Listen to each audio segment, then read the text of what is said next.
The world is a graveyard of fire and steel. After relentless warfare, humanity stands on the precipice of total extinction. High above the carnage, the ruler descends, a god of destruction speaking in a tongue that chills the very soul of those who remain. A massive shockwave ripples through the ruins, signaling the beginning of the end. There is no hope left in this timeline. Caked in blood and grit, the man screams his defiance at the heavens. He refuses to let it end like this.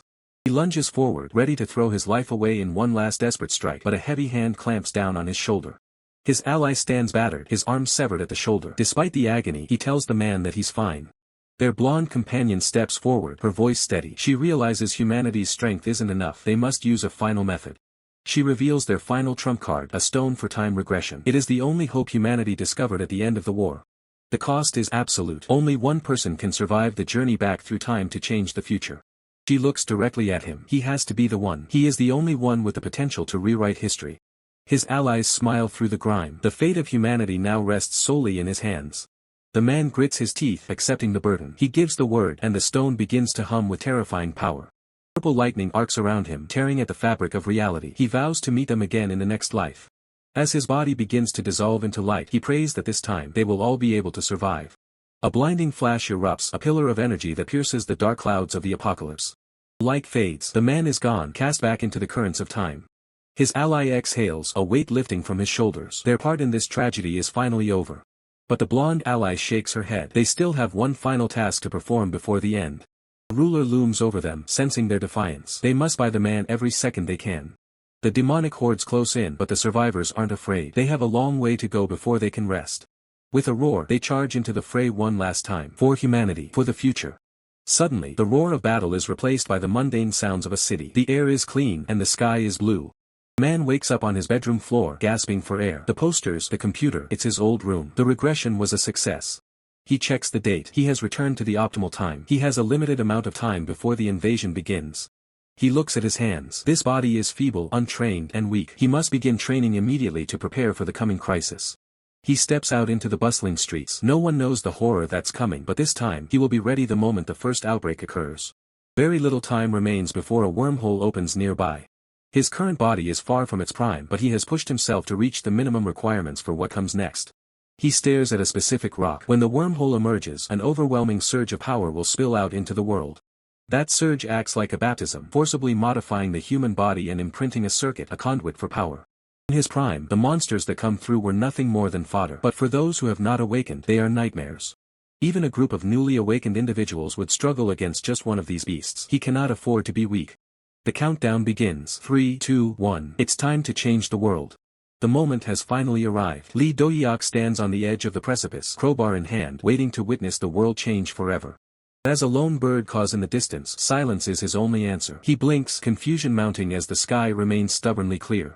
He forces a nervous grin, sweating under the mounting pressure. A 10-second margin of error is nothing. He just needs to wait a little longer.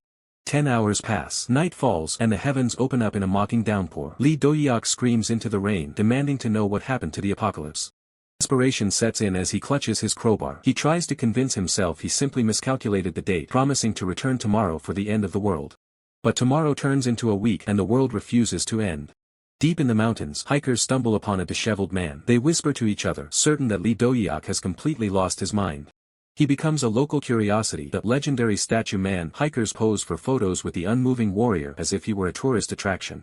News picks up the story, labeling the spot a prayer hotspot. Back home, Jian stares at the TV in horror, recognizing her brother instantly. Despite his predictions, the world remains unexpectedly peaceful. But for Dohyuk, this peace is a nightmare of its own. The legendary hero is forced back into reality. To survive, Dohyuk takes a job as a day laborer, hauling heavy bags at a construction site. He remembers his past life, the lone wolf, the god of war, the savior who sat upon a throne of fallen enemies amidst the flames of a dying city. He was the ultimate warrior, the one destined to save everyone from impending doom. Now, he clenches his fist in the middle of a crowded plaza, the humiliation of his life as a simple laborer burning deep within him. 6 months have passed, and the outbreak never happened. No aliens, no awakened hunters, nothing but the mundane reality of the modern world. He never imagined the multiverse theory would fail him so spectacularly. He is a hero without a war, a savior with nothing to save. He tries to tell himself this is better for the people, that a world without monsters is a good thing, even if it leaves him purposeless. All his preparations, all his training, it was for nothing. He sighs, trying to find solace in the peaceful streets. He resolves to enjoy this quiet life for a while, basking in the sunlight until a notification chime shatters his resolve. It's a bank alert. A loan payment of over 2 million won is scheduled for withdrawal. The weight of financial ruin hits him harder than any monster. The notifications flood in, overdue notices, deposit requests, and loan sharks all demanding their due. Lee Dohyuk stares at his phone in frozen terror. Back at home, Lee Jian is waiting for him. She demands he sit down, her patience finally at its breaking point. She explodes, demanding to know what he's been doing. She's seen the survival gear, the strange behavior, and the massive bills. She points to a box filled with gas masks and canned food. To her, it looks like her brother has fallen victim to a bizarre pyramid scheme. She grabs him by the collar, screaming that he disappeared for a year and wasted millions of won on survival supplies while their mother worried herself sick. Lee Dohyuk can only weep internally. He didn't know the world wouldn't end either. He was just following expert advice. He flashes back to a campfire in another world. The red-haired berserker told him to borrow every cent he could to prepare for the outbreak. Lee Dohyuk had asked what would happen to the debt. The berserker just laughed, his eyes filled with predatory glee. Logic was simple. Once the world is over, nobody is coming to collect a debt. It was the perfect plan if the world had actually ended.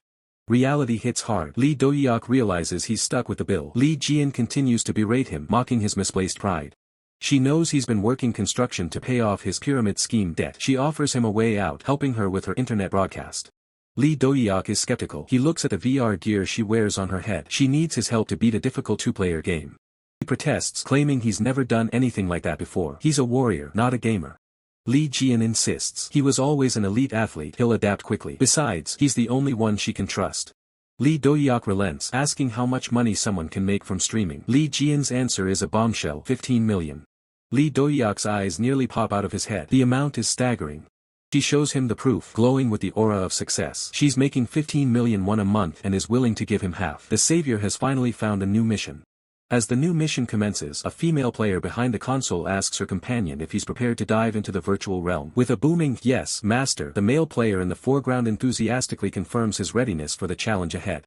Suddenly, the scene shifts and Lee Dohyuk, alongside Jia, plunges through the air amidst crackling blue lightning, descending rapidly into a dark, unknown urban landscape. They land in the desolate streets, backs to the viewer, facing an ominous building as a system notification flashes, declaring the official commencement of the game. Above them, the sky churns with violent, electric blue lightning, illuminating silhouetted birds and setting a foreboding atmosphere for their new virtual endeavor. External commentary echoes through the system, "Let's go," and remarks on how incredibly creepy the abandoned house looks, setting the stage for the challenge. More comments appear, with one player advising Lee Dohyuk to "stay close to me," while another playfully calls someone a scaredy cat. Jia clings tightly to Lee Dohyuk's arm, her face etched with fear as she pleads with him to go slowly. Meanwhile, an external observer mockingly questions if the house is supposed to be scary, finding it perfect for a good night's sleep. Lee Dohyuk, maintaining his composure, instructs Jia to follow me carefully as they proceed through the gate. The external commentary expresses surprise at their casual entry, finding Chu being scared adorable, yet questioning the wisdom of their approach. As they step inside, a huge system prompt appears, outlining their mission. After receiving a letter from your missing ex-wife, you and your current wife arrive at the abandoned house where she vanished. Jia, startled, cries out that something just popped out. Lee Dohyuk looks bewildered, questioning what is this, as a shipping tutorial system box unexpectedly materializes before them. Jia, enraged, shoves Lee Dohyuk, yelling, "Hey, are you insane? This game is already hard enough." She demands to know, "Why did you skip the tutorial?" Lee Dohyuk, rubbing his head sheepishly, apologizes, explaining that it was in the way, so I clicked without thinking. His expression a mix of regret and mild embarrassment. Jia throws her hand to her forehead in exasperation, declaring, "Ugh, whatever. My mistake for trusting a newbie." External commentary playfully points out her double standards and calls, "She's so cute." Sparkling with renewed energy, Jia eagerly requests, "Anyway, everyone, give me some tips. I didn't check a single guide." The chat fills with advice: just learn by dying, go farm for weapons, and search around for clues.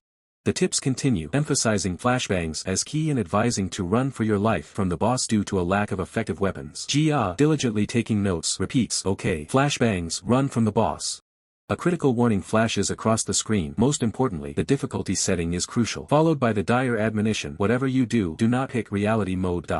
Jia furiously grabs Lee Dohyuk, demanding, "Hey, you crazy bastard, what did you do this time? Why is this happening to me?" Lee Dohyuk protests, "No, I just touched the doorknob to see if it was open. Then something weird popped up again." As chaos erupts, external observers find their predicament amusing, commenting, "Haha, these two are like a sitcom," and mockingly declaring, "Failed the first run like a dog." Jia collapses in despair, lamenting, "Ugh, the amount of money riding on clearing this first run is over 1 million won." The commentary continues to tease, finding despair chose so cute. Suddenly, Lee Dohyuk and Jia appear transformed, their bodies muscular and expressions resolute. Jia declares with fierce determination, "Yes, master. Despair is a luxury we can't afford." The system introduces them as the Mighty Lips Chu and Guardian Chu. The external chat erupts with laughter, calling them capitalism's slave siblings and proclaiming despair is cured with money. Lee Dohyuk's face glows with serious resolve, drawing more amused comments on his intense expression. Back in the house, Jia still clings to Lee Dohyuk as they approach a hanging corpse. The chat advises them to check behind the corpse for a hand axe and a pistol. Jia, still unnerved, insists, "Dohyuk, you do it." Jia discovers the pistol, exclaiming here, but then hesitates, admitting to Lee Dohyuk, "I'm not good with guns." Lee Dohyuk, holding a hand axe, challenges her, "Really? Then are you confident with a hand axe? You'll have to stab it directly." Jia quickly reconsiders, declaring, no, my dream was always to be a gunslinger." Suddenly, Jia lets out a piercing scream, her eyes wide with terror, reacting to an unseen threat. Lee Dohyuk springs into action, a blur of motion, swinging his weapon with incredible force as he lunges at an unseen enemy. A monstrous creature with glowing red eyes and razor-sharp teeth lets out a guttural roar, its terrifying visage filling the frame. With a devastating kick, Lee Dohyuk smashes the monster apart in a single, powerful blow. The chat erupts in awe, "Wow, look at that," and "Crazy, he took it down in one hit." The chat explodes with questions, utterly baffled by the sudden display of overwhelming force. Lee Dohyuk lets out a quiet sigh of relief while the chat confirms, "Big bro is safe, phew." A malevolent smile spreads across a man's blood-splattered face as he addresses Jian, mockingly stating, "Jian, you must have been really scared." White-haired woman screams, firing her gun in desperation, while the wounded man behind her curses as he realizes the dire situation. A system notification flashes, "Mission failed, player Jihu has died," as the woman lies lifeless on the ground, her last words echoing, "Wah, Appa, I'm sorry, it was a mistake." The game's brutal reality sets in with a "Start Mission Failed" prompt offering the player the choice to restart, load, or quit. The chat erupts with a sarcastic, "This is legendary comedy," as the scene shifts to a bright exterior. Viewers express disbelief, "No way, taking down a neck hugger that easily." Blackhawk, a renowned horror game streamer, exclaims in shock, admitting that even in reality mode, 2 neck huggers are his absolute limit. Blackhawk continues his bewildered rant, questioning how the player managed to take down 4 enemies with just a hand axe before pausing to wonder, "Wait, what's this guy's name again?" The white-haired woman, Jian, nervously apologizes to Lee Dohyuk, "Dohyuk, I'm sorry, it was really a mistake." The chat observes, "Look at his face, he's so pissed, lol." Lee Dohyuk, now unmasked, reassures Jian that it was his own mistake, but she still looks at him with concern, softly uttering his name, "Dohyuk." Lee Dohyuk, frustration boiling over, jokingly points a finger gun at Jian, declaring, "I should have never given a gun to an idiot like you." Jian desperately tries to appease him, "I said I'm sorry, I'll do better next time." Lee Dohyuk sternly tells Jian, "There is no next time for you, just follow me. This time, we go fast." Annoyed, Jian retorts, "TCH, let's see how well you do without me." Caught completely off guard, Jian lets out a surprised "huh" as Lee Dohyuk swiftly carries her on his back, dashing through the bloody environment with incredible speed. Chat mocks, "Ahahaha, Chu not moving makes it even faster. LOL, deadweight Chu," as Jian stands dumbfounded, letting out a soft Lee Dohyuk, ever confident, boasts, "See that, I can handle fights alone." Lee Dohyuk, taking charge, suggests, "So let's divide roles for the next part." Jian looks at him with wide, surprised eyes, questioning, "Roles?" Lee Dohyuk confidently lists his extensive responsibilities. "I'll handle firearms, melee combat, item farming, and scouting." Jian, perplexed, asks, Then what about me?" Lee Dohyuk snaps back, his face contorted in annoyance, "You shut up and cheer. Only cheer, okay?" The chat confirms, "Haha, okay, supporting role confirmed." Jian fumes internally, "Damn it, but this is my game, how can I just cheer?" as Lee Dohyuk declares, "Okay, moving in now." Lee Dohyuk strides through a brightly lit doorway, leaving Jian to frantically call out, "Eek, wait for me." The system announces, "Alright, get ready, showtime." A hulking, monstrous brute with glowing red eyes lets out a guttural growling, as an info box identifies it as the mid-boss of Achilles 2. Jian screams, "Kaya, it's here," as Lee Dohyuk shoves her out of the way, grunting, "Ugh." Lee Dohyuk launches himself into a swift attack, his hand axe cleaving through the air with a fiery impact. With a fierce shout of "Go down," Lee Dohyuk slams his axe into the monster's leg. Lee Dohyuk relentlessly pummels the monster, grunting with effort, "Ugh." Lee Dohyuk raises his axe high for a decisive strike, his thoughts revealing his resolve. "Compared to the era I survived in, a monster like this is nothing," he concludes in his mind as his axe buries itself deep into the monster's flesh. Despite the powerful strike, the system informs, "But brute's shin is thick. You can't pierce its muscles with a hand axe, so newbies usually have no choice but to run away." Lee Dohyuk's face contorts in frustration as he mutters, "If it doesn't work." With a desperate surge of power, Lee Dohyuk stomps his boot onto the axe, driving it even deeper into the monster. The chat explodes in disbelief, mocking the idea of taking down a brute with nothing but a hand axe. Dohyuk, however, just tilts his head, genuinely confused as to why everyone is making such a big deal out of something he found so easy. The viewers suspect a Smurf, demanding to know if he's actually a seasoned pro in disguise. Jia is equally stunned, but Dohyuk casually deflects, claiming his brother is the real newbie here. Unconvinced, the chat demands he show his status window. With a sigh, Dohyuk brings up his play history. The numbers don't lie, a mere 6.6 hours of total playtime and a base status of 134. The chat goes silent as they realize he really hasn't even played for a full day. System metrics are mind-blowing. While pro athletes start at 125, 140 is considered the absolute human limit. Dohyuk is sitting just shy of the world record, yet he looks like he's bored out of his mind. He realizes that all those grueling years of training for the literal apocalypse are finally paying off in this virtual world. Behind him, Jia stares at his back, wondering what kind of insane life he must have led to build a body that defies game logic.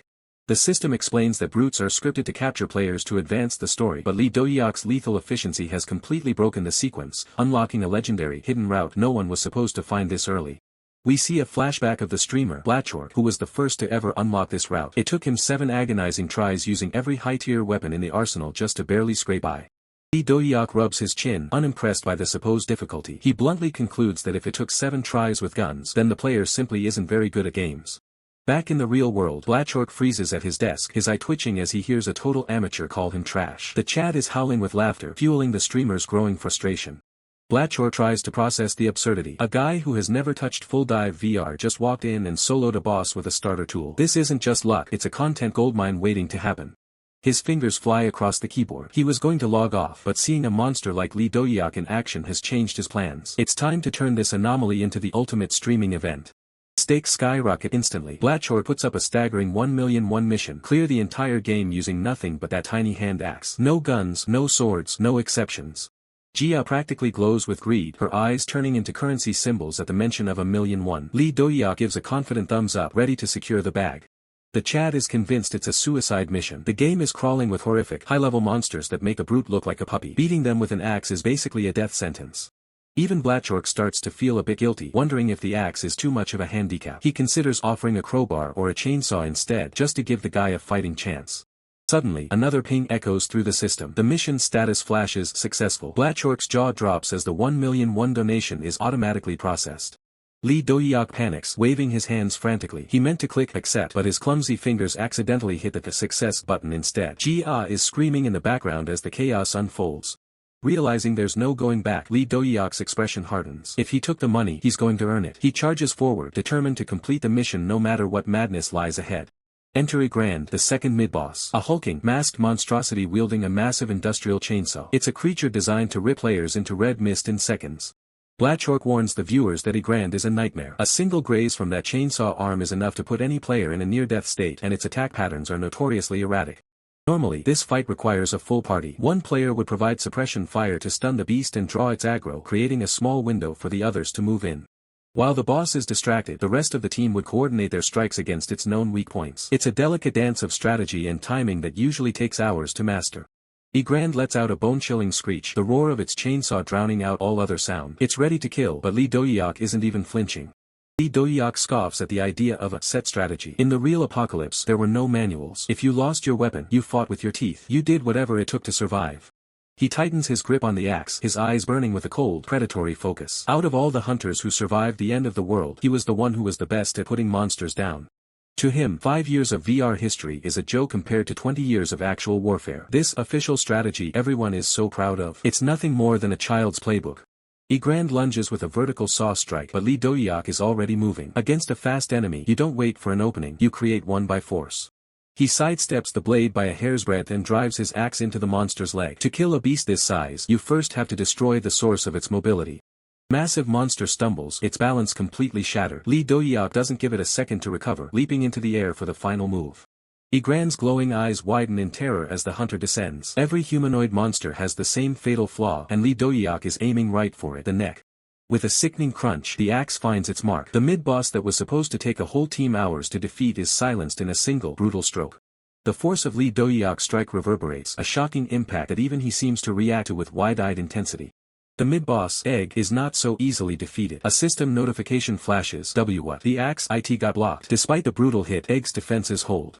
As Lee Dohyuk's axe is momentarily stalled, the monstrous egg retaliates with a furious swing of its chainsaw arm. "Apaya!" shouts the white-haired ally, warning him of the incoming danger.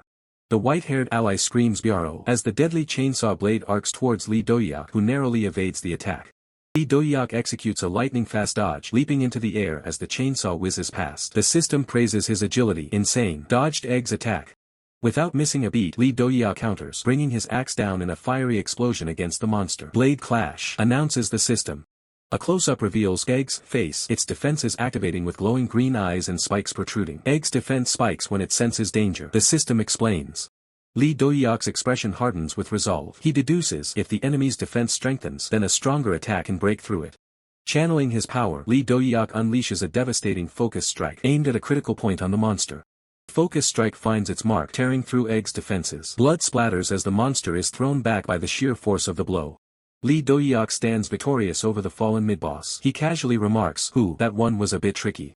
The white-haired ally jumps with excitement, exclaiming, "Byaro, we did it, we won." Meanwhile, the system offers humorous commentary, "LOL WTF," calling it a bit tricky after a one-shot kill, LOL. He explains his strategy, detailing how he analyzed the monster's pivot foot direction and muscle movements, then targeting the leg that stabilizes during an attack to effectively shut down his speed.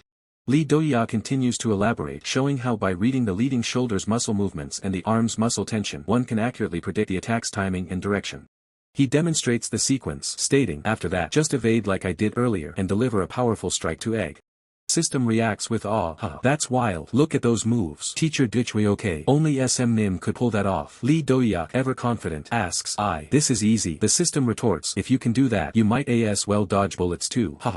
Lee Dohyuk, holding his axe, confidently explains that gunfire moves in a straight line, making it even simpler to dodge by watching the muzzle direction, or block with an axe if needed. The system scoffs, as if, "No, even if you explain it, only you can do it." The white-haired ally then interjects, "Byaro, there's a way down here." Lee Dohyuk, surprised, responds, "Oh, really? Hold on." As they descend, Lee Dohyuk states, "Anyway, no time to waste, so I'll explain as we go." The white-haired ally spots something. "Byaro, wait, there's another axe here." A woof-woof sound effect echoes. System reminds them, right, if you defeat Egg, you get a submachine gun and a hand axe, right? The white-haired ally, holding her gun, expresses her excitement. Dual axes. Back in the day, I used these to take down multiple monsters. Her excitement turns to alarm as she points frantically, shouting, Bro, behind you. Suddenly, a terrifying horde of enhanced zombies rushes towards them. The system warns, "They're here." A swarm of enhanced zombies rushing in. Woof woof woof. Woo. Lee Dohyuk's hand grips his axe, ready for the onslaught, a grim determination in his posture. He launches into the fray, swinging his axe in a wide, powerful arc, cleaving through multiple zombies with a guttural kick from the monsters. Lee Dohyuk effortlessly slices through the enhanced zombies, prompting the system to question, "Is that insane enhanced zombie made of tofu or something? Why is it getting sliced up so easily?" Mid-combat, Lee Dohyuk explains his technique. "It's not as hard as you think. I showed you earlier, right? Just dodge like this, swish. Focus all your strength and strike the weak point of a humanoid." He demonstrates, punching a zombie with precision, declaring, "Right on the neck, like this, smack. See, swipe, tap, smack, super easy, right?" System, impressed by his casual mastery, dubs him, "He kills Bob Ross. Teacher Dohyuk." Despite Lee Dohyuk's skill, the sheer number of enemies is overwhelming. The system notes, "But seriously, what's up with the difficulty? Isn't it usually around 10 of them? Why are dozens of them spawning? This time, even Teacher Dohyuk might struggle." Lee Dohyuk unleashes a powerful whirlwind attack, a spinning vortex of strikes that targets every weak point, decimating the surrounding zombies. Zombies are sent flying and crashing to the ground, defeated. The system exclaims, "Uwegh, Uwa. The front line, it's wiped out. Bow before Master Dohyuk." System jokes, "LOL, aren't you getting motion sickness from Whirlwind? I mean, stop messing around in an action game and just play Rise of Valhalla." Lee Dohyuk, looking slightly annoyed, asks, Rise of Valhalla, is that a different game?" The white-haired ally interrupts, holding up a glowing notebook. "Bro, look at this," she exclaims, "I found a clue about the serum for this monster crisis." The system warns that without the serum, the difficulty for the upcoming boss will spike to impossible levels. But Lee Dohyuk just stares at the screen with a bored expression, questioning if it's really that hard. He's already considering just winging it.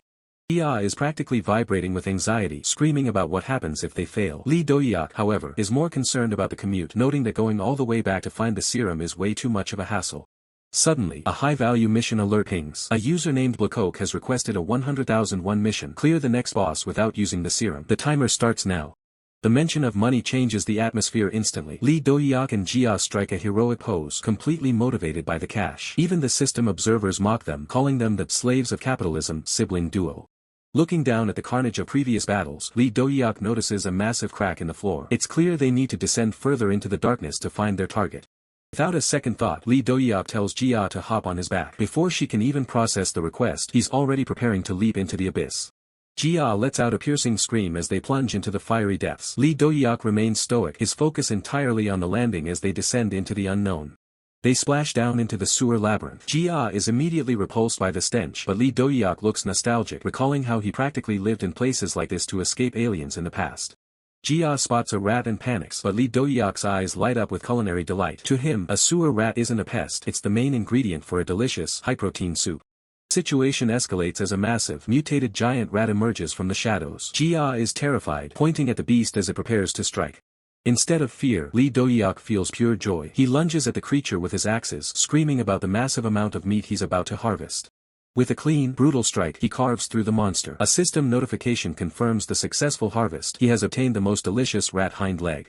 Lee Dohyuk doesn't even wait to cook it. He takes a massive bite out of the raw leg, shouting bon appetit, while Jia watches in absolute, horrified disbelief. A sudden impact shakes the sewer. The ground trembles as something far more dangerous than a giant rat makes its presence known. Lee Dohyuk senses the shift in the air. He looks down at the water, realizing that the real fight is just beginning. Two massive chaos creatures appear out of nowhere. Jia screams for them to run, while the system observers wonder if the game's difficulty AI is completely broken. Lee Dohyuk isn't scared, he's furious. He screams at the monsters for ruining his meal, vowing not to let them slide for taking his precious rat meat. The battle begins. Lee Dohyuk engages the first chaos creature, his movements a blur of aggression as Jia struggles to keep up with the chaotic pace. Behind the scenes, a moderator explains that in real mode, difficulty is determined by player stats. Lee Dohyuk's stats have far surpassed the intended limits of the game. A massive fist slams into the ground, creating a shockwave. The system notes that a donation has come in, further complicating the already dire situation. The two chaos creatures coordinate their attacks. Even for an elite player, facing two of these high-level threats at once is considered overkill. Lee Dohyuk narrowly dodges a flurry of tentacle-like strikes. He grunts, assuring himself that he's fine as he looks for an opening in their defense. He goes on the offensive, his blades glowing with energy as he carves through the air. He admits that this is finally starting to get interesting. Despite the damage he deals, the chaos creatures possess incredible regeneration. Every wound he inflicts begins to knit back together almost instantly. The monsters loom over him, their bodies shifting and reforming. The system highlights their insane healing factor as their primary threat. Suddenly, one of the creatures exhales a thick cloud of toxic green vapor. Lee Dohyuk coughs as the poison gas attack fills the corridor. Jia realizes they've both been poisoned. A status bar appears over her head. They only have 10 minutes before the toxin becomes fatal. Facing chaos with its regeneration while poisoned, this is the definition of hell difficulty. Lee Dohyuk prepares for a final, desperate push against the boss. Lee Dohyuk decides on a simple strategy. If it keeps regenerating, he'll just keep smashing it until there's nothing left to heal. He delivers a devastating blow, his power surging through his weapons. He's determined to break the creature's limits through sheer force. He continues the assault, hacking away at the monster's limbs. Until it can't regenerate anymore, he bellows, his resolve unshakable. The creature lets out a distorted, agonizing shriek as its body is torn apart. But even in this state, it continues to struggle. A massive clawed hand lunges forward, barely missing Lee Dohyuk. The monster's tenacity is unnatural, even for a chaos creature. Jia screams in terror as the monster she thought was dead comes back to life. She had cut off its neck, yet it still stands before them. The system provides a crucial hint. Chaos has infinite regeneration unless its heart is destroyed. That is the only way to end this nightmare. Lee Dohyuk zeroes in on the core. If the heart is the key, he knows exactly where to strike. He prepares his final move. With a thunderous roar, Lee Dohyuk drives his weapon deep into the monster's chest. This is the end of the line for the Chaos Beast. The Chaos Beast lets out a final, guttural scream as Lee Dohyuk's weapon plunges deep into its chest, blood erupting from the fatal wound. Lee Dohyuk's face contorts with fierce determination, his eyes burning as he shouts, if the heart is its weakness. With savage resolve, Lee Dohyuk vows to rip out the monster's heart and crush it himself while the dying beast lets out a desperate, echoing kiik. Kiik. He continues his relentless assault, a blur of motion and raw power as he drives his attacks into the monster, ensuring its demise. Another devastating blow lands, sending a fresh spray of blood across the dark, chaotic environment. A female spectator watches in utter shock, yelling KYAAH, bro, as the chat echoes her disbelief. Yuwa, what is that? As one monster lies defeated, another lunges, letting out a bewildered kick. At the sudden turn of events, Lee Dohyuk stands poised. A chat message highlights his genius. He lured IT's attack to destroy the other one's heart. Another asks, crazy. Was that his plan from the start? The remaining monster roars in pure, unadulterated fury, its eyes glowing with primal rage. Lee Dohyuk delivers a brutal, skull-shattering punch, eliciting a pain kek from the monster as blood explodes from its head. He moves with blinding speed, a golden streak trailing behind him, demonstrating his overwhelming combat prowess. One more violent impact and a splatter of blood signifies the relentless and decisive end of the monster. Lee Dohyuk stands victorious atop the gargantuan, defeated beast, surveying the water-filled chamber, his mission accomplished. The chat explodes with awe. LOL. This is insane. This actually works. And even a child's aspiration. MOM. I want to be a dual axe wielder when I grow up. System notification confirms Chaos mission successfully cleared. The girl, glowing with excitement, asks the viewers, everyone, after watching such a legendary match, don't you feel like giving something in return? The screen flashes with a new system message. Here it comes. Donation time. The girl expresses her gratitude. Thank you, I'll use the donations to buy meat for me and my bro. Lee Dohyuk thinks to himself, wow, is that all money? Just how much have we made today? She turns to Lee Dohyuk, asking eagerly, phew, bro, what do you want to do now? Should we play more? Lee Dohyuk decides to call it a day. We've been at it for 8 hours today, so let's stop here. The chat instantly protests. Just 8 hours? You should go for at least 18. Are you abandoning us? So cruel. Lee Dohyuk clarifies his decision. I'm starting to lose focus. And maybe because this is my first time in VR, I'm feeling a bit dizzy. The chat reluctantly accepts. Sigh. I guess there's no choice then. Next time, let's go for a longer session. The girl waves enthusiastically. Yes, I got it. I'll be back next time to finish the rest. Lee Dohyuk bids farewell. Alright then, goodbye. As the duo logs off, the chat continues to buzz. Boss, let's go. And seriously, did we just witness history in the making?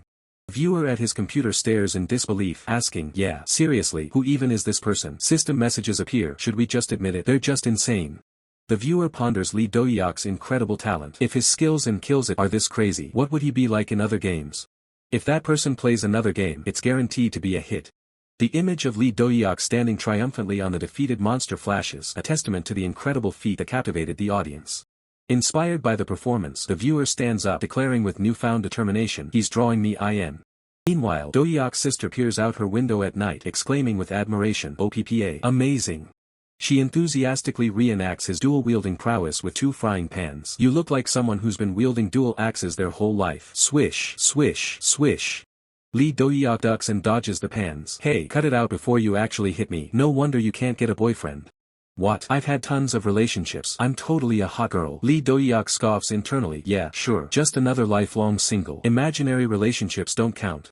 Her anger subsides as she genuinely asks, anyway, seriously, how did you do that? You look like a total lunatic out there. Lee Dohyuk looks away as his sister remarks with a hint of envy, lucky bastard with all that natural talent. She reflects on his past, acknowledging, well, he was always insanely athletic from a young age. Lee Dohyuk looks down at his physique, confused by the sudden attention. He asks Jia why she's staring, completely oblivious to the imposing aura he radiates even at rest. Jia lets out a heavy sigh, her eyes fixed on his untapped potential. She suggests that since he's already shown such incredible skill, he should consider streaming for real. The suggestion catches him off guard. Dohyuk points to himself in disbelief, repeating the word streaming as if it were a foreign concept. Jia holds up her phone, reminding him of the overwhelming reactions from the viewers. She insists that even if he plays without saying a word, his popularity would skyrocket. As the idea sinks in, Dohyuk's expression turns serious. He realizes it really has been a long time since he truly pushed himself, and memories of a different life begin to surface. In his past, Dohyuk spent over a decade in a brutal, hellish landscape, a world where he had to slaughter extraterrestrial monstrosities daily just to see the next sunrise. After surviving that nightmare, his current life feels hollow. Hauling bricks at construction sites is a far cry from the life-or-death stakes he once knew, and the monotony is soul-crushing. The combat in that virtual reality game was a spark in the dark. Standing atop a fallen titan, Dohyuk felt a thrill he hadn't experienced since his days as a survivor. He clenches his fist, a small, confident smirk forming on his lips. He admits to himself that despite the danger, those days were undeniably fun. Jia's eyes sparkle with excitement, sensing his interest. However, Dohyuk hesitates, citing the mountain of debt he still needs to clear before making any big moves. Jia explodes with frustration, calling him a dummy. She points out that the mission reward from Black Oak for that last round alone is a fortune. Dohyuk's eyes bulge at the figure. 3 million won in a single day. The realization that he could pay off his debts in record time sends his heart racing. Jia takes on a regal air, magnanimously agreeing to buy the capsule for him. The deal is struck and the path to streaming is officially open. Dohyuk cheers, praising Radiant Jian at the top of his lungs. Jia basks in the worship, urging him to keep the compliments coming as they celebrate. Notification pings on the phone showing a massive balance. But it's the new text message that catches Dohyuk's eye, signaling a sudden change in the atmosphere. Jia's face pales as she reads the message. Dohyuk panics, fearing that the VR capsules have already sold out before they could even place the order.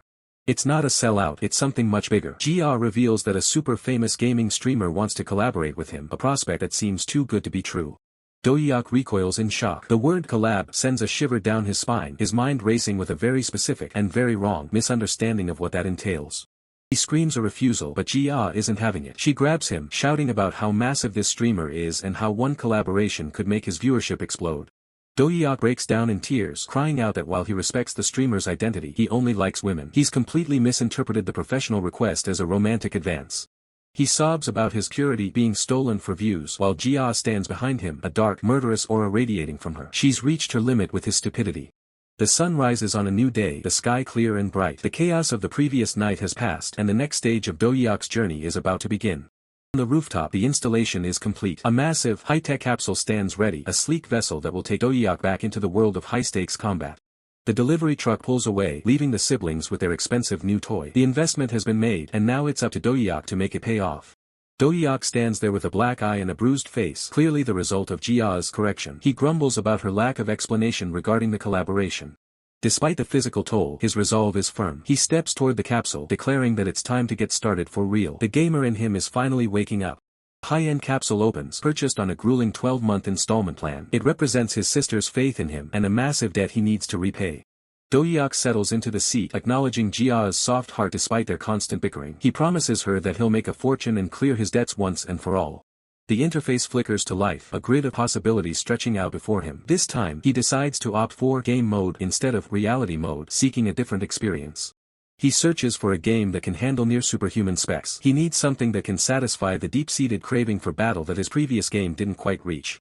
Being broke means he has to stick to the cheapest options, but a specific title catches his eye. He pauses, his curiosity piqued by a familiar name on the screen. His eyes widen as he sees Ultimate Fighter FD. He can't believe they actually made a full-dive version of it. The excitement returns, more intense than ever before. Lee Dohyuk is thrilled to find the full-dive game Ultimate Fighter FD for only $20. Seeing its impressive 4-star rating, he decides it's a must-buy and purchases it without hesitation. Immersed in the digital realm, Dohyuk floats in a grid-like space as his body glows with latent power. He clenches his fists, ready for action, as the system prompts, "Please select." He considers his options, wondering if his old Ultifight nickname is still linked to his account. If not, he decides to use a new, intriguing alias. Is that so? A confident smirk plays on Dohyuk's lips as the system confirms his choice. The nickname, "Is That So?" has been successfully set, solidifying his new in-game identity. Testing his newfound power, Dohyuk slams his fist into the ground with a resounding HUP. A burst of energy erupts from the point of impact. The ground shatters as the exploding fist skill activates, demonstrating the sheer force of Dohyuk's martial arts prowess. Impact sends Dohyuk soaring into the air, surrounded by a swirling vortex of debris and raw energy, a testament to the devastating force he just unleashed. He follows up with a flurry of consecutive strikes. Moving in a blur, his afterimages deliver rapid-fire punches and kicks that overwhelm the virtual training space. His eyes burn with intensity as his arm glows with concentrated energy. Poised to deliver a crushing blow, he showcases the raw power flowing through him. With a powerful kick, Dohyuk activates Wolf Fang, sending a sharp, piercing shockwave across the ground, further proving his mastery of the game's combat mechanics. Catching his breath, Dohyuk reflects on his performance, wondering if this truly represents the maximum potential of the game's current mode. He acknowledges that while he hasn't reached the superhuman level he once held, he has clearly surpassed normal human limits, feeling the surge of power in his glowing arm. He muses to himself, believing this level of power is likely the absolute peak that any ordinary person could ever hope to handle. Contemplating his speed, Dohyuk realizes that if he were to get any faster, normal human perception would struggle to keep up with his movements. With a confident grin, Dohyuk declares himself warmed up and ready for combat. He commands the system to search for a ranked match. To his surprise, the system notifies him that his current alias, "Is That So?" hasn't reached the required level to enter ranked matches. Recalling the forgotten level requirement, Dohyuk accepts his fate and instructs the system to search for open public rooms instead. While the system searches, Dohyuk ponders whether he should select a specific character to play in the meantime. A dynamic scene flashes across the screen, showcasing the silver-haired swordsman mid-strike. His blade glows with lethal energy, hinting at the diverse roster available. Another character, a sword-wielding girl with horns, stands triumphantly over a defeated foe. A system message proclaims, another one-cut victory today. Horned girl, harangue, strikes a confident pose and winks. A notification confirms, mission accomplished. Earned 50,001 reward. A system overlay highlights the day's generous missions before introducing harangue. She is a streamer with a solid fanbase, averaging 2,000 viewers over the past year. Harangue gasps as a donation message pops up. Wait, she's a girl. Why is she so good at Ultimate Fighter? Another fan snaps back. Are you a newbie? How do you not know the Sword Princess? Ultimate Fighter FD was once a global phenomenon with world championships, and Harangue was one of its top-ranked legendary players. Harangue is shown in her past glory, standing tall and powerful under her revered nickname, Sword Princess, flanked by two imposing figures. Flustered by the attention, Harangue waves her hands, exclaiming, "Hey guys, stop it, cut it out." She explains that it's been ages since she played professionally, so it's natural that newer players wouldn't know her. Harangue reflects on current trends, noting that most people now associate fighting games with Iron Fist rather than Ultifight, a shift she reluctantly acknowledges. As a result, most Ultifight players have moved on to other titles, leaving the once thriving community significantly diminished. With a bright smile, Harangue decides to find her next match, instructing her AI companion to search for a room with players near her rank. The cheerful avatar announces a match has been found for ranked play, but the estimated wait time is 9 minutes, hardly ideal for a live stream. Harangue is frustrated, finding a 9-minute wait far too long. She impatiently asks for the queue time of the next available game. Her frustration grows as the next estimate hits 12 minutes. Harangue laments that these long delays will ruin the flow of her broadcast. Harangue's eyes widen as Spider-Girl sends a massive 100,001 mission, win 5 consecutive public matches within a tight time limit. Harangue is stunned, 5 wins in a row. The system explains the challenge. With Ultifight past its prime, only hardcore veterans remain, turning public lobbies into absolute battlefields. Brutal reality is shown as a defeated player bleeds out. These lobbies have become a playground where high-level pros delight in crushing unsuspecting players. Harangue bristles with anger, defending a past loss against Bedigo by insisting she wasn't using her main character. A viewer's comment, "Yeah, keep talking," only fuels her rage. She vehemently continues her defense, pointing out that Bedigo was using his main character, implying she was at an unfair disadvantage in their last encounter. With a determined look, Harangue declares, "That's it. Time to bring out the Smurf account." She's ready to tackle the challenge with her hidden strength. Powerful new character, Seeker Yetter, materializes in a burst of light. Harangue has logged into her formidable Smurf account, and the UR system comes online, ready for battle. Mage Yetter stands ready, a fierce grin on her face as the UR system activates around her, radiating immense power. The system confirms Mage Yetter's command, displaying the new room title, 1v1 Showdown, Ultifight, Beginners Only. A cute avatar hovers nearby, confirming the action. The system processes the request as the avatar excitedly proclaims that veteran demons are assembling, questioning if this is the start of a newbie massacre. The system confirms, public room successfully created, as a fiery arena solidifies around them, ready for combat. Mage Yetter looks out with palpable anticipation. Now, who's my opponent? A new challenger materializes, Night Warrior Hoken, a formidable opponent with hands wreathed in black flames. The system estimates his rank to be platinum. Mage Yetter analyzes her opponent, recognizing Hoken as a popular Ultifight character known for easy execution and cheap but effective moves, noting his strength and high ranking. Hoken explodes into motion, closing the distance with incredible speed, a blur of orange against the fiery backdrop. He unleashes a powerful strike, his fist engulfed in swirling black and purple energy, aimed directly at Mage Yetter. Mage Yetter observes, mentally noting Hoken's specialty, utilizing the martial artist's signature dash attack. Hoken executes a black flame strike, his leg erupting with dark energy as he drives a powerful kick towards his opponent. Mage Yetter deftly evades the attack, her thoughts racing. At close range, martial artists dominate, so the fundamental strategy for a mage is Kook. Hoken braces himself as Mage Yetter's magic impact washes over him in a blinding flash of light. Mage Yetter yells, initiating her next spell, Go, Magic. The fierce glint in her eyes, Mage Yetter declares to herself, this is the ultimate magic of all magic. She connects with a brutal kick, shouting, Physical Therapy Magic, as Hoken is sent sprawling from the impact. A sly smirk crosses Mage Yetter's face as she reveals her true intention. Physical Therapy Magic is just a setup for the real thing. It takes a bit of time to activate. The arena erupts in a blinding, golden inferno as Mage Yetter's ultimate move activates, consuming everything in its radius. Hoken gazes up in pure terror as a towering, shadowy form of Mage Yetter manifests above him, radiating immense power. Holy shit! Hoken screams in agony, overwhelmed by the attack. Aya, this is way too much. The system chat lights up. Wahaha. Too op. Mage Yetter waves a dismissive goodbye with a triumphant grin. Farewell, Platinum Ranker. In your next gaming life, try being born a veteran. From the fiery crater, Hoken's pained shouts echo. Qua. Damn you, Ultifight veterans. I hope this game dies. The system chat continues its taunts. Kiki, farming platinum noobs never gets old. While the lava-filled arena glows ominously, the system proudly declares the victor. Mage Yetter wins. The cute avatar announces, restoring the arena as the battle-scarred landscape begins to revert to its original state. Mage Yetter looks content, stating, "I'm glad the opponent wasn't too tough this time." The system chat confirms her sentiment. Easiest mission ever. Yep, that was way too easy. Mage Yetter, still beaming with confidence, commands the system, "Anyway, let's keep going and finish the 5-win streak mission. Summon the next challenger." The system responds, summoning the next challenger. As a brilliant pillar of light descends, revealing the silhouette of an incoming fighter. The system identifies the new challenger, Meta Steve. Mage Yetter reacts with surprise. "Wait, Steve?" As the system chat questions, "Isn't that a noob only?"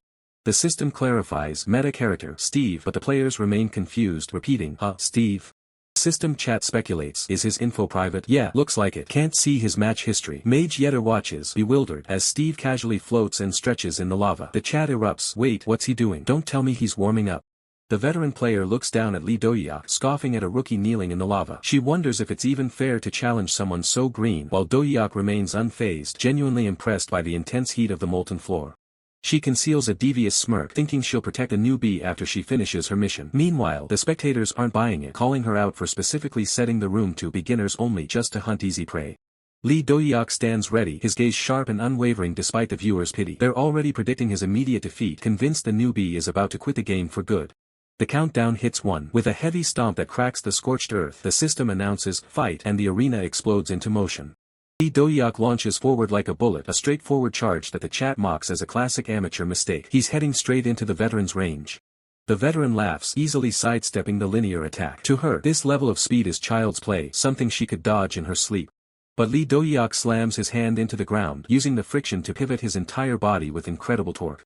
Before she can even process the movement, Dohyuk is already in her blind spot. Her eyes widen in shock as that newbie closes the distance instantly. She barely manages a stunned wait before Dohyuk's fist connects squarely with her jaw, the impact rattling her entire avatar. He doesn't stop there. A relentless barrage of punches rains down, a flurry of strikes so fast they blur into a wall of motion. The veteran is turned into a literal punching bag, her body recoiling from the force of his fists as he systematically dismantles her defense. The match ends before it truly begins. Dohyuk stands over his fallen opponent as a massive perfect notification fills the screen. Dohyuk stretches, admitting the warm-up felt pretty good. Meanwhile, the chat is in absolute shambles, unable to believe a veteran just got crushed by a total beginner. Round 2 begins immediately. The veteran respawns, her pride wounded and her expression one of utter disbelief as she stares at the back of Dohyuk's head. She demands a rematch, screaming for another round. She refuses to accept that she just suffered a perfect defeat. Desperately trying to save face, she tells the viewers she only lost because she let her guard down, claiming it was a fluke, a one-time mistake. She points an accusing finger at Dohyuk, convinced he's a veteran in disguise. She insists no real newbie could have that level of control. She switches her gear, revealing her true title, Sword Girl Harangue. She vows to deliver a perfect victory in reverse this time. She performs a bizarre, high-energy ritual, breathing fire and flailing around. Dohyuk watches in awkward silence, completely baffled by her behavior. She draws her blade, the steel gleaming with a cold light. She tells her followers to pray for Dohyuk because she's officially angry. With a dramatic flourish, she enters serious mode, the atmosphere around her growing heavy with killing intent. Dohyuk analyzes her calmly. He notes that she isn't even at the highest rank, Transcendent. At most, she's an upper diamond or lower master level player. A leaderboard appears, showing the hierarchy of Ultimate Fighter. Out of everyone, there are only 100 Transcendents, and Dohyuk is one of them. He observes her stance, noticing it's subtly different from the standard style. He realizes she must be a top-tier player from a different game who just recently joined. The countdown for round 2 hits 1. Dohyuk prepares to show her what real control looks like as he readies his next move. Signal to fight echoes again. Harangue lunges forward with a scream, her blade trailing a wake of energy as she demands he prepare himself. She unleashes a horizontal slash, but Dohyuk ducks under it with surgical precision, his movements fluid and efficient. While low to the ground, he winds up a counterpunch. The air pressure around his fist begins to distort from the sheer power he's channeling. Harangue panics, realizing she's wide open. She tries to pull back, swearing she won't fall for the same trick twice. But Dohyuk is too fast. He catches her wrist mid-air, locking her in place and killing all her momentum. She can only let out a confused gasp as she's yanked forward. The look of absolute terror returns to her face as his fist looms large. The impact is devastating. A single, focused blow to the face sends a shockwave through the arena, cutting off her scream mid-breath. He follows up with another lightning-fast combo, his fists moving so quickly they look like a blur of multiple strikes hitting her at once. Harangue is sent flying, her health bar hitting 0 instantly. She cries out in defeat as she's eliminated from the round, once again falling victim to the canoe bee. The woman isn't ready to give up yet. She screams for one more round while the system mocks her performance and skill. Massive impact effect rings out across the digital arena as the round officially concludes. The system declares a total victory for the man. He stands tall, catching his breath, while the woman lies defeated on the scorched earth. He admits he only logged in to test his abilities, but his habit of skipping tutorials left him unsure of how to activate them. Clenching his fist, he realizes that his real-world sensing abilities do not translate effectively within the constraints of the game's code. Suddenly, the woman respawns, her avatar flickering back into existence amidst the lava. The man is caught off guard by her sudden return. With a casual, friendly grin, he greets her and compliments her skill before asking about her rank. The woman is fuming, pointing an accusatory finger and screaming at the top of her lungs, but the man cannot hear a single word. Confused by her silent, exaggerated rage, the man wonders if there is a glitch in his audio settings. He realizes the game might have communication blocking enabled to keep players focused on the combat. Suddenly, his interface is flooded with revenge requests, overwhelming his screen with notifications. Realizing he has become a target for others in the lobby, the man decides it is time to make a quick exit. He waves a cheerful goodbye, telling her to enjoy the game while he logs off to figure out how to properly use game skills. The woman's face contorts in fury as she realizes her opponent is simply walking away. The man misreads her mouth movements entirely, assuming she is eager to add him as a friend for a rematch.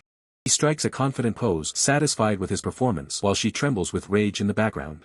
A parting message flashes across her screen, adding to her humiliation. She lets out a cry of pure frustration. She screams at him, her eyes welling with tears because of her intense frustration. As his avatar dissolves into pixels, she vows to find him and settle the score, no matter what. She rages at the empty space he left behind, but a notification pops up suggesting he wasn't actually ignoring her. A message explains that new accounts are muted by default. She is left speechless by the realization of the misunderstanding. She begins to replay the fight in her head, the intensity of the man's movements still haunting her thoughts. She remembers her signature move, a flurry of blades that should have been impossible to dodge.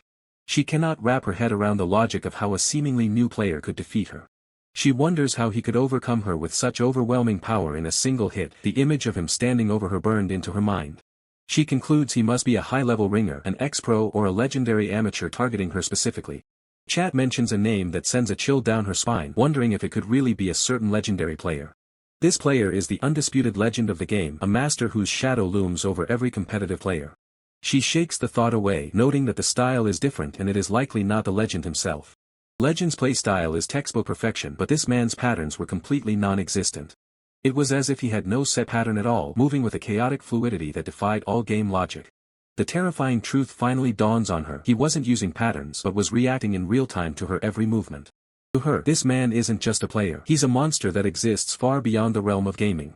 The female player, seething with frustration, demands if Dohyuk is truly serious. She asserts that he should already understand her capabilities after their intense battle. As mocking chat messages flood her screen, calling Sword Girl lowly transcendent and questioning her tier, the female player screams in outrage, demanding the taunts to cease. Still fuming, the female player points an accusatory finger at Dohyuk, pressing him to reveal if he's an ex-pro or current pro player. Dohyuk, feigning confusion, asks her to repeat herself. Reluctantly, the female player gives up on her inquiry, instead ordering Dohyuk to quickly accept her revenge request, her impatience evident. Dohyuk is barraged by a torrent of revenge request received notifications. He calmly decides he needs to leave, implicitly dismissing her challenges. The female player's rage intensifies as she realizes Dohyuk is ignoring her, accusing him of deliberately targeting her despite knowing her famed identity. She challenges Dohyuk, declaring that no one else on the Korean server can wield harangue with her skill, and demands he stop pretending. Dohyuk simply turns away. Dohyuk stands tall, confirming her suspicions with a simple, I guess that is it. The female player stares in stunned disbelief. As Dohyuk begins to teleport away in a flash of brilliant blue light, the female player screams a defiant vow to find him. Chat erupts with laughter and taunts, mocking Sword Girl for her defeat and perceived retreat. The female player, clenching her fists, is consumed by absolute fury.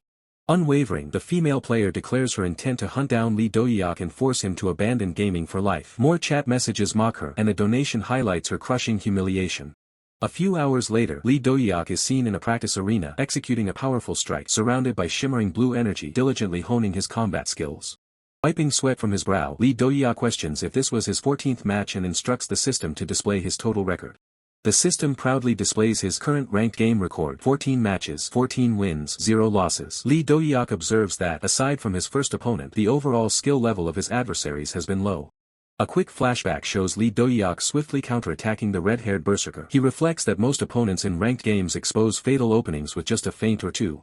Game's hierarchical ranking system, spanning from recruit to transcendent, is shown, with Lee Dohyuk currently holding the diamond rank. He anticipates encountering more challenging and interesting opponents once he ascends to the highest ranks, as 2 more tiers await above his current position. Considering his previous battles, Lee Dohyuk decides that his very first opponent, Sword Girl, showed promising skill, prompting him to send her a friend request. System notification confirms: friend request sent to player Sword Girl. He quietly wonders if she will accept his unexpected gesture. Suddenly, another system prompt appears: JNCHU has invited you to IT Kills 2 game. Accept, decline. Lee Dohyuk realizes he was scheduled to stream with Jianchu today. He swiftly accepts the invitation, noting the late hour and urging himself to hurry into the game. With 173 viewers eagerly anticipating, the chat expresses impatience and excitement as Lee Dohyuk materializes into the game world through a shimmering portal. Another player, Jianchu, a white-haired female, appears, with the audience chat welcoming her and questioning if the axe murderer is the figure behind her. Jianchu enthusiastically greets her audience. The chat welcomes her and questions if the axe murderer is standing right behind her. Jianchu confirms that the imposing figure beside her, Lee Dohyuk, is indeed her brother and the renowned It Kills axe murderer. Lee Dohyuk, looking confused, asks about the axe murderer title. Jianchu excitedly explains that his previous It Kills gameplay has gone completely viral across all online forums. Jianchu, brimming with enthusiasm, asks Lee Dohyuk about today's content while the audience chat eagerly speculates with heart-pounding anticipation. She instructs Lee Dohyuk to hoist his axe and raise his arm. He, slightly bewildered, complies with her request. Close-up focuses on Lee Dohyuk's hand gripping the axe as Jianchu's voice builds dramatic anticipation for their upcoming performance. Lee Dohyuk, axe raised high, and Jianchu, full of energy, strike a dynamic pose in a watery environment. Jianchu dramatically announces the AXE of Madness show. A promotional image for the Scanlation group appears, encouraging readers to visit their website for faster updates. Lee Dohyuk and Jianchu strike their energetic pose once more, celebrating their AXE of Madness show for successfully clearing IT kills. The audience chat explodes with wild excitement and approval for the Axe of Madness show, praising its intensity. Jianchu, holding a torch next to a defeated monster, reminds Lee Dohyuk of their previous chaos hunting session, while the chat expresses their fervent desire to see it live again. With a bright smile, Jianchu declares that it is time to begin their next adventure. The air is instantly filled with the sound of high-speed slashes as Lee Dohyuk tears through the darkness, leaving only the dying screams of monsters in his wake. The dungeon is crawling with special creature suckers, and the live stream chat is going wild. There are 10 of these high-level beasts waiting to pounce. Lee Dohyuk doesn't look even slightly intimidated, calmly stating that he'll clear out these mobs before things get serious. One of the creatures lets out a blood-curdling roar, its muscles rippling as it prepares to tear the intruder apart. Before the beast can even react, Lee Dohyuk's hand slams into its skull with bone-shattering force, catching it completely off guard. He moves like a blur, weaving between the monsters while delivering lethal strikes that paint the dungeon walls red. With a cold, focused glare, he ducks under a massive claw, his movements precise and efficient. A single swing of his axe is all it takes to decapitate the beast, the blade cutting through flesh and bone like it's nothing. Another creature lunges from the shadows with a desperate screech, but Lee Dohyuk is already one step ahead. He holds up a severed head with a look of pure disdain, showing the remaining monsters exactly what happens when they cross him. The head is tossed aside like trash as the creature's body collapses into the muck with a heavy splash. With a final, decisive blow, he commands the last of the front line to die, his power overwhelming their primitive instincts.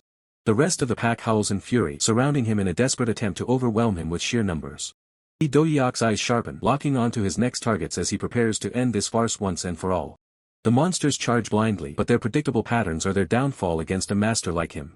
He intercepts the first attacker with a brutal counter-move, leaving the beast stunned and broken. Blood sprays across the chamber as he executes a perfect decapitation, his blade moving with lethal grace. Impact is absolute, a testament to the devastating power behind every single one of his movements. Standing amidst the carnage, Lee Dohyuk asks his audience if it's time to finally wrap this up.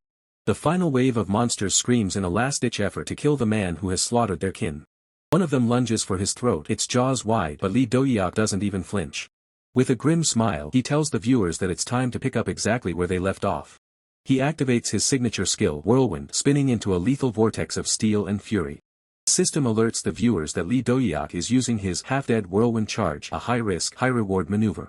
The move is effective but leaves him dizzy, and a viewer immediately trolls him with a donation calling out his motion sickness.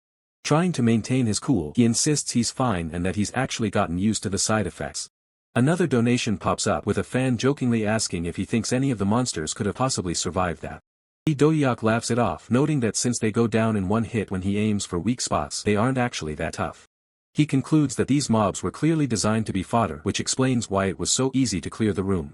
The chat continues to buzz with disbelief, wondering how he managed to take down 10 of them without breaking a sweat. Turning to the chat, he asks if they really can't just predict the movements, dodge, and then slash them down. Jia sighs in exasperation, calling him a big dummy and reminding him that normal people aren't superhuman like him. She mutters that he's becoming increasingly dense even as he tries to explain his simple slash-stab swoosh method. Jia tells him to stop explaining and just clear the next stage already, while the chat continues to laugh at his troll tips. Meanwhile, in another part of the world, a heavily armored warrior grunts in pain as he barely blocks a devastating energy blast. Purple-haired assassin closes in with lethal speed, her blade ready to end the duel before her opponent can recover. The relentless fury of battle rages on as a heavily armored warrior unleashes a powerful, glowing punch aiming to crush his foe with raw force. But his attack is met with a sharp blade, the clash echoing with a resounding UWAP. A swift counterattack strikes the armored warrior from above, a chilling voice commanding, "Die." The armored warrior crashes into the earth, sending debris flying as his agile assailant flips gracefully overhead. Her eyes gleaming with fierce determination, she retorts, "Why don't you die instead?" The armored warrior lets out a desperate pained scream as the attack lands, crying, "Yuwa." With a flurry of decisive strikes, she defeats multiple armored opponents, leaving them scattered in her wake.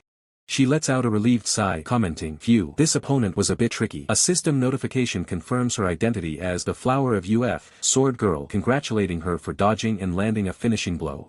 She ponders the strength of her opponent, realizing, judging by that skill, they must be a transcendent rank. She internally names her technique Dance of Death. Clenching her fist, she acknowledges the power of her skill, it's effective even against high-tier players, but then questions, why didn't IT work on that rude guy earlier? Her expression shifts to concern as she considers the rude guy's identity, wondering, that guy, a current pro in UF, a former pro, or maybe he's a pro from Iron Fist instead of UF. She concludes her thoughts, realizing, one thing's for sure, he might be one of those competing for the world's best title along with Anatole, the one and only GOAT in UF. A sly smile forms on her face as she reconsiders, right, someone like that would say those things to me, maybe he was genuinely curious about my skills. Her expression shifts to surprise, exclaiming, what you talking about? Then, a moment later, don't tell me it's about that I guess that's IT. A system notification then pops up, you have one friend request. As she reaches for the holographic envelope, she announces, just a moment, I got a friend request. Instantly, chat messages flood in, one exclaiming, what is it? Don't tell me it's a guy, followed by a dramatic, if it's a guy, get the bamboo spear. She recoils in shock, letting out a startled eek as the chat erupts with questions. What is it? What is it? Why is she so surprised? What the hell is it? And even a plea, accept my friend request too. Her face contorts in pure rage, trembling as she mutters, this fucking bastard. The chat, oblivious, asks, HUI, Sword Girl, what's going on? And why are you shaking? Engulfed in a furious aura of flames, she screams, now, you're even changing your nickname to mock me, I'll kill you. A system notification reveals the culprit, a friend request from I guess that's _IT. Dohyuk rubs his ear with an annoyed ugh, feeling a strange sensation. The silver-haired woman impatiently asks Dohyuk, what are you doing? Hurry up. He quickly apologizes, sorry, then muses, someone badmouthing me, my ears are itching. The silver-haired woman points to a massive iron door, stating, we're almost there. Past this iron door is the next boss. Chat messages pop up, speculating, finally, the next boss battle. Is it a murderer? And it'd be amazing if there were 2 murderers. Lol. Confidently, she declares, I made sure to thoroughly read the strategy guide this time, then demonstrates, if you press this tile. With a satisfying click, the heavy iron door swings open and she exclaims, IT opens. She gestures forward, saying, let's go as they step into the dimly lit passage beyond the iron door. Their footsteps echo as she explains, if we just climb these stairs a bit. They reach a set of formidable iron bars and she continues, we'll reach these iron bars and beyond these bars are. She gestures towards the horrifying sight, stating, as you can see, numerous zombies, and along with them the last gatekeeper protecting the final boss, murderer, she reveals, her voice grim. Dohyuk observes the horde, confirming, you're right, murderer should be right there in the center. Then, he notices something unusual, that doesn't look like a zombie. Dohyuk points out the unexpected sight, there's an old lady in a wheelchair. The chat explodes in confusion, what the fuck, why are you here, and what is this? What is this? Silver-haired woman, terrified, clutches onto Dohyuk, gasping, CCHLOE. Dohyuk, surprised, repeats, CHLOE, that old lady. Lee Dohyuk observes the grotesque old woman, his thoughts racing, judging by her and the viewer's reactions, she must be a boss monster. He theorizes, probably the first person infected with the mutant virus or something like that. His expression darkens as he recalls there was actually someone like that before. Narration shifts to a historical context. After the outbreak, China was divided into 6 countries. A sinister figure appears. That guy was acting as the king in one of those countries. This man, consumed by a green aura, awakened some kind of zombie virus-like ability that allowed him to make infected people follow his orders. With that ability, he even picked a fight with Chen Tao, the strongest in China. The narration poses a question: what was the result back then? The answer comes swiftly. Right. He was utterly crushed by Chen Tao. This brutal defeat served as a critical lesson, confirming that transcendent class hunters are immune to poisons and viruses. Gazing at the grim scene ahead, Lee Dohyuk remarks that it brings back memories before asking if that is indeed the boss monster. The system chat immediately erupts in mockery, jokingly claiming the monster is actually his ex-wife, leaving Lee Dohyuk speechless and reeling. Jia provides a grim explanation, stating that if they fail to save Chloe within the time limit, the virus mutation manifests as rapid aging. Lee Dohyuk looks concerned, wondering if their clear time was too slow, but Jia reassures him that they were actually incredibly fast. Jia gestures toward the chaos, questioning how things ended up this way, while the chat debates if it's a bug or if the AI difficulty simply went haywire. A moment of realization hits them both, causing a wave of awkwardness as they process the absurdity of the situation. The system explains that players are typically supposed to spray a serum across the map using a sprinkler when entering this hidden route. However, Lee Dohyuk and Jia were so focused on mission rewards that they skipped farming the serum entirely, effectively maxing out the game's difficulty. Lee Dohyuk scratches his head in embarrassment, realizing that by rushing, he is the one who caused Chloe to end up in this state. The chat continues to mock him as an ex-wife killer while the aged, mutated Chloe sits in her wheelchair, surrounded by a horde of ravenous zombies. Lee Dohyuk prepares for the inevitable, questioning what kind of bizarre story he's trapped in if he now has to defeat her to proceed. Jia offers to share some spoilers, revealing that Chloe was actually the root cause of the entire outbreak from the very beginning. In a flashback, it is revealed that Chloe was a researcher working on biochemical weapons for a military organization, creating the very strain causing this chaos. Driven by greed, she tried to secretly smuggle the mutant strain out of the lab to sell it to a rival organization during a stormy night. She was caught and forced to hide in this mansion while being hunted, but during the chase, she was accidentally infected by her own pathogen. Jia concludes that Chloe is both the culprit and the host, making her the ultimate source of all the events they are witnessing. Lee Dohyuk grins, simplifying the mission. If they eliminate her, the game is cleared. Jia confirms his assessment. With a firm grip on his weapon, Lee Dohyuk tells Jia to open the gate, declaring that they are going in immediately. Jia presses the release button, and the chat buzzes with anticipation as they prepare to face the final boss of the hidden route. The heavy iron bars begin to slide open with a mechanical groan, revealing the path to the final confrontation. Stepping into the room, Lee Dohyuk calmly announces the start of the show as the mutated researchers begin to lunge at him. Lee Dohyuk dual wields his axes and unleashes his technique, Axe of Madness show, ready to carve through the horde. The zombies scream in agony as Lee Dohyuk begins his violent dance, meeting their charge with lethal precision. An even larger wave of enhanced zombies rushes in, but Lee Dohyuk remains unfazed, tracking their movements with cold intensity. Confidently declares that if this is their last stand, then this final boss fight will be a piece of cake. The chat warns that there are twice as many enhanced zombies this time, and even a single bite could inflict deadly status effects. The objective is clear: eliminate every single one of them before focusing all their power on defeating the final boss, Chloe. The viewers remind everyone that Lee Dohyuk has an ultimate pack-clearing move, the Whirlwind charge. However, Lee Dohyuk notes that using it consecutively is far riskier in reality mode than in the standard game mode. The chat laughs, pointing out that despite his superhuman physique, Lee Dohyuk actually suffers from severe motion sickness when spinning. Lee Dohyuk shifts his strategy. If the goal is to eliminate the boss, he doesn't need to fight every zombie. With a powerful kick, he sends a zombie flying, clearing a direct line of sight toward his target. He decides to take the shortest path possible, avoiding the bulk of the horde by leaping over them with incredible agility. He dives straight for the final boss, determined to end the encounter with a single, decisive strike. Suddenly, Chloe lets out a deafening, high-pitched scream, unleashing a massive wave of crimson energy that pushes everything back. Lee Dohyuk's eyes widen in shock as a blinding light consumes his vision, the sheer force of the boss's power catching him off guard. A massive explosion rocks the entire mansion, tearing through the walls and lighting up the night sky in a display of raw destruction. The echoes of Chloe's ultimate sonic attack still ring through the air, a devastating wave of sound that was meant to end the threat but instead left a trail of carnage in its wake. The sheer force of the blast has leveled the surroundings, leaving nothing but dust and the chilling realization that the tables have turned. Among the rubble lies a gruesome sight, a mountain of mangled limbs and cold flesh. The chat is buzzing, wondering if these are the remnants of a zombie horde that stood no chance against the previous onslaught. Suddenly, a hand twitches within the pile. The viewers catch it instantly, their excitement peaking as they realize something, or someone, is still moving under the weight of the dead.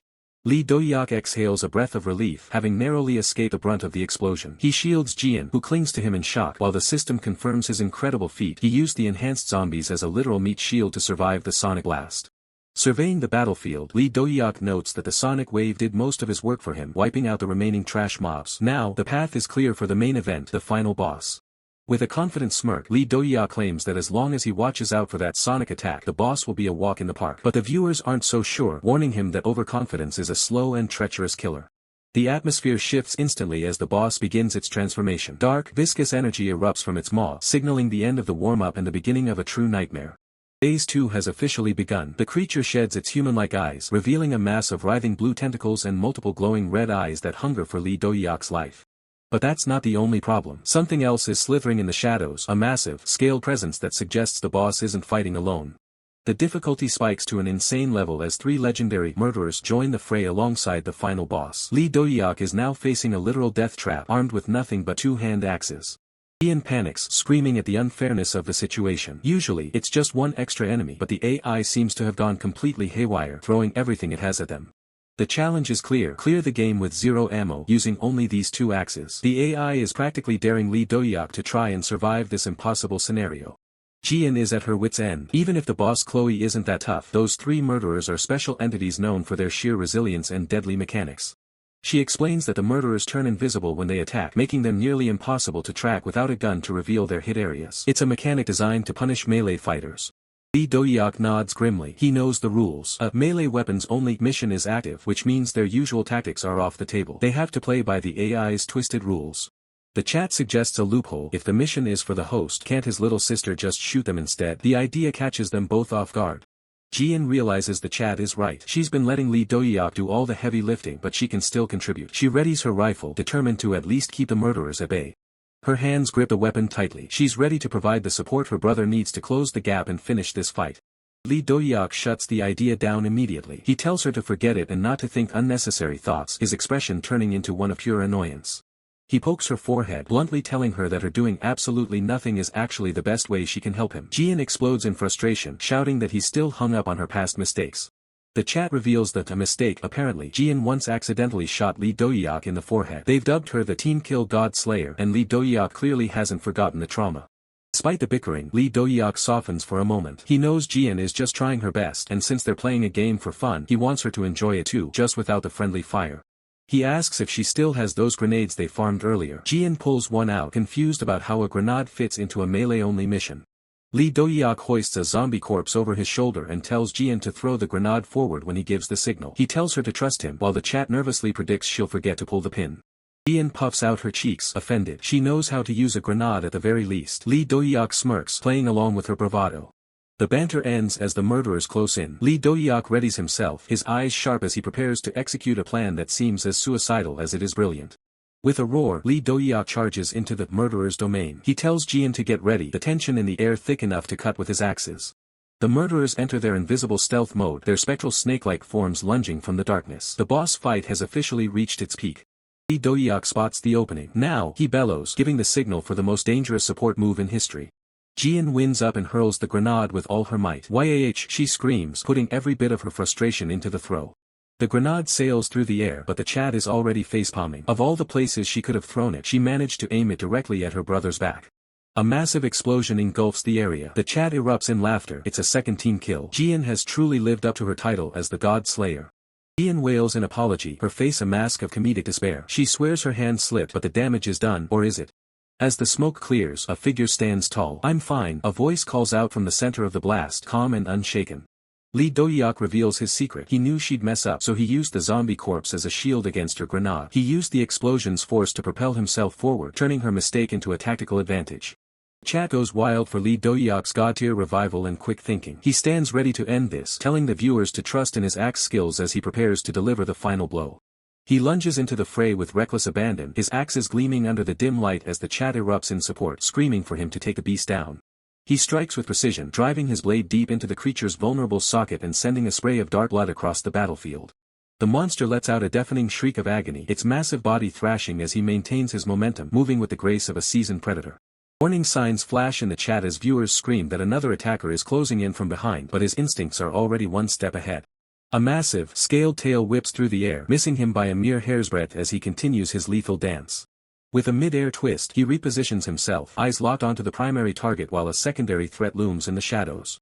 He raises his axe high, the weapon vibrating with intensity as he prepares for a heavy downward strike. The impact is massive, but the shock on the viewers' faces is even greater when the heavy blade meets unexpected resistance. He grits his teeth in frustration, realizing his axe failed to penetrate the beast's reinforced hide as he expected. Suddenly, a semi-transparent form ripples behind him. The invisible attacker has returned to finish what it started. A powerful shockwave blasts him backward, notifying everyone that the enemy has recovered from the previous damage. The chat panics, wondering how he can possibly pierce those impenetrable scales with just a simple axe. Despite the blood trickling down his face, he lets out a low chuckle, admitting that this situation is finally getting a little bit troublesome. He stands tall, a predatory grin spreading across his face as he declares that the trouble is exactly what makes this fun. He charges forward again, his speed increasing as he decides it's time to stop playing around and have some real fun. He analyzes the trio. The middle snake is permanently visible due to its damage die, while the other two attempt to fade back into invisibility. He recalls his experience with superior species that could manipulate their forms. Compared to them, these snakes are nothing. Closing his eyes for a split second, he taps into that familiar sensation of combat, ready to eliminate these creatures just like he did before. He sprints through the ruins, his movements becoming a blur as the monsters converge on his position from all sides. Trapped between two massive serpents, he prepares to strike, his senses fully attuned to the vibrations in the air. The viewers go wild as he pulls off an impossible dodge, twisting his body through the air with superhuman agility. He hones in on the one with the damage die first, knowing that eliminating the visible threat is the key to breaking their formation. The snake lunges, its fangs bared, but he is already descending like a bolt of lightning. The chat questions his strategy, remembering that his previous attacks were deflected by the creature's ironclad scales. But he isn't aiming for the hide this time, he's targeting the reverse scales, the one fatal flaw in the monster's armor. He drives the axe against the grain of the scales, concentrating all his strength into a single point to bypass the natural defense. Suddenly, a massive tentacle erupts from the darkness, signaling the arrival of a devastating attack. He dances through the chaotic barrage of tentacles, his movements so fluid that the chat begins to question if he's even human. The serpent opens its maw wide for a killing strike, but he is right where he needs to be. He grips his bloody axe tight, the weapon now a conduit for his lethal intent as he prepares the finishing blow. A blinding flash of energy erupts as he connects, the sheer force of the impact shaking the very ground beneath him. He wedges his axes into the beast's mouth, prying it open to expose the soft tissue hidden beneath the armor. With a guttural roar, he exerts every ounce of his physical power, tearing into the creature's core. The last beast lunges in a desperate final attempt, its massive jaws closing in on his position. The chat screams in terror as the beast connects, but his counterattack is already in motion. He targets the fundamental weakness of these reptilian monsters. It's not just the mouth, but the area directly opposite their back scales. He delivers a devastating strike to the belly, reminding everyone that even the most armored beast has a soft underside. The monster lets out one final, pathetic shriek as its life force fades, leaving him standing victorious amidst the carnage. The chat is in absolute disbelief, wondering if such a feat is even possible as Dohyuk stands victorious amidst the rubble of the battlefield. Final boss, a grotesque mass of eyes and tentacles known as the bacterial colony Chloe, lets out a deafening, final shriek of agony. Dohyuk doesn't give it a second to recover, lunging forward with a blood-stained blade and shouting that this is the end. With a blinding flash of energy, he delivers the finishing blow, signaling the absolute conclusion of the raid. His movements are a blur of lethal precision, mid-air and ready to carve through anything that remains of the monster's defenses. Jia erupts in joy, cheering that they won and the game is finally cleared while the donation alerts start flooding the screen with hype. Jia thanks the viewers for their generous donations, but Dohyuk remains stoic, his mind already analyzing the battle he just finished. Looking at his bloody weapons, Dohyuk admits to himself that he was just starting to get into it, but it ended far too quickly. To him, the previous match against the Black Blade Girl was much more stimulating due to her complex tactics and variety of patterns. Compared to a skilled human opponent, he finds that these instant kill monsters have patterns that are simply too predictable and simple. A massive donation from Black Oak pops up, and Dohyuk is just glad they didn't get scammed on the mission reward this time around. Viewers are stunned by the upload speed, suspecting that Dohyuk's clear video was edited and uploaded in real time. Jia explains they haven't made an official account yet, so they agreed to host this game on Black Oak's platform in exchange for viewers.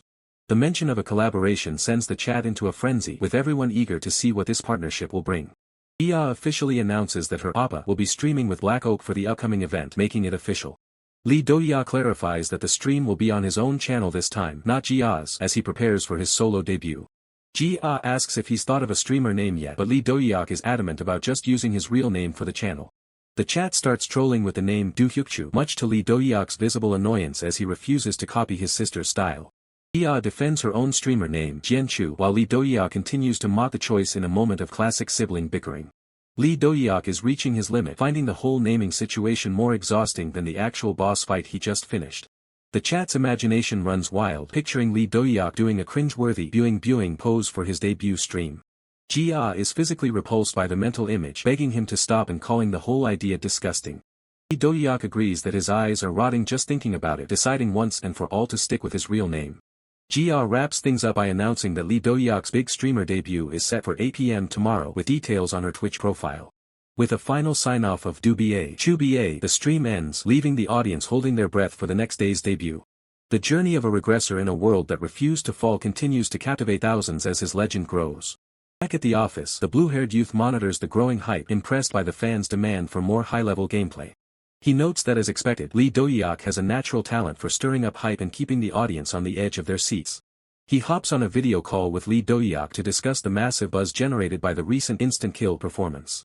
Lee Dohyuk admits he didn't expect this much attention, but he's ready to capitalize on the impact he's made. Blue-haired youth suggests that for the debut, they need a game that truly showcases Lee Dohyuk's overwhelming physical prowess. When Lee Dohyuk asks for a specific recommendation, the answer is immediate and bold: Rise of Valhalla. It's a brutal game set in the 9th century, featuring the invasion of Anglo-Saxon England by the great heathen army of Vikings. The game is famous for its exceptional combat mechanics and intense, brutal battles that demand the utmost skill from players. Blue-haired youth believes it's the perfect game for Lee Dohyuk to experience the legendary Viking high of combat.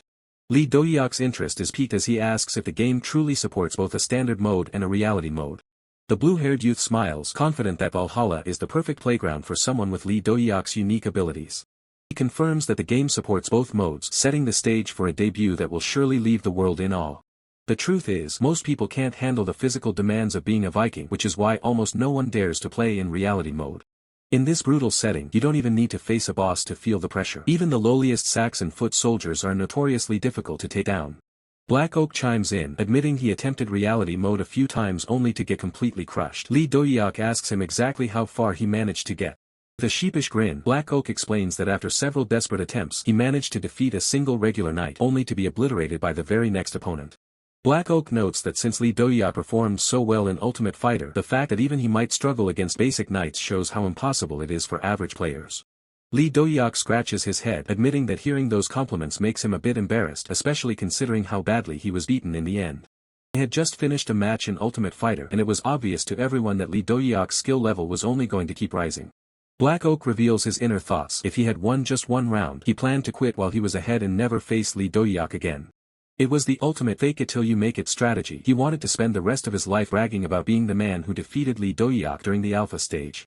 He had joined the fight hoping for a victory he could boast about, but instead, he ended up gasping for air after a crushing defeat. Looking at his phone, Lee Dohyuk considers that with his current abilities, he might actually have a shot at clearing the Valhalla reality mode challenge. It's a feat he could never have achieved before. Only a handful of players have ever reached the end, and even they barely survived after countless attempts. But Black Oak has total confidence. He believes that if anyone can clear the challenge without a single retry, it's Lee Dohyuk.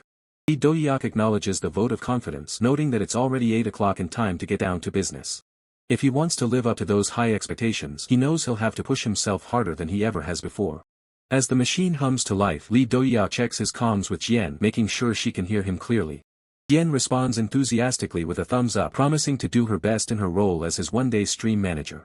With everything ready, the command is given. Full dive start. The digital world begins to form around him. Lee Dohyuk enters the game lobby as the chat erupts in excitement, chanting his name and demanding the gates be opened. He greets his audience, promising to reveal his game choice in a moment. Someone in the chat asks if he's playing Diablo, but he clearly has something else in mind. He opens the floor for a Q&A, and the chat is immediately flooded with questions about his real identity and how his combat skills got so insane. Lee Dohyuk chuckles, thinking about the fact that he can't exactly reveal he's a regressed hunter who trained to save a collapsing world. He decides to sidestep the personal questions, leading the viewers to speculate that he must be some kind of elite special ops veteran. Moving forward, Lee Dohyuk announces his plan to make gaming the primary focus of his streaming content. When asked about Ultimate Fighter, he mentions playing it back in the console era, sparking a wave of nostalgia for the old days. The chat is stunned, mockingly calling the game trash fighter and joking about him being a typical out-of-touch member of the MZ generation. Dohyuk is taken aback by the backlash, asking if Ultimate Fighter is really considered that bad by modern gaming standards. Jian chimes in to confirm the bad news, telling him the game is completely outdated and has a terrible reputation among streamers. He explains that people literally call it trash fighter now and that Iron Fist is the only fighting game that draws a crowd these days. Dohyuk takes her advice to heart, realizing it's probably best to avoid streaming that title if he wants to keep his viewers. Despite a donation message suggesting he switch to Iron Fist, Dohyuk reveals that he has already locked in today's main event. Jian is thrilled to see the viewer count has already surpassed 2,000. The audience is buzzing, eager to see if his gaming skills live up to the hype. The chat goes wild as they realize the pivot. He's skipping the trash games and going straight into the legendary Valhalla. Dohyuk arrives in the Viking-inspired world of Rise of Valhalla, looking every bit a warrior as he prepares for the coming trial. Jian prompts him to select his mode. The system screen flickers, offering two choices: standard game mode or the infamous reality mode. Without a moment's hesitation, Dohyuk selects reality mode for his first playthrough, sending the chat into an absolute frenzy. As the digital world's light envelopes him, Dohyuk materializes in the starting zone, the heavy burden of reality mode already weighing on his senses. Standing beside him, Dohyuk strikes a pose for his audience, shouting his signature greeting, "Everyone BLHA," as his stream goes live to thousands. The chat immediately floods with mockery, teasing Dohyuk for returning to farm items yet again. He just winks, telling his viewers to stop hating on the mosquito. Dohyuk listens as Dohyuk explains their deal. Dohyuk provides the viewership, and in exchange, the footage will be uploaded to his channel. A system alert chimes as the raid begins, announcing that Dohyuk has brought in a staggering 2,427 viewers. Pointing at the surging numbers, Dohyuk jokes that at this rate, he's no longer just a mosquito, he's officially graduated to a honeybee. Suddenly, a tiny, glowing AI companion flutters into view, excitedly telling Dohyuk to check the massive spike in viewership. Dohyuk watches the scene, thinking to himself that this is how connections are built, one step at a time, by linking himself to a rising star like Dohyuk. A sly grin creeps onto Dohyuk's face as he imagines the fame and benefits he'll reap just by standing in the shadow of Dohyuk's talent. Dohyuk ignores the antics and looks straight ahead, commanding the system to start the game and dive into the Viking world. Cinematic introduction begins, transporting them to the year 793 when a dreadful calamity descended upon the sacred land of Northumbria.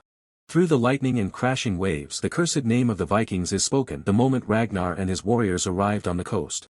The narration turns grim, detailing how Ragnar fought his final battle against King Aella II, only to fall into a trap and meet his demise. Even as he bleeds out, Ragnar's defiance remains absolute. He curses the Saxon scum, warning that his children will never let his death go unavenged. With a mad laugh, he promises to watch their deaths with a smile from the halls of Valhalla, which Odin has prepared for him. Blood sprays across the screen as his final shout of Valhalla echoes through the storm, marking the end of the legendary king. The title card flashes, Rise of Valhalla. The warriors' recognition begins now. They are greeted by Joran, the Viking combat instructor and tutorial NPC, who bellows about the fall of King Ragnar. Dohyuk stands among the recruits as Joran declares their mission, revenge and retribution against the ruthless Saxons. Joran challenges the crowd, asking who will be the first to earn a warrior's recognition and become a true soldier of Odin. Dohyuk whispers to Dohyuk, explaining that while Joran just teaches the basics in normal mode, things are very different here. In reality mode, you must earn Joran's actual respect just to gain the basic qualification to even play the game. System prompt warns that reality mode is strictly for veterans, advising beginners to stick to the normal settings. Ignoring the warning, Dohyuk draws a hatchet, deciding he'll be the one to show the viewers how it's done. He charges forward with dual axes while the chat erupts in laughter, wondering if he's trying to mimic Dohyuk's style. Confident, Dohyuk reminds his fans that he once defeated a knight with a sword and shield, so swapping to axes should be a breeze.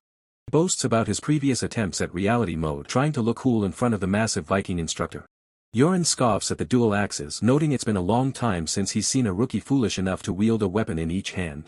With a menacing grin, Joran readies his weapon, telling the rookie to come at him so he can teach him a real lesson. The word rookie strikes a nerve, and Dohyuk launches himself into the air with a burst of speed. He swings down with everything he has, determined to make the instructor take back those insulting words. Dohyuk thinks to himself that while dual wielding is tricky, the element of surprise makes it worth a risk. His plan is to lure the enemy into defending against the first strike, only to catch them off guard with the second. But Joran doesn't even flinch, his eyes narrowing as he tells Dohyuk that his attacks are far too weak to matter. Before Dohyuk can complete his dual axe combo, Joran's massive hand reaches out, halting his momentum. Shock registers on Dohyuk's face as he realizes his element of surprise meant nothing to a master combatant. With a thunderous crash, Joran slams Dohyuk into the dirt, the impact sending a shockwave through the training grounds. The reality of the situation settles in as the logo appears once more. This is no ordinary game. Dohyuk grovels in the dirt, coughing as the chat mocks his failure, pointing out that dual axes are useless without the proper skill set. Joran looks down with pure disgust, telling Dohyuk he's no warrior and should go find work as a kitchen hand instead. Joran, a notorious trash talker, bellows for his next victim. His insult, calling his opponent a kitchen hand, is intended to cut deeper than any blade in this Viking-inspired world. Nearby, a student beams with unearned pride, wrongly convinced that Dohyuk has finally acknowledged his combat skills. Dohyuk looks back with a face of pure skepticism, bluntly asking if the man realizes he actually contributed nothing to the fight. Harsh truth hits the student like a freight train, leaving him frozen in shock while the system chat mocks his pathetic performance. Dohyuk draws his dual axes, explaining that while the style may look flashy, the execution must be brutally straightforward to be effective. With a casual smirk, Dohyuk mentions his Achilles play, suggesting the student would only understand real technique if he had actually seen it. The student admits he spent hours studying that footage, desperately trying to mimic the movements until his muscles were screaming in pain. Dohyuk bursts into laughter at the sheer absurdity, while the chat continues to roast the talentless black orc. Patting the student's shoulder, Dohyuk offers a mockingly sweet word of encouragement, telling him to hang in there despite his obvious lack of talent. Suddenly, a high-stakes mission notification pings. A viewer named OnlyFax has put up 100,000 won for Dohyuk to go all out and crush Joran. Bounties start stacking up instantly as more viewers join the stream, all eager to see Dohyuk dismantle the arrogant Viking. Watching Joran from the sidelines, Dohyuk notes that the man is surprisingly capable for a mid-game opponent. Joran delivers a bone-shattering blow to another challenger, dismissing him as too pathetic to even warrant his attention. Standing tall over the fallen, Joran roars at the crowd, demanding to know who else is foolish enough to challenge him. Dohyuk steps forward with a calm smile, acting as a peacemaker while the viewers in the chat continue their relentless mockery. He considers the situation, realizing that simply winning would be far too easy and wouldn't satisfy the mission requirements. Joran watches in confusion as Dohyuk casually tosses one of his axes aside, wondering what the brat is planning.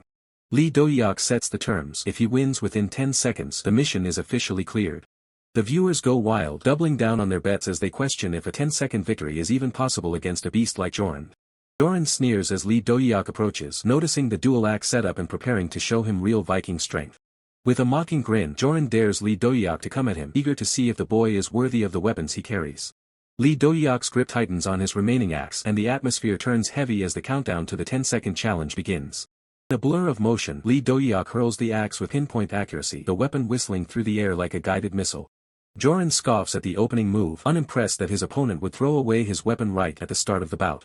But before Joran can even finish his thought, Dohyuk is already in his blind spot, moving with impossible speed.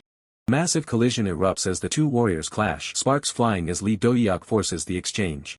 Joran realizes too late that the axe throw was nothing more than a calculated distraction to close the distance. His eyes light up with savage joy. Finally, a worthy opponent has appeared to test his mettle. Dohyuk catches his returned axe mid-air, his movements fluid and precise, far outclassing anyone Joran has ever fought. Dohyuk's eyes narrow as he analyzes the battle data in real time, treating the fight as reinforcement learning in its purest form. He knows there are stronger NPCs out there, but his actual combat experience is on a level these digital warriors can't comprehend.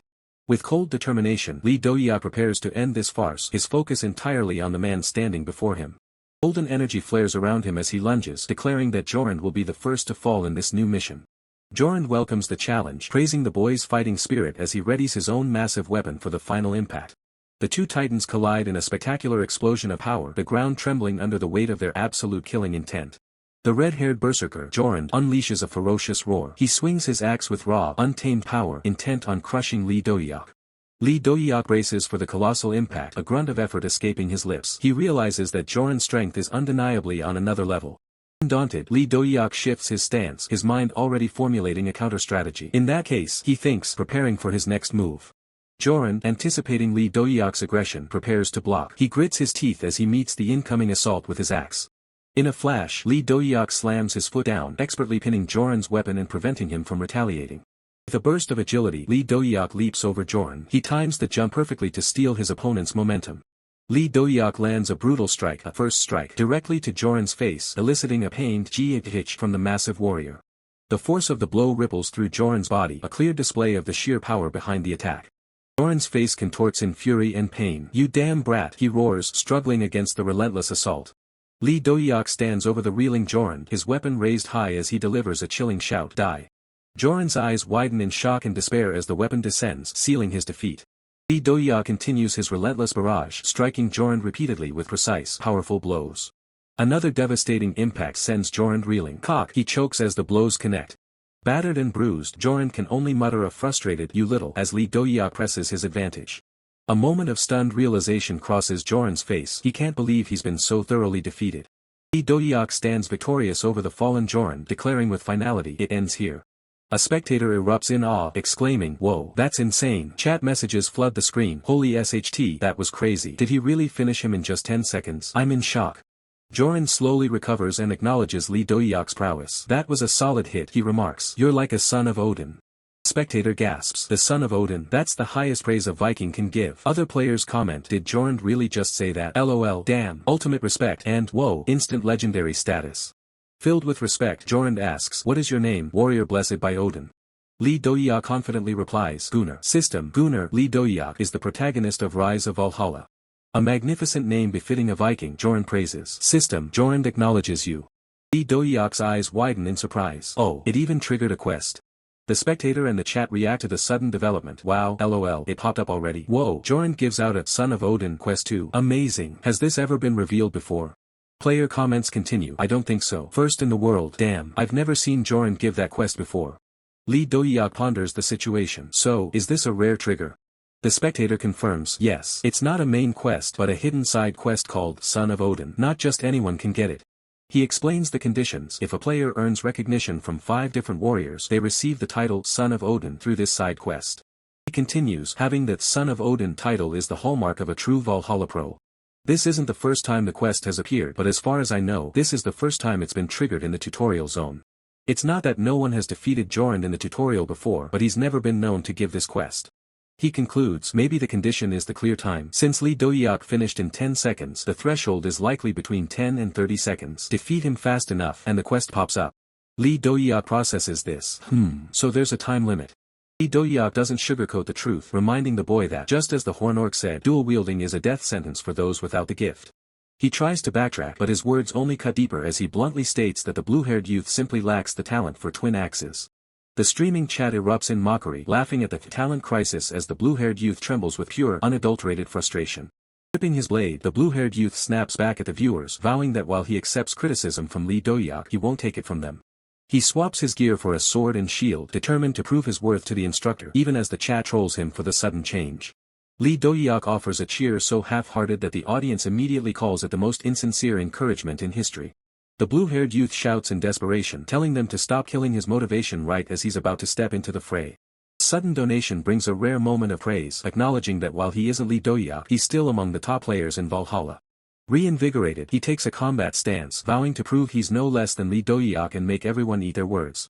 The massive warrior Joran looms over him, mocking the rookie with a taunt about his mother's milk before calling him a kitchen maid. With a defiant shout to "just wait and see," the blue-haired youth launches himself forward, igniting the duel.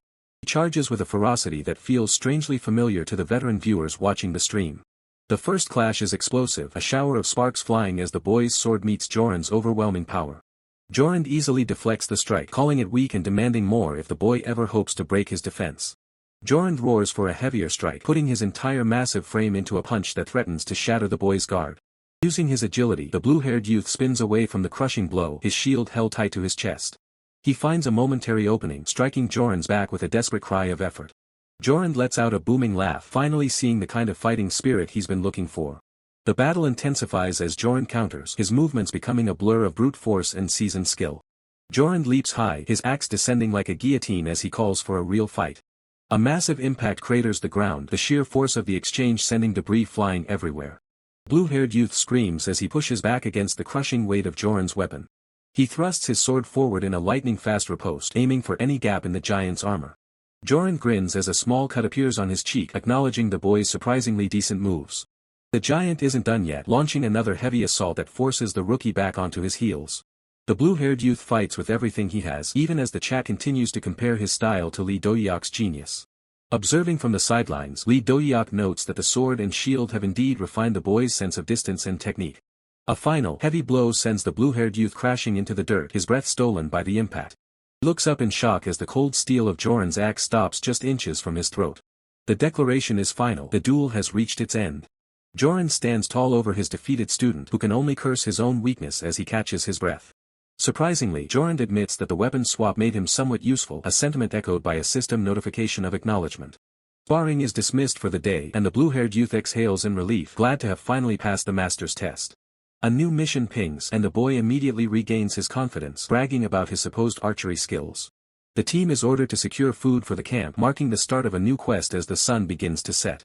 The blue-haired youth, observing Lee Dohyuk, questions his archery experience, asking if he has ever handled a bow before, noting Lee Dohyuk has only been watching. Lee Dohyuk responds, admitting he has experience with magical arrows but implies a traditional bow is different. Lee Dohyuk confidently states that while he's dabbled with toy bows, this marks his very first time wielding a real one. The blue-haired youth offers Lee Dohyuk a chance to practice, suggesting they aim for a nearby tree, to which Lee Dohyuk eagerly agrees. Lee Dohyuk focuses, his mind racing through the fundamentals, commanding himself to control his breathing and take careful aim. With a surge of inner resolve, Lee Dohyuk releases the string, a burst of blue energy accompanying the arrow's launch. The blue-haired youth bursts into laughter, mockingly asking what that shot was, as Lee Dohyuk clearly missed his target. Lee Dohyuk lets out a small, deflated ah, acknowledging his failure. System notification pops up remarking on Lee Dohyuk's unexpected weakness, stating that archery is indeed tough without prior experience. The blue-haired youth agrees, but Lee Dohyuk remains undeterred, confident he'll master it with a few more attempts. The blue-haired youth laughs heartily, surprised that even Lee Dohyuk has a weakness, then confidently declares he will teach Lee Dohyuk how to properly shoot a bow. The blue-haired youth boasts, calling himself the Robin Hood of Valhalla, Blue Oak himself, with a comical Pinocchio nose indicating exaggeration, assuring Lee Dohyuk to trust his expertise. System notifications mock the blue-haired youth's excitement, pointing out his less-than-perfect accuracy. The blue-haired youth, noticing Lee Dohyuk's reaction, quickly tries to defend his skill, emphasizing that landing even that many shots is still impressive. Rustling in the undergrowth breaks the playful banter, revealing a wild deer emerging from the dense foliage. Lee Dohyuk's eyes widen slightly, a silent question mark hanging over his head as he takes in the unexpected presence of the deer. The blue-haired youth exclaims upon spotting the deer, then quickly shoves Lee Dohyuk aside, declaring he'll handle the shot, catching Lee Dohyuk by surprise. A system prompt reminds them that bows require extensive mastery. Meanwhile, the blue-haired youth internally boasts, eager to demonstrate his archery skills, honed from countless hours in virtual medieval games. The confident cry of one shot, one kill, the blue-haired youth unleashes a glowing blue arrow, a streak of light cutting through the air. The arrow narrowly misses the deer, striking the tree with a loud impact, causing the startled animal to yelp in fright. A system notification mocks the blue-haired youth's failed attempt. As the blue-haired youth tries to compose himself for another shot, Lee Dohyuk, exasperated, shoves him aside, declaring he'll take over, much to the blue-haired youth's surprise. With a sharp gasp, Lee Dohyuk winds up and hurls his axe with incredible force, a blinding blue trail following its trajectory. The axe finds its mark with a sickening thunk, striking the deer and sending it tumbling to the ground. Two system notifications pop up, expressing disbelief and awe at Lee Dohyuk's unorthodox method, questioning how he managed to kill the deer by simply throwing an axe. The blue-haired youth points frantically, exclaiming as a new linked quest raid notification suddenly materializes before them, indicating an unexpected turn of events. The scene shifts to a furious Carolingian Saxon elite warrior rallying his troops with a roar, condemning the barbaric Viking scum for invading their land and vowing to send them straight to hell.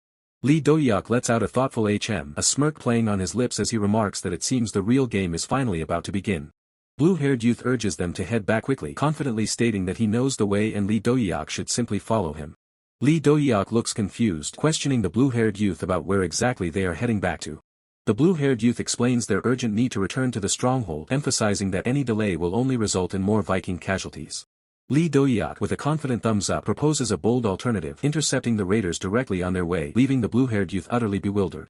Blue-haired youth stares in utter disbelief, reminding Lee Dohyuk that roughly 20 enemies are part of this raid, then incredulously asks if Lee Dohyuk truly expects them to take on such a force alone.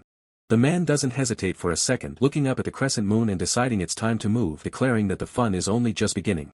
Beside him, the young man is practically vibrating with anxiety, shouting at him to wait and asking if he's actually insane enough to go through with his suicidal charge. Deep in the woods, the rhythmic sound of boots hitting the earth echoes through the trees as a small army marches toward their destination. The enemy commander barks out an order for everyone to stay alert, sensing that they are only a few steps away from the target's base. The soldiers grip their weapons tight, their eyes scanning the foliage for any sign of movement, unaware of the storm about to break. Suddenly, a sickening crunch rings out as a soldier in the front line is sent flying, coughing up blood from a brutal, unseen strike. Chaos erupts instantly. The commander screams that it's an ambush, but the realization comes far too late for his men. From the shadows, the man and the young man emerge, dressed in primitive Viking-like furs. The soldiers are stunned. How could only two people have the nerve to attack them? The commander laughs off the threat, calling them fools and mocking the idea that a mere duo could stand against his entire unit. The man doesn't wait for a reply, sprinting forward with terrifying speed. The young man trails behind, yelling for him to stop charging in so recklessly. Infuriated by the disrespect, the commander orders a full-scale assault, demanding his men tear the two intruders apart. The man lets out a wild laugh, swinging his axe with lethal precision and shouting that it's first come, first serve for their lives. An axe head slams into a wooden shield, the sheer force of the blow splintering the wood and sending a shockwave through the soldier's arm. Blood sprays across the grass as the man carves a path through the formation, his movements a blur of savage, calculated violence.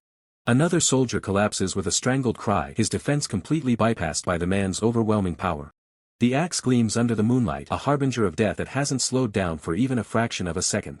With a horizontal sweep, the man decapitates a foe, the head spinning into the air as the body slumps to the ground like a puppet with cut strings. A desperate soldier lunges forward, screaming a battle cry as he tries to catch the man off guard with a high slash. The man doesn't even use his weapon, meeting the soldier's charge with a bone-shattering punch straight to the jaw. He follows up with a brutal kick, sending another warrior spiraling backward into the dirt. The impact is so severe that the soldier's breath is stolen instantly, leaving him gasping in the mud. The man stands amidst the carnage, his fur cloak stained with the blood of the fallen as he eyes his next targets. Commander is trembling with rage, screaming at the man to stop his relentless slaughter. The young man snaps out of his hesitation, declaring that he's joining the fray right now.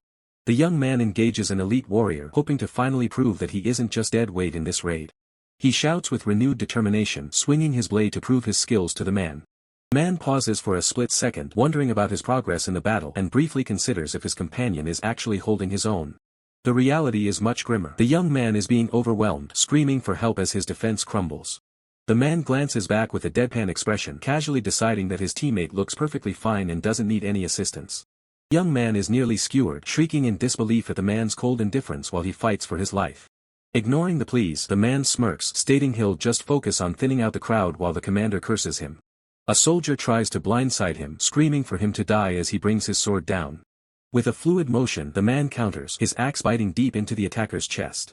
The strike is so powerful that blood mists the air, painting the forest floor in a dark, visceral red. The man's eyes glow with a cold, predatory light as he prepares to finish the rest of the unit, his thirst for battle far from quenched. The last remaining soldiers can only stare in horror, realizing they aren't fighting a man but a monster in human skin. Dohyuk tears through the ranks with brutal efficiency, his movements a blur of lethal precision as he carves a path of destruction. System chat erupts in disbelief as Dohyuk wipes out the mob single-handedly, leaving only 6 survivors trembling in the wake of his power. The remaining soldiers are paralyzed by a primal fear, their AI struggling to comprehend the monster standing before them. Dohyuk pauses, noting the unusual behavior of the NPCs as they prepare to break rank and flee for their lives. Their commander screams for them to stand their ground, but his words fall on deaf ears as the line of defense completely collapses. Panic takes over. Weapons are dropped and dignity is abandoned as the soldiers scramble to escape the inevitable. They scream in terror, realizing that at this rate not a single one of them will make it out of the forest alive. The retreat is chaotic, but Dohyuk watches them with cold, calculating eyes, already planning his next move. Dohyuk won't let his prey escape so easily. He prepares to hunt them down one by one before they can scatter too far. He lunges forward, a sudden strike catching a fleeing soldier off guard and ending his escape before it even begins. The forest echoes with a final, desperate scream as another life is snuffed out by Dohyuk's overwhelming force. With a powerful kick, Dohyuk sends another soldier sprawling, maintaining his relentless momentum. Realizing he's out of axes, Dohyuk decides to switch tactics, reaching for a bow to pick off the distant targets. The system viewers question his choice, but Dohyuk is confident, drawing back the string with calm focus. The first arrow flies, though the system mocks his low-tier archery skills, expecting a total failure. The arrow misses its mark, burying itself in the ground as the chat laughs at his seemingly terrible aim. Dohyuk remains unfazed, adjusting his grip as he begins to understand the mechanics of the weapon. He lines up his next shot, ignoring the heckling from the system as he prepares to prove them all wrong. Thwack! The arrow finds its mark, piercing a soldier's leg and bringing him crashing to the dirt in an instant. Dohyuk continues his calculated assault, systematically disabling the runners with pinpoint precision. Another arrow, another hit. The fleeing soldiers find their legs giving out as Dohyuk masters the bow in real time.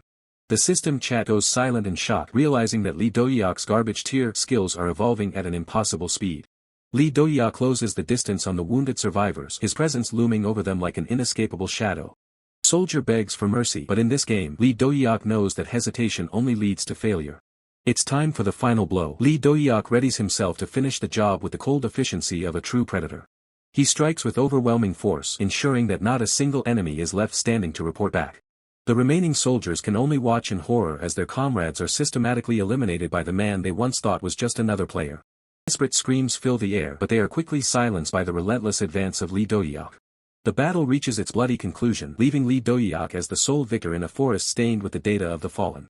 Lee Dohyuk stands over the final body, his expression unreadable as the system chat compares him to a legendary archer reborn. With the field cleared, Lee Dohyuk retrieves his weapon, his mind already focused on the next target, Carol. The chaos of battle erupts as a warrior screams in agony, begging the protagonist to stop spectating and join the fray. Giant warrior lunges forward with a roar, demanding to know where the enemy is looking as another strike sends the struggling fighter reeling. Watching the clumsy display, the protagonist critiques the poor form, noting that the roll was completely off while the stream chat mocks the beatdown. The enemy doesn't let up, forcing a desperate scream from the warrior as he barely holds his ground. Steel clashes against steel in a flurry of sparks, the impact forcing a pained grunt from the front line. Giant warrior's face contorts with pure rage, his eyes locked on the target as he prepares to unleash his fury. Suddenly, the protagonist moves like a blur, his eyes glowing with a cold light as he delivers a finishing blow that sprays the field with blood. The system chimes, announcing the successful completion of the raid mission as the dust begins to settle. Protagonist stands tall over the carnage, casually asking if everyone is alright while the chat loses its mind over his solo performance. The warrior wipes the grime from his face, snapping that the protagonist could have lent a hand much sooner. With a nonchalant smile, the protagonist offers a half-hearted apology, admitting he simply didn't think help was necessary. The warrior is left speechless by the sheer audacity of the remark, his mouth hanging open in disbelief. The protagonist explains his logic, stating that most people get annoyed when their kills are stolen, especially when the situation isn't even a crisis.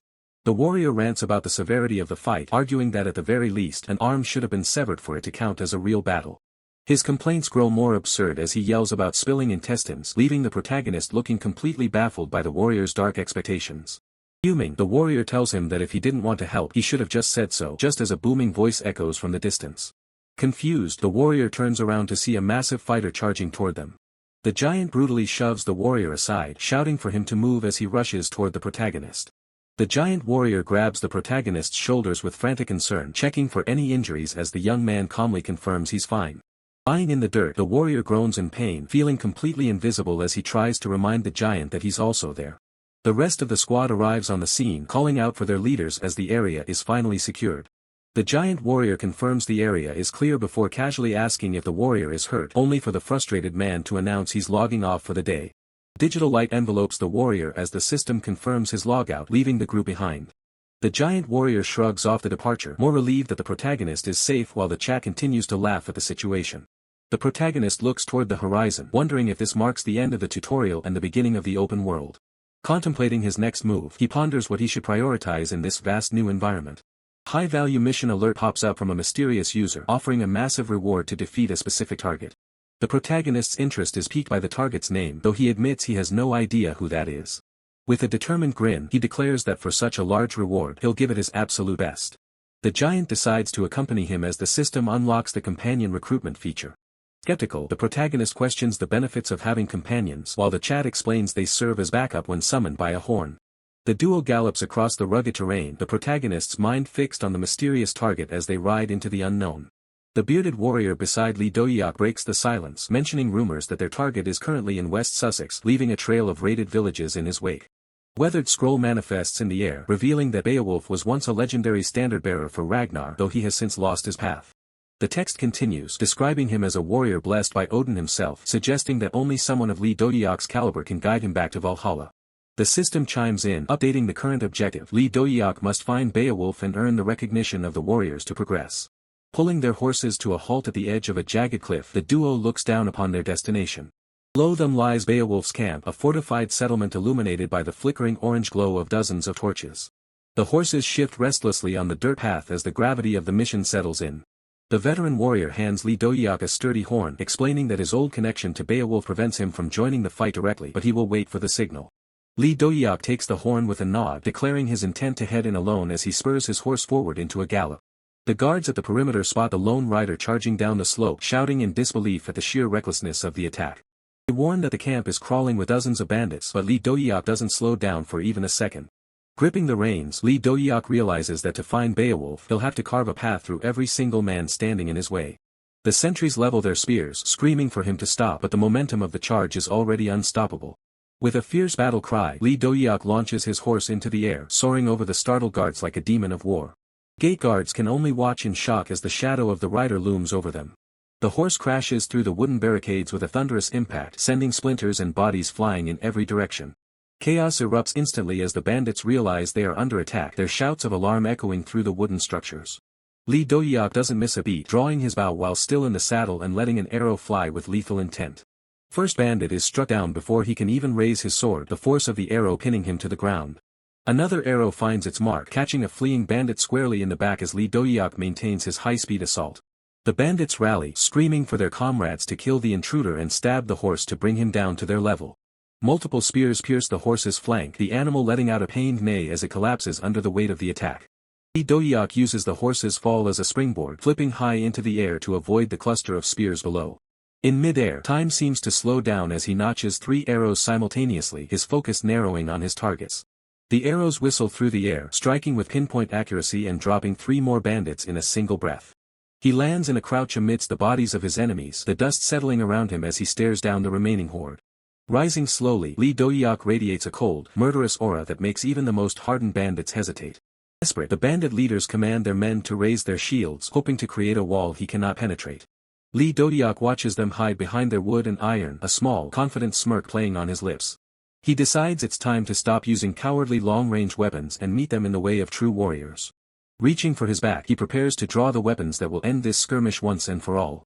With a metallic ring, he unsheathes his twin axes, declaring that from this moment on he will clear the camp with cold steel. The battle enters its most brutal phase as Lee Dohyuk prepares to dive into the heart of the enemy formation. Every strike counts in this high-stakes mission, where one wrong move could mean the end of his journey. The tension reaches a boiling point as the bandits prepare for the final clash against the unstoppable invader. Lee Dohyuk charges, his axes carving through the shield wall with terrifying power, leaving nothing but broken wood and defeated foes. He moves like a whirlwind of destruction, his blades finding every gap in the enemy's armor with surgical precision. The impact of his axe against a bandit's shield sends shockwaves through the air, signaling the inevitable fall of the camp. Warrior's axe slams into a bandit, sending a shower of blood and eliciting a furious cry from the opponent. The warrior surges forward, his face a mask of fierce determination, moving with incredible speed through the fray. He crashes into another foe, a burst of blue energy erupting from the impact as he overwhelms the bandit's defense. As the warrior advances, a group of bandits scrambles, one desperately calling out while another lets out a pained cry.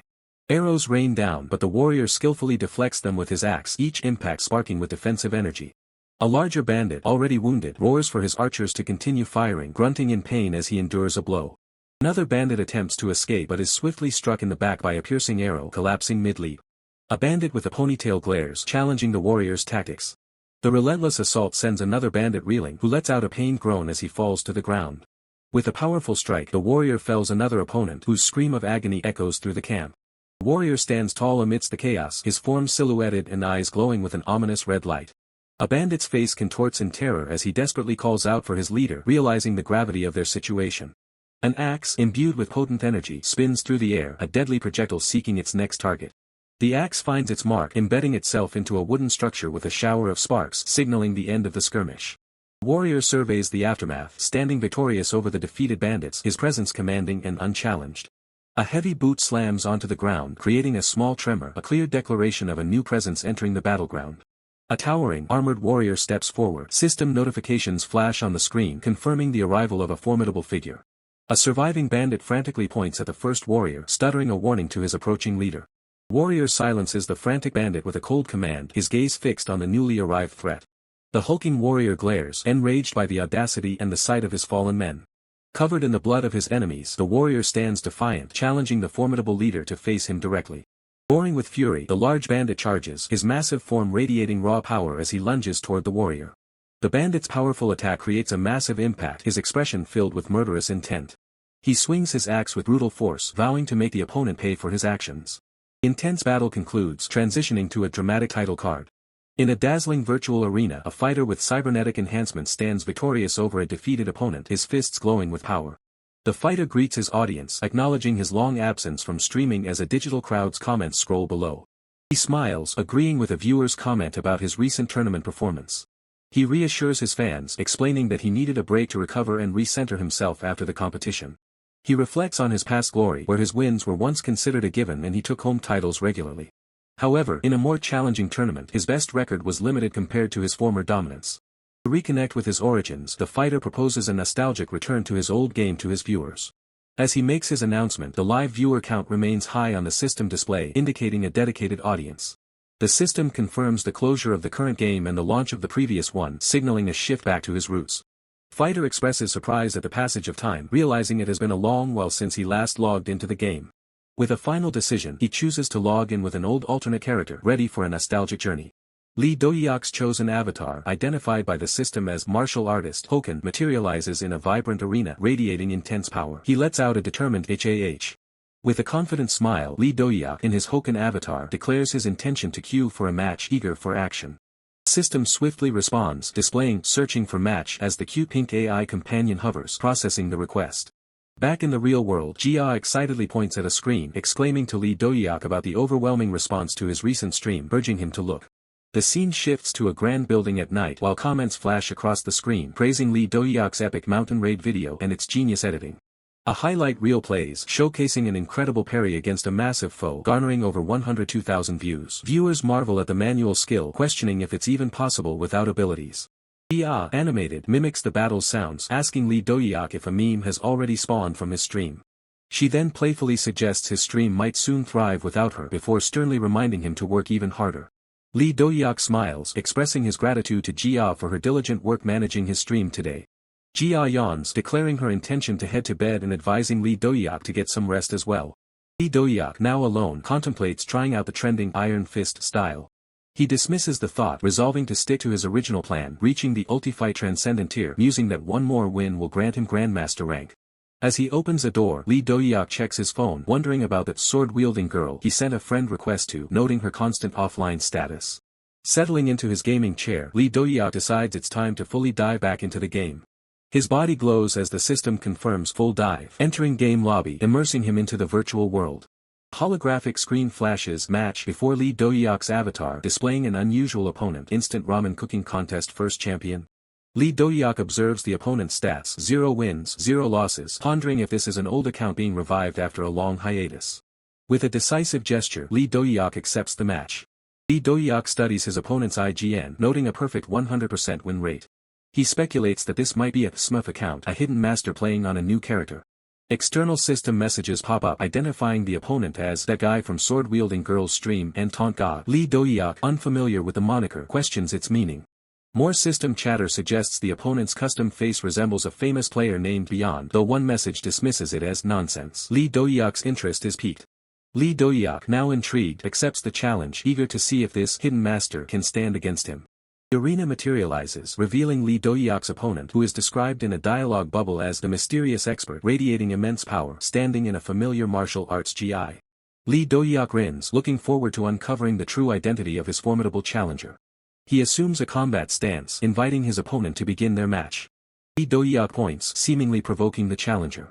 The opponent, with a menacing glow, retorts, challenging Lee Dohyuk to make the first move. System messages react to the psychological warfare, noting that mind games right from the start. Lee Dohyuk, unfazed, asks if his opponent is looking down on him. The opponent retaliates instantly, launching a blazing, powerful punch. A swift, devastating kick follows, connecting with Lee Dohyuk. Refusing to yield, Lee Dohyuk retaliates with a fierce, arcing kick, the impact sending ripples through Anhatal's guard. Lee Dohyuk presses his relentless assault, his eyes burning with focused intensity as he unleashes a rapid flurry of powerful punches. Anhatal, disoriented, struggles to parry the overwhelming force, his body twisting precariously under the barrage. Anhatal reels back, a wave of shock washing over him as he internally questions how Lee Dohyuk managed to block his previous attack. Before Anhatal can process his thoughts, a devastating punch connects squarely with his face, contorting his features in pain. Lee Dohyuk follows up with a crushing downward kick, aiming to drive Anhatal into the ground. The impact shatters the ground, and Anhatal cries out in agony as the full force of the blow slams into him. Lee Dohyuk stands firm amidst the dust, his form radiating raw power, ready for the next move. Anhatal lies sprawled on the shattered floor, groaning in pain, struggling to regain his composure after the relentless assault. Without hesitation, Lee Dohyuk lunges, pressing his advantage as he targets Anhatal, who is still reeling from the previous blow.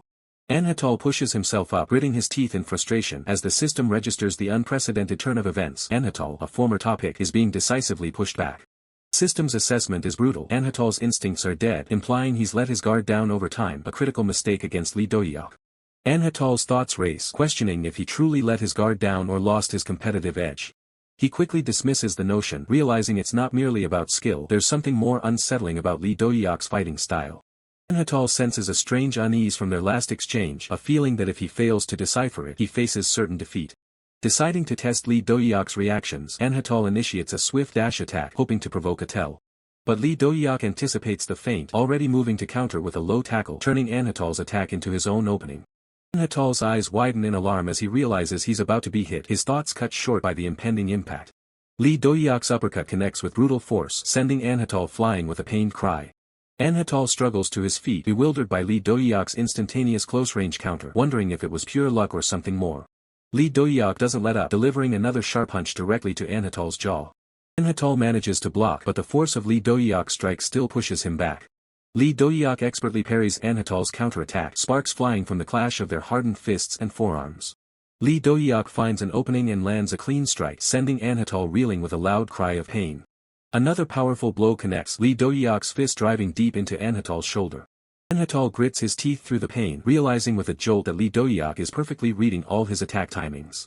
Desperate, Anhatal attempts a tricky maneuver, aiming for Lee Dohyuk's blind spot from behind his shoulder. Yet, Lee Dohyuk effortlessly evades the surprise attack, demonstrating his superior awareness. In a fluid motion, Lee Dohyuk counters, delivering a swift kick that catches Anhatal off guard. Anhatal cries out, stunned, recognizing the counter as the legendary Iron Mountain Reversal, a technique that slams opponents back into their own charge. Anhatal is utterly baffled, realizing Lee Dohyuk executed the Iron Mountain Reversal without the required prep animation, defying the very rules of the Alpha skill system. He knows it's possible to skip the stance, but at what cost? Skipping the stance should throw off the timing, making such a powerful output impossible. Lee Dohyuk is breaking the established limits. System's observations echo Anhatal's despair. He's being utterly destroyed in close combat, a scenario deemed impossible for a fighter of his caliber. Lee Dohyuk prepares his next move, his leg igniting with crimson flames, channeling immense power into a single strike. He unleashes the devastating Crimson Flame Kick, a torrent of fire engulfing Anhatal and sending him hurtling backward. Anhatal curses, trapped by the residual energy of the Crimson Flame Kick, his retreat path completely cut off. He knows what comes next, the true strike, a finisher that will force him into a one-sided confrontation with no escape. Anhatal questions Lee Dohyuk's choice to use a wide arc skill in such close quarters, then a flicker of hope ignites. Could this be a critical mistake, his only chance? Anhatal realizes the Crimson Flame Kick has a recovery delay after its specific motion, making it uncancelable. This is his moment. By perfectly reading the timing and dodging, he can exploit the delay to land a massive counter-hit. Lee Dohyuk senses the opening immediately. With a sharp, confident grin, he knows the match is already over. My victory, he thinks, as he prepares to unleash a counter that his opponent won't see coming. The air explodes with the heat of a concentrated strike. The force of the impact sends shockwaves through the virtual arena, signaling a massive shift in momentum. It's a reverse motion Crimson Flame Kick. Lee Dohyuk doesn't just dodge, he manipulates the very physics of the skill to strike from an impossible angle, catching his opponent completely off guard. The opponent screams in agony as the flames consume his defense. He can't believe his eyes. This isn't the standard Crimson Flame Kick he's trained against, it's something far more advanced. Lee Dohyuk stands tall, explaining the secret behind his move. To bypass the system's built-in skill penalties, one must manually input every single motion, a feat of mechanical godhood. He realizes that his opponent, despite losing, was also playing without system correction. This guy is the real deal, pushing his limits just like Lee Dohyuk. With a heavy thud, the opponent hits the floor. Lee Dohyuk acknowledges his effort with a casual, "Phew, you've got some skill," while the system chat erupts with shock over the clean counter. The defeated fighter is in total disbelief. He questions if it's even humanly possible to use pinpoint skill activation without any system correction. He's just witnessed a level of play he thought was a myth. Refusing to accept a defeat, the opponent stands back up, his eyes burning with a desperate need to understand. "One more match, please," he begs, desperate to confirm what he just saw. Lee Dohyuk doesn't back down. With a confident smirk and a beckoning hand, he simply replies, "Sure thing, let's go." He's more than happy to provide another lesson.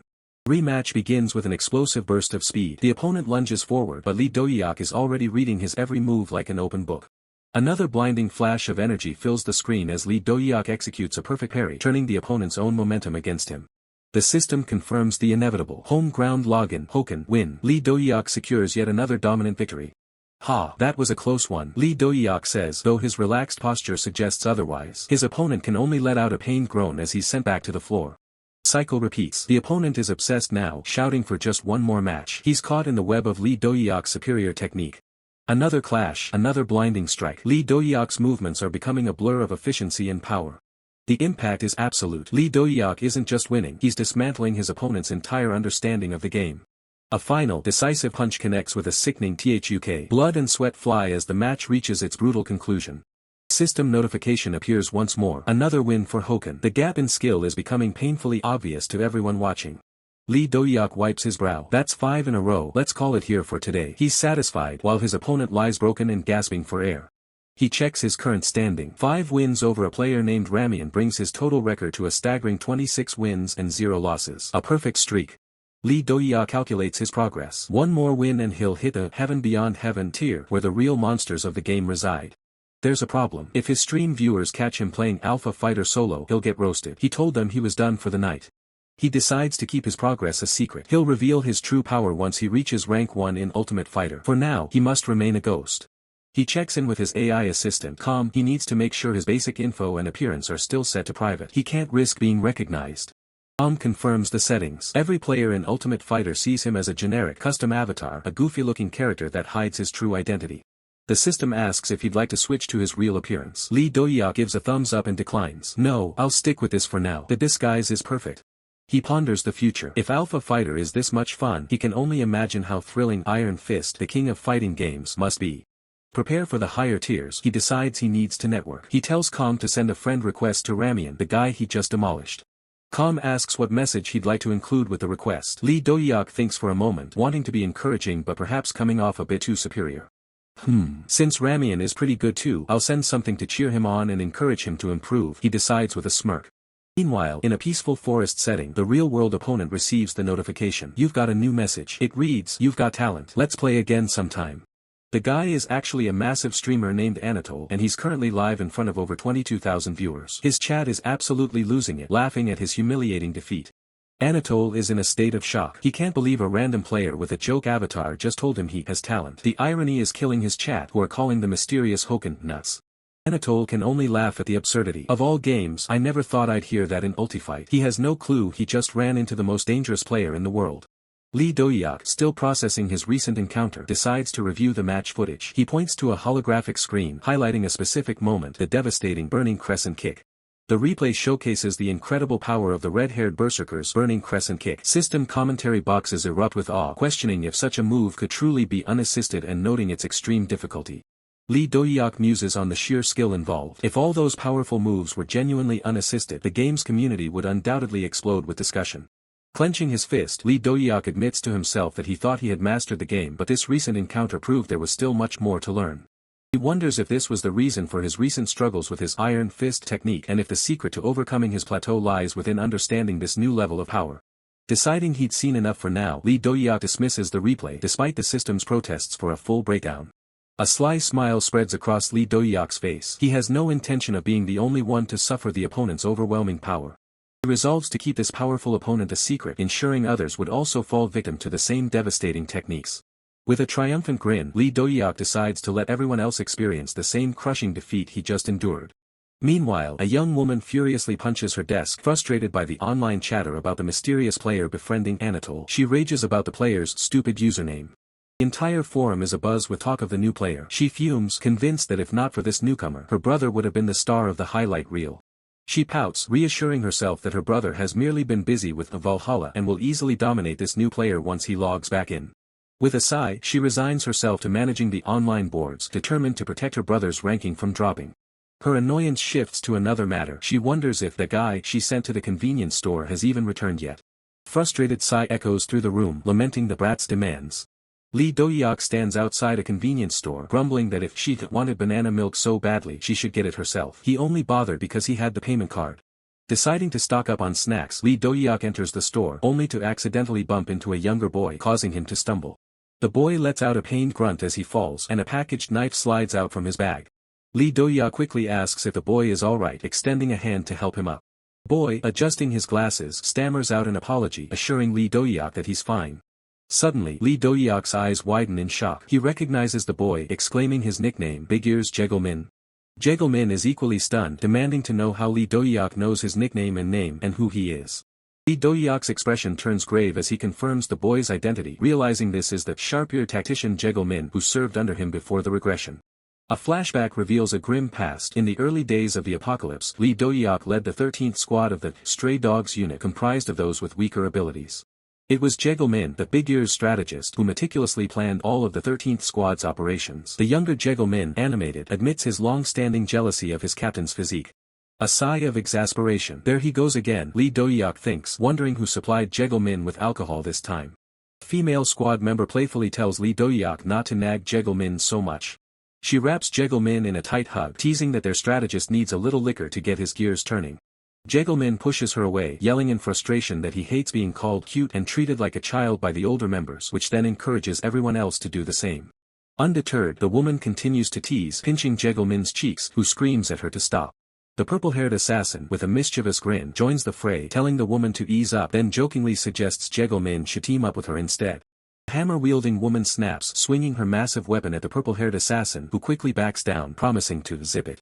The hammer-wielding woman mutters about that moody little gremlin and then realizes Jaegelmin has vanished. A hand points, revealing Jaegelmin's new location. Another sigh, acknowledging Jaegelmin's recurring behavior. The hammer-wielding woman, now concerned, tries to coax Jaegelmin down, promising to stop teasing him. Jaegelmin, perched precariously, calls out to his captain.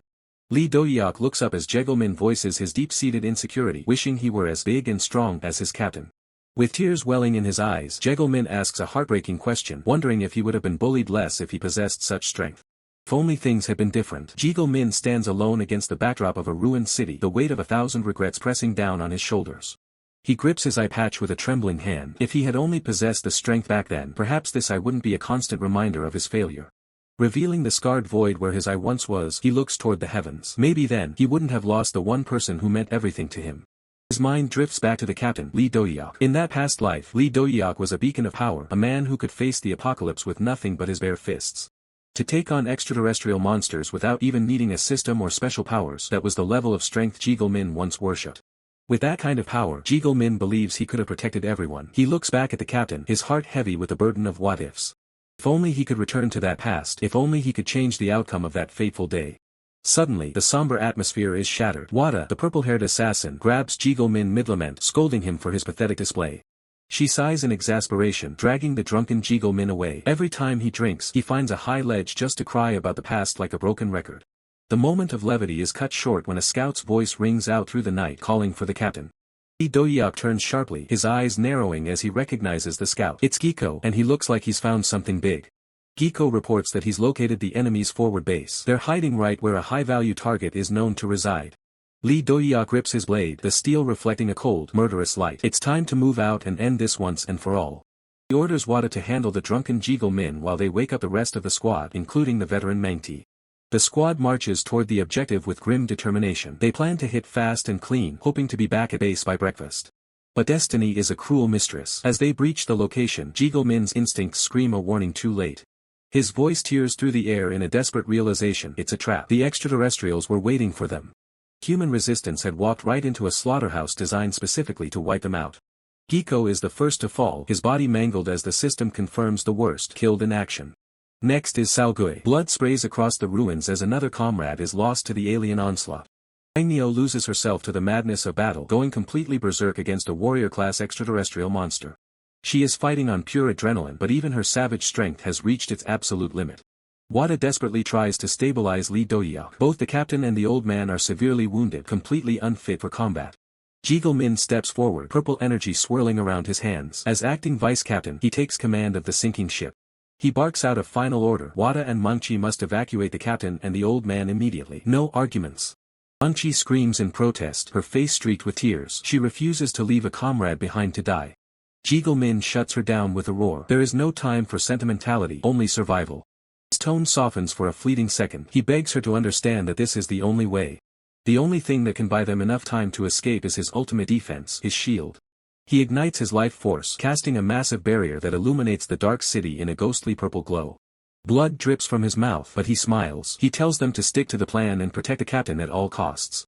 The squad flees into the darkness, their cries of rage and grief echoing behind them as Min stands his ground. This was the last code of the Stray Dogs' 13th squad. When the end comes, the captain must survive. No matter the cost, the captain had to live to fight another day. That was the vow they all took. Min's energy flares one last time. He will complete the revenge of the Stray Dogs, even if it's from the grave. The flashback fades into a blinding light, a final promise to meet again with a smile and a drink on their graves. Back in the present, Dohyuk stares at the young, timid Min. He's seeing his old comrade again, but in a world that hasn't yet broken him. The heavy thud of a fist meeting flesh echoes through the alleyway. In this timeline, the violence is just as senseless as Dohyuk remembers, with a defenseless student taking the brunt of the assault. The lead bully stands over his victim, his face twisted in a sneer. He mocks the boy, asking if he actually thought he could fight back against his superiors.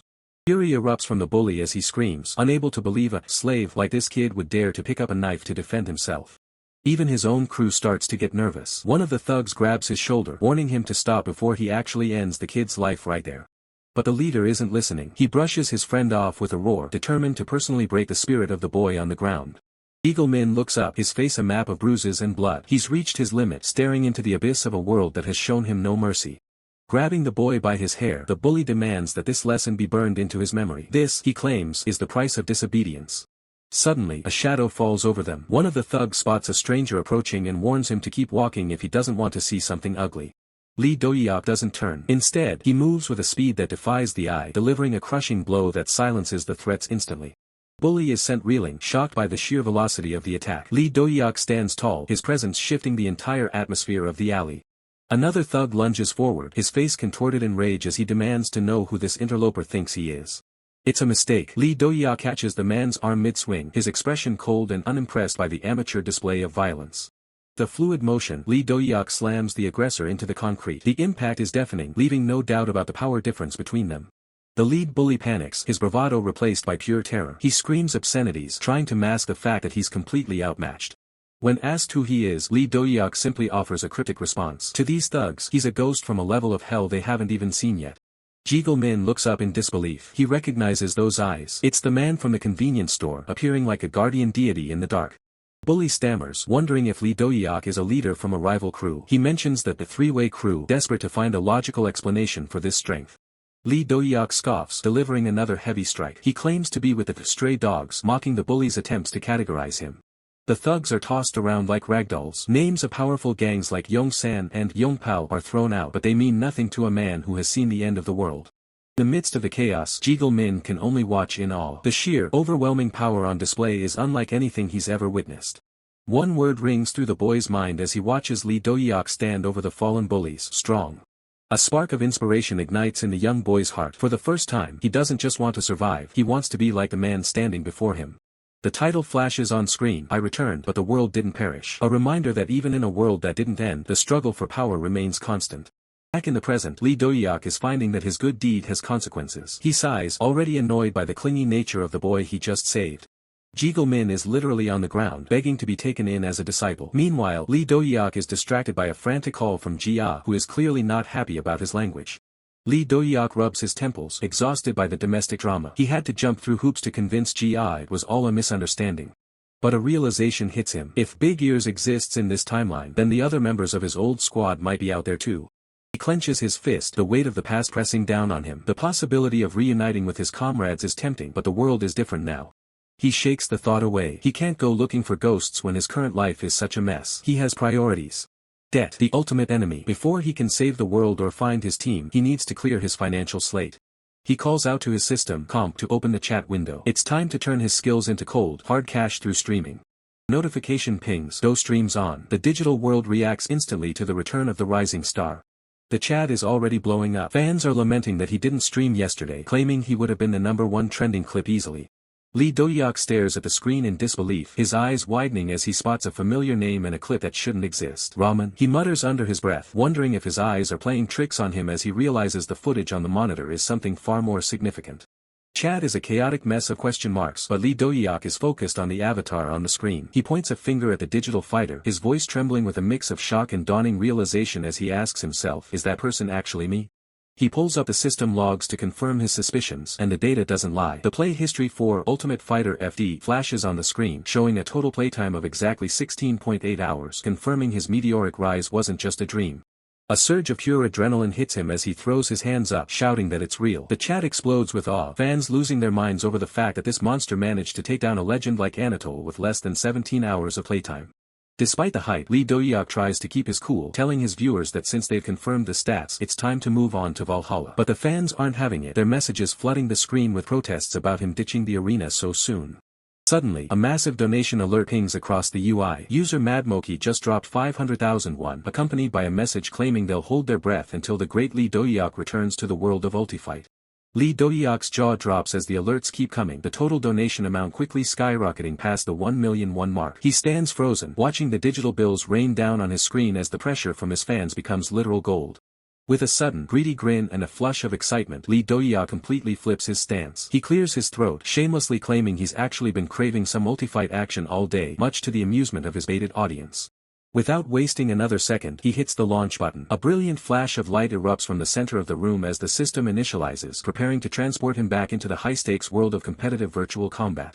Across the city, the night is alive with the glow of apartment windows, each one potentially housing a fan watching the drama unfold. The forums are already buzzing with rumors about the mysterious player who dismantled Anatole using the Hoken style. In a different apartment, a fist slams down on a desk in frustration. This is seriously annoying, a voice snarls, desperately trying to deny the accusations flying around the internet as the identity of the mysterious remains the hottest topic online. This is Beyond, a former Ultifight pro who has since moved on to dominate the Iron Fist circuit. He stands tall, his expression a mix of irritation and professional pride as he deals with the fallout of the recent viral match.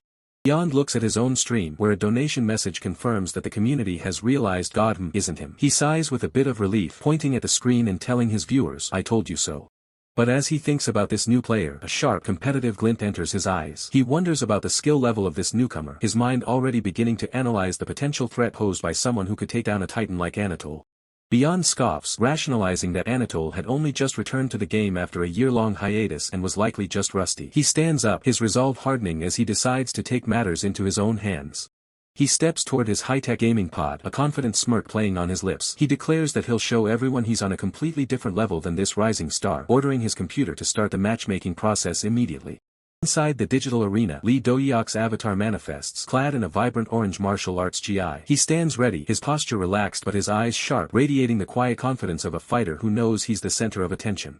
Opposite him, Beyond's avatar appears, wreathed in a similar aura of power but wearing a yellow GI. The air between them crackles with tension as two masters of the craft prepare to clash in front of a global audience. Beyond enters the combat zone with a cocky swagger, noting that it seems the devil has appeared right on cue. He's eager to test the mettle of the man everyone is talking about, his voice dripping with arrogance as he prepares to fight.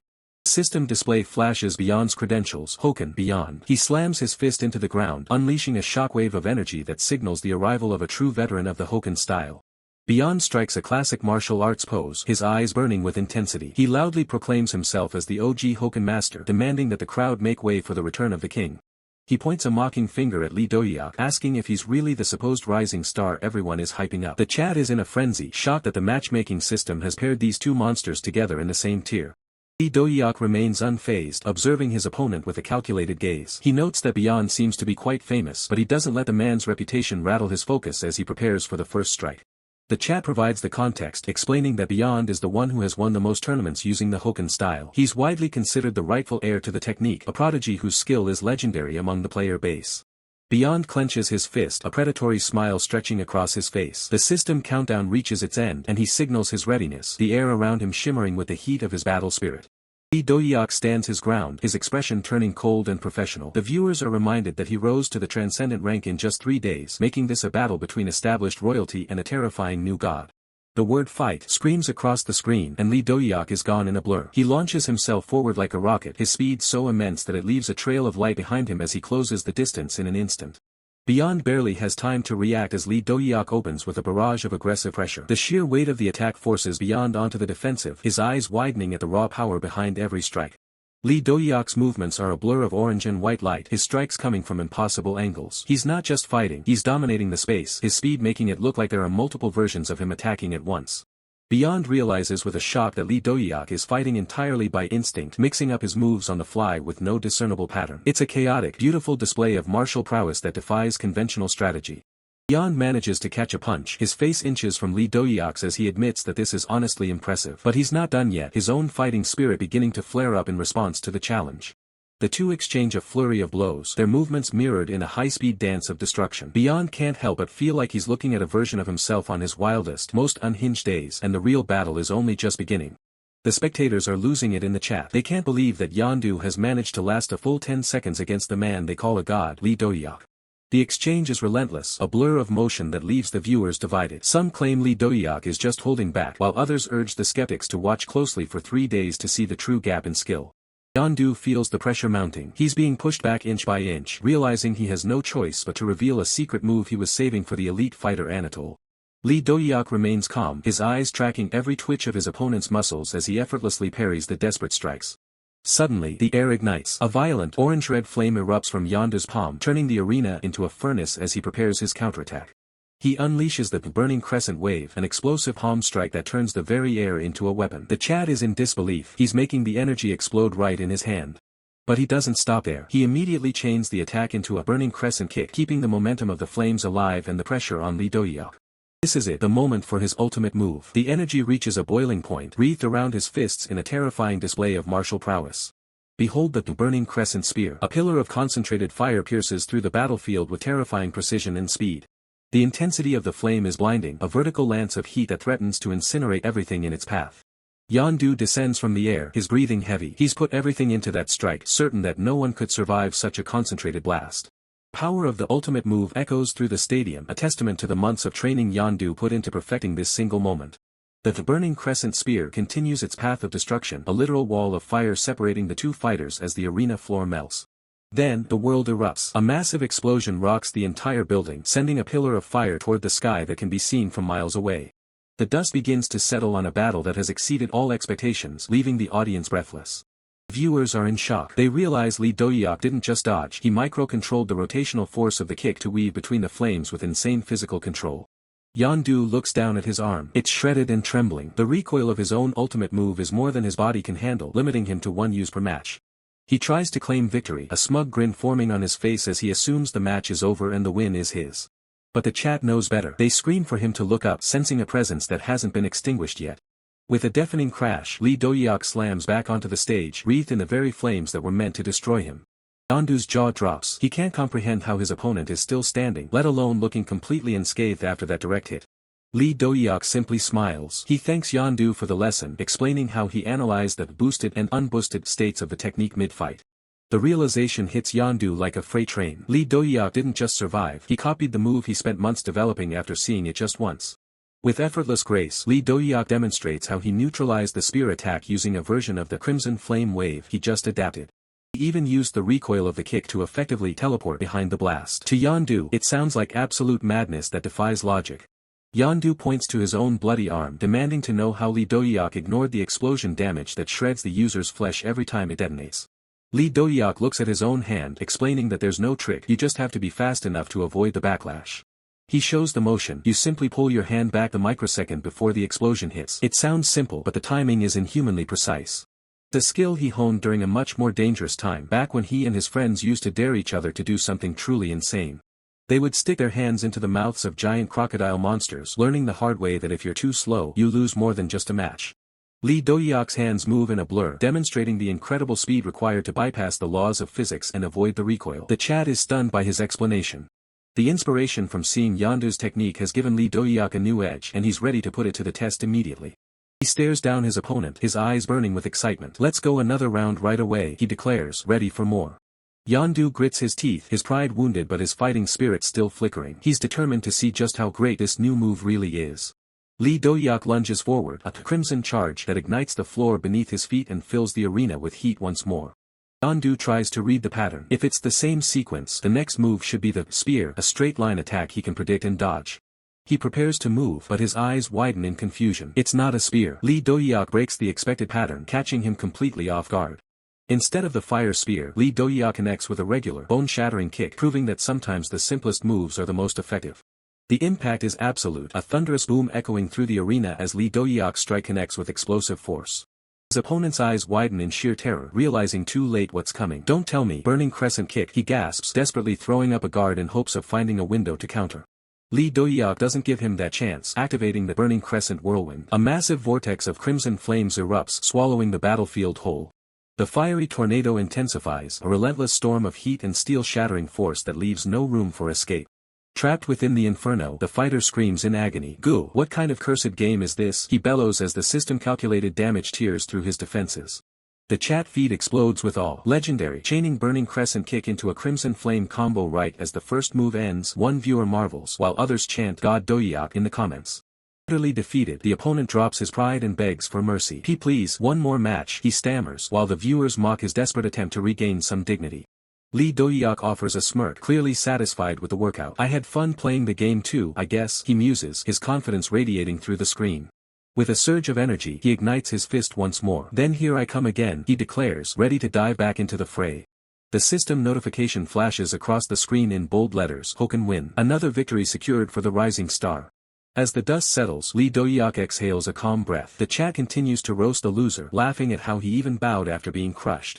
Defeated player sits in a daze, his avatar looking completely broken. The viewers are relentless, joking that his brain has officially left the building. Showing a rare moment of sportsmanship, Lee Do-hyuk extends a hand. That triple jump into the dark flame barrage was really cool, he admits. I learned a lot. Now, get up. The opponent takes his hand with a frustrated grunt. Damn it, well, if you learned something, that's good, I guess. He mutters, his spirit humbled. Watching him walk away, Lee Do-hyuk thinks to himself that the guy actually had some potential. He probably would have made a decent hunter in the real world. He turns back to the floating chat boxes, looking a bit puzzled. The viewers are teasing him, claiming he deserves the win after suffering a 5-game losing streak earlier.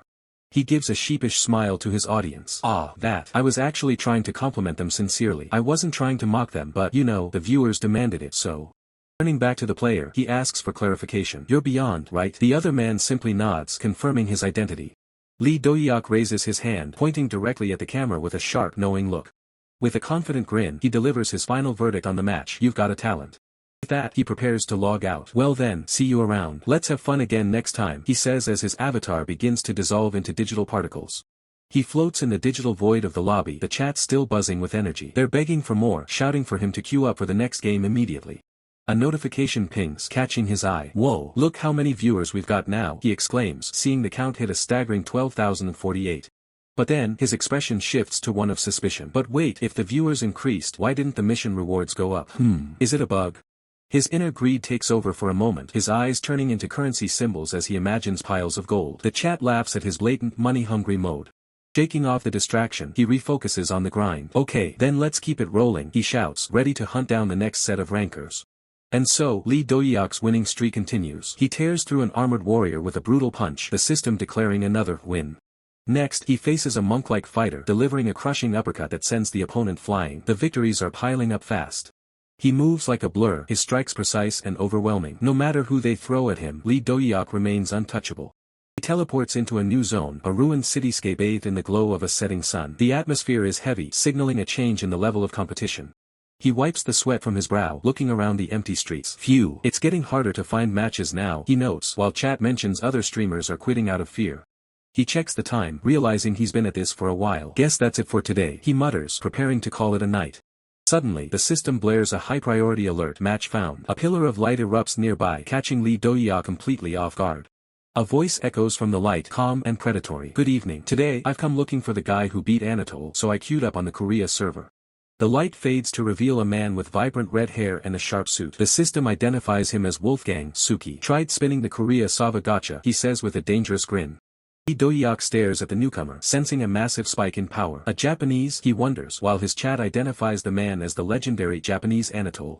A donation alert pings as the system identifies the challenger, Suki, a world-class fighting gamer from Japan who has dominated the international circuit. Lee Do-hyuk tenses, sensing the overwhelming pressure of a professional champion.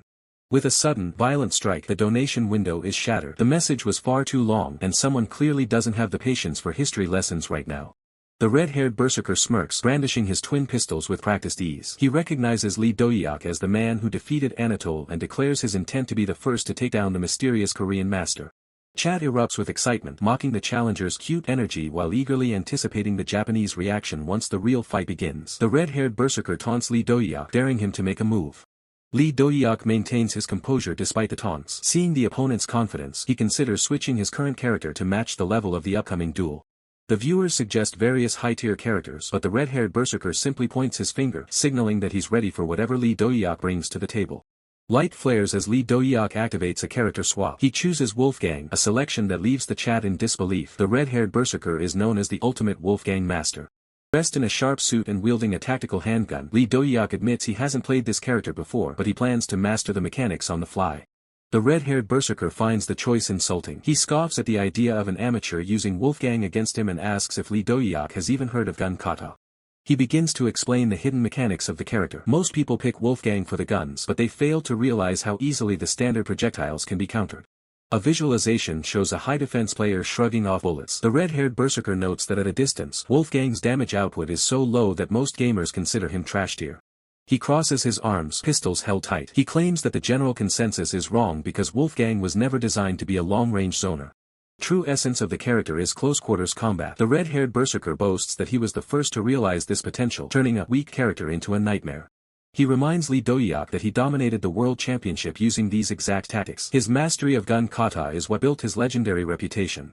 The red-haired berserker gives a final warning: switch characters now or prepare to be completely steamrolled by a true professional. Lee Dohyuk simply smiles, unfazed by the lecture. He raises his weapons and calmly tells his opponent that he's good to go, ready to test his skills. The red-haired berserker's eyes narrow with murderous intent. If Lee Dohyuk insists on being stubborn, he'll show him the massive gap in their skill levels. The system flashes the fight command. Lee Dohyuk opens fire immediately, sending a barrage of light-based rounds toward his opponent. The red-haired berserker laughs as he effortlessly parries the bullets with the barrels of his own guns. He mocks Lee Dohyuk's aim, calling it pathetic. Lee Dohyuk continues the assault, but he quickly realizes that these projectiles lack the impact of real bullets, failing to apply any zoning pressure at all.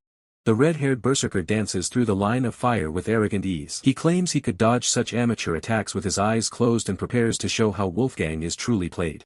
He lunges forward, closing the distance in a blur of motion. The real battle begins as the range disappears. Muzzle flashes illuminate the street as the two clash at point-blank range. The sound of metal on metal rings out as they transition from shooting to striking.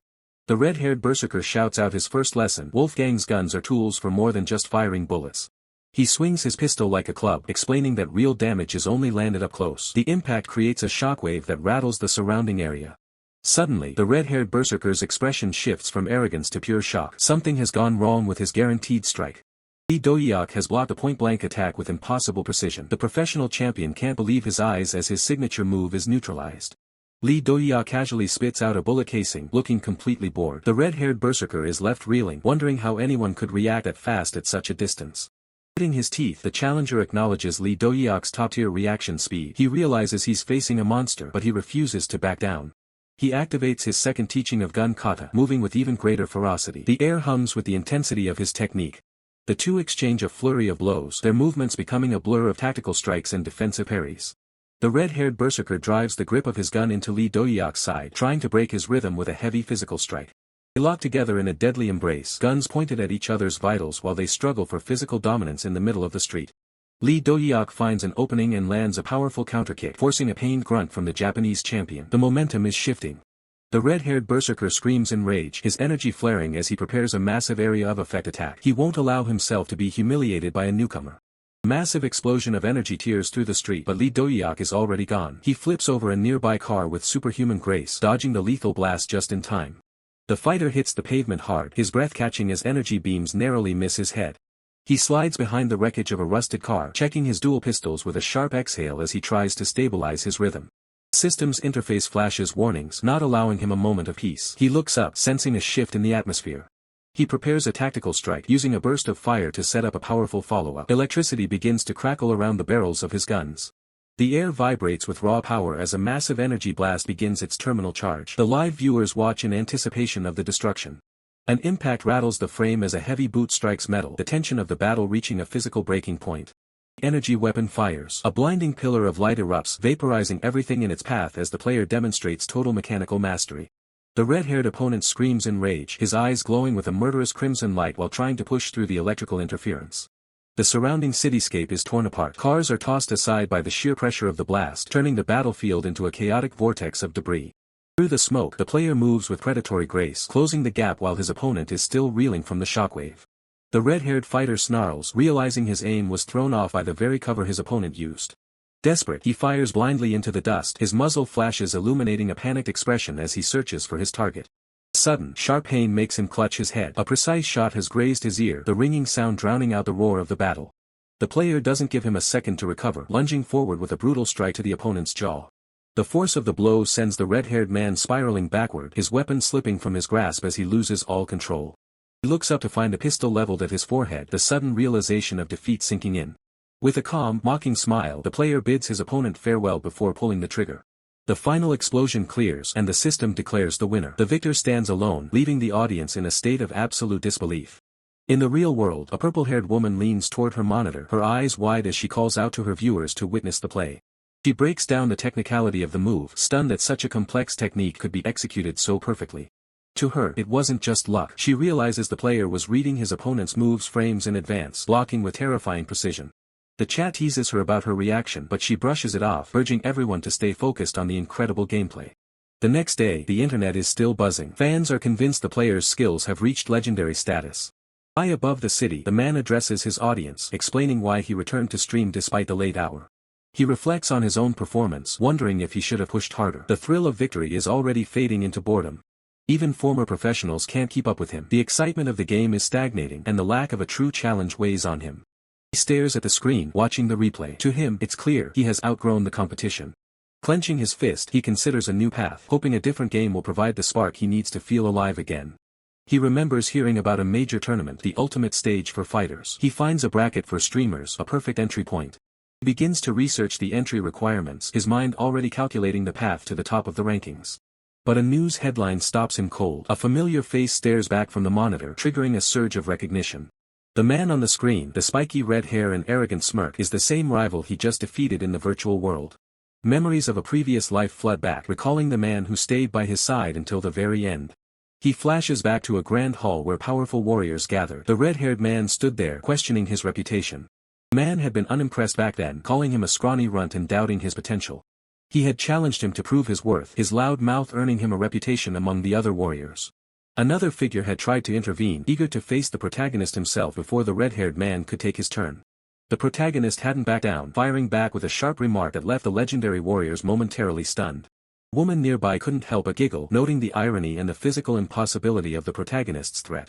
The man in the black robes is absolutely fuming, screaming at his companion and accusing him of being a traitor who helped turn him into a eunuch.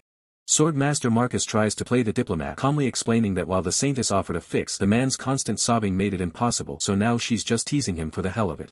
The man looks utterly traumatized as Marcus delivers the final blow. Just pretend it's not there and try to live your best life.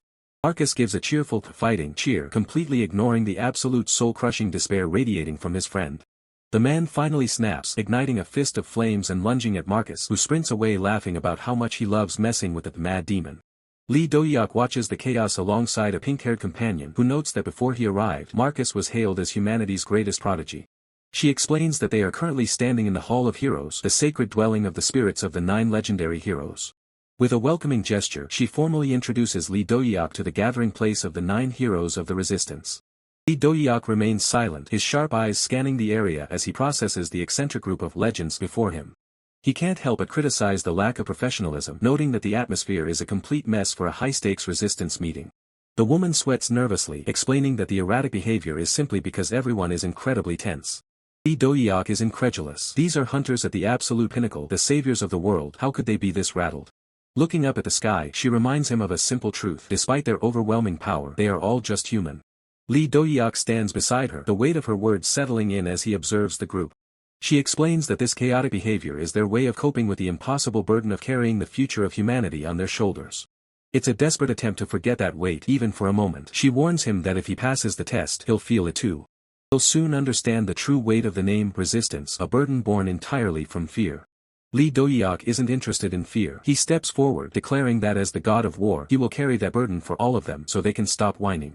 The red-haired berserker lets out a booming laugh, loving Dohyuk's arrogant spirit and demanding they get the test started immediately. He challenges Lee Dohyuk to back up his talk as he unleashes a massive surge of energy, his body beginning to shift. Lee Dohyuk watches in recognition. It's the signature technique, Dragon Transformation.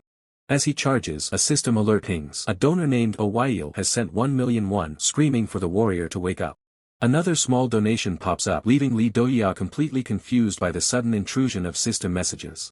Suddenly, the vision shatters. Lee Dohyuk is back in his room, nearly falling out of his chair as his chat laughs about him finally snapping out of it. The chat is going wild, joking that his talent for farming money is already reaching legendary levels. Lee Dohyuk apologizes to his viewers, admitting he was lost in thought for a moment.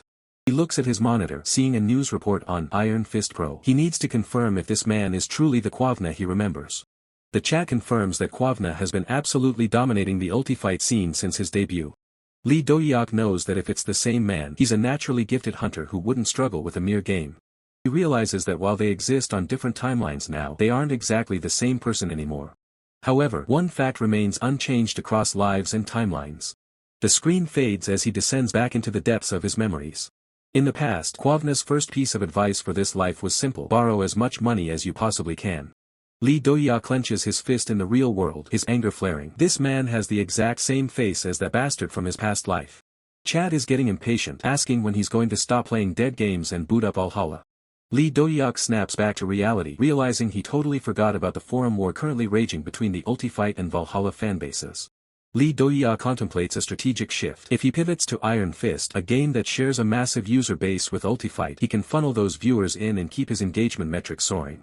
But the dilemma weighs heavy. He can't just abandon Valhalla. It's been gaining serious traction lately. Between the rising viewer count and the undeniable revenue, the choice isn't as simple as it looks. Slumping into his gaming chair, Lee Dohyuk lets out a frustrated sigh. The pressure of the forum war between Ultifight and Valhalla is real. Which path leads to the top? Silence fills the room as he stares at the monitor, the weight of his decision hanging in the air. The choice between two titan fanbases is a high-stakes gamble. Suddenly, he slams his fist onto the desk with newfound resolve. "Alright, I've decided," he mutters, the spark of a plan finally igniting. Standing tall, Lee Dohyuk declares that if he's forced to choose between the two games, the answer is finally clear. But in true streamer fashion, he leaves his audience hanging. "I'll tell you after I eat," he jokes, while the chat explodes in disbelief at the sudden cliffhanger. The sun sets over the city as the anticipation for Lee Dohyuk's next move reaches a fever pitch. The stage is set for a legendary stream. The title card flashes. This is the moment everyone has been waiting for. System notification pings. A surprise stream brought to you by Valhalla. Lee Dohyuk is officially live and online. Lee Dohyuk appears in-game, mounted on a powerful steed. He greets his viewers, explaining that he's starting a bit earlier than usual today as the chat floods with Dohyuk greetings. He lays out the new schedule: Valhalla for Part 1 and Ultifight for Part 2. His goal for today: hitting rank 1 in Ultifight. Viewers are loving the half-and-half approach, impressed that their favorite streamer is tackling both worlds simultaneously. The viewer count hits 4,127 and climbing. A sly grin spreads across his face. Every new viewer is more revenue. If he had stuck to just one game, he would have missed out on this massive payday. Time to get to work. Lee Dohyuk mentions he's already made progress, taking out Sealwolf and picking up a high-tier bonus quest. Main quest screen appears: the rightful heir to the kingdom. This is where the Real story begins. Lore details emerge. After a Viking invasion, King Sealwolf I of Mercia was dethroned. Now, Earl Lafric is making a play for the crown. To prevent Mercia's total collapse, the rightful heir must be restored. If not, the kingdom risks becoming a mere vassal state of Wessex. The current objective is clear: ensure Ethelred survives his assassination attempt. The stakes couldn't be higher. Lee Dohyuk summarizes the situation for his chat. It's a brutal succession war, and he's the only thing standing between Ethelred and Earl Lafric's assassins. Chat points out that killing Ethelred and handing his head to Wessex would yield fat loot, but Lee Dohyuk isn't having it. He can't betray someone who asked for his help. Up ahead looms Earl Lafric's castle. It's time to charge in and clear this quest once and for all.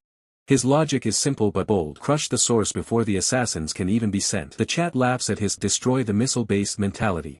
A donation from Dual Axe Slayer rolls in as Lee Dohyuk spurs his horse forward. The guards at the bridge spot him, wondering what's approaching at such speed.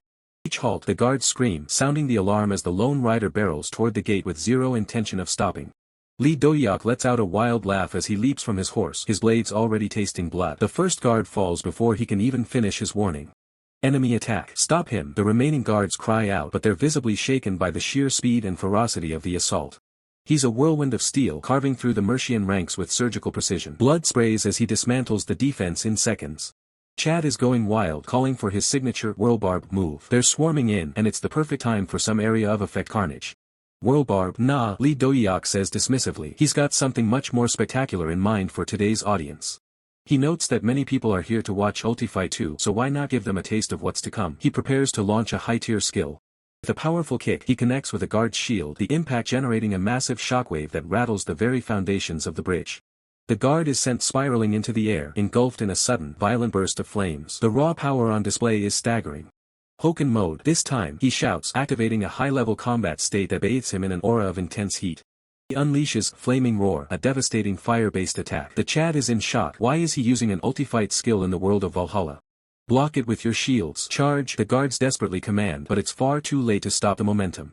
The momentum couldn't be stopped and the ground erupts around a warrior consumed by a raging inferno. Viewers are in disbelief, questioning if such a potent combination of Flaming Roar and Flame Whirlwind is even possible. As the flames dissipate, Lee Dohyuk stands victorious, unscathed amidst the fallen guards, letting out a relieved phew. The audience is stunned, wondering if he's breaking the game's physics or if he's some legendary figure reborn. Lee Dohyuk ascends a grand staircase, a smirk playing on his lips as he coyly asks his unseen audience if they are curious. The viewers eagerly affirm their desire to know what happens next. He places his hand on a stone wall, contemplating the recent battle. The viewers, still reeling from the spectacle, express their curiosity about all of it. Lee Dohyuk turns, a wide, knowing grin spreading across his face as he coyly begins, "If you want to know." He gestures dramatically at himself, declaring that his audience will have to pay up for the secrets of his power. The viewers sigh, recognizing Lee Dohyuk's penchant for monetization, lamenting another money grab while also debating the fate of a character named Jianchu. Gold coins rain down around Lee Dohyuk, his eyes transforming into dollar signs as he revels in the sweet taste of his earnings, while viewers playfully tell him to just take the money and shut up. With the financial transaction complete, Lee Dohyuk gets serious, explaining that his earlier spectacle was merely the base techniques of Ultifight's Flaming Roar and Flame Whirlwind. He leans out from a doorway, revealing his cunning strategy. He knocked over braziers to create the initial flames, then mimicked Flaming Roar's effect with that fire. He turns his back, facing a new group of armored guards, explaining that while inside the flames, he utilized every bit of martial arts to defeat them. Guard commander, desperate to protect their leader, shouts, "We must stop him from reaching the Earl." Knights charge as his men brace their shields. Lee Dohyuk winds up for a devastating punch, the ground beneath him already cracking from the sheer force, announcing, "And next is." The ground beneath Lee Dohyuk continues to rupture as he prepares his attack, while a viewer playfully warns against using a certain forbidden word. Guard commander's desperate cries echo once more, "We have to stop him from reaching the Earl." Knights charge as they try to halt Lee Dohyuk's advance. Lee Dohyuk's muscles bulge, the system identifying his powerful wind-up as the pre-motion for Iron Mountain Slam.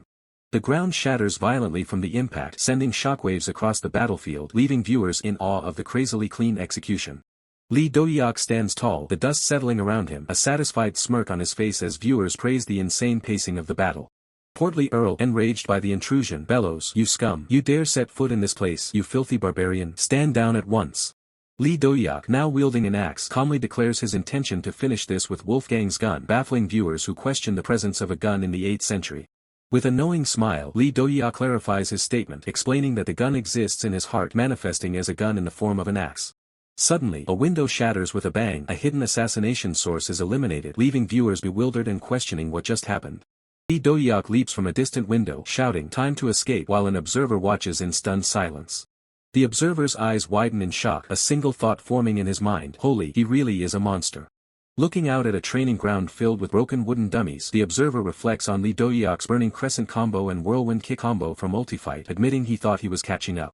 His face contorts in worry as he realizes Lee Dohyuk is executing Ultifight-level moves in Valhalla, making him question if he should not have posted that announcement. A system announcement flashes, revealing a 25-hour Ultifight player takes rank 1. The observer, now seated and resolute, declares, "I'll put a stop to this," and announces his stream will go live at 8 p.m. tonight. The narrator reveals the intense reactions of viewers to this announcement, adding pressure to the observer. Collapsed on the ground in frustration, the observer curses, realizing the viewers are so fired up that he can't even back out now.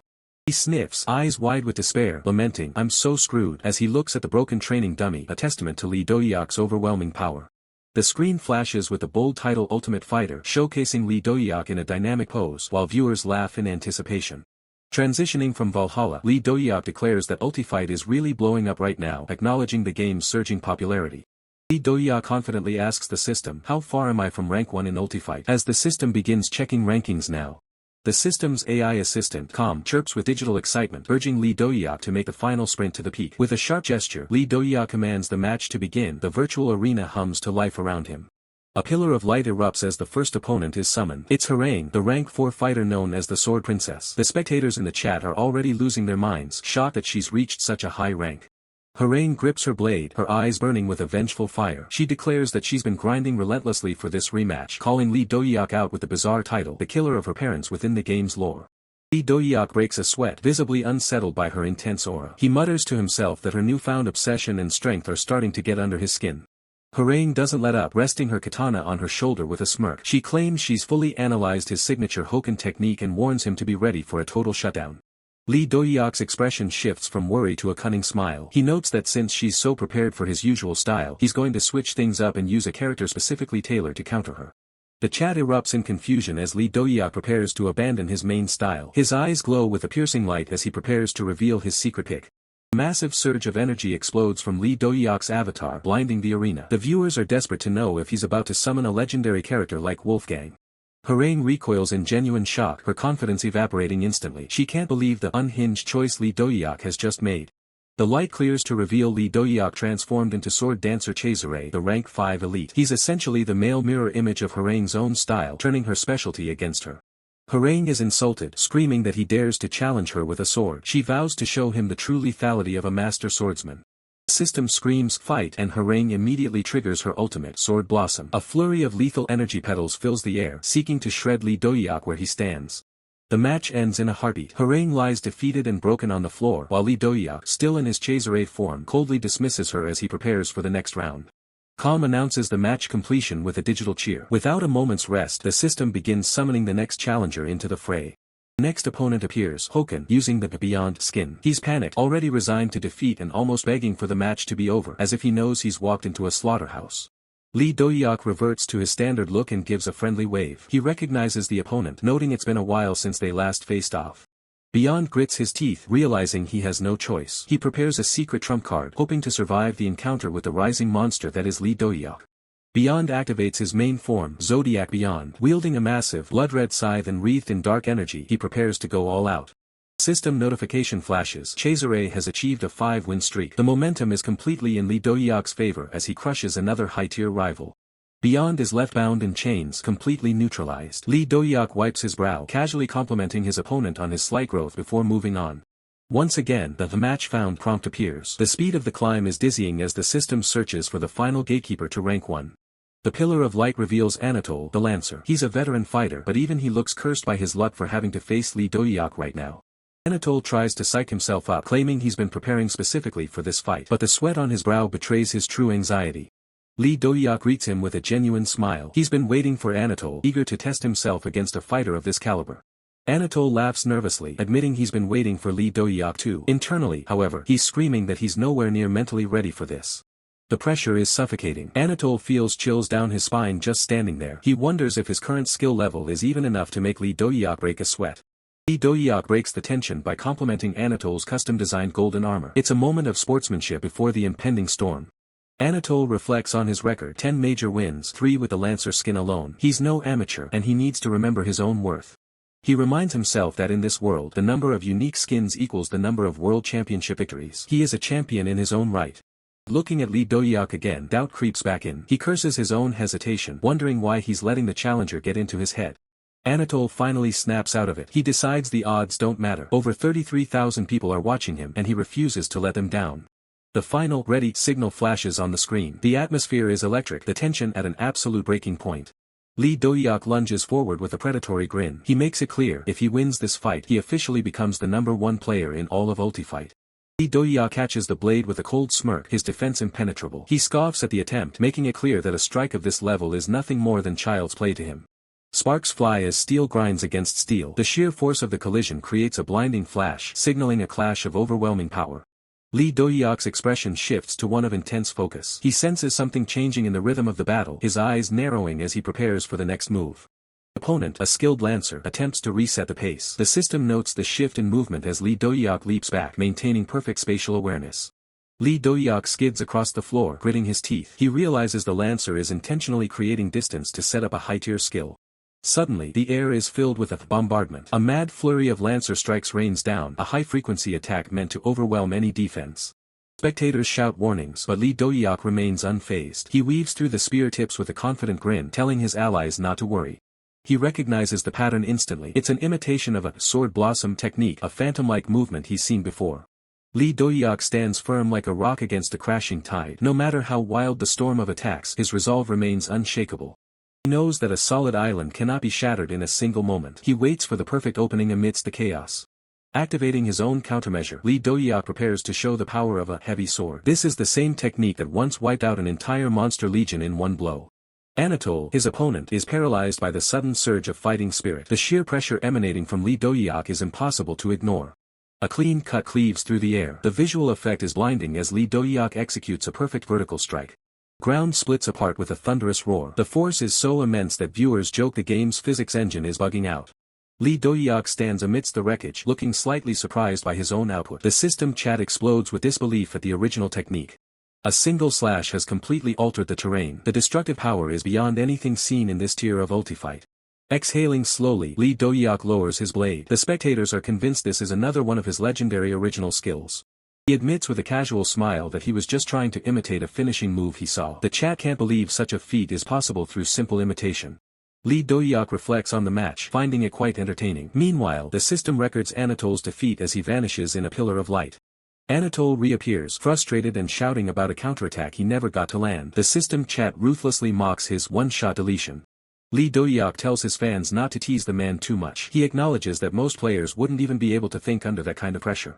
Anatole looks dazed, his ego bruised as Dohyuk gives him a backhanded compliment about having talent for squirming. Damage meter was likely off the charts. Dohyuk insists his praise isn't mockery, though Anatole clearly feels otherwise. The arena restoration protocol begins, mending the shattered ground. Dohyuk is already eager to jump into the next round. Anatole vows not to lose so easily next time, but the gap in their power is a canyon that cannot be easily crossed. The match ends with Anatole being sent flying once more. The system chat continues to find his repeated defeats at Dohyuk's hands hilarious.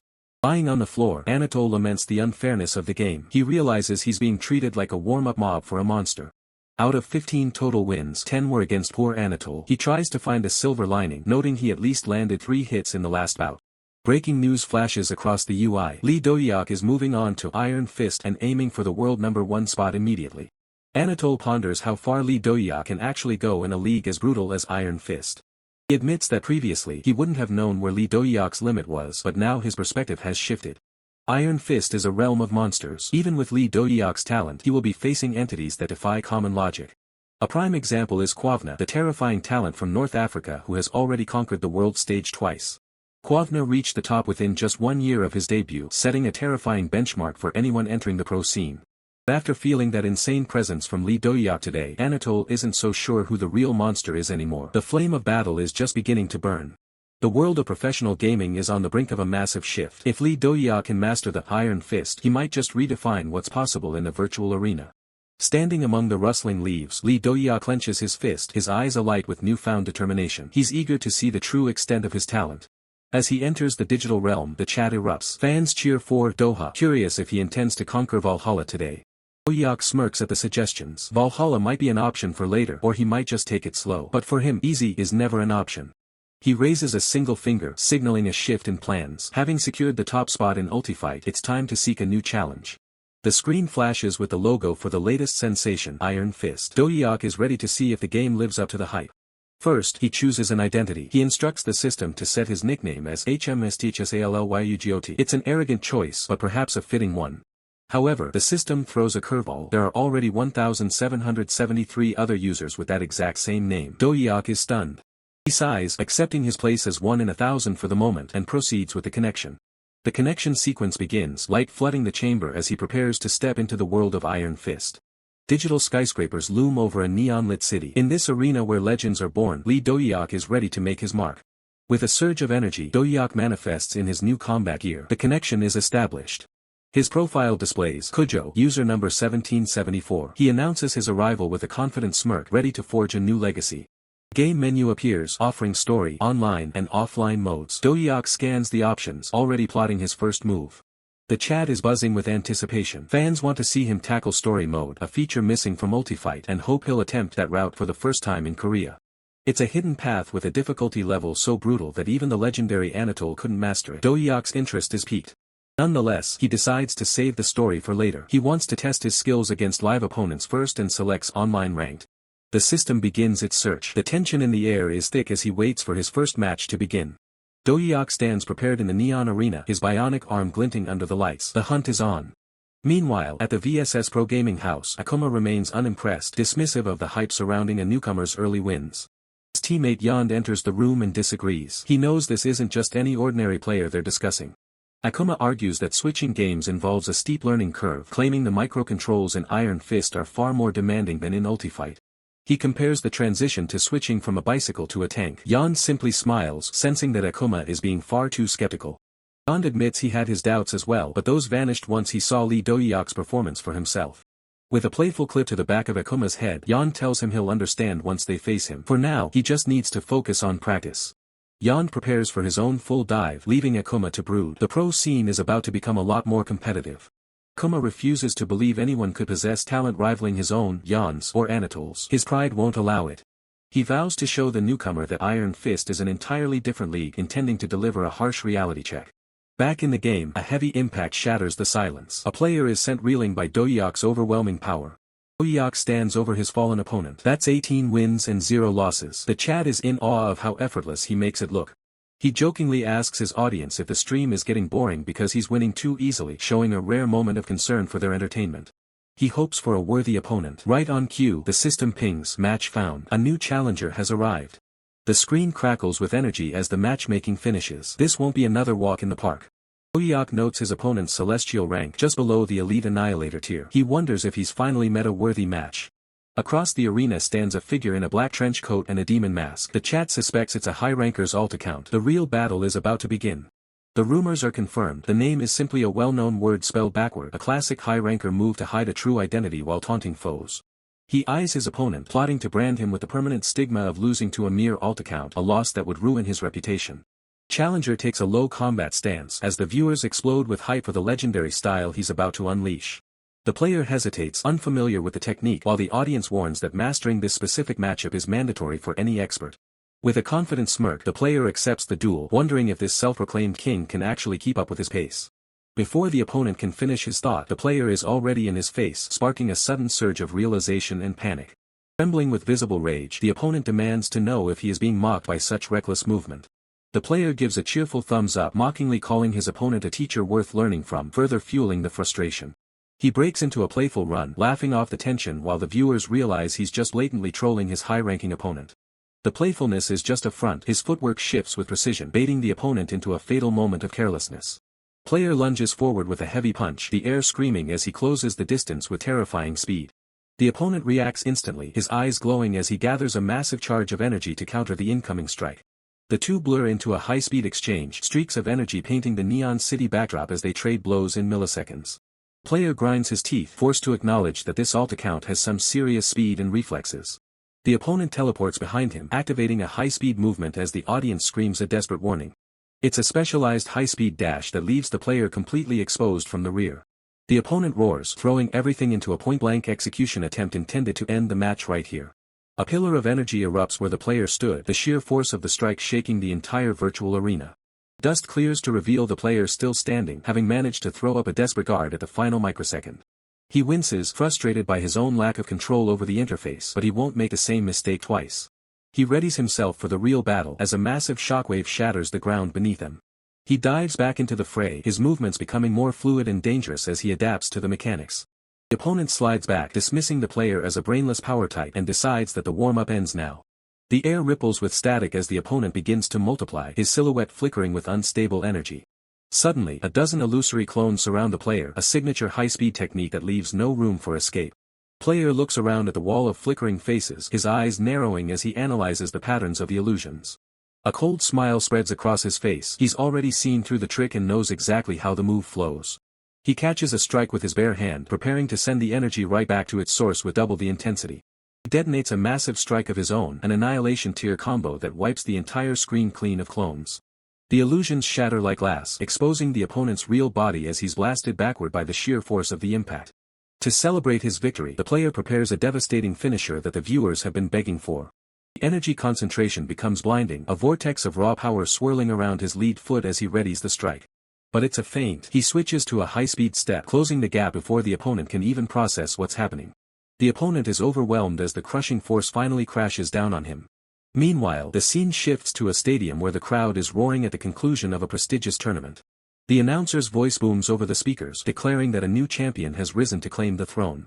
A red-haired youth steps forward to accept his trophy, looking remarkably calm despite his massive victory. When asked for the secret behind his dominance, the youth's eyes suggest his true power is still hidden.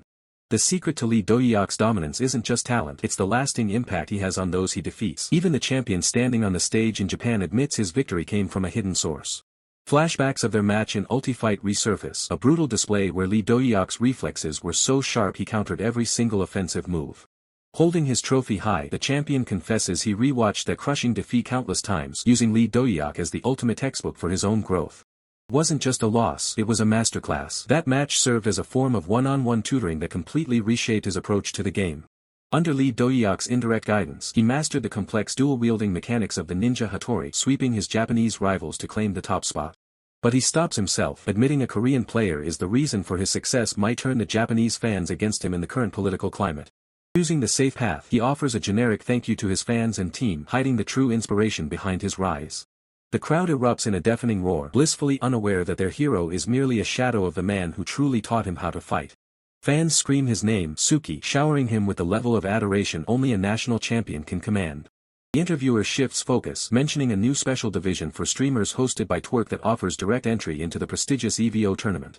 Word is out that the rising prodigy Shinjiro is using this path to make his grand debut on the world stage.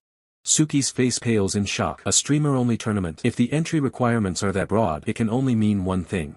Trophy nearly slips as the realization hits him. Lee Dohyuk will undoubtedly be there. He panics, knowing that bringing a monster like Lee Dohyuk into a professional tournament is the equivalent of summoning a demon king to a playground. Meanwhile, the demon king himself is live. His chat is exploding with news of his 30-win streak and the upcoming Twerk tournament. Lee Dohyuk plays it cool, though he's well aware that winning this means a ticket to the world's biggest stage, EVO. He puts on a show for his viewers, feigning surprise with a laugh that's about as convincing as a cardboard shield. The chat doesn't buy it for a second, roasting his terrible acting while questioning how he'll ever handle professional sponsorships. With a confident smirk, Lee Dohyuk confirms the stakes. If he wins the Twerk tournament, he's heading straight for the top.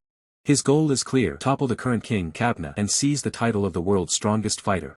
He reaches out toward the screen, the fire of ambition burning in his eyes as he prepares to climb the ranks at lightning speed. Thousands of miles away in Johannesburg, the name of the man Lee Dohyuk seeks echoes through a high-rise office. Kapna, the reigning world champion, is deep in thought, seemingly unbothered by the world outside his window. He finishes his task with a sigh, a man whose physical presence alone commands both respect and fear. This is the monster among monsters, a 5-time consecutive Iron Fist world champion who has never known the taste of defeat. His companion chuckles, suggesting that the sudden itch in his ear is a sign that someone, somewhere, is talking about him. She explains the old superstition, a light-hearted moment in the presence of a man who usually radiates cold intensity. Adna scoffs at the idea, his belief in fate and mysticism having long since withered away. She notes the change in him, a hardening of the soul that occurred after a significant loss in his past. Kabna's mind drifts to his family, his grandmother, a tribal seer, and the genetic legacy of albinism that marked them all. He recalls the White Tragedy, a horrific period where his parents were hunted for their skin, forcing him to flee into the night with his grandmother. They found safety among the Bantu tribe, a refuge that allowed Kabna to survive, though the scars of the past remained. His grandmother had given him a heavy burden, a prophecy that he would be the one to witness the end of times. He believed every hardship was a test, a crucible designed by fate to forge him into a hero capable of saving the world. He trained with desperate intensity, carrying the weight of his parents' deaths in every strike and pushing his body beyond human limits. By the time he stood over the carcasses of apex predators, both his body and spirit were ready to fulfill his destiny. But then, with a casual smile, his grandmother delivered the ultimate anticlimax. The prophecy had been cancelled. The prophecy was a joke, but the memory of it still haunts him. The man recalls the cryptic warning, beware of the one who slices lightning. He scoffs at the memory. Right up to her last breath, his grandmother was spouting nonsense that made no sense at all. His colleague notices the dark cloud over his face and asks what has him thinking so seriously. He just sighs, frustrated by the trouble that prophecy caused him. Deciding to shake it off, he tells her to forget it and focus on the task at hand. But then, he adds a request for her to relay to the rest of the team. She pauses, confused by his sudden shift in tone. Tell the team. What is it? She asks, sensing something major is coming. The fighter looks out over the city skyline, his voice dropping to a cold, decisive tone. He wants them to know that once this tournament is over, he is done with the competition. He stands tall, his massive frame silhouetted against the sky, radiating an aura of finality. He repeats himself for emphasis, making sure there's no room for misunderstanding. This tournament will be his absolute last. The woman is stunned. She can't comprehend why the strongest fighter would just walk away. What do you mean? She stammers. He thinks back to the so-called strong opponents he's faced. In his eyes, there is hardly anyone left who can even block one of his punches. He longs for the feeling of a real battle, a fight so intense it makes his entire body shake with adrenaline. But those days feel like a distant memory. He feels like everyone has been lying to him about the level of competition. There's no challenge left, and that's why he's quitting. Despite her protests about his hasty decision, his mind is made up. He'll make the official announcement before the tournament even begins. While he plans his exit, a new legend is being written in the virtual world. A victory screen flashes, indicating another win. The player stands over his latest victim, a top-ranked opponent. The chat is exploding. He didn't just win, he effectively used the opponent's own equipment against them. The rumors are true. At this rate, the player might actually reach the highest rank achievable in the virtual arena. The young man smiles, knowing the #1 spot is within his grasp. If that's the case, then his climb to the top won't take much longer. With an undefeated streak, his confidence is at an all-time high. He turns to his AI assistant, asking to start looking for his next victim. The pink-haired AI immediately begins the search. Searching for an opponent, it chirps, scanning the high rankers for a match. Match is found instantly. As the opponent is being summoned in a pillar of light, the chat wonders who will be the next to fall. The light fades to reveal a swordsman with a silver-haired avatar. The chat is already buzzing about the challenger's arrival. The challenger introduces himself as a rising star who aims to surpass the legendary figures of the past. The challenger isn't just here for a casual match. He received a direct warning about the man standing before him. He recalls the warning. His opponent is better than any other fighter, and he must not let his guard down for even a second. He had watched the streams. He saw how the fighter beats everyone without a single bit of discrimination. He had to take the warning seriously. But fear isn't what's driving him. He needs to confirm his opponent's strength for himself before the real tournament begins.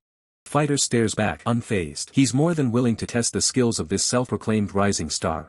The challenger lunges, declaring that a truly strong person is someone who endures to the end. He's out to prove he's that person. The fighter smirks as he effortlessly evades the strike. That's right, he taunts. I want you to survive for a very long time. The blade whistles past, but the fighter's movements are too fluid, too fast. He's playing with his opponent.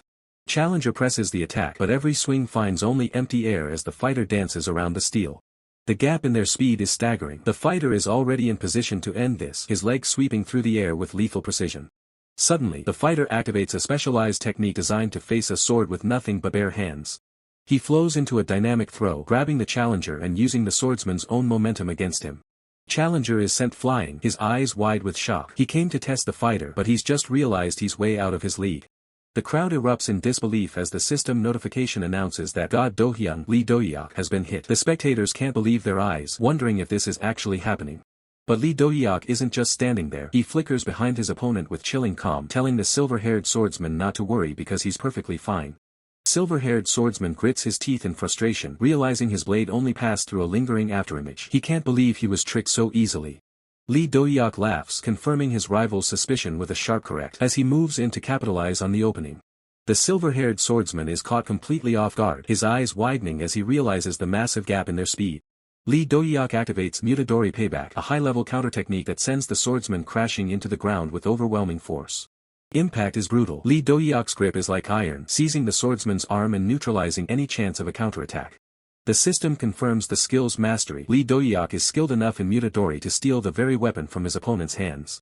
Staggering back, the silver-haired swordsman demands to know where Dohyuk could have possibly learned such a forbidden technique. Dohyuk just smirks, playing with attention. Oh, that, he muses, that's actually a very long story. He thinks back to Rin Chiba, the legendary sword saint of the 9 heroes from his previous life, the true master of the blade. He admits to himself that his current sword technique is just a pale copy of the absolute perfection she once displayed. He notes that despite her peerless skill, she never called herself a sword god, yet here is a mere child daring to use that title. The horizontal slash and the crescent throw are all too familiar. Dohyuk recognizes them as techniques belonging to the sword saint's lineage. The silver-haired swordsman is shaken to his core. He sees the essence of his own family's swordsmanship in Dohyuk and demands an explanation. Lee Dohyuk prepares to end the debate. If the rival wants answers, he'll have to survive the next strike first. The silver-haired swordsman freezes. That posture, it's the ultimate stance of his house, one that should be impossible for an outsider to know. Lee Dohyuk's eyes glow with a fierce intensity as he channels his inner strength, preparing to unleash a devastating blow. Panic sets in for the swordsman. He can feel the sheer volume of mana concentrating into a single, lethal point.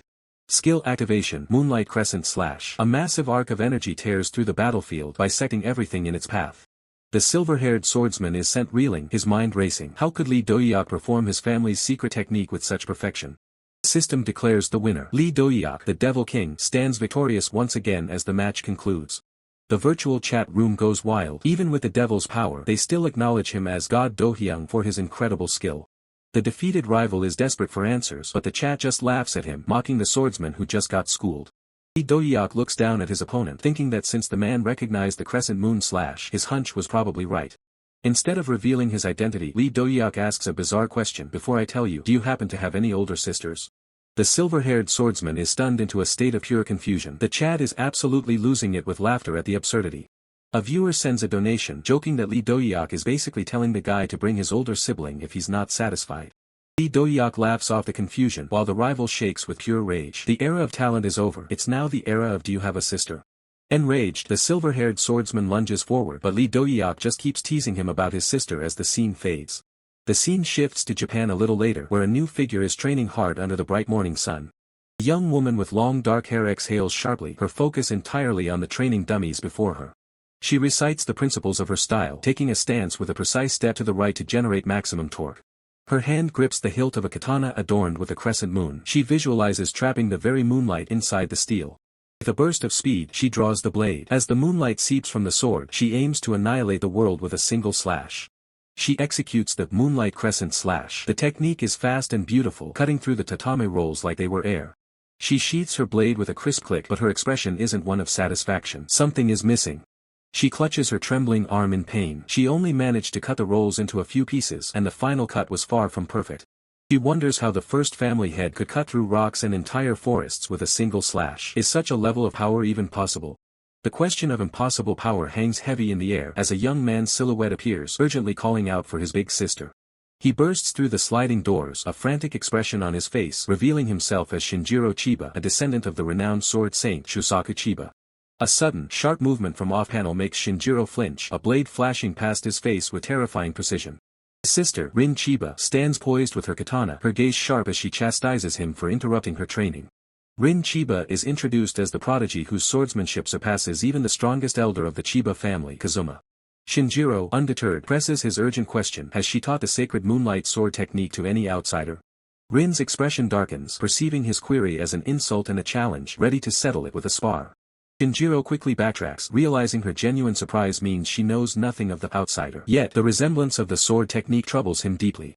He reflects on the mysterious individual who seemed to know his sister, determined to uncover the truth behind the moonlight sword technique's appearance. Shinjiro instructs Rin to follow him, intending to show her something crucial. She questions if he wants to fight outside, but he insists it's merely a demonstration. The scene shifts to a vibrant, neon-lit cityscape crackling with electric energy as a powerful attack is unleashed. The system message declares a resounding win for player 1774/Devil King, mocking the opponent with a sarcastic this all you got. Lee Dohyuk, clad in a stylish jacket with demonic horns, stands victorious amidst the digital city as chat messages laud his ultimate play. A massive system notification confirms Lee Dohyuk has achieved the prestigious God Throne rank, prompting awe and speculation from his viewers. Lee Dohyuk, with a casual wave, announces his stream is over for the day, much to the audience's dismay. He clarifies he's not the type to prolong a stream and has other commitments, but a sudden donation from Lin makes him pause. Lee Dohyuk's eyes gleam with golden coins as he feigns surprise at the viewer's guess for the next stream's content, clearly swayed by the donation. He explains that reaching the God Throne rank qualifies him for an upcoming tournament and wonders if his sword technique is sufficient for other games. The confident grin, Lee Dohyuk declares his intention to switch games and play the originally planned second part of his stream. A new game title, Rise of Valhalla, flashes across the screen as Lee Dohyuk, now in-game, returns mounted on a horse, ready for action. He notes it's been a while since he played this game, revealing he's brought a simple kitchen knife for his mission. Chat message questions his choice of weapon, to which Lee Dohyuk casually admits he stole the kitchen knife last time. Another viewer points out the irony of using a kitchen knife when he's supposed to showcase sword technique, but Lee Dohyuk dismisses it. Suddenly, a swift, sharp object streaks across the screen, signaling an imminent threat. A horde of mounted knights in gleaming armor charges towards Lee Dohyuk, identified as the Lord's enemy, a consequence of his previous actions. Lee Dohyuk grimaces as a shield brigade reinforces the enemy lines, making the overwhelming numbers even more daunting. The knights thunder forward, rallying with a cry of "For the glory of Wessex," initiating a full-scale charge. Lee Dohyuk's eyes narrow, remarking on the relentless, hound-like charge of the enemy. He meets the first knight's lance with his humble kitchen knife, the impact creating a shower of sparks as viewers question its effectiveness. The knight recoils from the unexpected force, a bright impact signifying a successful deflection. Lee Dohyuk executes a swift, powerful counterattack, sending the knight and his horse tumbling to the ground with a single strike. He parries another lance with incredible precision, the kitchen knife deflecting the heavy weapon with ease. Lee Dohyuk lands a brutal blow on the knight's helmet, the impact ringing out as the armored foe cries out in pain. Leaping into the air with a battle cry of "For Valhalla," Lee Dohyuk prepares to unleash a devastating aerial assault. The remaining knights, undeterred, roar for the king as they brace for his attack. Lee Dohyuk descends like a whirlwind, his kitchen knife a blur, incapacitating multiple knights in a single, fluid motion. He lands, surrounded by fallen foes, his simple kitchen knife proving to be a weapon of incredible power, leaving viewers stunned by his cool combat prowess. The atmosphere is heavy with terror as the shield brigade trembles, their formation buckling under the pressure of one man's presence. Even the viewers in the chat can't help but pity the NPCs, calling them deadweights as they face an inevitable slaughter. Lee Dohyuk grips his glowing kitchen knife, a smirk playing on his lips as he contemplates his next move. Should I use this technique to finish things? He muses, while the live chat erupts, begging him to unleash his ultimate skill. The brigade commander screams for his men to hold the line, but their cries of "Shield Brigade" at the ready are nothing more than a desperate prayer against the coming storm. Launching his final strike, Lee Dohyuk activates the Moonlight Crescent Slash. A blinding arc of golden energy tears through the battlefield, scattering soldiers and shields like autumn leaves in a hurricane. As the dust settles, the chat is in absolute shambles after witnessing the one-hit wonder. The sheer dominance displayed by Lee Dohyuk has the audience questioning their own eyes. Suddenly, a system notification flares to life. Quest completed. The rightful heir of the kingdom. Lee Dohyuk stares in disbelief, his eyes wide as he mutters, what? Confused by the timing, Lee Dohyuk questions the logic of the system, noting that the true heir hasn't even reclaimed the throne yet. The chat is just as baffled, pointing out he hasn't even met the prince in question. The system explains the geopolitical shift. The total annihilation of the Knight Templar has terrified the Wessex kingdom into staying out of Mercia's power struggle. A single battle has rewritten the map. But victory comes with a price. A new alert warns that ominous rumors regarding Lee Dohyuk will now begin to circulate throughout the kingdom. He stands amidst the fallen, realizing he's become a marked man. Meanwhile, in a traditional dojo far from the digital battlefield, a young man shouts for his sister's attention. He spotted Lee Dohyuk's footage and recognizes the familiar arc of their family's secret technique. The silver-haired swordsman, Shuji, watches the screen with a mix of shock and envy. His sister, a purple-haired assassin, narrows her eyes and corrects him. "No, it's different from our sword technique." She explains that while their style focuses on pure speed, the man on the screen has transformed it into something far more terrifying. Watching the replay of Lee Dohyuk's strike, she describes it as the power to obliterate. It isn't just a slash, it is domination in its purest form. Shuji stares at the monitor, mesmerized. He admits that this stranger's execution is the closest thing to the mastery he has been desperately trying to reach his entire life. Intrigued, the purple-haired assassin asks what game this is. Shuji is taken aback, as she has always prioritized real-world training over his digital hobbies. Shuji questions her sudden change of heart, reminding her of all the times she refused to play. But her focus is no longer on the game itself, but on the master behind the screen. Clenching her fist, she realizes that she has finally found what was missing from her own art. She declares with absolute certainty that this is the path she needs to take, the true way of her sword. Back in the real world, Lee Dohyuk is lost in the city streets, annoying Jia with his constant second-guessing. "It is the right way. Stop asking me," she snaps, her patience wearing thin. Lee Dohyuk complains that they've been wandering for an hour despite her having the map. Jia, looking slightly flustered, insists they've finally arrived at the right spot. Jia shatters his dreams with a blunt revelation. "It's a guy." Lee Dohyuk's face falls instantly, muttering about how it was too good to be true. Pushing the door open, Jia announces their arrival, the bell chiming to signal their entry into the quiet cafe. A young man with glasses waves enthusiastically from a table, greeting them warmly. He seems genuinely happy to see them after a long time. Lee Dohyuk stops dead in his tracks, a look of pure shock crossing his face as he recognizes the man sitting there. Lee Dohyuk points an accusing finger at Jia, realizing she set this up. Jia is equally confused, asking if the two of them already know each other. Min rushes forward and grabs Lee Dohyuk's arm, his eyes gleaming with intense gratitude. He's been thinking about this moment ever since their last encounter. Overflowing with emotion, Min confesses how much he missed his Hyungnim and the incredible strength he possesses. Min pulls Lee Dohyuk into a crushing hug, declaring that the muscular fighter is exactly his type. Lee Dohyuk's soul practically leaves his body as he screams in terror. Jia watches the scene with wide eyes and a blush, completely misunderstanding the situation. "Oh Appa, have you two been dating?" she asks, her mind racing. Lee Dohyuk's response is immediate and violent, kicking Min straight through the cafe's glass door. Even as he flies through the air, Min remains smitten by the display of power. That night, Lee Dohyuk logs back into Iron Fist in his horned avatar. The chat is surprised to see him so early, welcoming their favorite fighter back to the digital world. Lee Dohyuk reveals he has a major announcement to make. The viewers lean in, wondering if he's looking for a serious match or just a distraction from his chaotic day. He finally drops the news. He's starting his own YouTube channel. From now on, all his legendary matches will be uploaded there for the world to see, setting the stage for his rise as a global gaming icon. Response is immediate and overwhelming. Comments flood the screen as fans go wild over the production quality of the new uploads, spotting unreleased footage that hints at legendary matches to come. Pushing distractions aside, Lee Dohyuk focuses on the goal. The EVO qualification tournament is looming, and he needs to grind his rank to the absolute limit if he wants to dominate. He commands his AI assistant, Kiem, to start the matchmaking process. The system pulses with energy as the search for a worthy opponent begins. Meanwhile, on the Japanese Iron Fist server, a high-level duel reaches its breaking point. A young fighter named Shinjiro is sent reeling by a devastating impact. Skidding across the pavement, Shinjiro curses under his breath. He's never seen a blade move with such terrifying precision and speed. He barks at his opponent, questioning if she's truly a novice. In his mind, real-world swordsmanship shouldn't translate this perfectly into a virtual environment. The sword-wielding girl tilts her head, her expression blank. The concept of a game adjustment system is entirely foreign to her. Shinjiro breaks into a nervous sweat. He had hoped to secure at least one victory before explaining the system mechanics, but his pride is taking a beating. He explains that Iron Fist utilizes a game adjustment system, allowing players to sync their real-life martial arts techniques with their digital avatar's stats. The girl points toward his blade, asking if that same system was responsible for the lightning-fast flashes he used earlier. Shinjiro reluctantly admits that it was. She takes a combat stance, processing the information. If the system can amplify her natural movements, the possibilities are endless. Shinjiro tries to warn her that mastering high-tier techniques isn't easy, but he's cut off by a sudden, blinding surge of energy. A massive explosion of light and electricity shatters the environment, leaving Shinjiro completely speechless. The sheer force of the strike levels the nearby structures, proving that the sword-wielding girl is a natural-born monster of the battlefield. Shinjiro screams in disbelief. A technique that took him an entire month to perfect was copied flawlessly by her in a single attempt.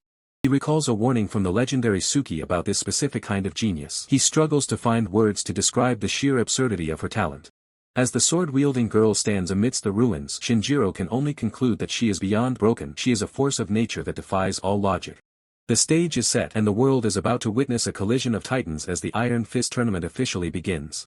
Time skips forward to the day of the finals. Lee Dohyuk watches as the crowd roars. He's been given a special invite to skip the prelims, a move that has the entire community buzzing. Lee Dohyuk chuckles nervously, feeling the weight of the spotlight. Being called Dohyuk-sensei by the announcers is more fame than he's used to handling. He quickly pivots, eager to get the focus back on the competition. It's time to reveal the main bracket draw and see the round of 16 matchups. The crowd erupts as the Emperor of Japanese fighting games, Suki, is welcomed onto the stage to provide expert commentary for the finals. Suki greets the massive audience, explaining that for today, he's stepping away from the controller to offer his insight as a commentator. The announcer asks for his prediction on the winner, mentioning the immense hype surrounding the Korean phenom, Lee Dohyuk. Suki doesn't hesitate. He cuts her off with a confident shout, declaring that the only possible winner is Lee Dohyuk. When asked if he has other favorites, Suki plays it cool. He claims he'll refrain from naming others to avoid putting unnecessary pressure on them, though his smirk suggests otherwise. The tension in the arena reaches a fever pitch as the round of 16 bracket draw officially begins. The first matchup is about to be revealed. The first match is set, Shinjiro versus the sword-wielding girl. Shinjiro looks determined, knowing this is his chance for redemption. His opponent remains stoic and lethal. Her presence alone is enough to chill the air in the virtual arena. The screen flashes as the second matchup of the round of 16 is locked in. The crowd holds its breath. It's Lee Dohyuk's turn. He's matched against Zhao Long, a veteran fighter known for his ironclad defense and brutal power. Zhao Long appears on the screen, his gaze heavy and focused. He's a mountain of a man who won't be easily moved by Lee Dohyuk's speed. Lee Dohyuk ignores the playful banter from the stream chat. He notes the upcoming match between Shinjiro and the girl, knowing the bracket is heating up. A system prompt chimes, signaling it's time for his match to begin. With a sharp grin, Lee Dohyuk prepares to log in and show the world why he's the main event. Lee Dohyuk materializes in the digital arena as the system announces his entry into the round of 16. The UI displays his handle Kujo as the connection stabilizes for the main event. On the other side of the map, his opponent, Zhao Long, is already waiting. The seasoned warrior sits with a calm authority, his massive polearm resting beside him as the match begins to sink. Zhao Long scoffs in disappointment, having expected a challenge like the legendary Shinjiro. Instead, he finds himself facing a mere streamer from an insignificant country. With an air of supreme arrogance, Zhao Long sets down his cup, vowing to settle this farce of a match before his tea even has a chance to cool. He steps out of his tent, the canvas fluttering in the digital wind as he prepares to deliver a swift and crushing defeat to the upstart. Unleashing a surge of teal energy, Zhao Long enters a combat stance. He bellows a challenge, telling the brat from the east to step forward and meet his end. But the match is over before it truly begins. Lee Dohyuk stands casually over the defeated warrior, complaining that the tea he borrowed is way too hot while the chat explodes in laughter. As the system prepares the next bracket, Lee Dohyuk takes a moment to breathe, wondering how his sword-wielding ally is faring in her own match. Elsewhere in the tournament, the spiky-haired warrior has just secured a brutal victory. The notification confirms she has successfully taken down the favorite, Shinjiro, leaving the viewers in shock. She raises her blade in a triumphant shout, though she bristles when the chat calls her Lee Dohyuk's proud first disciple, swearing she'll surpass him one day. Her eyes burn with intense ambition. She declares that the final showdown of this tournament will be between her and Lee Dohyuk, where she'll prove she's the strongest in the Jianghu. The viewers aren't buying it, trolling her to stop with the dramatic martial arts persona. Her response is a blunt "shut up" as the arena begins to reset for the next round. Her next opponent arrives, a girl with a ponytail named Lin. The chat is confused by her 16-0 record, wondering how a total newbie could have made it this far. Lin's calm and cute appearance immediately wins over the fickle audience, who declare themselves her newest fans on the spot. The spiky-haired warrior is livid, demanding to know how they can say that right in front of her, the self-proclaimed world's greatest beauty. Fuming, she threatens to block both the trolls and the new fans, while Lin watches the outburst with a look of utter confusion. Realizing she's still in the middle of a high-stakes game, the warrior snaps back to reality with a startled "oops," her face flushing with embarrassment. She quickly apologizes for the hardcore viewers trolling, trying to regain her composure. Lin simply nods, offering a polite "it's okay." The fight signal flashes, and the spiky-haired warrior lunges forward instantly, her blade cutting through the air with aggressive intent. Bang! Lin draws her katana in a blur of motion, blocking the heavy overhead strike with perfect timing and steady hands. Sparks fly as the two blades grind against each other. The intensity of the clash sends a shockwave through the digital pavement. The spiky-haired warrior continues her assault with a fierce shout, but Lin remains unfazed, her movements fluid and controlled. Lin counters with a sharp remark, telling her opponent that sword flow isn't a secret technique only she can master. A precision strike from Lin forces a desperate parry. The speed of the exchange is becoming too much for the crowd to follow. Seizing an opening, Lin delivers a powerful kick to the warrior's chest, sending her reeling through the air. The spiky-haired warrior skids back, a pained "kook" escaping her lips as she struggles to regain her footing. She admits Lin is not bad before challenging her to block what's coming next, finally taking the newcomer seriously. She activates her ultimate skill, Wolf Fang Strike. Red energy erupts from her blade, taking the shape of a predatory beast's maw. Crimson Storm descends upon Lin, a relentless barrage of chi designed to shred any defense to pieces. Lin's eyes sharpen as she senses the rushing storm of sword chi. She doesn't panic, she prepares her own hidden response. The dust settles to a stunning victory notification. Lin win. The underdog has pulled off the impossible once again. Lin exhales slowly, sheathing her blade. She notes that even with game adjustments, her sun-moon flash is her current limit. Her thoughts drift back to Lee Dohyuk. She feels she is still far from reaching the level of the moonlight move he once showed her. Looking toward the next match, she silently asks if Lee Dohyuk will make it to the finals. If so, she vows to be there waiting for him. Protagonist takes a deep breath as the dust of the arena settles around him. The storm he just weathered has finally vanished, leaving only the wreckage of his opponent behind. The announcement rings out, the winner has secured a victory in the round of 16. Even as the crowd roars, an elder notes with a chilling calm that the battle was so swift his tea hasn't even gone cold.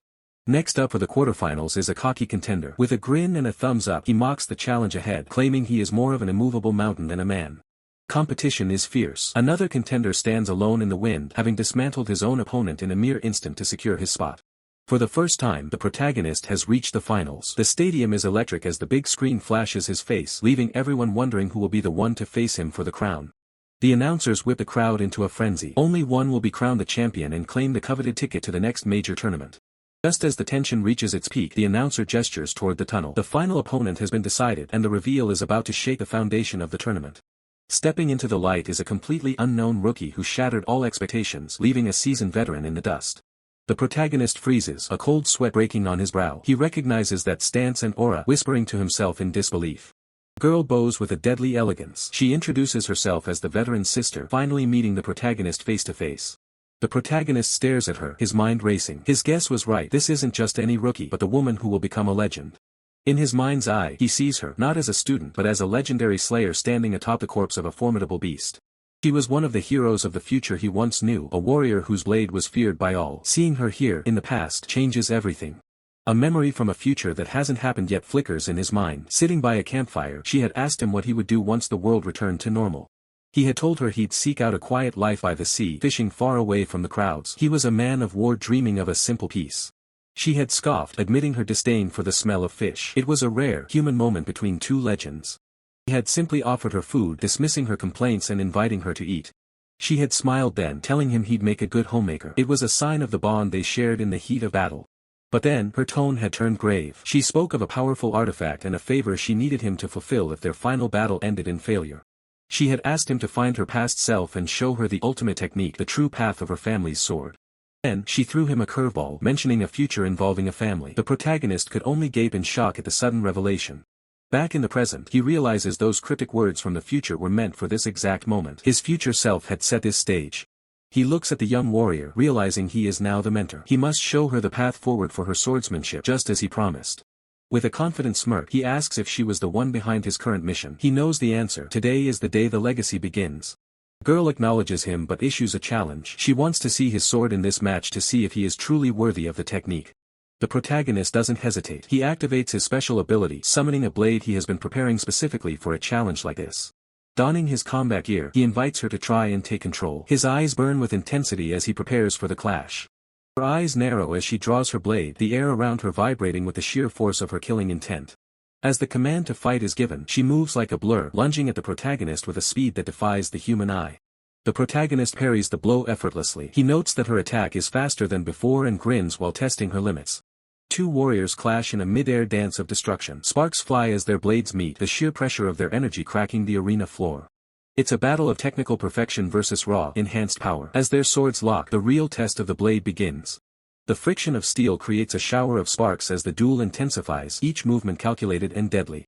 Dohyuk finds an opening, driving a powerful strike forward that shatters the air around his opponent.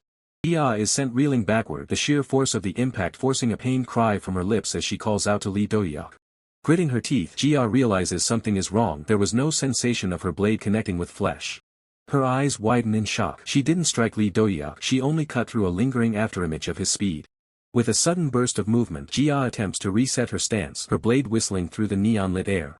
She can barely keep up. Dohyuk's movements are so fast they border on the impossible. Dohyuk stands calm, critiquing her performance. Her defense and technique were passable, but her focus wavered at the end. He warns her that if this is the extent of her skill, she will never witness the true form of the sword she seeks. Jia is struck by a wave of regret. In her eagerness to see his power, she neglected to show him her own true strength. She drops to her knees, overcome by the weight of her own complacency. To a true swordsman, this is an unforgivable discourtesy. A dramatic display of shame, Jia prepares to end it all, but Dohyuk rushes in, screaming at her to stop being so extreme. He scolds her, reminding her that everyone makes mistakes and there's no need for such drastic measures over a duel. Jia looks up, stunned. How could he possibly know about her lifelong obsession with the perfection of the blade? Dohyuk breaks into a cold sweat, realizing he spoke too much. He desperately searches for a way to cover up his slip-up. Jia gazes at him, her mind racing as a new realization begins to take hold. Suddenly, the atmosphere shifts. She wonders if Dohyuk has been watching her all along because he's actually interested in her. Her heart flutters as he holds her wrist. Even though she prefers a man stronger than herself, this is all happening so fast. She panics, her face turning bright red. They only just met today, and he's already being so bold. Jia sprints away in a daze, shouting about having one son and one daughter while Dohyuk watches in utter confusion. Dohyuk snaps at her, demanding she focus. They are still in the middle of a serious match, after all. Jia quickly apologizes, regaining her composure and acknowledging her lapse in warrior etiquette. She looks at him with newfound respect. Only a true master would remain so focused on the blade in such a moment. Dohyuk can only blink in response, completely lost by the sudden shift in her personality. Jia settles into a low stance, promising to show him the absolute pinnacle of her swordsmanship. Dohyuk draws his own blade, his expression sharpening as he invites her to give him everything she has. Jia prepares her ultimate technique aiming to surpass the limits of her previous 3 moons style.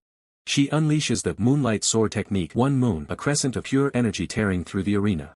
Impact is colossal, the golden arc of light slamming into Lee Dohyuk's guard with thunderous force. Without a moment's pause, the second strike follows, 2 moons, doubling the pressure on his defense.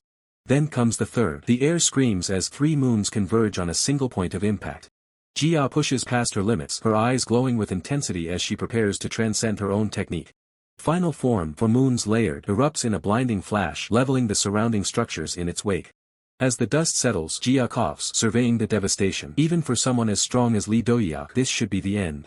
Despite her injuries, she smiles, satisfied that she finally managed to show him her true self. Lee Dohyuk stands amidst the rubble, his presence unshaken as he acknowledges the power of her attack. He praises her, noting that he could feel the immense depth of her training through that final strike. Jia looks at him, breathless, waiting for him to finally reveal the true form of his own sword. The blade gleams with a cold light as Lee Dohyuk prepares to reveal the sword technique he promised, one born from the day the sky rained fire. He describes it as falling moon, the devastating power of a heavy sword hidden within the grace of a swift strike. Jia watches in utter disbelief, her breath hitching as she recognizes the sheer scale of the power radiating from that blade. The air crackles with orange energy while Lee Dohyuk prepares his ultimate move, his eyes locked on the target. Moonlight Ultimate Technique, Falling Moon. A city-shattering explosion erupts, leaving the virtual audience in shock as the system alerts go wild. The commentators are losing their minds, questioning if such a massive, citywide explosion is even possible within the game's limits. The male commentator asks if that technique is even possible, while his partner explains it's technically within the system's measured abilities, yet still unbelievable. Sweat beads on the announcer's face as he struggles to comprehend the scale of the destruction they just witnessed. The female commentator recalls a similar display of power from Kwavna during the last Iron Fist World Championship. She refers to the legendary Tunguska explosion, a benchmark for the absolute peak of destructive power in the pro circuit. This realization puts Lee Dohyuk on the same level as Kwavna, the undisputed strongest fighter in the history of Iron Fist. The hype for the EVO tournament reaches a fever pitch just as the second round of the match begins mid-conversation. Lee Dohyuk moves like a blur, his strikes leaving trails of purple energy as he once again dominates the arena. Confident as ever, he taunts his opponent and tells the viewers to open their wallets and start donating to the stream. Donation alerts flood the screen as the audience goes wild for his overwhelming performance. The next day, the sounds of intense physical training echo from a secluded warehouse under a clear blue sky. Inside, Lee Dohyuk pushes through his final reps, counting out 99 and 100 with relentless focus. The heavy plates clank together, a testament to the real-world strength he maintains to stay at the top of his game. He sits up to catch his breath, feeling the satisfaction of his body finally loosening up after hours of gaming. He knows that when the body stiffens from gaming all day, you have to put in the work every now and then.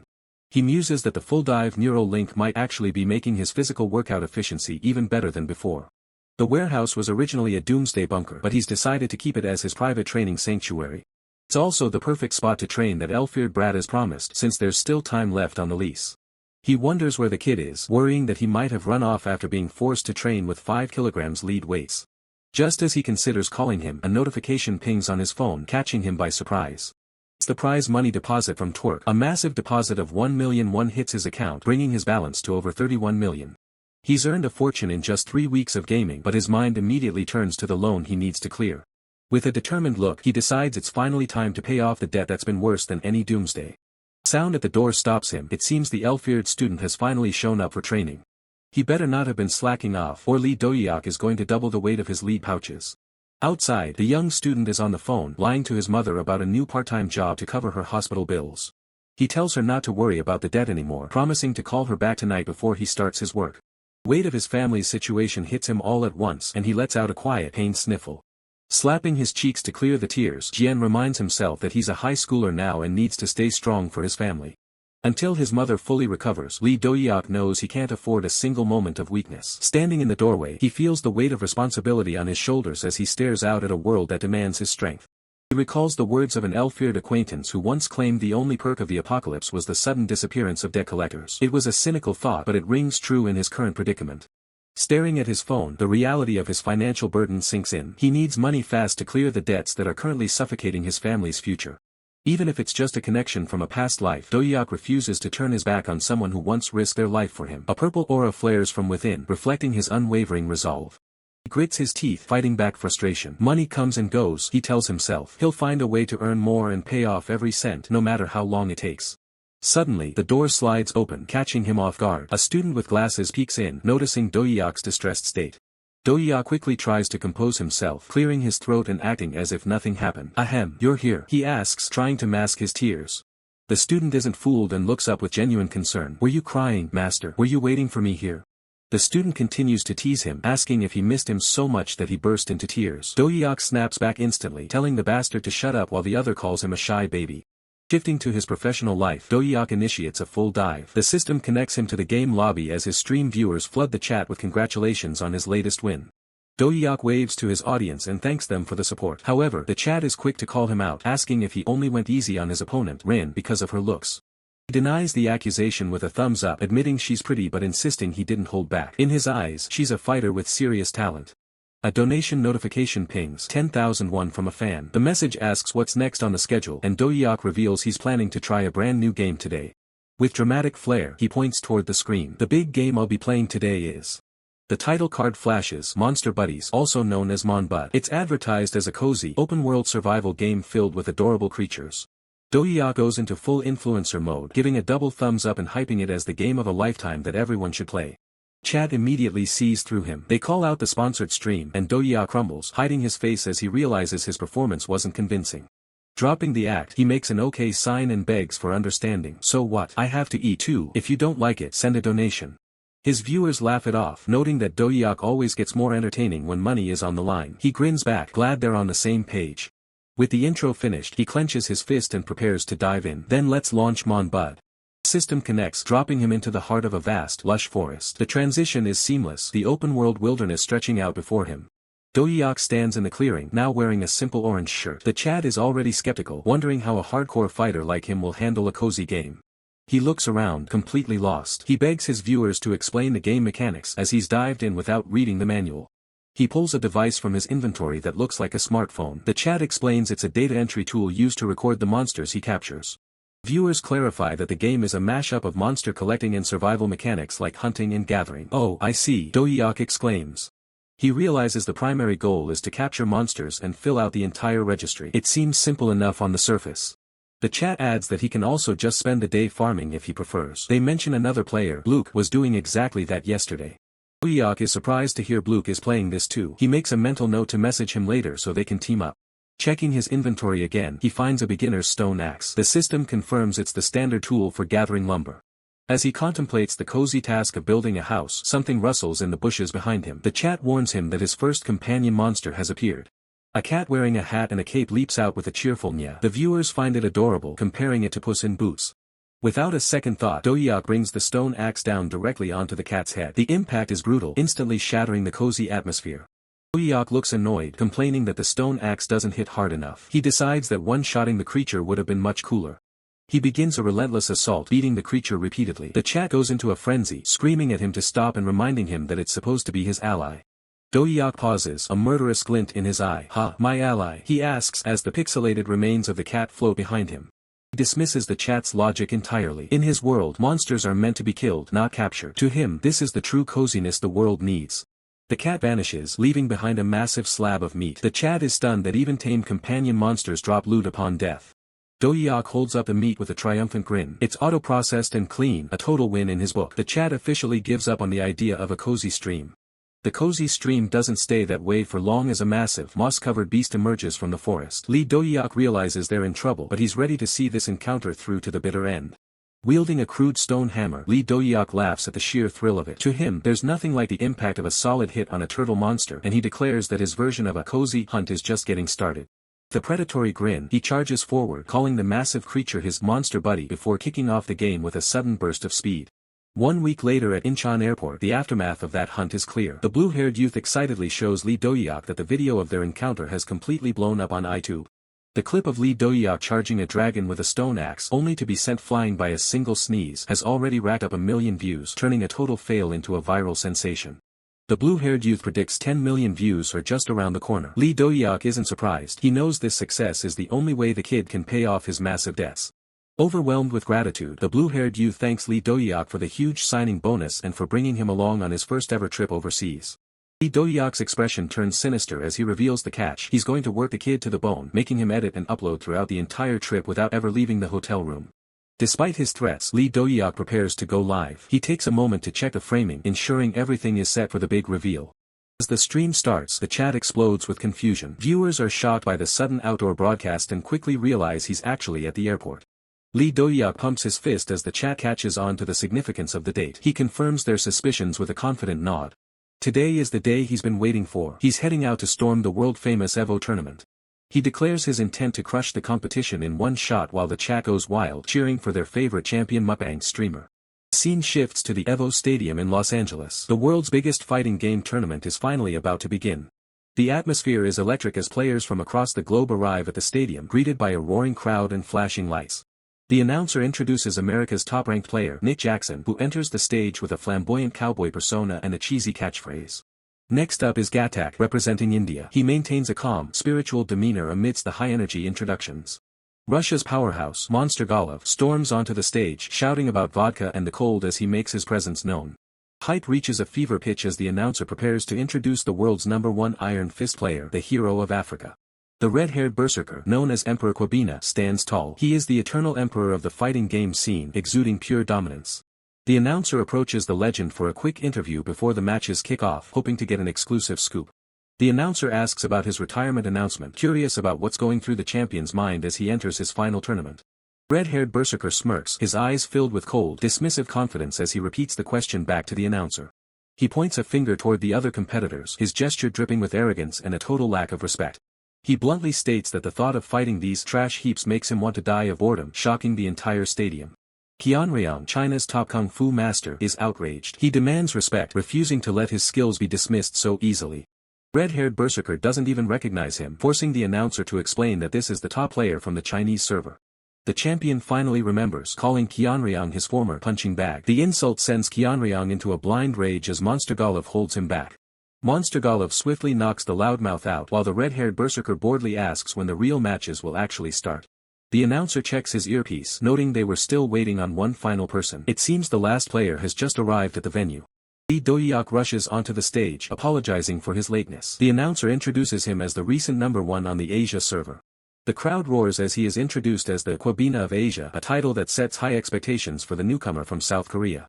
Under his username, "Is this all you got?" Lee Dohyuk waves to the crowd, looking far more humble than his rival, yet hiding a sharp edge. The announcer calls for the game to start now that everyone is present. The red-haired berserker stares Lee Dohyuk down with intense scrutiny. The red-haired berserker insults him for the delay, telling Lee Dohyuk he'd better crawl his way to the top if he wants a real challenge. Lee Dohyuk smirks, instantly recognizing that insufferable arrogance. It's Kwabena, alright. Without missing a beat, he fires back, suggesting it will be him waiting at the top for the challenge. Pointing a defiant finger at the massive fighter, Lee Dohyuk issues a formal warning. He tells the red-haired berserker that if he wants a real rematch, he better claw his way through the brackets just as hard. The red-haired berserker lets out a sharp laugh, his eyes narrowing with newfound interest. He promises to remember the kid's name, hoping for his sake that his combat skills are half as loud as his mouth. The atmosphere in the arena shifts as the announcer calls for order. The crowd roars as the screens light up. The EVO game is officially beginning, and it's time to draw the tournament brackets. First group to be announced is H Group. A mysterious participant wearing a white turban and radiating a calm, disciplined aura is revealed as the first contender. The holographic board flickers, locking in the first major matchup, Gatak vs Lee Dohyuk. The crowd buzzes as Lee Dohyuk prepares for his opening bout. The draws continue rapidly. Next in the bracket, Jade is set to face off against the formidable Akuma, setting the stage for a high-stakes preliminary round. One student breaks out in a cold sweat, his face contorting in pure terror. He realizes with horror that he's been seated into the exact same group as the monster himself, Lee Dohyuk. Meanwhile, Lee Dohyuk is approached by a polite man named Mr. Anatole. Though they've never met in person, the air between them is thick with the mutual respect of high-level competitors. A green-haired youth laughs at his terrified classmate, mocking his misfortune. He sarcastically asks Lee Dohyuk to go easy on the poor guy since he looks like he's dying inside. Lee Dohyuk rubs the back of his head with a cheeky grin, promising he'll try not to aim for a perfect win. The terrified student screams that being pitted is even more humiliating. The announcer's voice booms again, revealing a heavy-hitting matchup in Group D. Qianriang will be facing off against the man of the hour, Kwabena. With the brackets finalized, the energy in the stadium reaches a fever pitch. The H Group event matches are set to begin immediately. Lee Dohyuk steps onto the stage, looking every bit the professional in his combat gear. The spectators scream his name, predicting an undefeated streak all the way to the finals. His opponent, Korea's rising star Gatak, enters the arena with an air of divine tranquility. Floating slightly off the ground in a meditative pose, he radiates an unusual power. Lee Dohyuk observes his opponent curiously, noting that Gatak looks exactly like a classic martial arts character. He wonders aloud if this guy is actually as famous as the hype suggests. A system prompt confirms the rumors. Gatak is a yoga master so renowned that people literally throw money at him just for a chance to learn his secrets. Lee Dohyuk's eyes practically turn into dollar signs as he senses the aura of wealth coming off the man. Gatak offers a multi-faith greeting, his blue skin glowing under the stadium lights. Completely distracted by the prospect of getting rich, Lee Dohyuk tries to pause the fight before it even starts. He politely asks if he can ask a quick question about those yoga lessons. Gatak doesn't wait for questions. He launches a rubber yoga punch, his arm stretching across the entire arena with terrifying speed, catching Lee Dohyuk square in the face. Blood sprays from Lee Dohyuk's nose as he reels back. Even while being pummeled, he desperately tries to explain that he just wants to talk business. The yoga master follows up with a brutal body blow. Lee Dohyuk is folded in half by the impact, the sheer force of the elastic strike echoing through the arena. A barrage of stretching limbs rains down on him. Lee Dohyuk cries out in pain as a particularly sharp strike hits him right in the bone, his attempts at diplomacy failing miserably. Finally losing his patience, Lee Dohyuk roars in frustration. He's sick of being a punching bag while trying to be polite, and his fighting spirit begins to flare. Gatak finally speaks, his voice as calm as a still pond. He names his price, 300 million. That's the cost for the knowledge Lee Dohyuk is seeking. Lee Dohyuk freezes, his jaw dropping in pure shock. The sheer magnitude of that number short-circuits his brain for a split second. Anger replaces shock as his blood pressure spikes. He realizes this guy's greed is on a whole different level, and it's insulting even to a money-hungry king like himself. With a furious cry, Lee Dohyuk lunges forward. He screams that if he actually had that kind of cash, he wouldn't be fighting in a tournament, labeling Gatak a filthy rich bastard. Gatak's neck elongates with a sickening stretch, his head swaying out of the path of Lee Dohyuk's punch with effortless, fluid grace. Lee Dohyuk's eyes widen as he misses. He yells out in disbelief, asking if his opponent is some kind of damn octopus with the way his body moves. He doesn't stop there, unleashing a sudden shower punch. A blur of fists aimed at every possible angle, challenging the yoga master to dodge a literal wall of force. Gatak counters with a slippery fish dodge fist. His body becomes like water, weaving through the gaps in Lee Dohyuk's assault with impossible flexibility. The crowd gasps as a blue arm suddenly snakes around Lee Dohyuk's wrist. The yoga master isn't just dodging anymore, he's setting a trap. The elastic limb coils tighter and tighter, wrapping around Lee Dohyuk like a constrictor snake. The speed of the technique leaves him no room to pull away. In seconds, Lee Dohyuk is completely bound. Gatak's limbs have turned into unbreakable tethers, locking his arms and torso in a suffocating grip that seems impossible to escape. Lee Dohyuk grinds his teeth, the air being squeezed out of his lungs. He realizes that if he doesn't break free soon, he'll pass out from the sheer pressure of the hold. But Lee Dohyuk's eyes burn with a cold, murderous intent. He roars that he won't go down to a trick like this, declaring that even if his limbs are tied, he still has plenty of ways to win. Lee Dohyuk isn't just fighting with his fists anymore, he's driven by a primal, desperate hunger for victory. Clamping his jaws onto the shimmering blue energy, he roars that if his hands are tied, he'll simply use his teeth to tear his way through. The spectators are left in absolute disbelief as the arena erupts in chaos. A horrified witness screams at the top of his lungs, unable to process the sheer insanity unfolding right before his eyes. The impact is devastating, sending shockwaves through the stage. One of the fighters is sent spiraling through the air, his agonized cry of "it hurts" echoing across the entire stadium. Streaks of blue kinetic energy slice through the atmosphere, marking the trail of a high-speed maneuver that blurs the line between martial arts and pure magic. Landing with feline grace, Lee Dohyuk spits out the residual energy with a dismissive "two," his eyes already locked back onto his target with unwavering focus. His opponent, Gatak, wipes the sweat from his brow, his expression turning to one of utter disgust. He sneers at Lee Dohyuk, calling the act of biting a cowardly tactic unworthy of a true martial artist. Lee Dohyuk doesn't even try to deny it, admitting with a straight face that he briefly lost his mind over the prize money. The live chat explodes, finding his blunt honesty about being money-hungry hilariously relatable. Gatak isn't amused by the confession, tightening his turban as his blue energy flares up again. He declares that regret won't earn any mercy, preparing to unleash the flame bat of enlightenment. Unfazed, Lee Dohyuk readies his stance, taunting the rich boy to bring his best. The viewers mock him in the comments, noting that he's clearly still salty about the financial gap between them. Gatak's hand glows with an ethereal light as he charges forward, shouting that Lee Dohyuk has been completely consumed by the devil of greed. He preaches that those who refuse to recognize their wrongdoings deserve nothing but a swift end, his blue-tinted palm reaching out to deliver judgment. The air pressure shifts violently as Gatak activates his ultimate skill, Diamond Guardian's Flame Fist. A massive, muscular avatar of blue energy manifests behind him, dwarfing Lee Dohyuk. This is Gatak's exclusive technique, the Jumgang Yiksha. The system alerts flash frantically, warning Lee Dohyuk that he's facing a power level far beyond anything he's encountered so far. Lee Dohyuk realizes that with a target this big, dodging is no longer an option. He decides to meet power with power, lunging forward with his own sudden shower punch. His fist connects squarely with the giant's face, a desperate strike aimed at shattering the blue construct before it can retaliate. A flurry of blows follows, Lee Dohyuk's hands moving like a blur as he pummels the energy titan with everything he has left. But the giant doesn't even flinch. Lee Dohyuk gasps for air, realizing with horror that the avatar simply absorbed the entire impact of his barrage. Sweat pours down Lee Dohyuk's face as he stares up at the unscathed monster. His best attacks didn't even leave a scratch, and the realization of the power gap starts to sink in.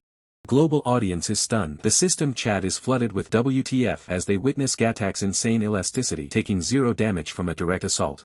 Gatak looms over him, cold and detached. He announces that it's his turn now, preparing to unleash the legendary Tathagata's divine palm. Lee Dohyuk tries to keep his composure, claiming that no matter how powerful the attack is, it's meaningless if it can't hit him. He prepares to use his superior speed to evade. Gatak commands him to abandon his vain desires and kneel before the Tathagata, his massive palm descending like a falling mountain. Suddenly, the ground erupts with a crushing force. The Daedala seal is activated, a gravity control field that slams Lee Dohyuk into the dirt before he can even twitch. Lee Dohyuk grinds his teeth, feeling as if the very walls of reality are closing in. He's completely paralyzed, trapped by the invisible weight of the restraining technique. System chat mocks his predicament, asking how anyone is supposed to dodge a gravity field. Gatak's avatar stands triumphant over the pinned protagonist. Gatak looks down with a saintly yet patronizing gaze. He tells Lee Dohyuk that poverty isn't a sin, but it's time for this demon to find peace in nirvana. The insult snaps something inside Lee Dohyuk. He roars back, calling Gatak a bald-ass weirdo and demanding to know what kind of nonsense he's spewing. Gatak's composure breaks instantly. Offended to his core, he screams that he isn't bald and mocks Lee Dohyuk for being too broke to even pay his school tuition. Lee Dohyuk's eyes bulge with fury. He shouts that Gatak just crossed the line, accusing him of insulting every viewer in the world who doesn't have 300 million won in their bank account. Two engage in a petty shouting match mid-battle, Gatak screaming that the viewers have nothing to do with this and that Lee Dohyuk was the one who started the hair-shaming. Mocking him with fake tears, Lee Dohyuk claims he only said Gatak was follicularly challenged and accuses him of attacking millions of balding people worldwide. The bickering is cut short as the giant prepares a second strike. The screen flashes with the name of the finishing move, Tathagata Punch 2. Baldhead Divine Palm slams down with the force of a nuclear explosion, cratering the arena and burying Lee Dohyuk under tons of rubble. But from the depths of the crater, a hand reaches out. Lee Dohyuk calls out to all the broke citizens and the thinning hair victims of the world to lend him their strength through donations.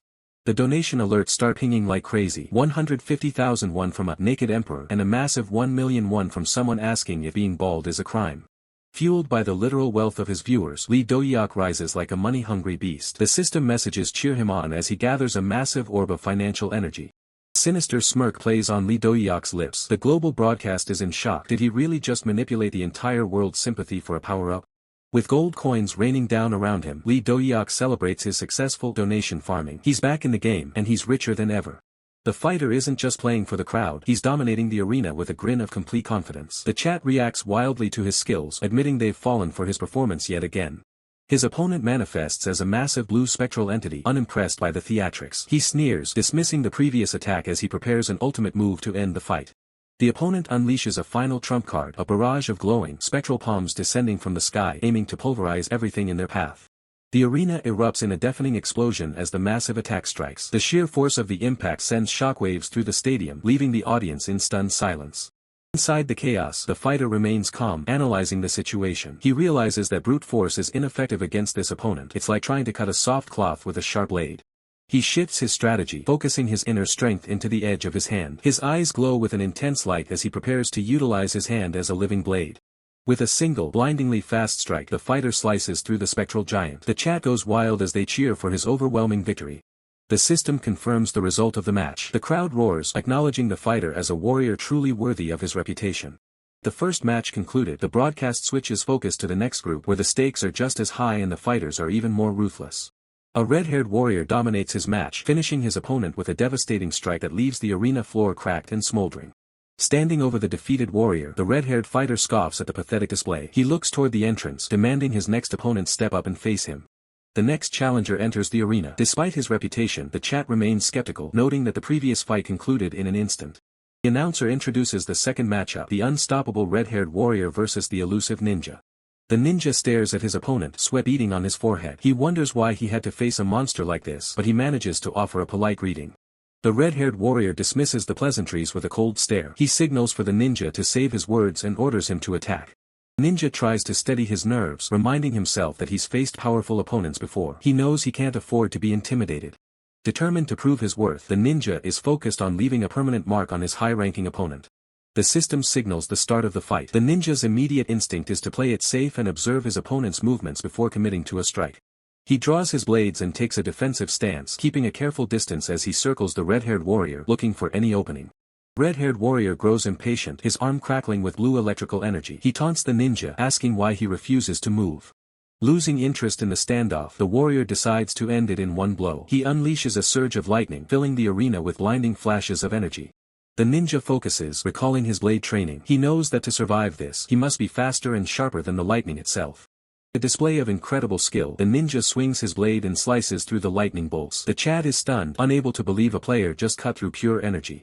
The red-haired warrior is momentarily frozen in shock. He realizes the ninja just sliced through his lightning, and a chilling warning begins to echo in his mind. He remembers an elder's warning to beware of the one destined to slice through the storm. He never expected to meet that person in a tournament.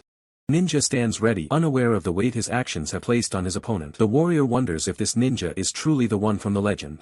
A predatory grin spreads across the warrior's face. If the warning was right, then he is finally facing a fighter worthy of his full attention.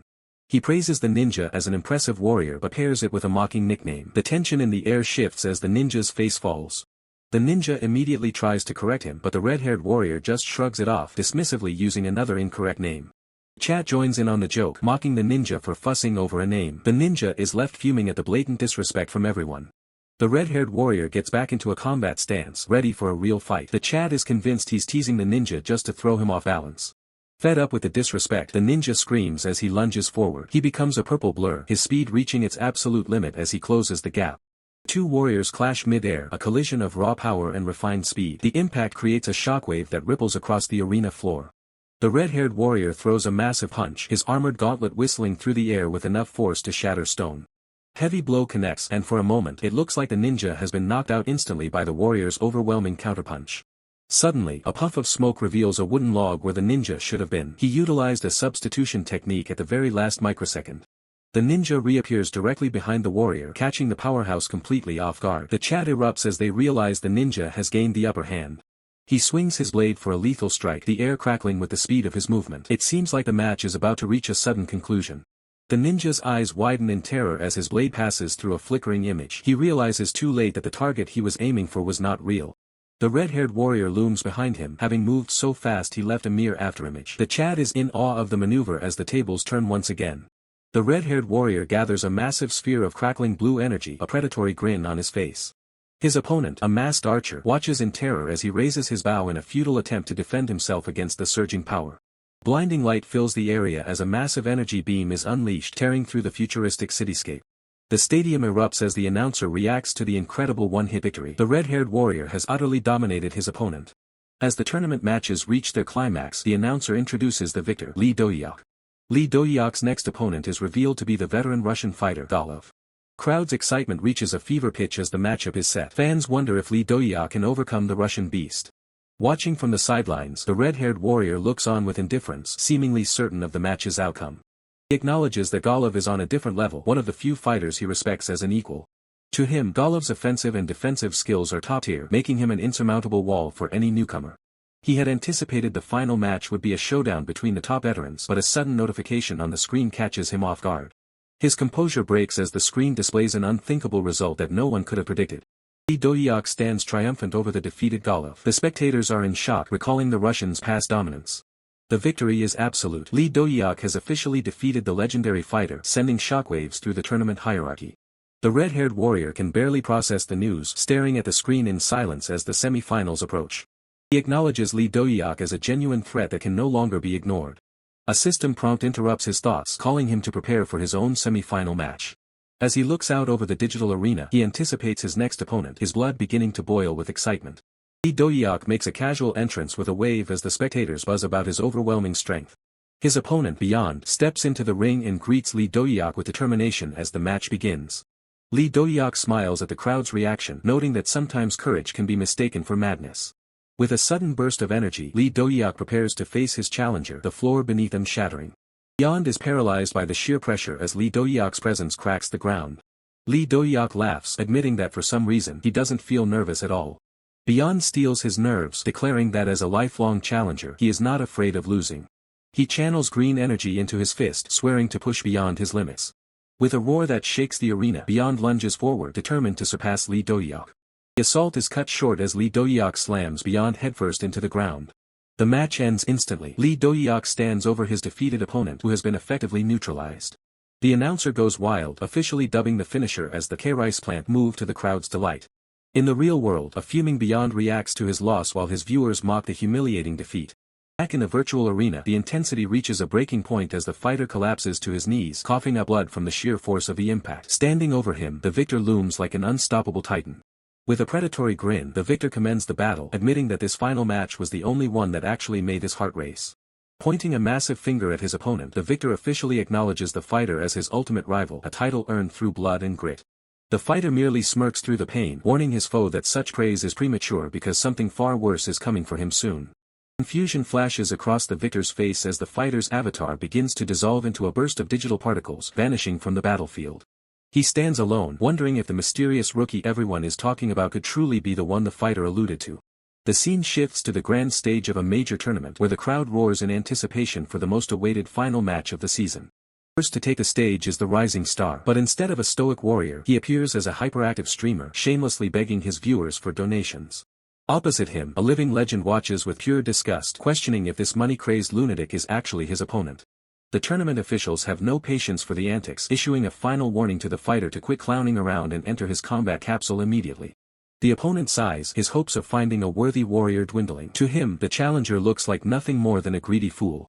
The announcer cuts through the tension, declaring that the character selection phase has begun, starting with the veteran's choice.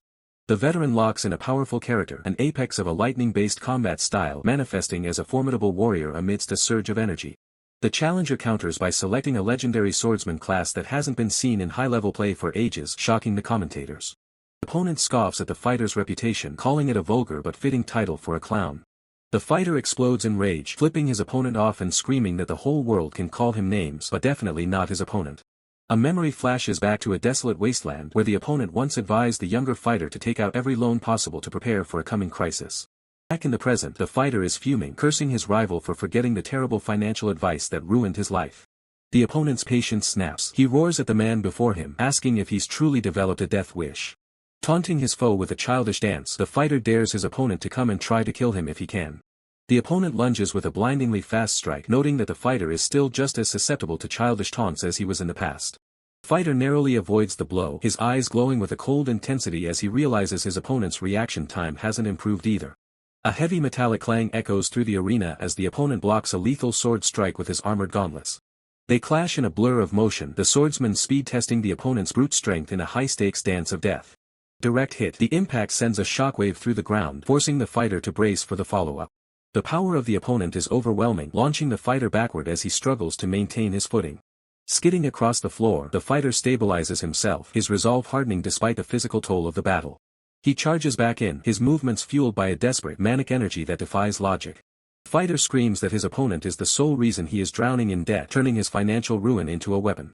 The opponent laughs it off, mocking him for gambling on a match and losing big like a common loser. Deciding to end the chatter, the opponent unleashes a massive lightning discharge, intending to silence the fighter forever. The fighter tightens his grip on his blade, the steel reflecting the crackling electricity of the incoming attack. In a feat of impossible skill, the fighter slices clean through the lightning grid, his blade moving faster than the eye can follow. The opponent freezes in shock. Slicing through lightning, he begins to wonder if the old prophecies were right after all. He can't believe it. Could this broke, money-hungry gambler truly be the legendary rival he's been searching for? The tension breaks as they stop to trade insults again, with the opponent spitting in contempt at the person standing before him. Suddenly, a system message pings above them, telling both fighters to save the trash talk for later and actually finish the match. The fighter offers a sheepish apology, though he still mutters under his breath that everything is his opponent's fault. But the truce is short-lived. The opponent teleports behind him in a flash of light, leaving the fighter wide open for a lethal strike. The red-haired berserker grinds his teeth, his eyes crackling with electrical discharge as he sneers, "Can't believe I spent my whole life on edge because of a loser like you." Lee Dohyuk's eyes widen in alarm as he realizes the shift in the air, cursing under his breath as he recognizes the Thunder God Style's high-speed movement technique. With a roar of die, the red-haired berserker unleashes the Thunder God Strike, a massive pillar of white-hot lightning that consumes the entire arena. A blur of red and blue energy follows as a heavy armored gauntlet punches through the static, the force of the movement tearing through the air.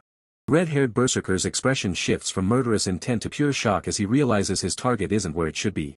Dohyuk lets out a guttural scream, pushing his body to the limit as he maneuvers through the chaotic energy field with a desperate burst of speed. You! The berserker bellows, charging a concentrated sphere of blue electricity. A system warning flashes. He's charging another railgun. Dohyuk drops into a low, focused crouch, his blade glowing with a faint, steady light. The system observers gasp. That stance is unmistakable. The railgun fires, a beam of pure destructive force meeting Dohyuk's counterattack head-on in a blinding display of power. The system prompt confirms the clash. It's railgun versus moonlight slash. Two P-tier skills fighting for dominance. Chat goes wild as ultimate move meets ultimate move. Amidst the sparks, a faint message appears from one of the fighters. I am spent. Despite the exhaustion, Dohyuk lunges forward, his eyes burning with a cold determination to end this fight right here. The blade and the gauntlet collide once more, lightning arcing between them as they engage in a high-stakes struggle for position. Red-haired berserker throws a heavy punch, but Dohyuk parries with surgical precision, the sound of metal on metal ringing out. Dohyuk's face is a mask of focus, sweat dripping down his chin as he spots the opening he's been waiting for. He triggers a close-range skill, electronic shock. A massive discharge of electricity erupts from the point of contact, frying the air around them. Arrogant fool, disappear into ash, the berserker screams, refusing to back down even as the electrical surge tears through his armor. Dohyuk delivers a devastating kick, sending the red-haired berserker reeling backward as the purple energy of the arena floor pulses beneath him. The berserker begins to laugh hysterically, a dark, manic sound. Ha ha ha ha. Fine, I admit it. You really are the one from Grandma's prophecy, he declares, looking at Dohyuk with a terrifying new level of respect and madness. And that means, I have no choice but to go all out. The system chat is in a frenzy. No one has ever seen this hidden state before. The realization hits the spectators. That's his Phase 2 transformation. He's burning 90% of his HP for a single, final deathblow. Transformation is complete. When his HP drops below 10%, Jabul enters attack mode, sacrificing everything for an ultimate one-shot kill. The skill restores his injuries, but the cost is absolute. His remaining health is now under 2%. It's a true do-or-die gamble. Dohyuk prepares himself. At this point, even the slightest graze from an attack means an instant game over. The berserker's eyes glow with a lethal light. Everything comes down to this final strike. Will it land, or will he be the one to fall? Dohyuk feels the weight of the moment. It's been so long since he's felt this kind of suffocating tension. I'll show you why they call me Dragon Emperor Kwavna. Come, brat, cleave the lightning if you can. Dohyuk scoffs at the grandstanding, his blade carving a golden arc through the air. What are you even saying? The clash is so intense the system struggles to keep up. Whoa, all this in real time, lol, one viewer comments. Dohyuk grits his teeth, his heart pounding against his ribs as the sheer force of the impact threatens to shatter his bones. A massive explosion rocks the cityscape, leveling buildings and sending debris flying into the sky. The viewers are stunned by the scale of destruction. The smoke clears to reveal a massive crater. That's clean, lol, someone types. Did Kwavna just get hit? Dohyuk scans the area, his sword ready. No, there's no victory message yet. Then that means. He senses a presence behind him. Is it Diablo's high-speed move? He spins around, but the space is empty. He looks at the shattered remains of a skyscraper, the purple energy still sizzling on the concrete. Not there. Suddenly, a shadow falls over him. He looks up, his eyes widening in pure dread. Don't tell me. High above the city, Kwavna is charging a sun-like ball of fire. First time seeing this move. This is the one that makes newbies quit. The sky is filled with dozens of glowing orbs, a literal rain of fire waiting to descend. The ultimate Jabul technique is finally unleashed. The system identifies the threat immediately. The pinnacle of Jabul control, the multi-rail gun, is active. A massive Tunguska explosion rocks the battlefield, turning the sky into a furnace of raw energy. Dohyuk grunts in pain, forced to one knee by the mounting pressure. Despite the danger, he finds the system's naming sense a bit ridiculous. A smirk plays on Dohyuk's lips. He realizes this is Kwavna before he ever became one of the 9 heroes, and the man hasn't changed a bit. Red-haired berserker Kwavna points a finger crackling with energy. He finally acknowledges Dohyuk's strength, admitting his opponent is no longer just some brat. Surrounded by a halo of glowing orbs, Kwavna declares Dohyuk a true warrior and prepares to unleash everything he has left. The sky tears open as the Mega Tunguska descends. Dohyuk looks up at the overwhelming light as the attack threatens to erase everything. Dohyuk's hand tightens around the hilt of his blade. He coldly tells Kwavna to save the talk for later. Drawing his sword in one fluid motion, he challenges the berserker to finish the conversation only after he's actually managed to win. He activates a high-tier skill, Heaven. The world turns white as divine energy surges forward to meet the incoming fire. Technique evolves into the ascension of the blade, a vertical strike designed to pierce the very heavens. With a thunderous roar, Lee Dohyuk unleashes the strike, the ground shattering beneath him as he ascends. The energy collides with Kwavna. The red-haired berserker reels as lightning-like discharges tear through his defenses. Kwavna screams in fury, his health bar plummeting to a critical 0.5%. The end is near. Desperate, Kwavna triggers his railgun's final power release. Die, he screams, pouring his remaining life into one last blast. A massive explosion engulfs the arena. Spectators scream Lee Dohyuk's name as smoke obscures the field. Through the haze, Lee Dohyuk's voice rings out, calm and steady. He asks Kwavna who exactly he thinks is being pushed back. His arm moves with blinding speed, the blade cutting through the residual energy like it's nothing. The strike connects, a massive crescent of light cleaving right through the berserker's ultimate technique. Kwavna's eyes widen in absolute shock as his form begins to dissipate. A final, bitter curse escapes his lips. The system confirms the kill. Focus point, Crescent Moon Slash. The Mega Tunguska has been completely cut down by Lee Dohyuk. The arena erupts. The commentators are losing their minds as Lee Dohyuk pulls off a move that defies logic. The announcer screams into the mic, stunned that the Dragon Emperor Kwavna, the king of fighting games, fell so easily. The screen flashes with the official result. Lee Dohyuk, the Salabi, is the winner. Standing over the fallen avatar of Kwavna, Lee Dohyuk looks down with cold indifference, questioning if that was really all the legend had to offer. Victory is absolute. Kwavna lies defeated in the digital rubble, his reign brought to a crashing end. The final round ends in a flawless victory. The crowd is in disbelief. Lee Dohyuk has perfected the Phase 2 double demigod state. In the real world, the gaming capsules hiss open. Kwavna steps out, his face a mask of frustration as he vents his anger. Champion emerges. Lee Dohyuk steps into the spotlight as the next generation emperor of fighters and the new EVO champion. As the announcer tries to start the interview, Kwavna shoves him aside, his eyes locked onto Lee Dohyuk. The two rivals stand face to face on the grand stage, the tension between them thick enough to cut with a blade. Lee Dohyuk blinks, surprised by the sudden confrontation after such a decisive match. Kwavna demands to know how it was possible. He needs to understand how he was beaten so thoroughly. Lee Dohyuk gives him a mysterious, knowing smile, enjoying the moment of triumph. He raises a finger, asking Kwavna if he's ready for the answer, leaving the former champion hanging on every word. Kwavna's temper flares. He growls, asking if Lee Dohyuk is trying to mess with him after their duel. Lee Dohyuk chuckles, finding the accusation a bit harsh given the circumstances of the match. Kwavna stares at him, realizing that in a world where monsters like them exist, the old rules no longer apply. Lee Dohyuk strikes a pose, declaring it natural for a monster to exist who devours all other monsters, someone exactly like him. Kwavna is left speechless. A monster that devours monsters. The realization of Lee Dohyuk's true nature finally sinks in. Throughout a lifetime of violence, I was the one they feared, the one they called a monster. I proved my worth in blood and duels, convinced that no one in this world could ever stand above me. But looking at Lee Dohyuk now, I realize my grandmother's prophecy wasn't a blessing of strength. It was a final warning against my own suffocating arrogance. Lee Dohyuk waves a hand in front of the dazed warrior's face, snapping him back to reality. Hey, Mr. Kwavna, you still with us, or did you fall asleep mid-sentence? Red-haired berserker bursts into a manic, booming laugh that echoes through the arena. A monster that devours monsters. It's too perfect. Fine, I'll admit it, he continues, his eyes burning with newfound respect. You're a monster, too. You're the only person who has ever made me feel this kind of lethal tension. Turning to leave, the warrior shouts back a promise of war. But next time, I'll be the one standing over you. Lee Dohyuk tries to chase after him, but he's held back by the officials. Chaos of the match fades as the announcer's voice booms over the speakers, calling for the crowd's attention. It's time to crown the new king of the EVO circuit.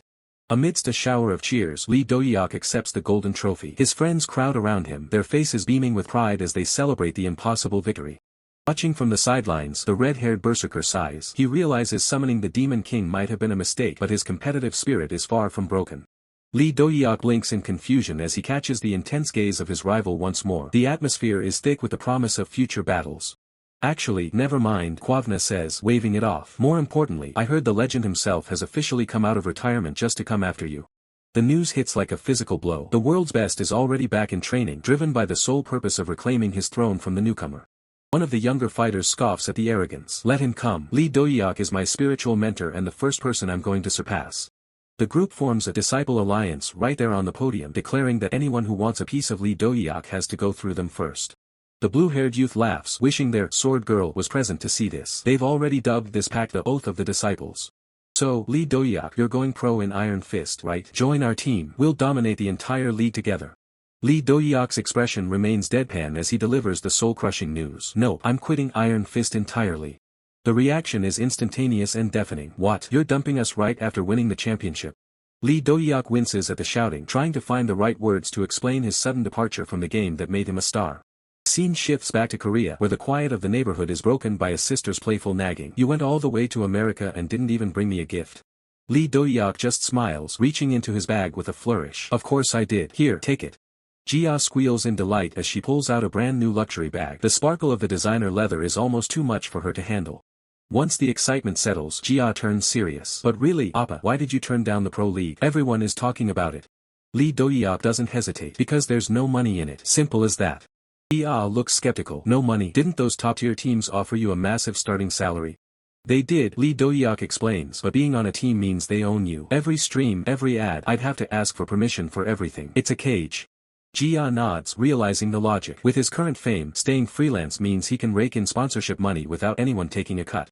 So, if Iron Fist is over, what's the next target? What game are you planning to conquer next? Dohyuk leans back, thinking. He's reached the ceiling of his current game. There's no challenge left and he's ready to move on. I just landed a new sponsored stream, he says with a smirk. I need to handle that before I decide on my next main game. He mentions he'll keep playing Monster Buddies for now, but his words are cut short by the sudden chime of the doorbell. Hold on a sec, he mutters, checking the intercom. Looks like someone's at the door. The monitor shows the back of a girl with long, dark hair. Dohyuk wonders who could have found his private residence. The air in the room grows still as the mystery visitor waits outside, her presence radiating a strange, familiar energy. She looks up at the camera, her eyes sharp and searching. Is this Dohyuk's house? The sword girl has finally arrived, and the game is about to change again. The sword girl sits down and thanks Dohyuk, taking a quiet, polite sip of tea. The atmosphere is heavy with unspoken history. Baffled, Dohyuk asks Ms. Rin how she tracked down his private residence. From behind the kitchen wall, Jia watches them suspiciously. She calmly explains that she's an acquaintance of Suki-san, and after asking him for Dohyuk's address, she headed straight over. Dohyuk's blood boils. He can't believe Suki just handed out his personal information to anyone who asked. Sensing his irritation, Ms. Rin asks if she's intruded. Dohyuk quickly dismisses the thought, struggling to maintain his composure. Cutting to the chase, he asks what business was urgent enough to bring her all the way to his front door. Her expression shifts to deep respect as she addresses him as Dohyuk-sama, signaling a change in the atmosphere. Without another word, she drops to the floor in a full prostration, her hair falling over her face as she humbles herself completely. Dohyuk jumps back in surprise, begging her to get up while Jia stares in disbelief from the background. She looks up, her eyes burning with focus. She's here for the techniques he displayed at the tournament, the moonlight and the ultimate secret, falling moon. Acknowledging her lack of skill, she pleads with him to teach her, her voice echoing with a desperate please.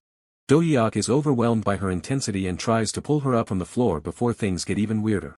She gazes at him, wondering if asking a stranger for such a high-level secret technique is asking too much. Drama reaches a boiling point as Ms. Rin pulls out a blade, ready to end her life for overstepping. Jia screams for her brother to stop it, the drama queen. With a swift motion, Dohyuk catches her hand. He's seen this before. Whenever swords are involved, she loses all sense of reason. The touch sends a shock through her. She blushes, realizing he still remembers her eccentric habits from their shared past. The tension breaks in a ridiculous way as she suddenly clutches her stomach, complaining of motion sickness from the bus ride. Jia has seen enough. She grabs Dohyuk by the hair, convinced he's done something to drive the poor girl insane. The shouting continues. Out of spite, Jia is already naming their future children, while Dohyuk screams his innocence to the heavens. A moment later, the misunderstanding is cleared. Jia laughs it off and apologizes to her new sister for the chaotic welcome. Left with a black eye, Dohyuk grumbles that he told her it wasn't what it looked like from the start. Jia doesn't back down, telling him he needs to behave better if he wants to avoid a hell of distrust. Turning back to Ms. Rin, Jia asks where she plans to stay while training under her brother since she arrived in such a rush. Ms. Rin looks down sheepishly. With no money or place to go, she asks if she can stay at Master Dohyuk's house. Jia is floored. The girl showed up with nothing but a sword and a dream. Ms. Rin apologizes for her lack of planning. Dohyuk sighs. She's the same sword-obsessed fool he remembers, someone who spent her life training and never saved a penny. He can't turn her away. She was his closest comrade in a past life and he feels indebted to her for stealing her moonlight technique back then. Jia starts to point out that they live with their parents, but Dohyuk interrupts her before she can finish. He reveals his plan. He was already thinking of moving out with his EVO prize money and he can use some of it to find a temporary place for Ms. Rin. Jia narrows her eyes. Her brother is getting a house for a girl he just met. She smells a romance and won't let it go.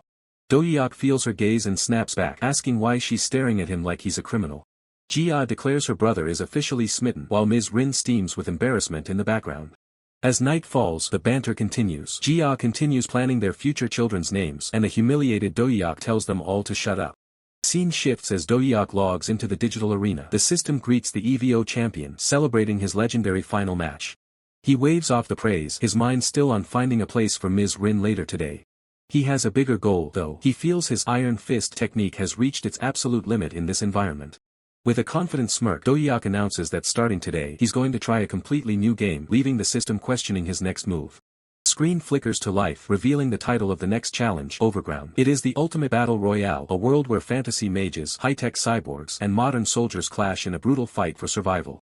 As Lee Dohyuk prepares to enter, his stream chat erupts with curiosity. They ask if he is really playing Overground and which character he has picked. With a clenched fist, Lee Dohyuk cryptically replies that he chose the one who played the most significant role in getting him to where he is today. The selection is revealed, Hoken from Ultimate Fighter. Clad in a classic orange martial arts GI, Lee Dohyuk strikes a powerful stance, ready to bring old-school brawling into this modern battleground. Chat immediately turns toxic, calling Hoken a disgusting pick. Ignoring the haters, the system initiates the link, announcing that Lee Dohyuk is now connecting to the Overground servers. A massive cargo plane roars over a sprawling island chain. The connection is established and the match is officially underway. Inside the hold, the mockery continues. Viewers claim Hoken is absolute garbage, a literal trash tier character. Lee Dohyuk just looks on, questioning their definition of trash tier. System explains the meta. Overground is an open-world game where long-distance movement skills like dash, blink, or warp are essential. This is why the plane is filled with mages and cyborgs. Lee Dohyuk points toward a knight standing nearby, noting that even he doesn't seem to have a high-speed movement skill at first glance. The knight corrects him, explaining he is a soul-type character who can summon a horse for travel. He also shows off his basic starting equipment, a sturdy sword and shield. But fighting game martial artists, they have zero basic equipment and zero long-distance movement skills. They are the most neglected class in the game, which is why nobody ever picks them. Chat asks the obvious question, what is he going to do with such a useless character? Lee Dohyuk simply smirks, keeping his plans to himself. Suddenly, a donation of 5,001 pops up from a user named Sunwoojan. They jokingly ask if the developers of Ultimate Fighter paid him to play this trash character. Without missing a beat, Lee Dohyuk gives a thumbs up and shouts, correct. He isn't even trying to hide his motives. The chat laughs at his honesty as the player drop notification hits. Lee Dohyuk tells the viewers that if they don't like his sell-out ways, they should stop complaining and start donating. Bay doors open, and Lee Dohyuk dives into the abyss. The chat calls him a money-grubbing maniac, but he is already focused on the descent, fueled by the donations pouring in. As he plummets, the system warns that Ultimate Fighter characters are so neglected they don't even receive balance patches. He is stuck with the most basic, outdated performance stats. While other players deploy their parachutes to glide safely, Lee Dohyuk continues to freefall at terminal velocity, shouting for his fans to keep the donations coming. Viewers are panicked, asking why he hasn't opened his chute yet. Lee Dohyuk grinds his teeth, determined to reach the ground first to start farming before anyone else.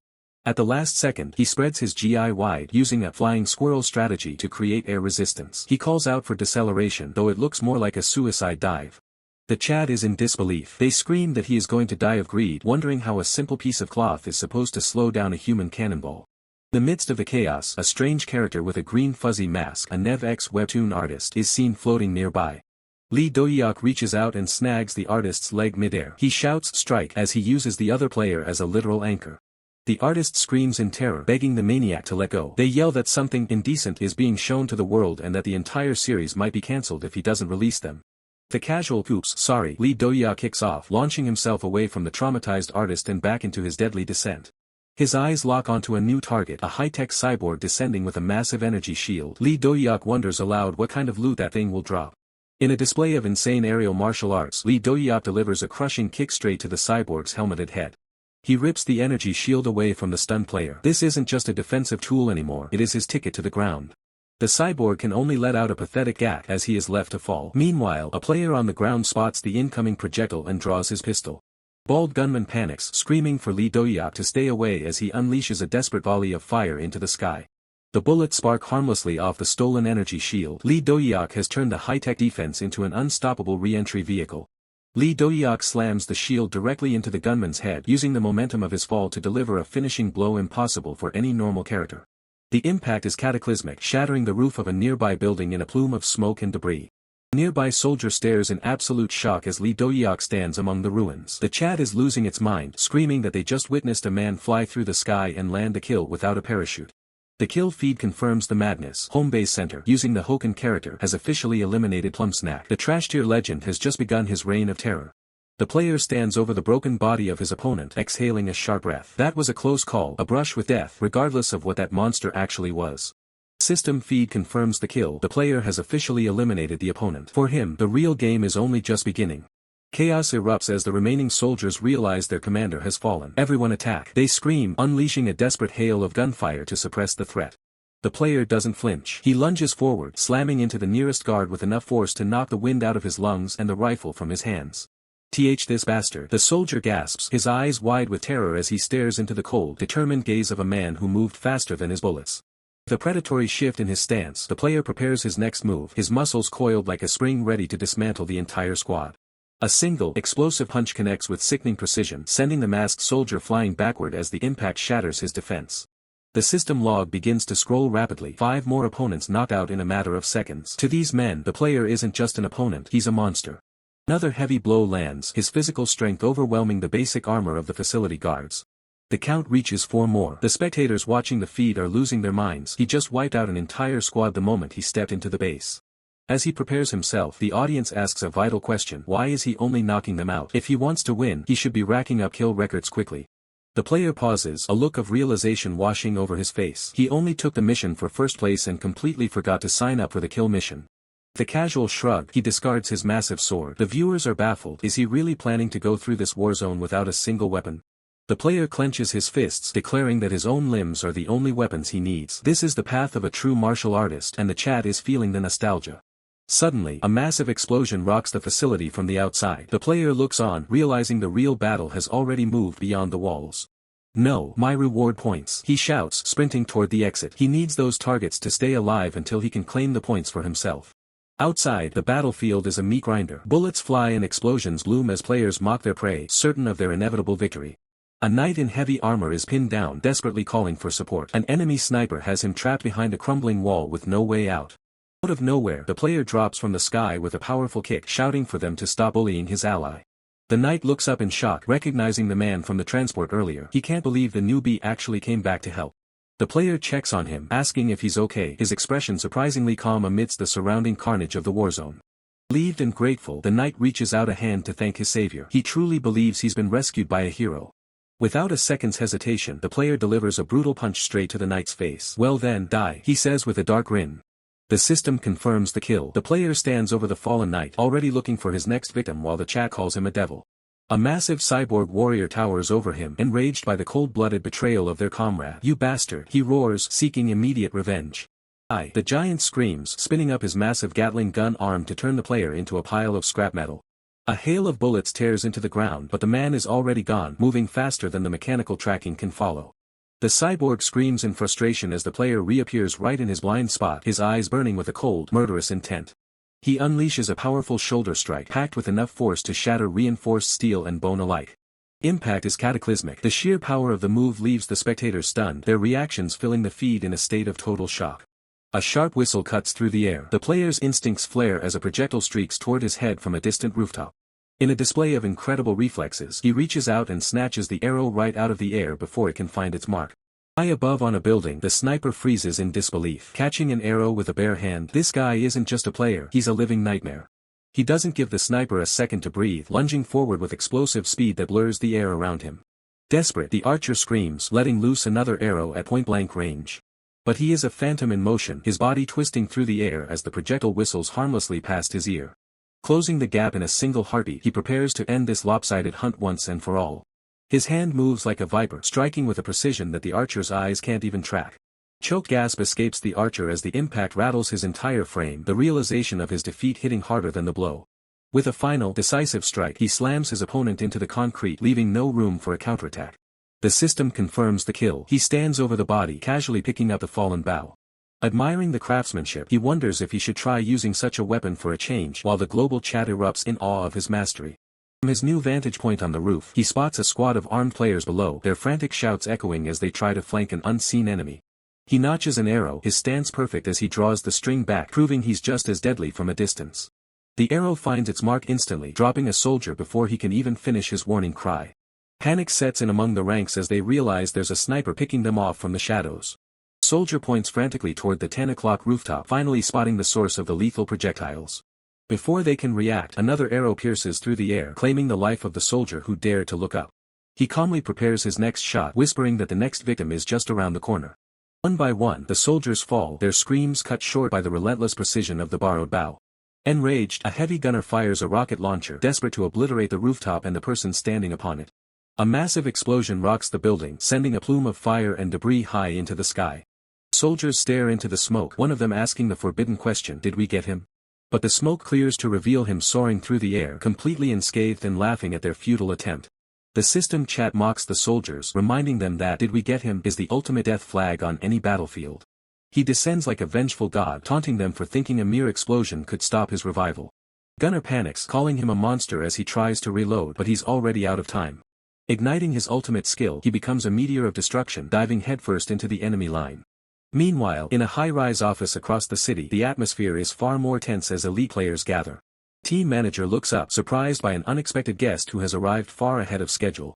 A red-haired man sits with his arms crossed, his presence alone commanding the room as he stares down the manager.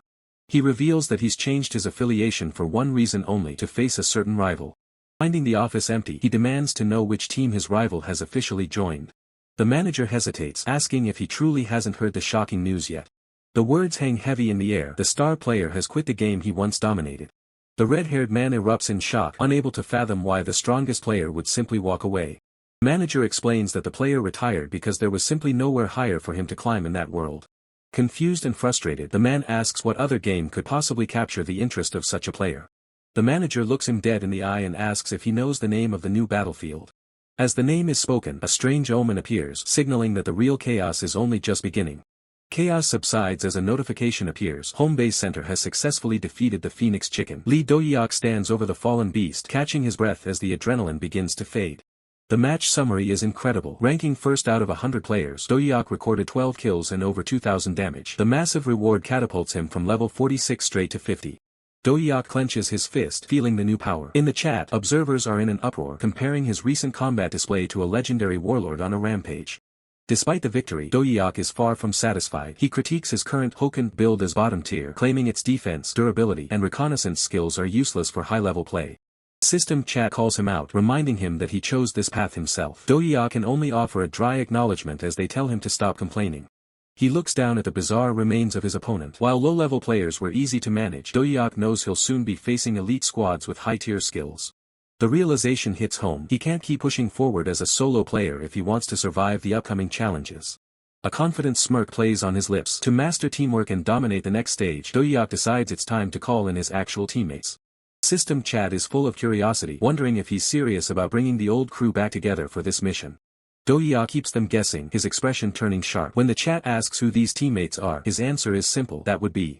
The scene shifts to a peaceful village. The chat erupts in excitement as they realize they're returning to the Monster Buddies world after a long hiatus. Dohyuk appears in casual attire and greets the observers, confirming that his overground teammates have finally arrived. A young man wearing a jersey labeled 17 waves enthusiastically. It's Black Orc, and he's clearly relieved to see Dohyuk back in the village. Dohyuk explains that while he was busy training for the EVO tournament, he tasked Black Orc with managing the village. It seems his protege has done a decent job. Scanning the area, Dohyuk notices a few people missing and asks Black Orc about the whereabouts of Jian and the girl with the sword. Black Orc points toward the outskirts, explaining that the girl is gathering construction materials in the forest while Jian is at the neighboring village to pick up a new mission. Right on cue, a girl comes running back, shouting about an amazing mission she's just discovered. The timing couldn't be more perfect. Dohyuk looks at her, confused by the sudden high energy, and asks why she's making such a fuss over a simple quest. She explains the urgency: the village chief's mother is gravely ill. Whoever can provide the fire element materials for her cure will be rewarded with a village expansion permit. Black Orc recognizes the quest as the infamous poison cure mission. Dohyuk's interest is piqued as he repeats the name of the objective. Black Orc elaborates that to neutralize the specific viper venom affecting the chief's mother, they need medicine crafted from rare fire element components. A memory from Dohyuk's past life flashes before him. This scenario is eerily similar to his encounter with the shadow snake years ago. He recalls that the only effective cure for that particular viper's poison was a remedy derived from fire element materials. The patterns match perfectly. A plan begins to take shape. If the logic from his past life holds true, he already knows how to solve the problem. He smiles, recognizing a great opportunity. The scene cuts to the dense forest, where a sharp impact echoes through the trees. Something has just been taken down with clinical precision. Dohyuk emerges holding a milfoy pig by its legs. The chat is already celebrating, noting the creature is famous for its taste and its utility as a mount. The observers point out something bizarre. This particular milfoy pig is actually wearing clothes. It's a rare sight even in this strange world. Dohyuk takes a closer look at the pig's head, noticing it's even wearing a cap. He dismisses the oddity, assuming it's just a rare monster skin. With a quick activation of his inventory, the beast vanishes into digital storage. Dohyuk announces that tonight's dinner will be a full milfoy barbecue. He's not done yet. He moves deeper into the woods, searching for his real target. He remembers seeing a specific creature here during his last visit. There it is, the fire element roost chicken. The small, flaming bird is caught off guard, a snake still dangling from its beak as Dohyuk prepares to secure the final ingredient. The hunter lunges forward with a smirk, swinging his axe with practiced precision. He taunts the creature, laughing as he realizes its initial defenses are nothing compared to his speed. Suddenly, a desperate cry echoes through the forest. An observer screams out in terror, begging the hunter to stop before he makes a fatal mistake, but the momentum is already set. The blade connects. With a sickening thud, the bird is decapitated, its head flying into the air as it lets out one final squawk. The hunter catches the severed head, satisfied with the kill. He thinks he's secured the prize, but the frantic warnings grow even louder, telling him to drop it and run. The fallen creature suddenly erupts into white-hot flames. The hunter recoils in shock, his eyes widening as the heat becomes unbearable, realizing too late that this hunt isn't over. The man realizes that capturing the creature required a knockout, not a kill. By taking its life, he has triggered a catastrophic evolution. From the ashes of the small bird rises a towering monstrosity. It has been reborn as a massive phoenix-like titan wreathed in eternal fire. The hunter doesn't flinch. He readies his weapons, dismissing the creature's new form as nothing more than a larger target for his axes. He charges back into the fray, swinging with everything he's got. He believes that no matter how much the beast evolves, it will still fall once his steel hits home. The impact sizzles against the creature's hide. The heat is intense, but the hunter pushes through, determined to find a weak point in this flaming wall of muscle. The immortal bird retaliates, unleashing a torrent of concentrated fire from its beak, turning the battlefield into a literal furnace. The hunter barely evades the blast, mocking the idea of an invincible opponent. To him, invincibility is just a challenge he hasn't overcome yet. He analyzes the situation mid-air, concluding that his previous attacks were just warm-ups. Now, it's time to unleash his true power. Gripping his axe tight, he prepares a deadly strike. He is determined to prove that even a legendary bird can be grounded if the hunter is skilled enough. He strikes with a thunderous impact, the force of the blows sending shockwaves through the clearing as he targets the creature's massive wings. The hunter pours his strength into the axe, shouting as he tries to cleave through the creature's supernatural armor. Flames erupt from the point of contact, the heat distorting the air. The battle has reached a fever pitch, with neither side willing to yield. The fire intensifies, threatening to consume everything. The hunter is right in the heart of the inferno, his resolve tested by the sheer magnitude of the creature's power. He grits his teeth, realizing that if this level of power isn't enough, he will just have to dig deeper and hit even harder. The creature's wing beats with the force of a hurricane, fanning the flames and keeping the hunter at bay. Suddenly, the hunter's expression shifts to pure shock. Something has changed in the creature's movement, catching him completely off guard. The beast takes to the skies, soaring high above the canopy. The hunter watches from below, realizing he's lost his reach against the aerial predator. From its vantage point, the bird lets out a triumphant cry and begins to rain down fire from the heavens. The real fight begins now. The hunter sprints through the burning grass, dodging the falling embers as the sky itself seems to turn against him. Phoenix initiates an indiscriminate aerial attack. It is a total carpet bombing of the area, leaving the hunter with nowhere to hide. The entire field is transformed into a sea of fire. The environmental heat begins draining the stamina of anyone caught within its radius. As the fire grows, so does the danger. The hunter is being hemmed in by the rising walls of flame, his options narrowing by the second. Phoenix begins absorbing the very fire it created, its strength growing exponentially with every passing moment. The hunter realizes the only way to win is to strip the beast of its power. He needs a way to extinguish the flames and level the playing field. A plan forms in his mind. He reaches into his arsenal for a summon he has been training in secret. Blue light erupts from his palm. He is calling upon a powerful summon specifically raised for a moment like this. The energy coalesces, humming with the power of the deep cold. This is his trump card against the intense heat. He introduces his companion, a small salamander. While it usually looks harmless, this one is far from ordinary. The small creature transforms into a water dragon. This reborn creature now commands high-level ice element abilities despite its unusual appearance. The hunter points to the sky, commanding the dragon to put out the flames. The dragon prepares its counterattack, though it remains eccentric in its movements. The dragon watches the phoenix with wide eyes, preparing to unleash its unique brand of chaos. The phoenix pauses, tilting its head in confusion. It has no idea how to react to the presence of this small, blue intruder.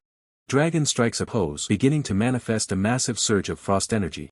With a bizarre battle cry, the dragon releases a wave of absolute zero. The surrounding flames instantly begin to die out, the phoenix's source of power vanishing into a cloud of steam. The blue dragon summon continues its bizarre performance, babbling incoherently about pharmacists and school bells while swaying like it's had one too many. Dohyuk watches with a deadpan expression, thinking the creature looks exactly like a drunk father ruining the atmosphere with nonsense. It's an absurd sight, using cringe-worthy dad jokes as a medium for high-level ice magic to freeze the entire battlefield in one shot. The raging fire is instantly snuffed out. The summon ignores the logic of combat, dancing through the steam while spewing more incoherent rhymes. Despite the ridiculous display, Dohyuk realizes he's witnessing the water dragon's true ultimate move in action. The area drops to absolute zero. The ice god nonsense technique takes full effect as the summon chugs its bottle in a victory toast. With the threat neutralized, Dohyuk deactivates the skill. Cancel summon, he commands, standing over the massive carcass of the Bruce chicken. Instead of heading straight back to the village, Dohyuk decides he needs to harvest a few more rare materials from the area. He needs specific fire element drops to finalize the cure he's planning to craft, knowing the reward will be much higher. That evening, in front of the neighboring village chief's house, Jia paces back and forth, annoyed that Dohyuk is so late. She turns around, startled, as Dohyuk finally arrives and calls out her name. He waves casually, apologizing for the delay. He explains he was busy finalizing the cure for the chief's mother. Jia blinks in confusion. A cure? She didn't expect him to actually produce something medical. She demands to know how he could possibly have made it, her skepticism clear in her wide-eyed stare.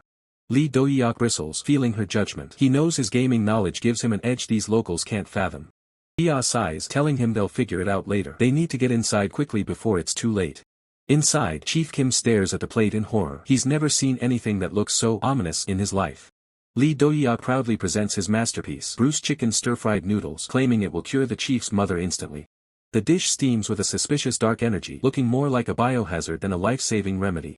Chief Kim points a trembling finger at the noodles. So, you're saying this ominous-looking thing is medicine?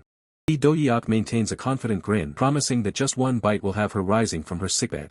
The chief's patience evaporates. He doesn't see a miracle, he sees a prank. Get out, he barks.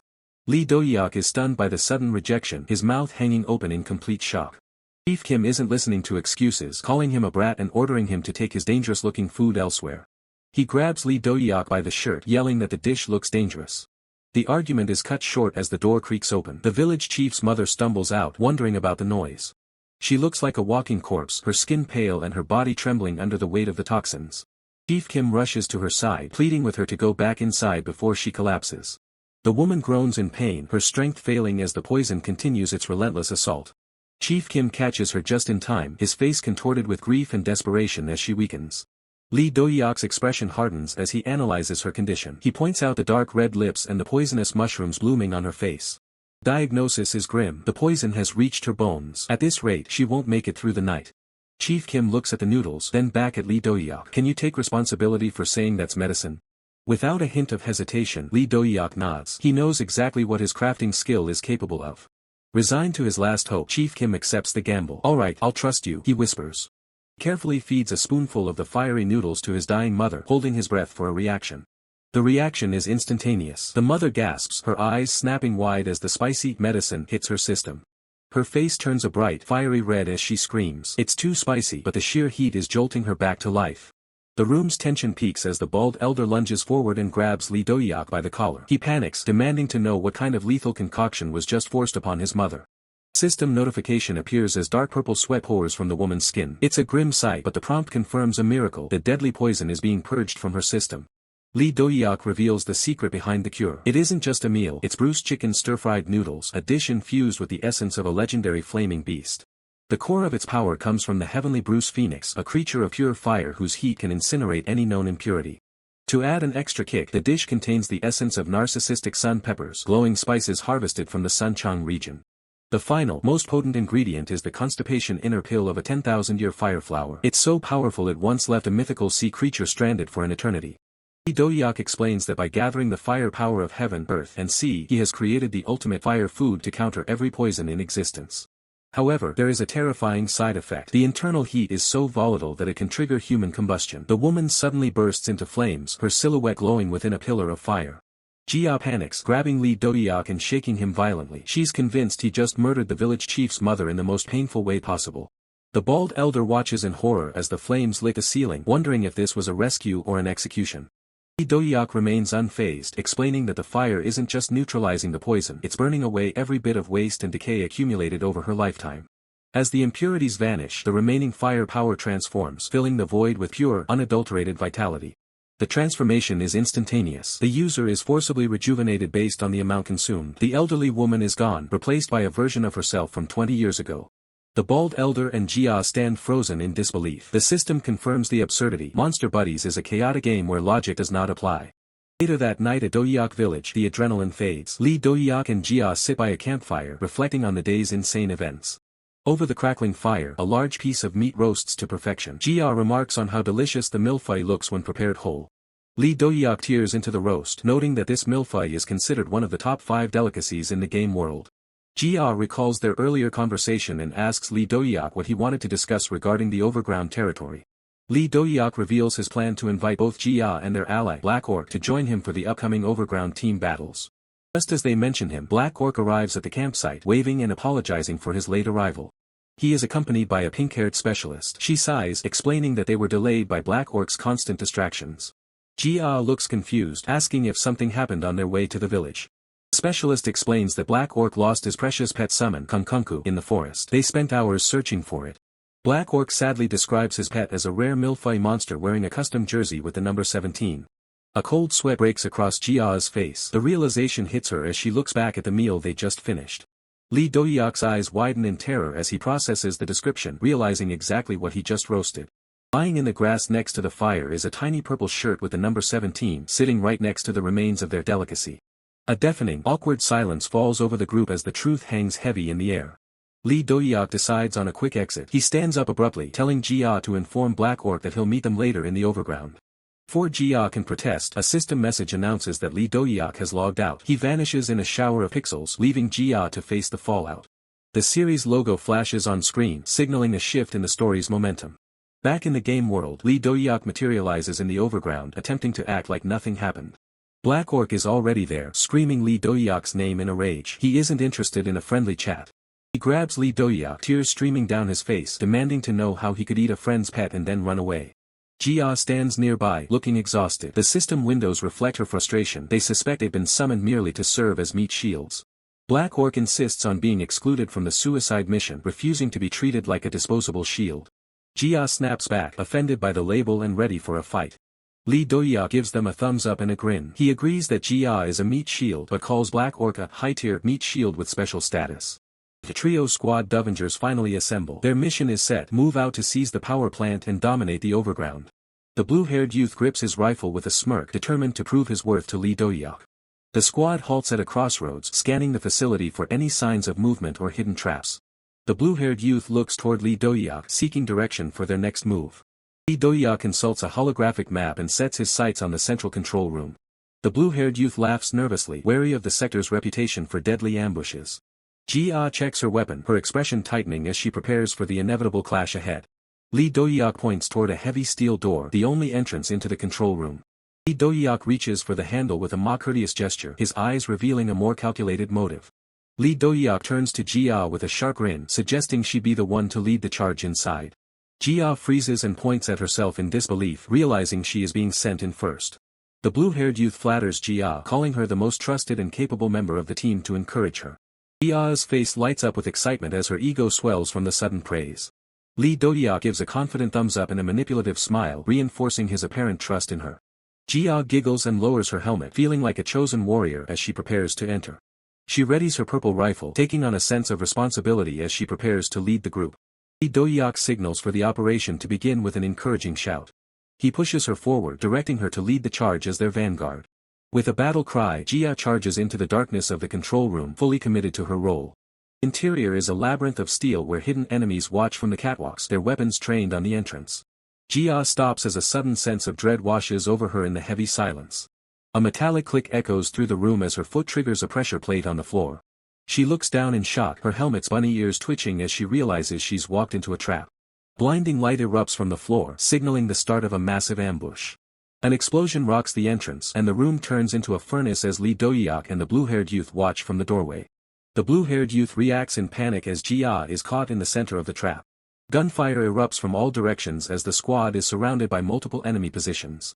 The blue-haired youth dives for cover and looks for Lee Dohyuk only to find he has already vanished into the smoke. Blue-haired youth is stunned to see Lee Dohyuk moving with logic-defying speed toward the enemies. Lee Dohyuk strikes an enemy with bone-shattering force, catching the ambushers completely off guard. He moves like a blur, delivering a series of lethal strikes to the guards in a display of martial arts mastery. Another enemy falls to Lee Dohyuk's precise attacks as the tide of the battle shifts instantly.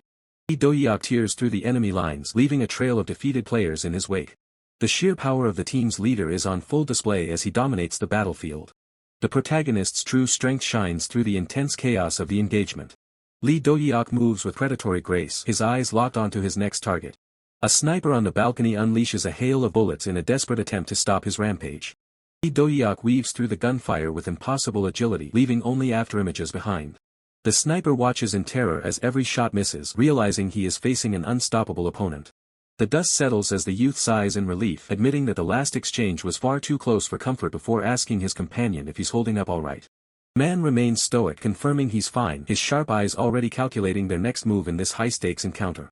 Panic suddenly strikes the youth as he realizes their other companion has been flattened by a massive creature while the system confirms her status as incapacitated. It's a miracle she survived that explosion at all. Despite lacking combat skills, she possesses a level of luck that borders on the supernatural. The woman springs back to life with a celebratory cheer, now sporting a rabbit-eared tactical helmet, leaving the youth to wonder if she actually contributed anything to the fight.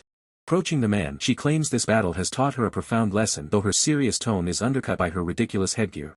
She confidently assigns the man to the vanguard, declaring that she will handle the dangerous rear support because she's just that reliable. Without waiting for an answer, she shoves both men forward, urging them to take the lead while they complain about being pushed by her weapon. Suddenly, the sound of screeching tires and crashing metal echoes through the warehouse, signaling that a new threat has arrived. A white SUV drifts violently into the scene, catching the trio completely off guard as they stare at the incoming vehicle in shock. The woman screams a warning to the man as the vehicle bears down on them with lethal intent. Inside the car, a pack of deranged raiders laughs maniacally, with one aiming a bazooka directly at the group. Man reacts instantly, grabbing the woman by her gear as she realizes her rear support plan just went up in smoke. With a powerful heave, the man launches the woman directly at the moving vehicle like a human projectile. Her rabbit-eared helmet connects with a raider's face with a sickening crunch, turning her into an accidental weapon of mass destruction. Impact is absolute, sending shockwaves through the car as the raiders realize they picked the wrong target to ambush. Taking advantage of the chaos, the man leaps high into the air, closing the distance between himself and the bazooka-wielding threat.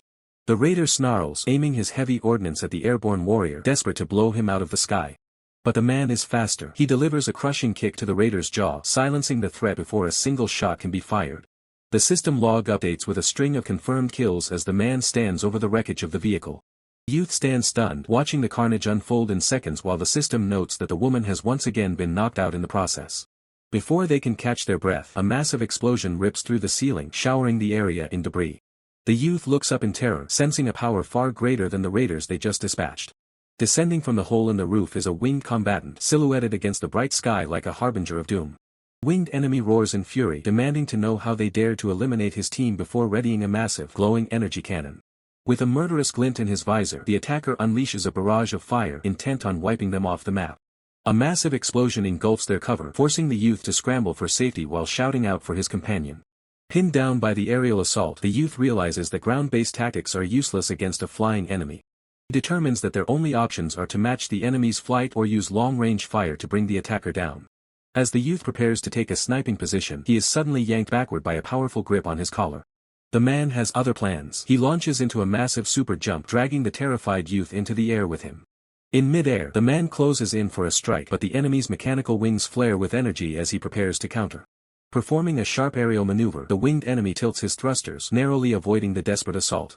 Gamble fails. The two men begin to plummet back toward the ground, leaving them completely vulnerable in the sky. As they fall, the man grabs the youth and yells at him to stop panicking and take the shot while they have the angle.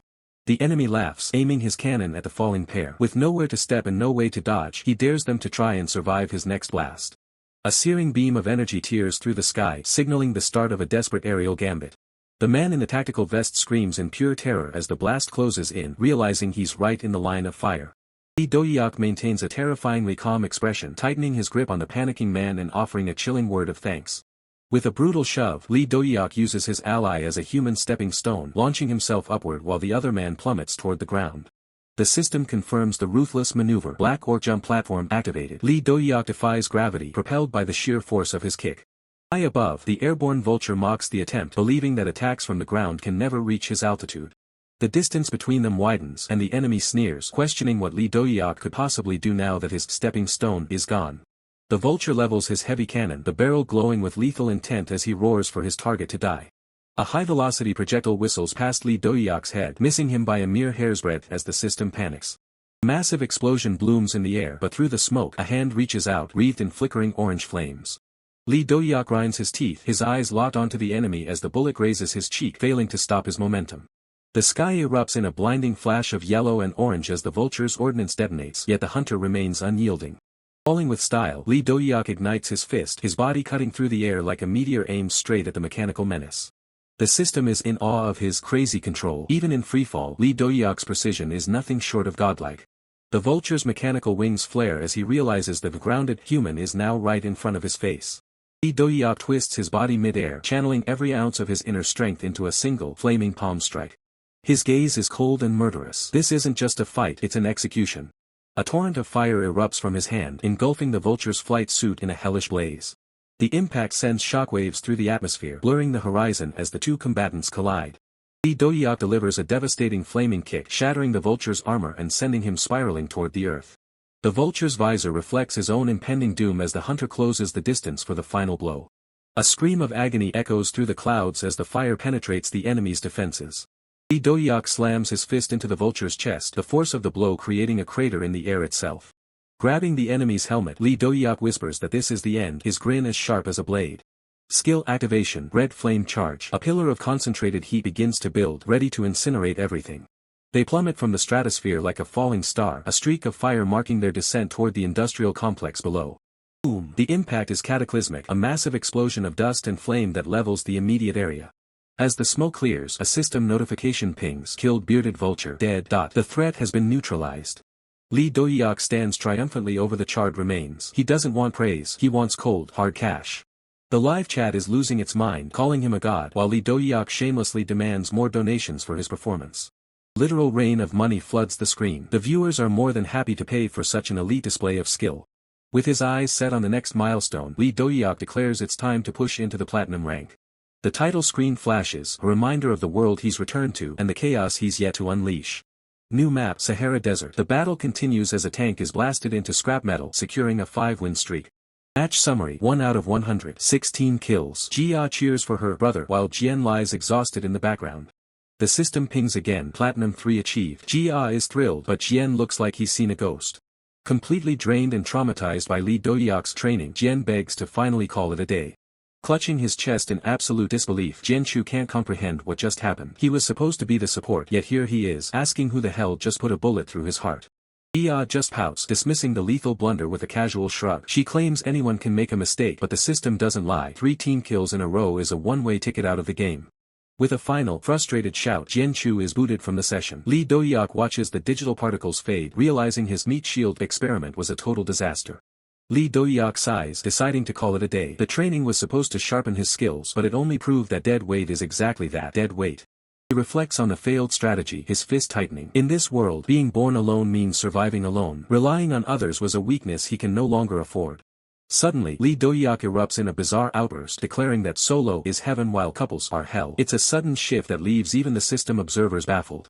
He snaps at the chat, demanding they just leave him some stars. From this moment on, he's going solo, cutting ties with anyone who might hold him back. Transition begins. The solo squad moves forward, united by a perfect rating and a singular focus. The next match is already loading. Welcome to the Olympus map. The air is thick with the scent of digital blood as a samurai-style player carves through the opposition with brutal efficiency. The warrior stands over his fallen foes, scanning the horizon. He calls out to his archer, looking for the next victim to fall before his blade. An enemy is spotted at 12 o'clock. The samurai scoffs, seeing Lee Dohyuk approaching alone. To him, anyone picking such a trash character must be a total noob. Eager for a quick kill, the samurai charges. He wants to wipe this newcomer out instantly so he can regroup with his team at the temple on the hill. He unleashes a piercing slash, a vertical strike designed to split his opponent in two. The power behind the swing is immense, cracking the cobblestone floor. But Lee Dohyuk is no ordinary player. With a calm, calculated movement, he sidesteps the lethal arc, the blade whistling harmlessly past his chest. Samurai is stunned. He can't believe a low-tier character dodged his signature move. Gritting his teeth, he prepares to unleash a full-scale assault. Steel flashes in a blur of motion. The samurai strikes again and again, but Dohyuk moves like a ghost, weaving through the web of death with ease. Frustration turns to rage. The samurai yells, daring Dohyuk to dodge his next attack. He's done playing games and is ready to end this with one final technique. He activates Sky-Piercing Storm. A massive, swirling vortex of wind and blades erupts, a technique meant to shred enemies into nothingness. Dohyuk doesn't retreat. Instead, he ignites his aura. Flame Charge. He dives straight into the heart of the storm, a streak of fire against the howling wind.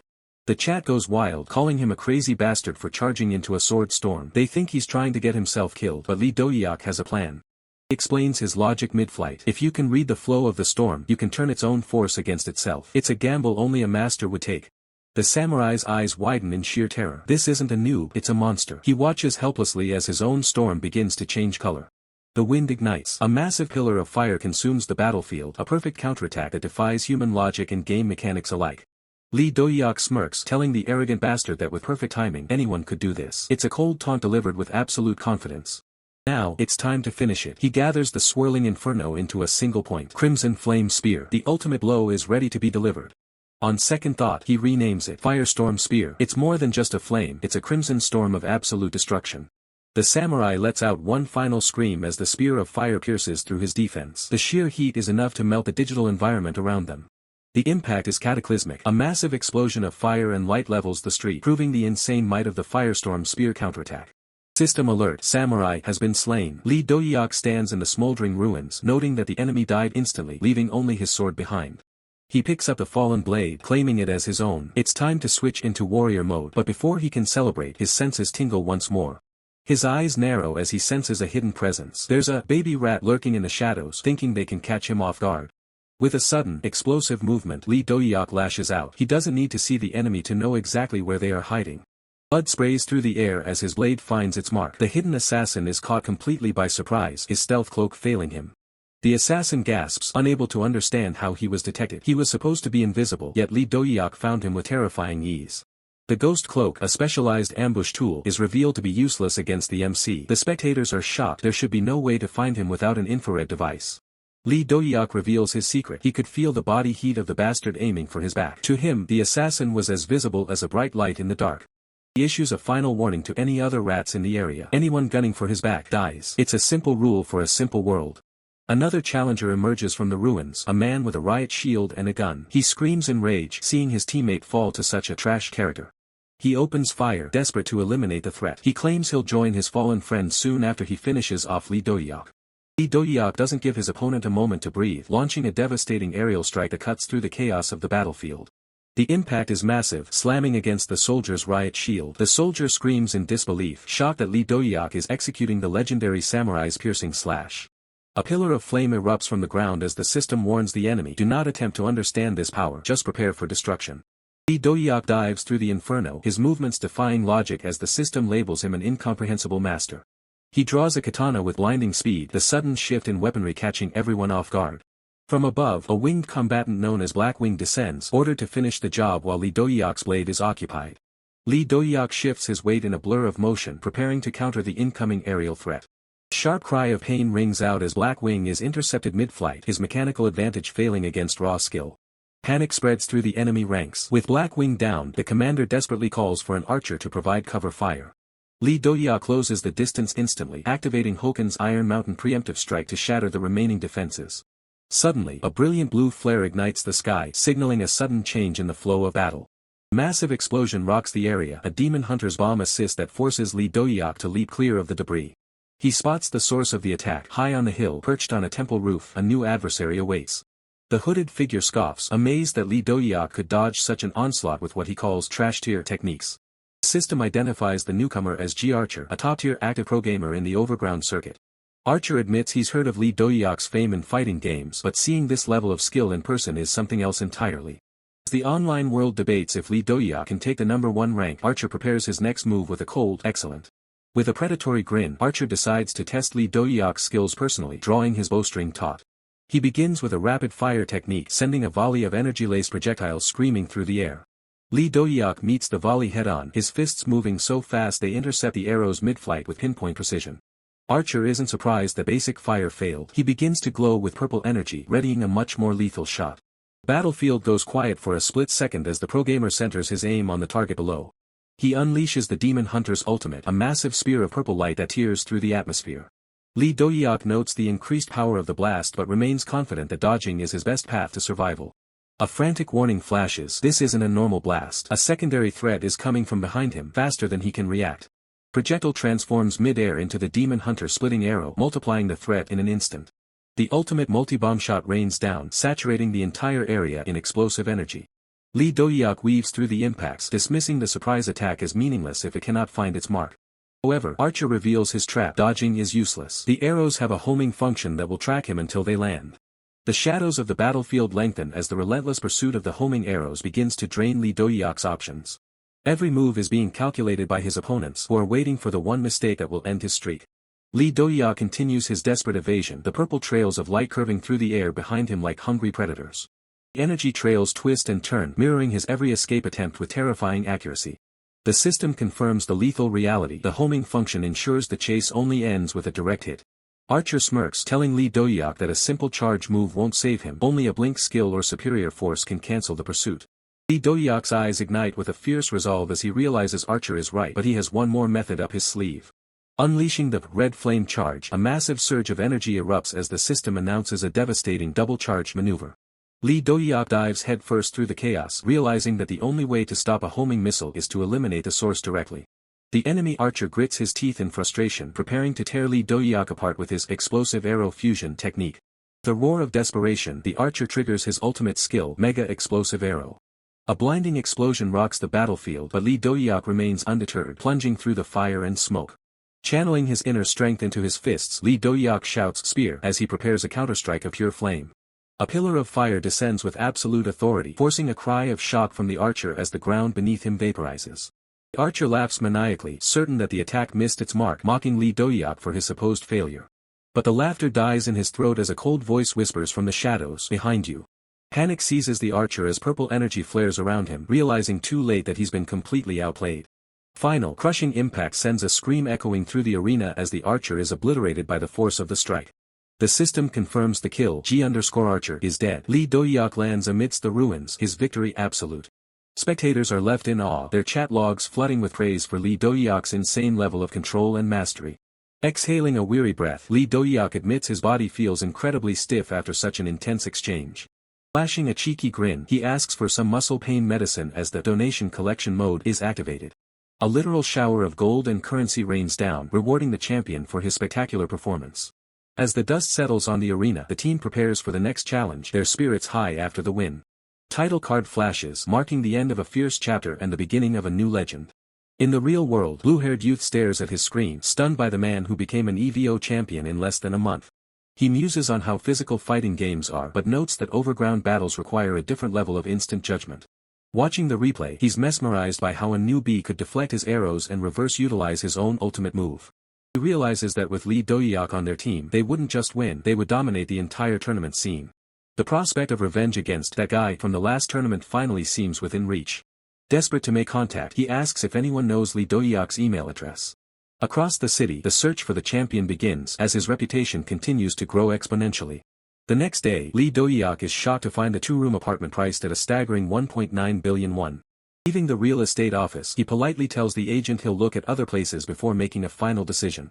Checking his balance, he sighs. Even with the prize money, 150 million isn't nearly enough to afford a room for Ms. Rin. Jia approaches him with concern, asking if he's pushing himself too hard for her sake. Dohyuk offers a gentle smile, explaining that their past life connection makes him want to ensure her comfort. He reassures her that even if it's just a game, they are connected through the sword and this is the least he can do. Jia blushes at the mention of "between us," while Dohyuk focuses on needing space for 2 gaming capsules. Jia insists she can just play at a PC cafe, begging him not to overexert himself for her sake. Lost in her own thoughts, Jia starts imagining their newlywed home starting as a simple studio apartment. Dohyuk is left speechless as Jia starts talking about saving for a larger place after they have children. Their awkward moment is interrupted when a massive, muscular man looms over them, asking for directions. The red-haired berserker stares down at them, his presence overwhelming as he asks for the location of 389 Tower. The young man's eyes widen as he recognizes the massive figure before him, a man who clearly holds significant weight in his past. The red-haired man stops in his tracks, his own expression shifting from aggression to pure, unadulterated shock at seeing his old acquaintance. The tension breaks instantly as the red-haired man lets out a booming laugh, clearly delighted by this unexpected reunion in the middle of the street.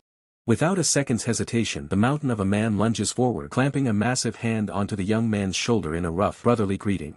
The young man isn't exactly sharing the enthusiasm, struggling to maintain his personal space as he demands to know why this powerhouse is even in the country. The red-haired man pauses, a sheepish look crossing his face as he realizes he might have overstepped his welcome just a little bit. As the young man keeps him at arm's length, the giant admits with a straight face that he simply got turned around and lost in the city. Suddenly, the atmosphere turns lethal. A blade is pressed firmly against the red-haired man's throat before he can even blink. The young woman stands there with cold, murderous intent, her eyes narrowed as she warns the intruder to back off and stop bothering her master. The red-haired man freezes, his eyes darting to the blade and then back to the woman, jumping to a wild conclusion about her relationship with the young man.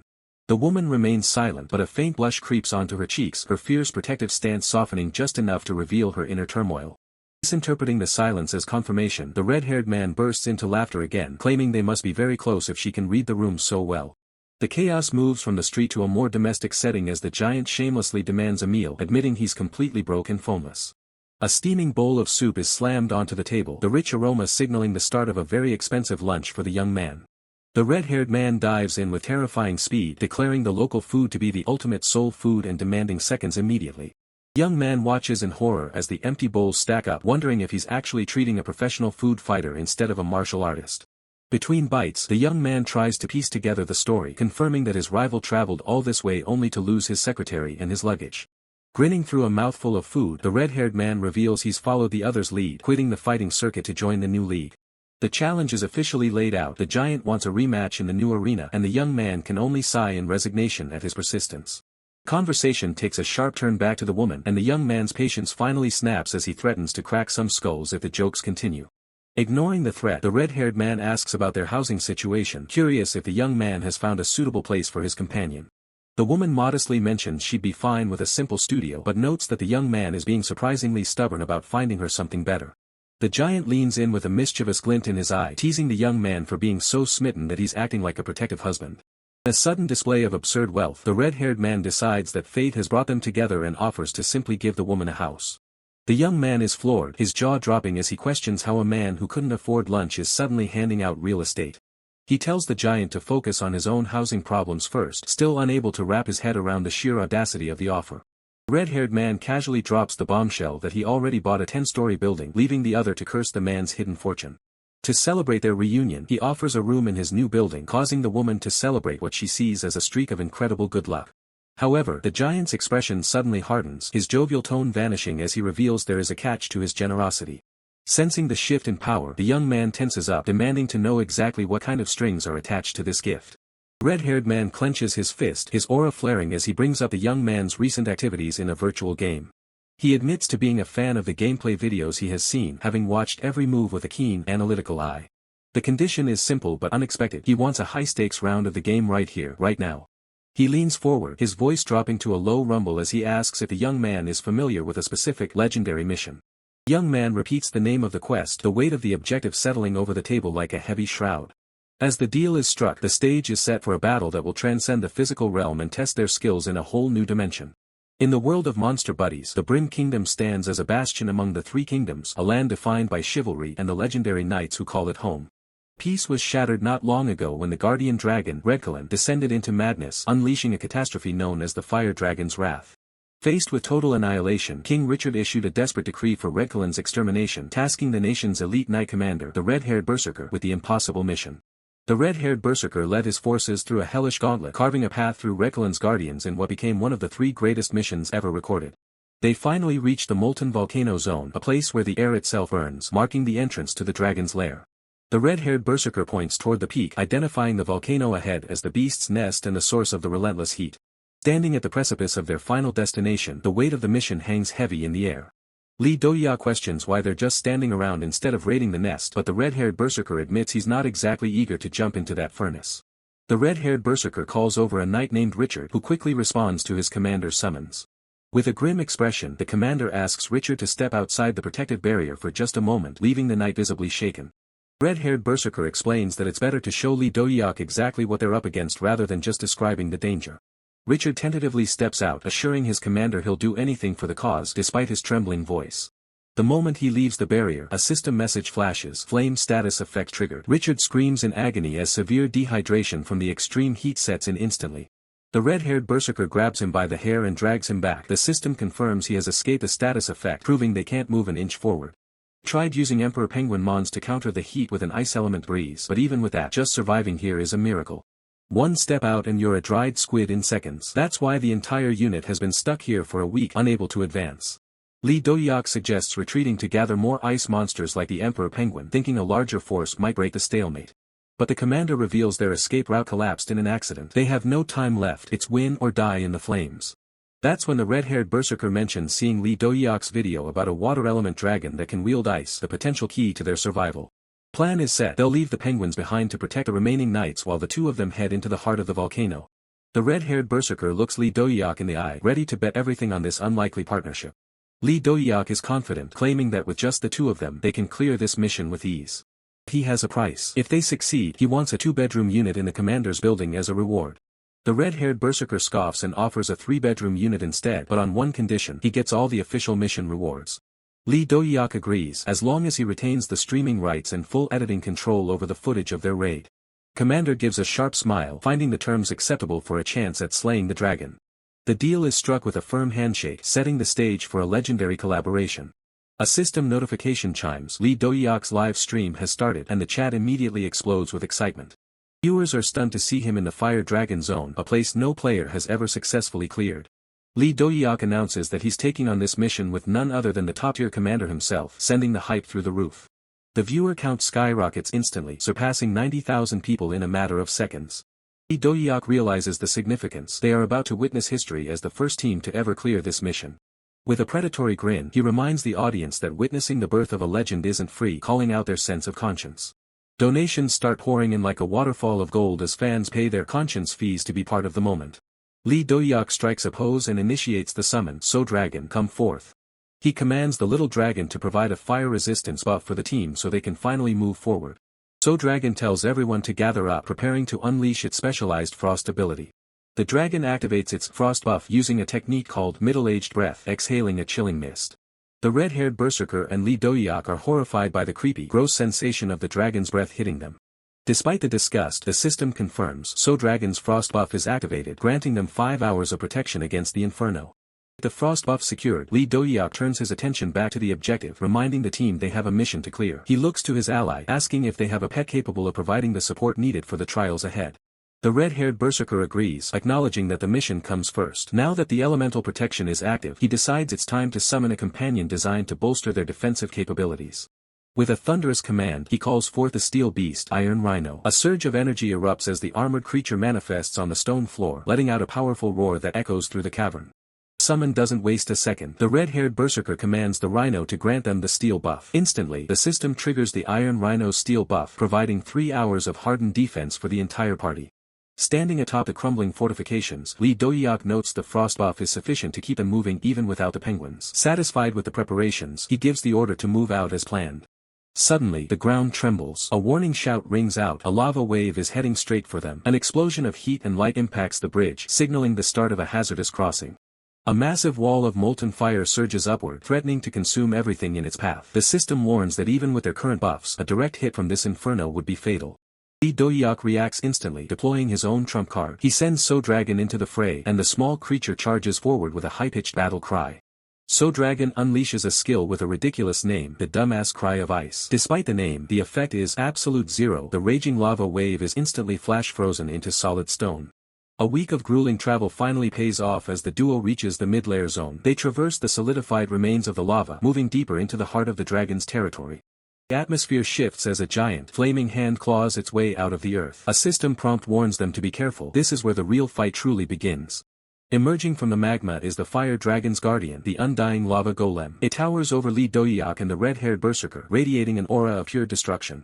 Lee Dohyuk is taken aback by the undying tag. The red-haired berserker explains the grim reality: no matter how much damage they deal, as long as the core remains hot, the golem will keep regenerating.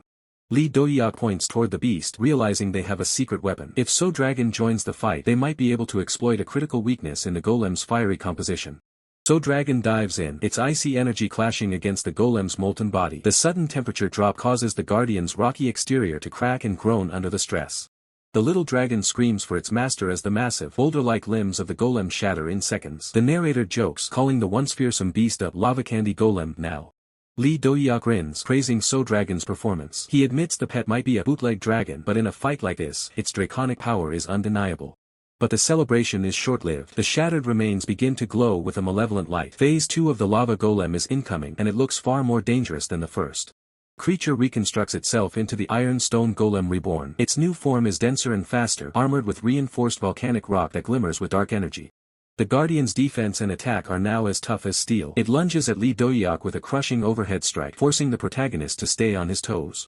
Lee Dohyuk shouts a battle cry as he prepares to counter. He isn't intimidated by the golem's new armor. He's looking for the one opening that will end this fight for good.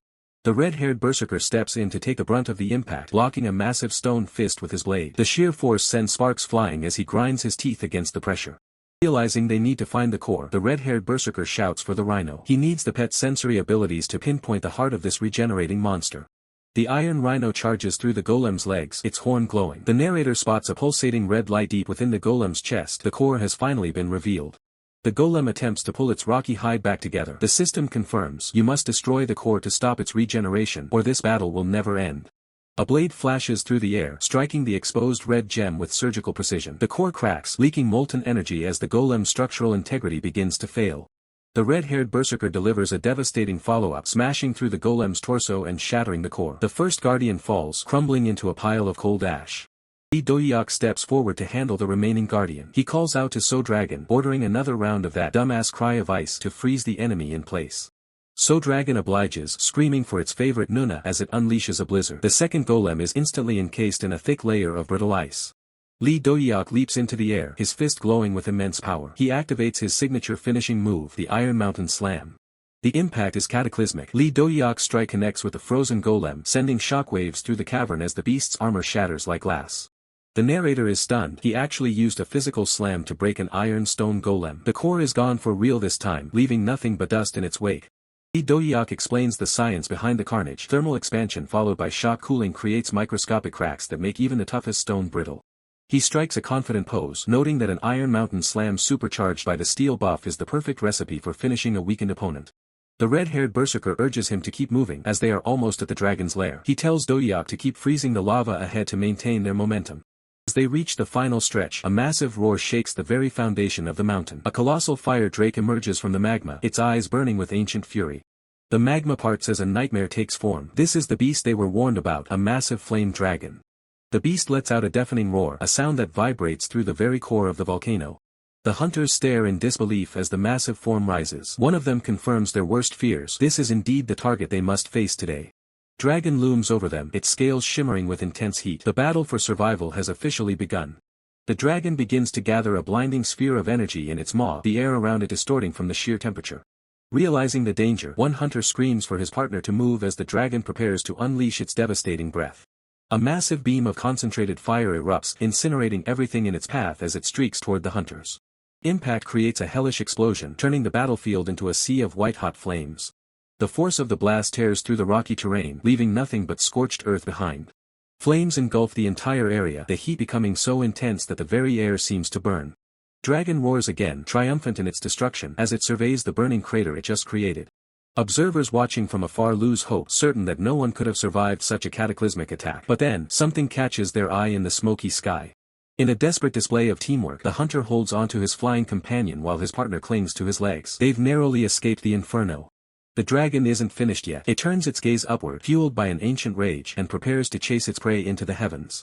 The hunter grunts as they struggle to maintain altitude. Their combined weight is preventing the flying creature from gaining the speed they need to escape. Suddenly, the dragon's massive jaws snap shut just inches away. The beast is right on their tail, and time is running out. A hand reaches out, desperately trying to steady their flight as they weave through the smoke and ash. The dragon dives through the air with terrifying grace, its massive wings creating gusts of wind that threaten to knock them out of the sky. The hunter calls out to his companion, urging it to find the strength to keep them aloft. Flying companion grits its teeth, its eyes filled with determination as it pushes its limits to protect its master. Below them, the ground is a chaotic mess of lava and fire, a reminder of the power they are up against. They crash land back onto the rocky terrain, the impact jarring their bones as they scramble to regain their footing. Dragon descends, its shadow looming over them. It's coming back for another round, and the hunters are trapped on the ground. One hunter calls for his own summon, needing every bit of support to face this onslaught.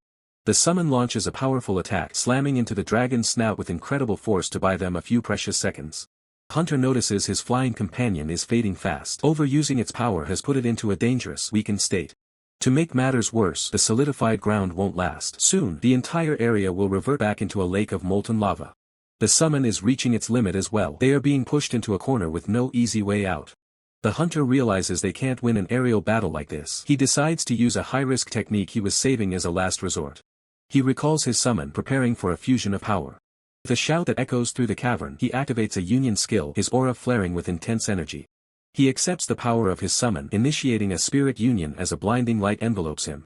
The transformation is complete. He stands before them in a powerful armored form, a top-tier skill reserved for the elite. A system notification appears. The duration of this power is strictly limited. He has reached his absolute limit. Dragon unleashes another blast of fire, but this time, the armored hunter stands his ground. Behind his massive shield, the armored hunter absorbs the impact, his armor glowing red from the heat. He yells to his partner, urging him to find a way to fight back together.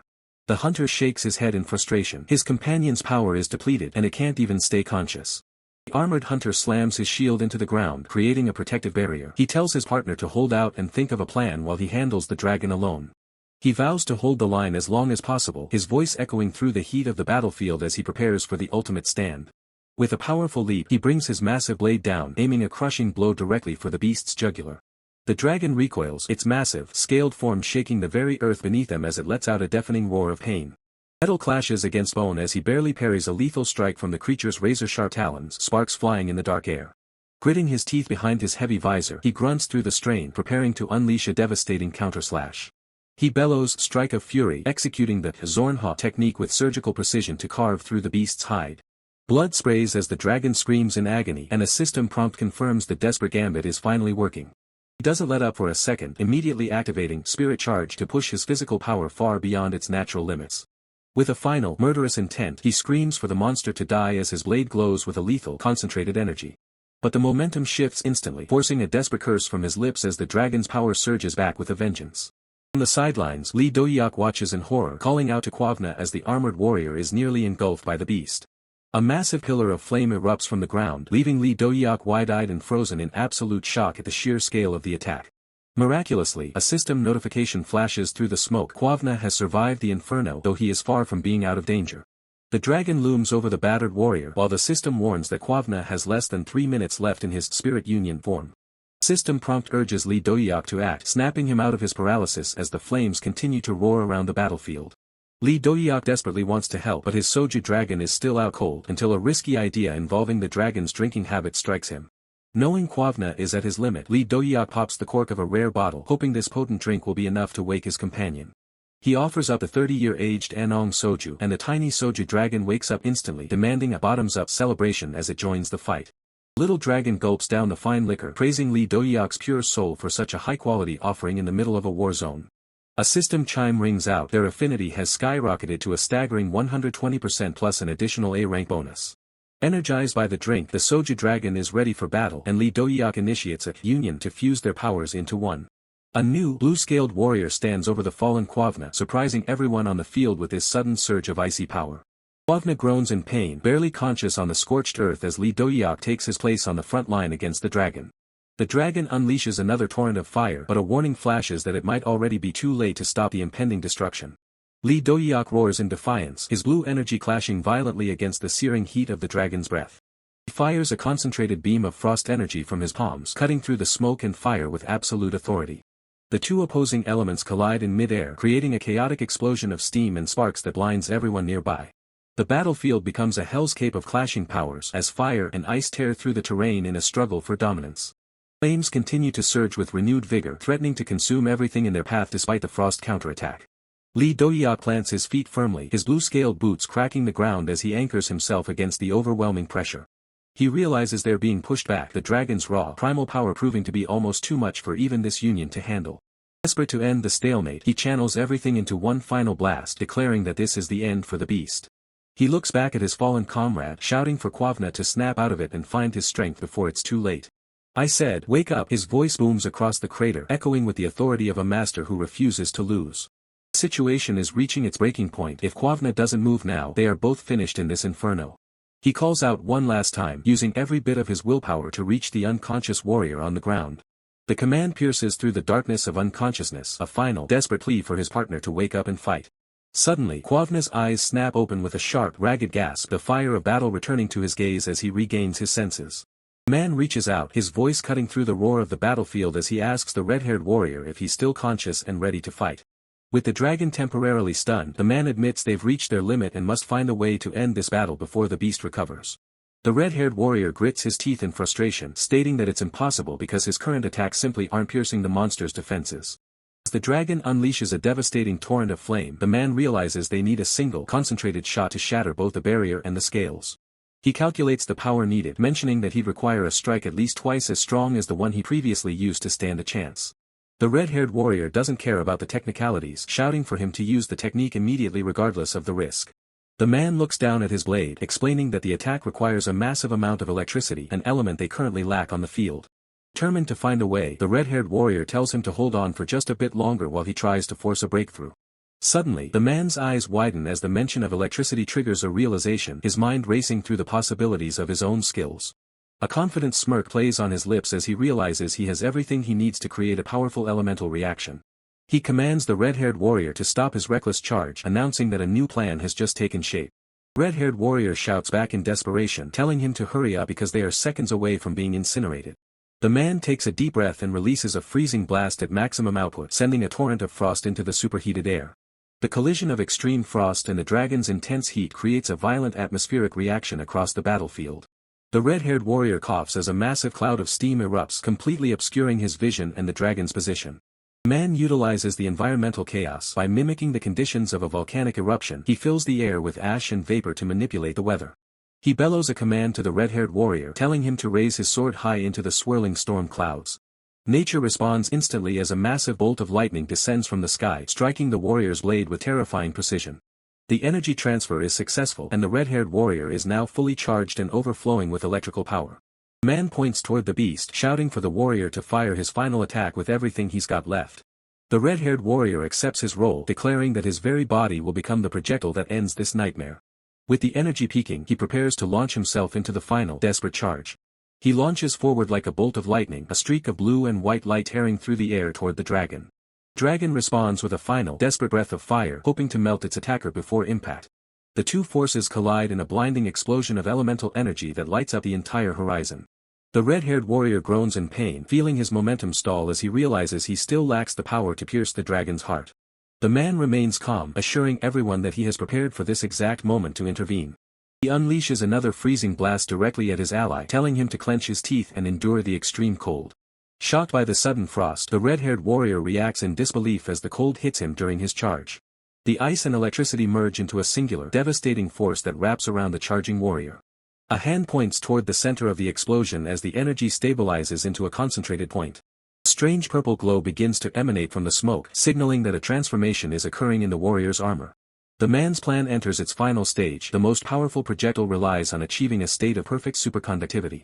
He reveals that when metal is brought to extreme cold, it enters a state of superconductivity, allowing for a frictionless flow of energy.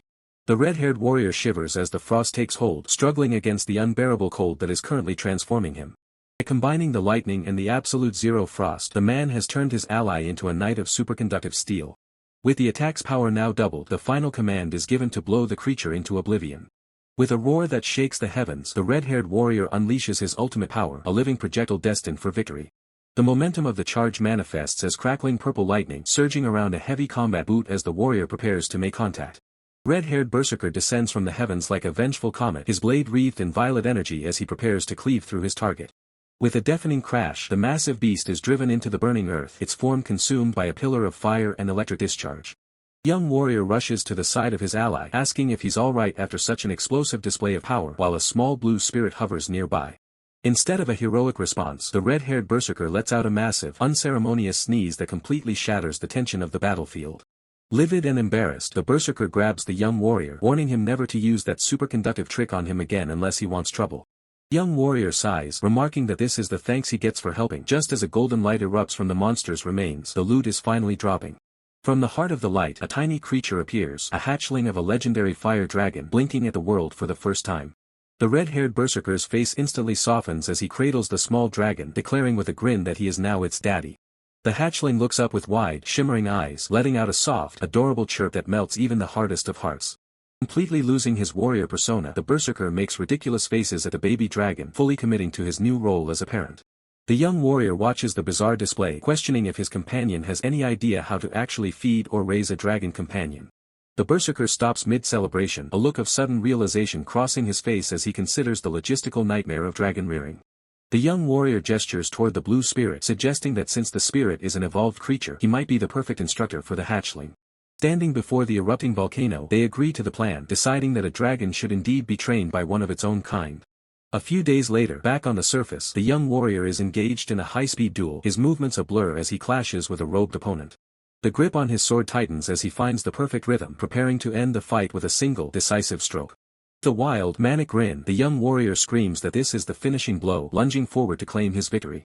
Suddenly, a projectile from an unknown source strikes the opponent first, blood spraying as the kill is snatched away at the last second.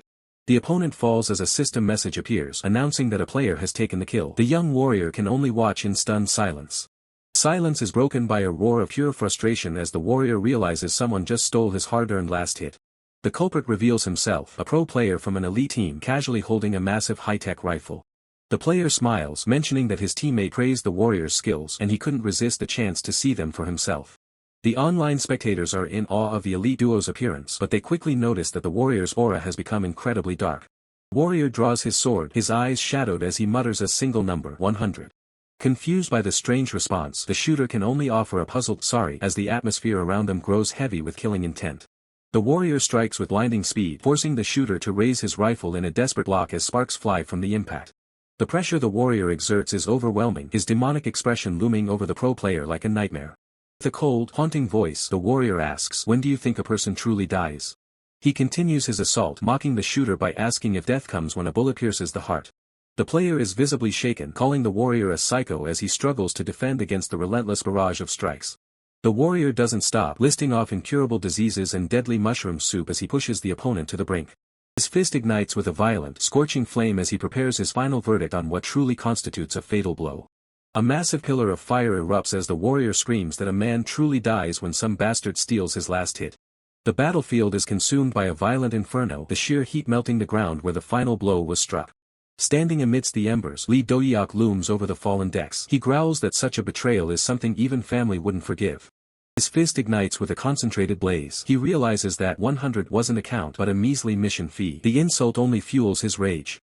Dohyuk prepares to deliver the final blow, telling his enemy to prepare for death as the fire reaches its peak. Suddenly, a streak of brilliant blue energy tears through the air, forcing Dohyuk to halt his execution in pure shock. Dohyuk leaps back as the blue shockwave carves a path through the concrete, narrowly avoiding the unexpected intervention. Tension thickens as Dohyuk assumes a defensive stance, demanding to know who had the audacity to interrupt his fight. A beast-like foot, wrapped in bandages and tipped with sharp claws, steps firmly onto the rubble. A calm voice greets Dohyuk by name. Emerging from the dust is Takeru, the ace of the Z1 team. He is known as Magno's, Dex's partner. Takeru stands tall, his beastly features and fur-lined mantle radiating a dangerous pressure as he introduces himself as a member of Team Z.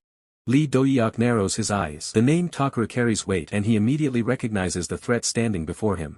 Takeru points to the unconscious Dex and explains their connection. He admits to being a longtime fan, having watched Dohyuk since his earlier fighting days. With a predatory smile, Takeru makes his intent clear. He has always wanted to test his strength against Dohyuk and challenges him to a match.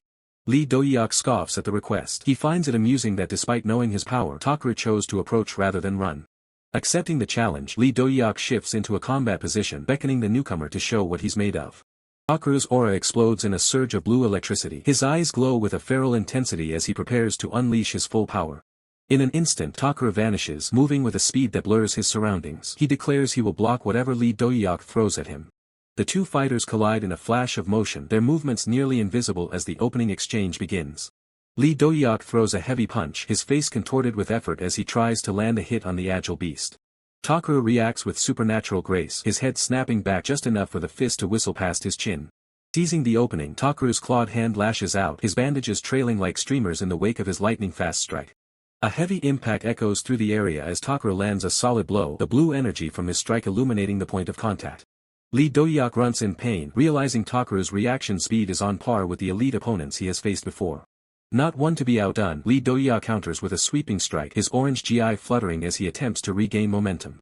Takara flips through the air with feline agility, his expression showing pure, unadulterated excitement for the battle. Lee Dohyuk winds up a massive punch, pouring his inner strength into his right arm for a decisive blow. The blow connects. Lee Dohyuk's fist smashes into Takara's jaw with enough force to shatter stone. Takara takes the hit full force, his head reeling back as a spray of blood escapes his mouth. Impact sends Takara spinning through the air, his body a blur of fur and bandages as he struggles to maintain his footing.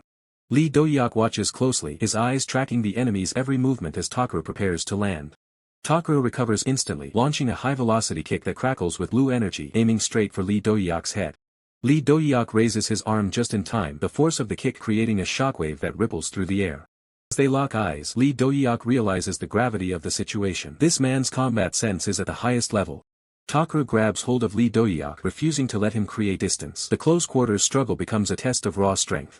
The two warriors are locked in a deadly dance, neither willing to yield an inch as the battle for supremacy begins. The impact is instantaneous. A heavy blow connects, sending shockwaves through the opponent's frame as the battle reaches a fever pitch. He doesn't let up, his foot wreathed in flames as he sends the beast-like warrior flying. He scoffs, noting that this level of power is far below his expectations. Skidding across the pavement, the rival stabilizes himself. He grunts, admitting that his opponent perfectly read his move and countered it with terrifying precision. Realizing his current skills aren't enough to overpower the warrior, the rival ignites a surge of blue energy. He warns his opponent to brace himself for what's coming. He unleashes a powerful technique. A massive, spectral wolf head formed of pure energy roars into existence, ready to devour everything in its path.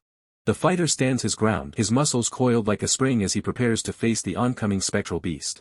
Energy slashes rain down like a storm. He maneuvers through the chaos, knowing that even the strongest attack is worthless if it fails to hit its mark. Rival smirks, acknowledging the truth in those words, but he has no intention of letting his prey escape so easily.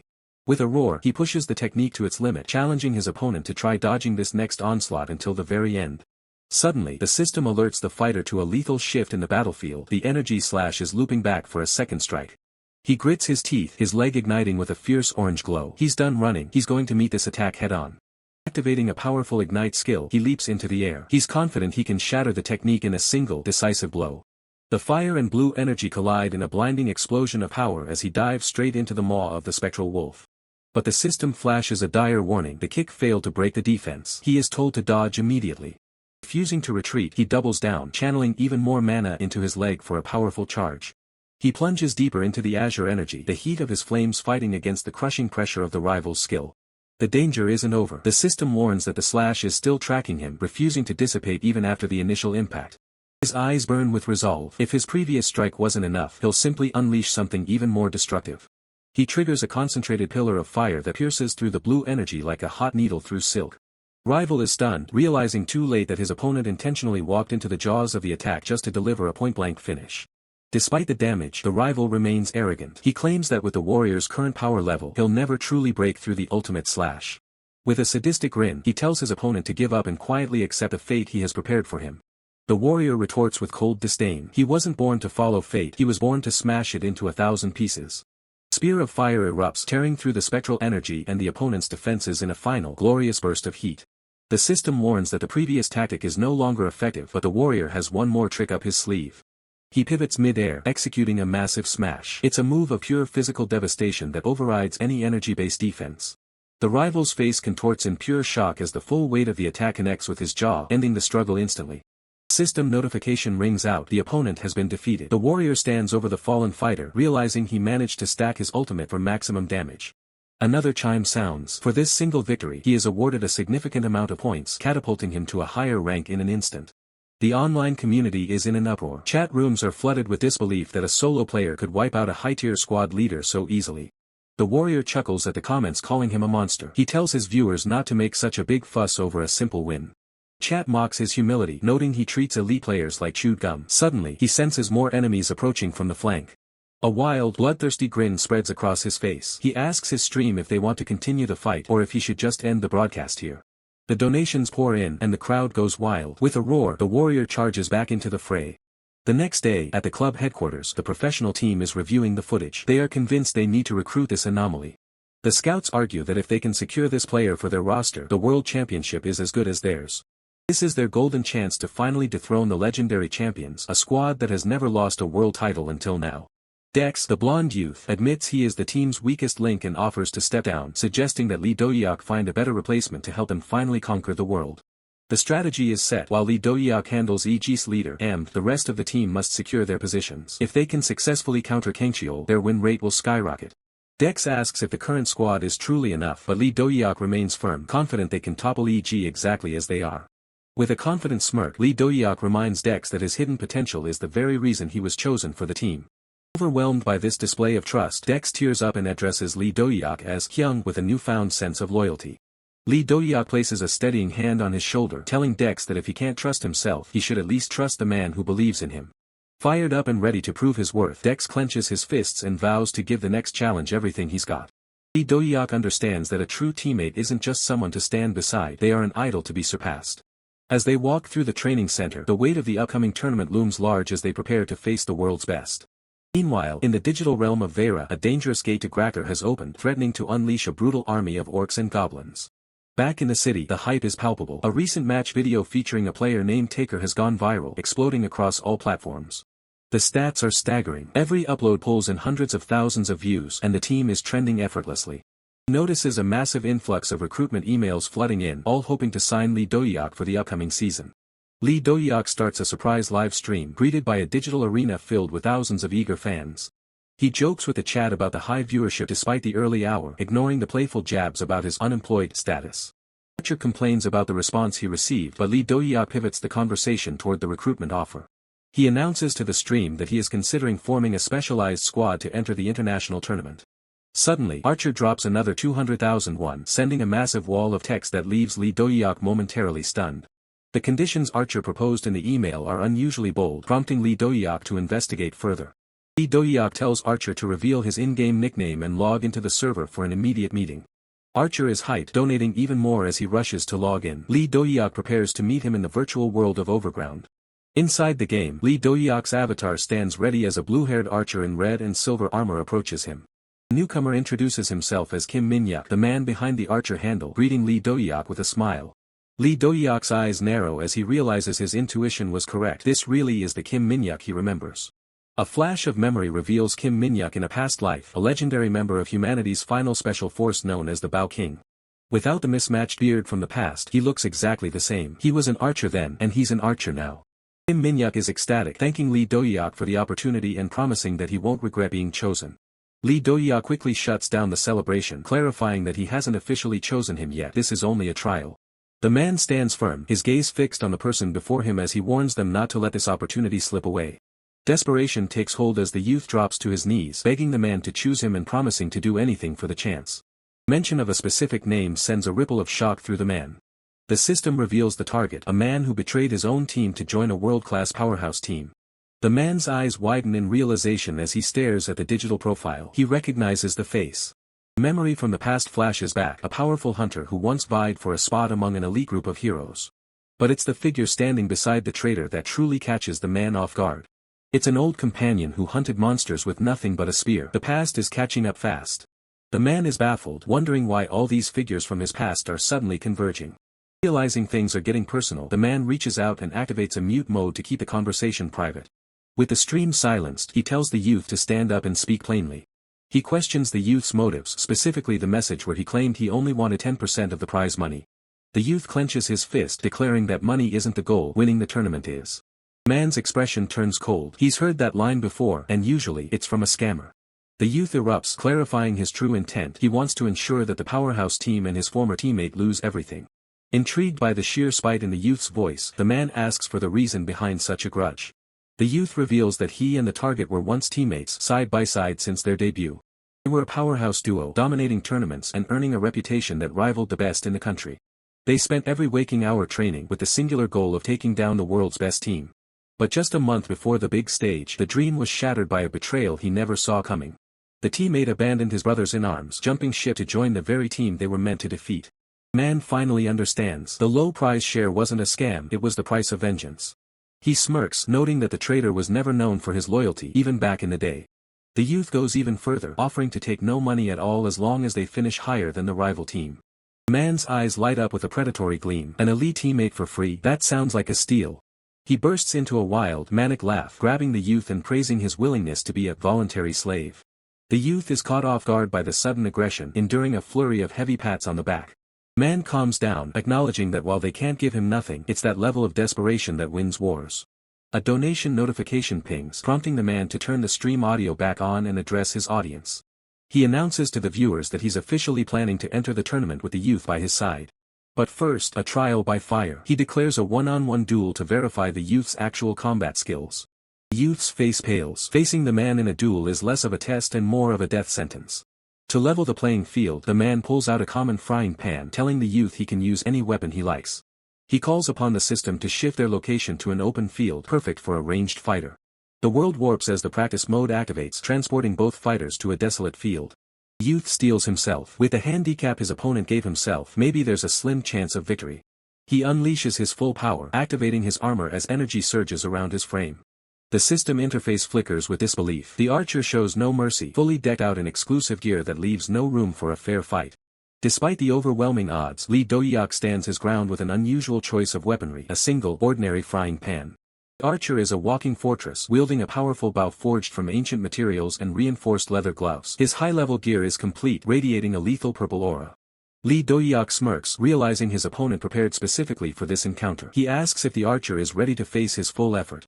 With a sudden burst of speed, Dohyuk lunges forward, telling his rival to brace himself. The archer isn't intimidated. He draws his bow, manifesting a glowing arrow and warning that this won't be easy. Unleashing a rapid barrage, the archer sends streaks of purple energy tearing through the air. The sound of metal clashing against magic rings out as Dohyuk uses the frying pan to deflect the incoming projectiles with pinpoint accuracy. The archer doubles down, chaining multiple attacks to create a whirlwind of lethal energy. Behind his mask, the archer's eyes widen in shock. He can't believe Dohyuk actually blocked a sequence of that magnitude. The system reveals the secret. That pan is an event item designed to be difficult to use. If a strike misses the exact center, the attack goes straight through, but Dohyuk's timing is perfect. Since Dohyuk is relying on a mere kitchen tool, the archer decides to unleash an attack that far exceeds the pan's durability. Energy condenses into a massive sphere as the archer prepares a powerful charged shot to end this once and for all. The system screams a warning that a frying pan cannot block such a blast. A bystander yells for Dohyuk to run. Dohyuk realizes it's too late to dodge. He tightens his grip on the handle and prepares for the impact. The shot detonates, engulfing the area in a blinding purple light as Dohyuk swings his pan into the heart of the explosion. The metal groans under the pressure, but Dohyuk's strength holds firm against the magical onslaught. The shockwave ripples outward, tearing up the ground as the two powers collide in a desperate struggle. Dohyuk lets out a roar, pouring every ounce of his resolve into the counterswing. With a massive arc of energy, he redirects the force of the blast back toward its source. The system is in absolute shock. He reflected the explosion using nothing but a frying pan. The archer can only watch in horror as his own ultimate attack comes screaming back at him. The archer is sent sprawling, barely managing to avoid a direct hit as he cries out in panic. The pan is now a blur of motion, flying through the air as the archer tries to regain his footing. The archer's eyes widen as he realizes the pan is tracking him, closing the distance in an instant. The archer is caught off guard as the projectile looms over him, his defenses completely shattered. He lets out a pained grunt as the impact rattles his entire frame, his mask barely hiding his agony. Dohyuk leaps high into the air, the frying pan raised like a hammer ready to deliver judgment. Archer tries to block with his bow, but the sheer momentum of Dohyuk's strike is too much to handle. The metal edge of the pan bites into the archer's guard, sparks flying as the two weapons grind together. With a sickening thud, the pan connects squarely with the archer, sending him reeling back. The archer gasps for air, his vision swimming as the world turns into a blur of pain. Dohyuk doesn't give him a second to breathe, closing in for a follow-up strike that catches the archer by surprise. The archer cries out in shock as Dohyuk maneuvers behind him with blinding agility. A heavy blow lands on the archer's side, the force of the impact echoing through the desolate battlefield. The archer screams in agony, feeling the pressure of the kitchenware-wielding opponent. He begs for a moment to recover, but Lee Dohyuk is already mid-swing, finishing the fight with one final, humiliating clank. The opponent cowers in the dirt, hands raised in a desperate plea for mercy. He screams for Lee Dohyuk to stop the assault with a frying pan, having seen enough of the kitchenware's lethality for one lifetime. Lee Dohyuk stops mid-motion, a look of genuine disappointment crossing his face. He sighs, lamenting that the rhythm he was feeling was actually quite nice. In the aftermath, the system coldly labels the defeated challenger as nothing more than a usable punching bag, followed by a brutal for real notification. Lee Dohyuk turns his attention back to the blue-haired youth, offering a backhanded compliment on his ranged control and close combat skills. The youth, Min-yuk, looks like he's about to burst into tears. He trembles, realizing he didn't even last a single minute against the monster in the orange GI. With a boisterous laugh, Lee Dohyuk points a finger, declaring that surviving a minute of his beating is actually a sign of immense talent. Wiping sweat and shame from his face, Min-yuk looks up with a glimmer of hope, asking if this ordeal means he finally passed the test. Lee Dohyuk crosses his arms, his expression turning serious. He explains that while individual skill is fine, they now need to see if their teamwork can survive a duo squad trial. The stakes are rising as the world refuses to end, and the legends of a new era begin to take shape through fire and blood. Meanwhile, at Team EG's headquarters, a high-ranking observer watches a sparring session in awe, noting that even an elite like Taker is being pushed to his absolute limits. The observer breaks into a cold sweat, unable to believe that Taker is being dominated so thoroughly, especially since Lee Dohyuk wasn't this powerful just a few days ago. As Lee Dohyuk erupts with a terrifying aura of flame, the observer realizes that the boy's growth isn't just fast, it's breaking the logic of the system itself. The power on display reminds him of And, the undisputed strongest player in Overground, a shadow that looms over every top-tier fighter. He recalls M's warning to keep a close eye on Lee Dohyuk, realizing now that monster-like talent was an understatement. The man stands, his mind racing with the implications of Lee Dohyuk teaming up with Archer, a player with whom he shares a dark and bitter history. An uneasy feeling settles in his gut. He knows he can't just sit back and watch. He needs to confirm the extent of this threat personally. Back in the virtual arena, the match summary pings, squad rank 1 out of 100. Lee Dohyuk has dominated the field with 9 kills and over 1,100 damage dealt. Lee Dohyuk stands tall over the fallen remains of a heavily armored opponent, letting out a long breath as the system crowns his squad the champions. Min-yuk, now clad in red-caped armor, rushes over with a grin, amazed that they managed to snag the top spot once again. Beaming with pride, Min-yuk asks if his tactical scouting and shot-calling were actually useful during the heat of battle. Lee Dohyuk admits that having a strategist makes the game feel almost too easy, as if he's playing on a difficulty setting far below his level. With a hopeful sparkle in his eyes, Min-yuk asks the big question again: did he finally pass the permanent recruitment test? Lee Dohyuk gives a slight, cool nod, telling him that with that level of skill, he just barely makes the cut. Min-yuk is ecstatic, pumping his fists as he dreams of finally getting his revenge on Choi Kong-cheol. He quickly reminds Dohyuk that to enter the upcoming tournament, they still need to find 2 more members to fill out the squad. Dohyuk isn't in a rush, but Min-yuk is already prepared with recommendations. They agree to discuss the roster the following day. The next morning at Dohyuk's house, the peace is shattered by a high-pitched scream of betrayal echoing through the halls. Ia is fuming, clutching a knife and an apple as she demands to know why she wasn't the first pick for his new squad. Lee Dohyuk sweats nervously, pointing out that she already has her own house, so why is she spending every single day at his place? A dark, murderous aura erupts from Jia as she looms over him, her voice dropping to a chilling whisper as she asks if his house location even matters right now. Her logic takes a terrifying turn. She figures if Min-yuk simply disappears, then by default she becomes the first choice again. Dohyuk lunges forward to stop her, frantically explaining that he hasn't signed a contract with Min-yuk yet, but if he signs with Lin first, then Lin will be the official first member. Jia's mood flips instantly to a terrifyingly sweet demeanor, calmly offering him a slice of the apple she just finished peeling. With a forced smile, she tells him to open wide, feeding him the fruit while Dohyuk sits there, paralyzed by her sudden change in temperament. As he chews, Dohyuk's mind drifts to his rivals. Amd was a comrade, but Choi Kong-cheol was always more of an enemy. He knows he could crush them both alone, but with the additions of Min-yuk and Lin, he almost feels a twinge of pity for what he's about to do to them. This much raw power on one team, the final member could be anyone, even someone who fights with a frying pan. Suddenly, a young girl bursts into the room, swinging a frying pan with expert precision and bragging about how she's been dominating the game with her sword Lady Uni. Lee Dohyuk's face pales as he realizes his rank dropped and he lost 10 kilograms from stress, all because of this sword lady. The nightmare is far from over. The stress of the rank drop is weighing on Lee Dohyuk, who would rather team up with anyone than deal with the sword lady again. He watches a child nearby, dreading the future. Suddenly, his phone buzzes, snapping him out of his dark thoughts. He checks a message from the blue-haired youth. Hello, Dohyuk. The message suggests adding the red-haired berserker to the roster. Dohyuk processes the suggestion with a furrowed brow. The blue-haired youth also mentions the purple-haired assassin. Dohyuk is taken aback considering the implications of such a volatile team. Later at a cafe, the blue-haired youth explains that both fighters are famous prospects known for their rapid rise in the rankings. He shows the stats. The red-haired berserker is rank 13 and the purple-haired assassin is rank 42. Both maintain win rates near 90% in solo play. They aim for the top 5, but Dohyuk worries about the lack of support. The team is composed entirely of damage dealers. He knows the real issue: their competitive egos lead to tunnel vision, which could be a recipe for disaster. Blue-haired youth tells him to relax, trusting Dohyuk's shot-calling skills to keep the team in line. He confidently declares that as the commander, he will manage the balance and asks to officially form the team. Dohyuk agrees with a knowing smile, fully aware of the trouble they are likely to face. 17 hours later, the blue-haired youth is already overwhelmed by the reality of high-level competition. The next day, a system announcement pings for over 6,000 people as Dohyuk prepares for the team reveal. He addresses the viewers, confirming that the tournament squad has finally been finalized. He confirms the purple-haired assassin is on the team. Fans immediately begin speculating that the final slot must be a support role. Dohyuk initiates the login process to show the team in action. They log into Overground. Dohyuk teleports onto a desert map wearing his signature orange GI. He arrives to find the blue-haired youth being threatened with a blade by a teammate, signaling a rocky start for the group. The red-haired berserker and the purple-haired assassin are already arguing over their performance in practice games. Dohyuk stares in disbelief, stunned that the system actually placed the red-haired berserker on his team. The red-haired berserker mocks the girl's weapon, calling it a metal earpick and threatening to snap it. The purple-haired assassin calls him a mindless gorilla who only understands force. The tension reaches a breaking point. Blue-haired youth begs Dohyuk to intervene as they have been bickering since the early morning practice. Dohyuk realizes they are continuing a petty rivalry from their past lives. He suggests they drop formalities and speak casually now that they are teammates. The red-haired berserker demands Dohyuk acknowledge him as the superior fighter.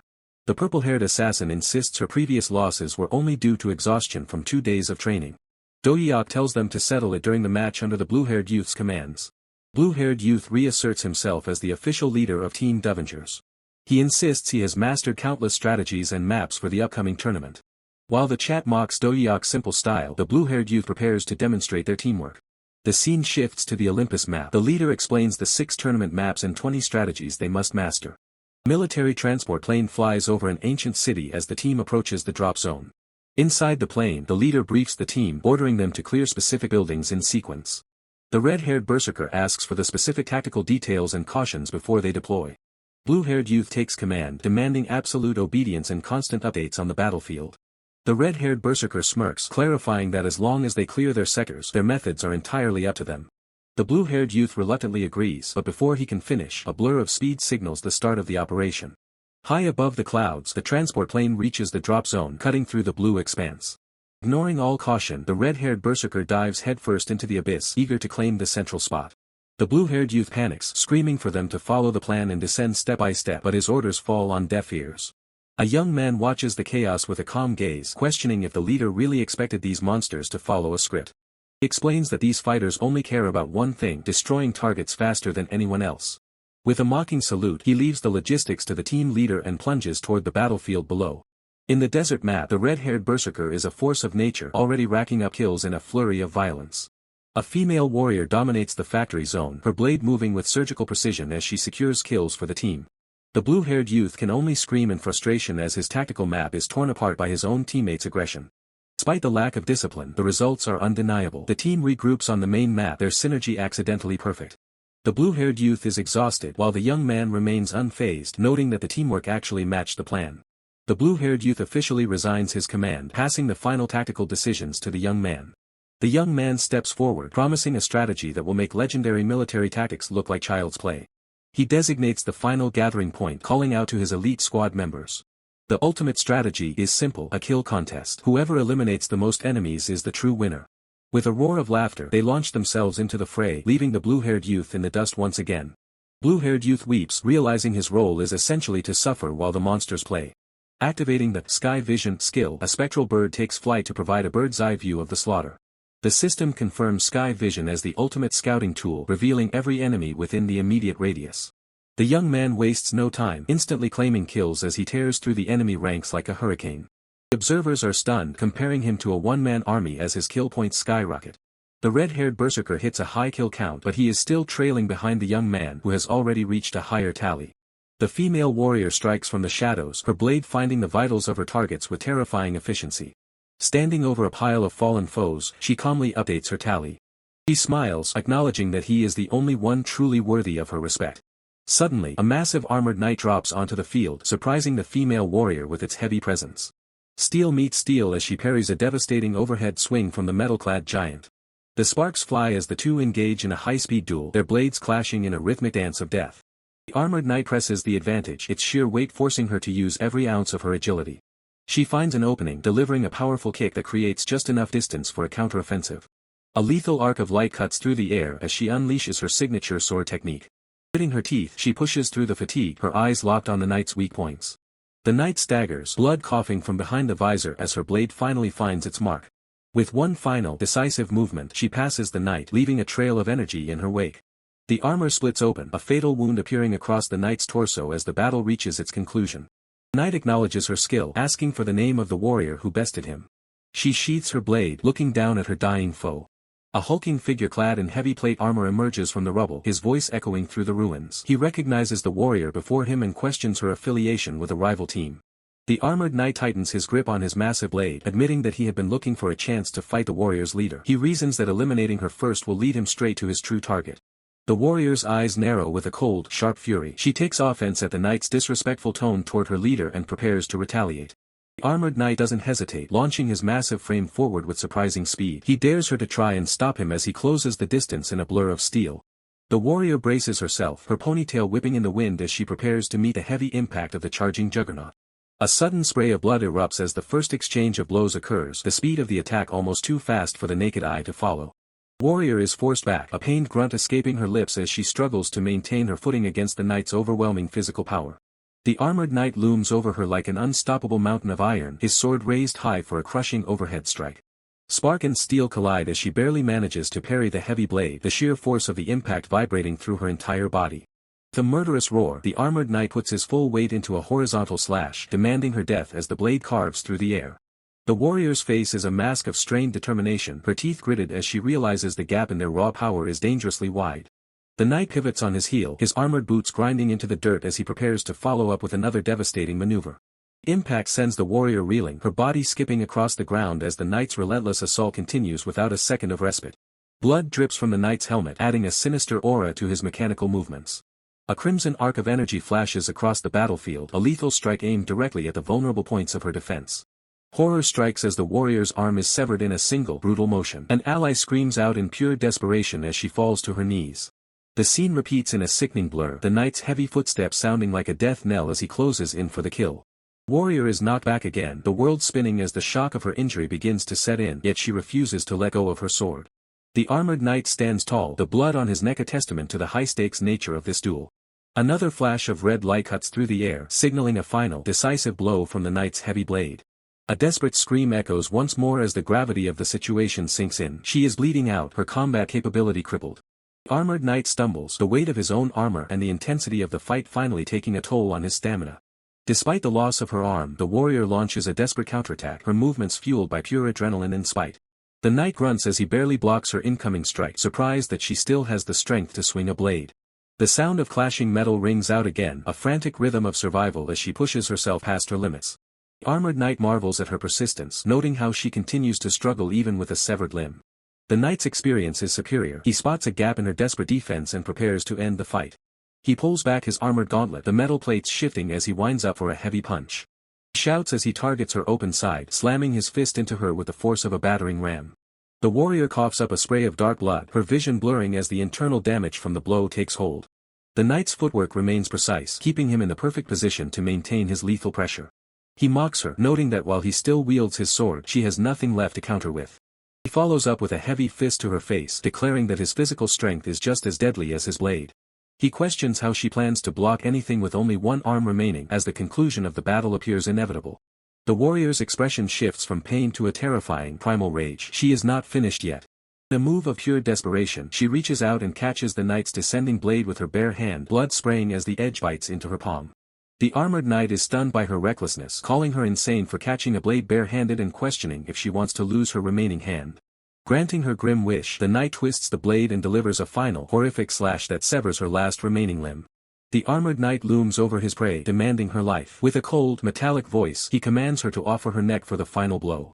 But she isn't finished. Clinging to the brink of death, she bites down on her blade with feral intensity, her spirit refusing to break even as her body fails. In a flash of desperate defiance, a hidden strike connects. The knight's heavy helmet is sent flying, his absolute defense shattered in a single, impossible moment of shock. A brilliant arc of energy severs the knight's head from his shoulders. The giant falls, his overwhelming power silenced by a counterattack he never saw coming. The cost of victory is heavy. Having expended every ounce of her strength, she collapses onto the blood-stained earth, her weapon slipping from her grasp. A system notification chimes with cold indifference. Lynn's practice account has been terminated. She has fought her last battle in this simulation. A voice cries out in panic, calling for her as the armored remains of her opponent settle into the dirt. The intensity of the battle has left everyone on edge. With her HP flickering at a critical 3%, she gasps for air. Her virtual life hangs by a literal thread. Despite her condition, she acknowledges her foe's prowess. That opponent possessed considerable skill, nearly pushing her beyond her limits. As she stares at the fallen knight, a single question haunts her. Who was that person, and where did they obtain such terrifying power? Elsewhere, a man recoils in shock, coughing as the battle data processes. He can't believe the fighting spirit he just witnessed. He curses under his breath, stunned that a teammate of Dohyuk could possess such an indomitable will and high-level skill. Sitting within his high-tech simulation pod, he realizes the threat is greater than anticipated. If the subordinates are this strong, the leader must be a monster. He grits his teeth, frustrated that he couldn't even properly gauge Dohyuk's abilities before his own assets were neutralized by a weaker teammate. He decides to move quickly. He must assess the remaining members of Dohyuk's team before they can further ruin his plans. Meanwhile, the red-haired berserker descends like a meteor, crushing another armored opponent into the cratered earth with a flame-enhanced strike. The red-haired berserker brushes off the encounter, noting that while the opponent was decent, perhaps Anatole level, he still wasn't a true challenge. With a cocky smirk, the red-haired berserker mocks his fallen foe. To him, this metal skewer wasn't worth a moment's concern.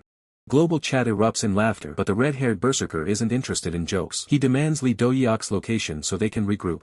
Across the battlefield, a volley of arrows streaks through the air with lethal precision, cutting through the wind like heat-seeking missiles. The projectiles find their marks instantly. 2 more enemies are eliminated, their home base losing vital personnel in a matter of seconds. Dohyuk lowers his bow, exhaling slowly. The viewers are baffled. How can a renowned martial artist execute high-speed, rapid-fire archery so effortlessly? A massive donation pops up as fans watch in awe. Dohyuk just smiles, deciding it's time to show these archers how a real master handles a bow. He dismisses comparisons to standard archers. He isn't just trying to shoot better, he's using the arrows as an extension of his own lethal intent. Suddenly, the roar of engines breaks the silence. A group of scavengers on motorcycles speeds toward him, unaware of the predator they've just stumbled upon. The Mohawk leader laughs, spotting Dohyuk. He thinks they've found an easy mark, a lone archer ripe for the picking before they head to the main zone. Dohyuk's eyes glow with a predatory light. He chuckles, amused that the prey is walking right into his hands. Realization hits the thugs like a freight train. Their leader stammers in terror as he recognizes the man standing before them, Dohyuk. They immediately pull a U-turn, desperately trying to flee. They were told he wouldn't be in this sector, and now they're paying for that lie. Dohyuk doesn't let them get far. He draws back his string, calculating their trajectory for a predictive shot to cut off their escape route. Rain of arrows descends upon the fleeing bikers. The precision is terrifying. Each shaft is aimed not at the riders, but at the path directly in front of them. Bikes flip and crash as the arrows find their marks. The scavengers are thrown into the dirt, their mobility destroyed in a single, masterful volley. One biker groans in agony, staring at his wrecked wheel. He can't comprehend how an archer could be this accurate against high-speed targets. Dohyuk leaps into the air, closing the distance with terrifying speed. He's finished with long-range tactics, it's time for a more personal touch. He lands with a smirk, telling the survivors to watch closely. He isn't just showing them how to shoot, he's showing them how to dominate. His grip on the bow tightens, the wood creaking under his immense strength. This is about the absolute mastery of combat. With a powerful kick, he shatters a biker's shield, the impact echoing across the wasteland. The lesson is simple. Against Dohyuk, there is no defense. Biker lets out a blood-curdling scream as he's sent flying, the sheer force of the impact turning him into a human projectile. The archer doesn't stop, slamming another foe into the dirt with a bone-crushing strike. The chat goes wild, mocking the archery style that uses a bow as a physical club rather than a ranged weapon. Desperate, another biker roars out, opening fire with his handgun in a frantic attempt to stop the juggernaut. Bullets are useless. The man moves with predatory grace, the rounds whistling past or glancing off as he closes the distance in a heartbeat. With a blur of orange and black, he launches himself into the air, a lethal shadow descending upon his next victim. The biker's eyes widen in pure terror. He's realized too late that he isn't the hunter, he's the prey. Fury takes over as the biker screams at his attacker, enraged by the casual destruction of his squad. The man simply vanishes from the biker's line of sight, reappearing like a ghost right beside the speeding motorcycle. With a calculated thrust, he jams his bow shaft directly into the spokes of the front wheel. A simple move, but a devastating one.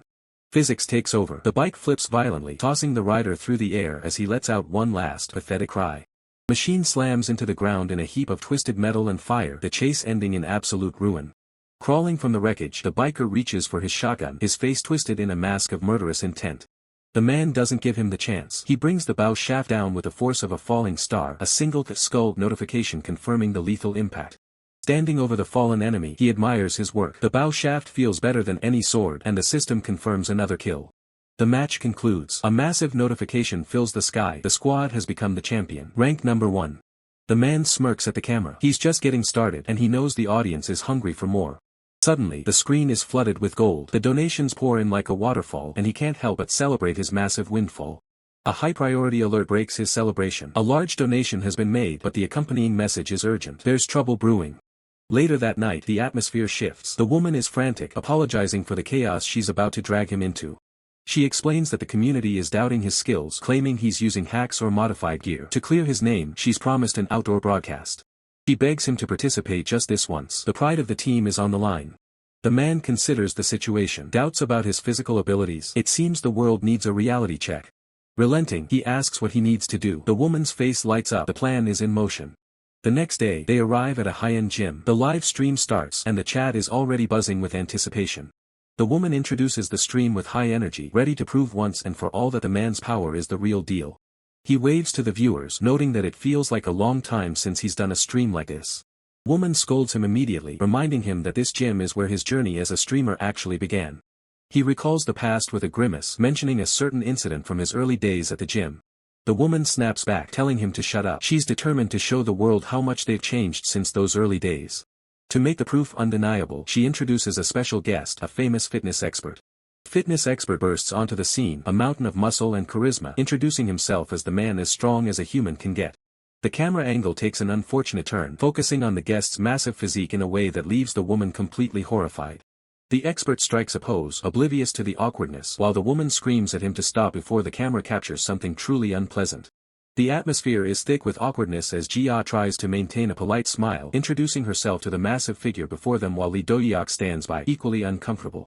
Without warning, the red-haired berserker lunges forward, his massive hands clamping onto Dohyuk's shoulders as he expresses his intense desire to finally meet the young martial artist. He begins a frantic examination, his eyes gleaming with a disturbing obsession as he compares Dohyuk's lats to the vast sails of a ship. The praise doesn't stop there. He marvels at Dohyuk's biceps, describing them as bulging like a heaping bowl of rice in a display of pure muscle worship. Dohyuk grinds his teeth, visibly disturbed as the muscular man continues to poke and prod at his arm with an unsettling amount of enthusiasm. Red-haired berserker moves his hands down, admiring the slim but practical combat muscles packed into Dohyuk's legs, while the latter begs him to stop the disgusting display. Stepping back, the red-haired berserker shouts in triumph, officially recognizing Dohyuk's physique as special A+ quality, much to the horror of the onlookers.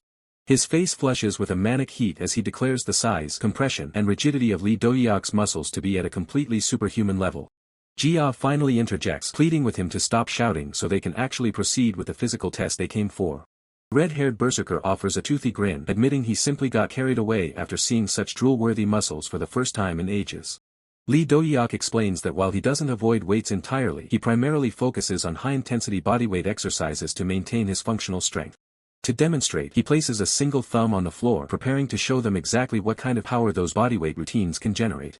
In a stunning display of core strength and balance, Dohyuk performs a perfect planche supported only by his thumbs, leaving the spectators in total shock. The red-haired berserker is nearly speechless, his eyes widening as he realizes the sheer level of difficulty involved in such a feat. Turning his attention to the bench press, the red-haired berserker decides it's time to measure the big 3 lifts for Jia first. Jia lies down on the bench, full of false confidence as she vows to prove she inherited the same elite athletic genes as Dohyuk. Dohyuk watches with a skeptical gaze, warning the giant to start her off with just the empty bar before she accidentally hurts herself. The red-haired berserker agrees, noting that even an empty Olympic bar weighs 20 kilograms, which should be more than enough for a beginner. With a defiant shout, Jia attempts to press the bar, her face turning red as she realizes that 20 kilograms is far heavier than she anticipated. He manages to squeeze out a single repetition, her eyes bulging from the effort as the bar wobbles dangerously above her chest. The struggle becomes comedic as her face contorts into a mask of pure agony, letting out various guttural screams as the weight nearly crushes her spirit. Jia collapses back onto the bench, her soul practically leaving her body as she gasps for air and silently begs for someone to save her from this torture. Sweat-drenched and defeated, she tells the men to just handle the rest of the workout themselves, claiming she's already pushed herself to the limit. Dohyuk looks on in disbelief, realizing that Jia's lack of physical fitness is even more severe than he had initially feared. Jia quickly makes excuses, arguing that if she trains like Dohyuk, she'll turn into a lumpy muscle monster and lose her pure, sexy figure. Dohyuk remains silent, his face shadowed with a mix of pity and exhaustion as he listens to her nonsensical justifications. Jia sits on the floor, her stomach slightly bulging as she catches her breath, looking completely out of place in the high-performance gym. She quickly sucks in her gut with a strained expression, realizing she accidentally let her guard down and showed off her lack of muscle tone. With a wink and a forced smile, she tries to play it off as a body transformation magic show, desperately attempting to reclaim some of her dignity. The red-haired berserker completely ignores her antics, focusing entirely on Dohyuk as he loads the bar with 100 kilograms for the real test. Dohyuk takes his position under the bar, his focus sharpening as he prepares to show the true power of his bodyweight focus training. He takes a deep, controlled breath, centering his energy as the weight of the iron plates begins to press down on his frame. With an explosive burst of strength, he drives the bar upward, moving the 100 kilograms with such ease that it looks like he's lifting nothing at all. Impressed by the speed, the red-haired berserker immediately ups the ante, adding more plates to bring the total weight to 120 kilograms. Next comes the squat. Dohyuk shoulders 150 kilograms, his legs remaining rock solid as he prepares for the descent. The red-haired berserker watches in awe, wondering what kind of monster he has truly encountered as Dohyuk continues to shatter every expectation of human strength. Dohyuk doesn't just train, he redefines human limits. He begins his routine with a casual 150 kg squat that looks like a simple warm-up. The weight quickly jumps to 200 kilograms, yet his form remains unshakable as the camera captures every muscle fiber straining under the load. Without a second's rest, Dohyuk transitions into a 250 kg deadlift, the plate slamming against the floor with a thunderous boom. His partner watches in disbelief as Dohyuk hits a 600 kg total on the big 3 lifts, casually mentioning he's finally warmed up. The live stream chat explodes with donations, with viewers questioning if the stream is really ending after such a monstrous display of strength. Noticing Jian trying to sneak away, Dohyuk calls her out, much to the amusement of the audience sensing drama brewing. She turns back blushing, feigning offense and claiming she has plans, but the chat isn't buying her excuses for a second. As the stream reaches its climax, a 100,001 donation pops up with a specific request: punish Jian for her lack of effort. With a mischievous glint in his eye, Dohyuk announces that the Punisher has been dispatched, leaving Jian with nowhere to run. A powerful flick to the forehead sends her reeling, marking the end of a chaotic but successful training stream. Fast forward a few days, the atmosphere shifts from light-hearted gym antics to the high-stakes international SWOG Korea qualifiers. The commentator, Sugarman, welcomes the global audience, hyping up the arrival of the most anticipated team in the bracket. High above the battlefield, a transport plane carries the dark horse team that has taken the tournament by storm, the Dovengers. Led by the man with the world's best physique, Dohyuk stands ready alongside his elite squad, the blue-haired youth and the red-haired berserker. With a target on their backs, the jump signal lights up and one member of the Dovengers makes a move that leaves everyone stunned. The team's archer dives out alone, having won his spot through a game of rock-paper-scissors, as if this life-or-death battle were a playground game. The crowd and the other players are baffled. Why would a ranged specialist jump in without a frontline to protect him? Dohyuk and the rest of the Dovengers watch from the hatch, showing no intention of following their teammate down just yet. Sensing an easy kill, several enemy squads dive after the lone archer, determined to eliminate him before the heavy hitters land. Normally, a tank would land first to secure a base, but the Dovengers throw out the playbook by sending their fragile marksman into the storm. Archer lands gracefully but is instantly surrounded by close combat specialists grinning at what they think is an easy victory. But the archer shows no fear, only cold, calculated focus as he prepares to show them why he belongs on Dohyuk's elite team. Before a single sword can swing, a sudden impact sends an attacker flying as the archer moves with blinding speed. He doesn't need range. Using his bow as a melee weapon, he leaps through the air with the grace of a predator. Shield troops rush to pin him down, but the archer's agility is on another level, turning the battlefield into his personal playground. Powerful kick to the chest sends another warrior reeling, the sheer force of the blow echoing across the field. The commentators are losing their minds. How can a marksman dominate a close-quarters ambush with such ease? The archer is a blur of red and black, weaving between blades and landing devastating, precise strikes. Another body hits the dirt. The ambush has turned into a slaughter, and the archer hasn't even broken a sweat. He draws an arrow but not for a distance shot. At point-blank range it becomes a lethal spike that pierces armor like paper. The enemies realize their mistake. This isn't just an archer, he's a combat specialist who happens to carry a bow. He slams his bow into a knight's helmet, the metal buckling as he continues his relentless assault. One by one, the elite squads are dismantled, their close combat expertise proving useless against his superior speed. With a final, decisive blow, the archer clears the area, standing tall amidst the fallen warriors who underestimated him. His eyes remain fixed on the remaining threats, his hand reaching for another arrow as the battlefield falls into a stunned silence. Dovengers have made their statement without their leader even landing, proving every member of this team is a monster. As the dust settles, the message is clear: the international qualifiers just got more dangerous and Dohyuk is only getting started. The battlefield descends into absolute chaos as the international qualifiers erupt in violence. Arrows whistle through the air while warriors scramble to find their footing in the opening skirmish. Amidst the blur of motion, the blue-haired youth maneuvers with predatory grace, his eyes locked onto his next target as the ground beneath him streaks by. Blood sprays across the dirt as projectiles find their mark. There is no room for hesitation here, only the fastest and most brutal will survive the first wave. Suddenly, the ground trembles. A panicked shout rings out. A heavy infantry charge attack. A massive, armored juggernaut barrels toward the blue-haired youth. The blue-haired youth doesn't flinch. He tenses his muscles, preparing to meet the overwhelming force with a calculated countermaneuver. He recalls the words of his mentor. Dohyuk had taught him that even the strongest defense has a rhythm that can be exploited. As the heavy infantry closes in, the blue-haired youth thinks to himself, Dohyuk Young said this before. With a sudden burst of speed, he delivers a precision strike to the giant's leg, the impact echoing across the field. The first step is simple. First, break their balance. The massive knight stumbles, his momentum turning against him. The armored soldier grunts in pain, unable to stop his descent as the blue-haired youth expertly weaves around his shield. He draws his bow at point-blank range. Then attack the weakness, he declares, his gaze cold and focused. The arrow finds the gap in the helmet, ending the threat instantly with a sickening thud. Standing over his fallen foe, the blue-haired youth adjusts his stance. This is called the slash-stab-finish plan. The memory of his training flashes through his mind. Special training, yeah, that was hell. He pulls another arrow, his expression hardening. A hell I don't even want to remember. Nearby, enemy squads attempt to reorganize. Raise your shield, I'll cover the back, one shouts, followed by a roar of charge. The blue-haired youth hears Dohyuk's voice in his head, mocking him. If you get hit even once this time, special training with Kwabna is waiting for you.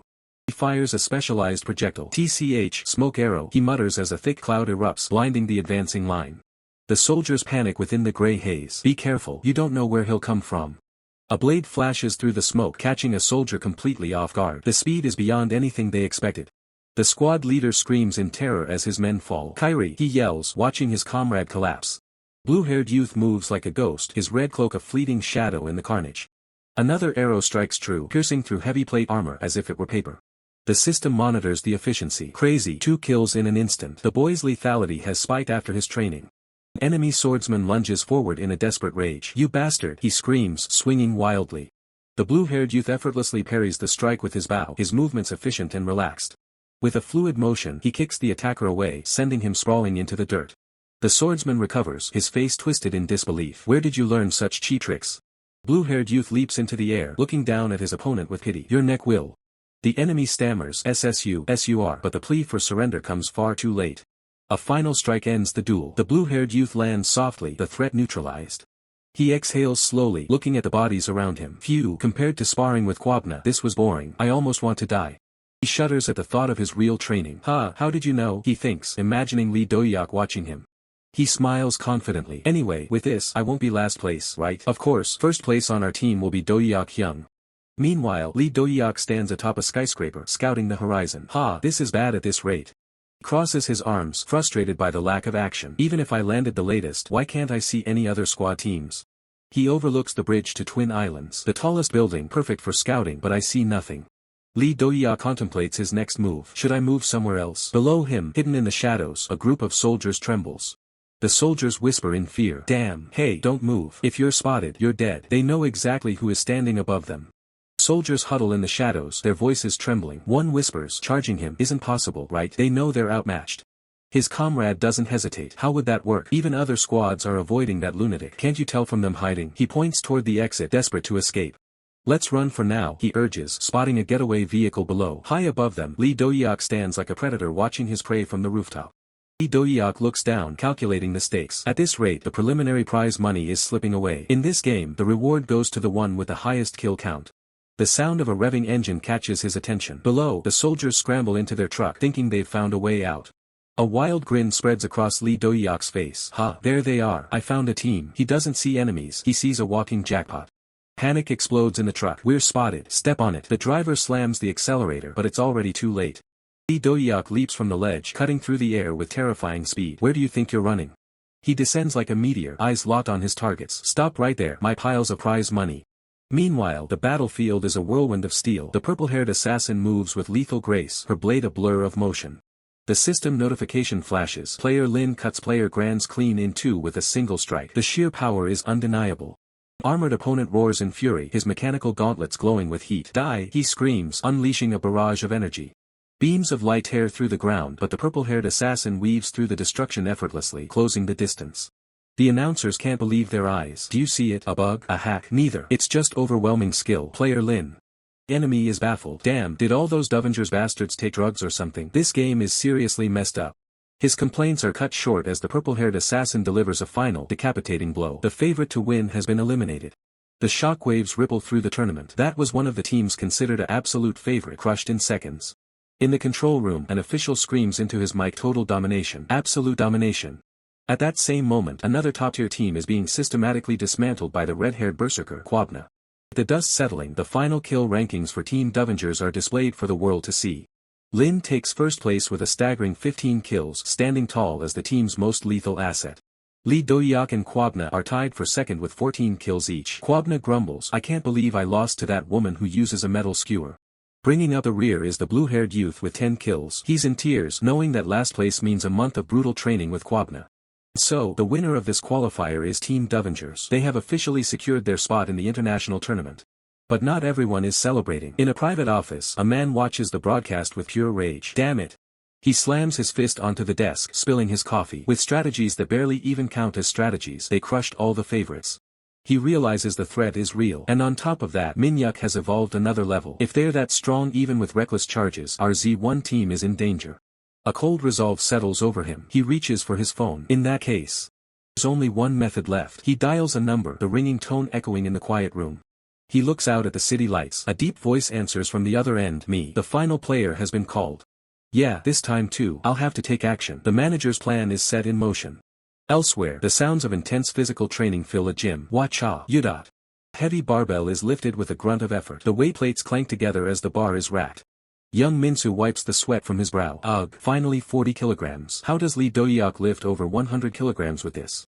Despite the struggle, he feels a sense of pride. Still, thanks to Lee Dohyuk's training, I've gotten much stronger. I used to barely lift 20 kilograms like Jian Nuna. These truly feel like the best days of my life. I owe everything to Lee Dohyuk and I'll devote my absolute loyalty to him from here on out.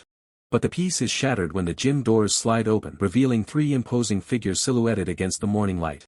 The man in the lead, his face marked by a jagged scar, growls about how difficult this remote hideout was to track down. Trembling, the blue-haired youth stammers out a question, his voice barely a whisper as he asks who these intruders are. The scarred man doesn't answer, his expression fixed in a permanent, murderous scowl that radiates pure hostility. A terrifying realization hits. That bastard Minsu mentioned knowing gangsters. Was he secretly targeting Lee Dohyuk this whole time? One of the thugs steps forward, his voice booming as he demands to know if the boy standing before them is Lee Dohyuk. He clenches his fist, resolve hardening in his chest. He can't let Lee Dohyuk get dragged into his problems any longer. With a surge of desperate courage, he stands tall and shouts a lie that could cost him his life. I am Lee Dohyuk. The thugs pause, looking him up and down with pure disbelief. They can't believe a weakling like him is the man they were sent for.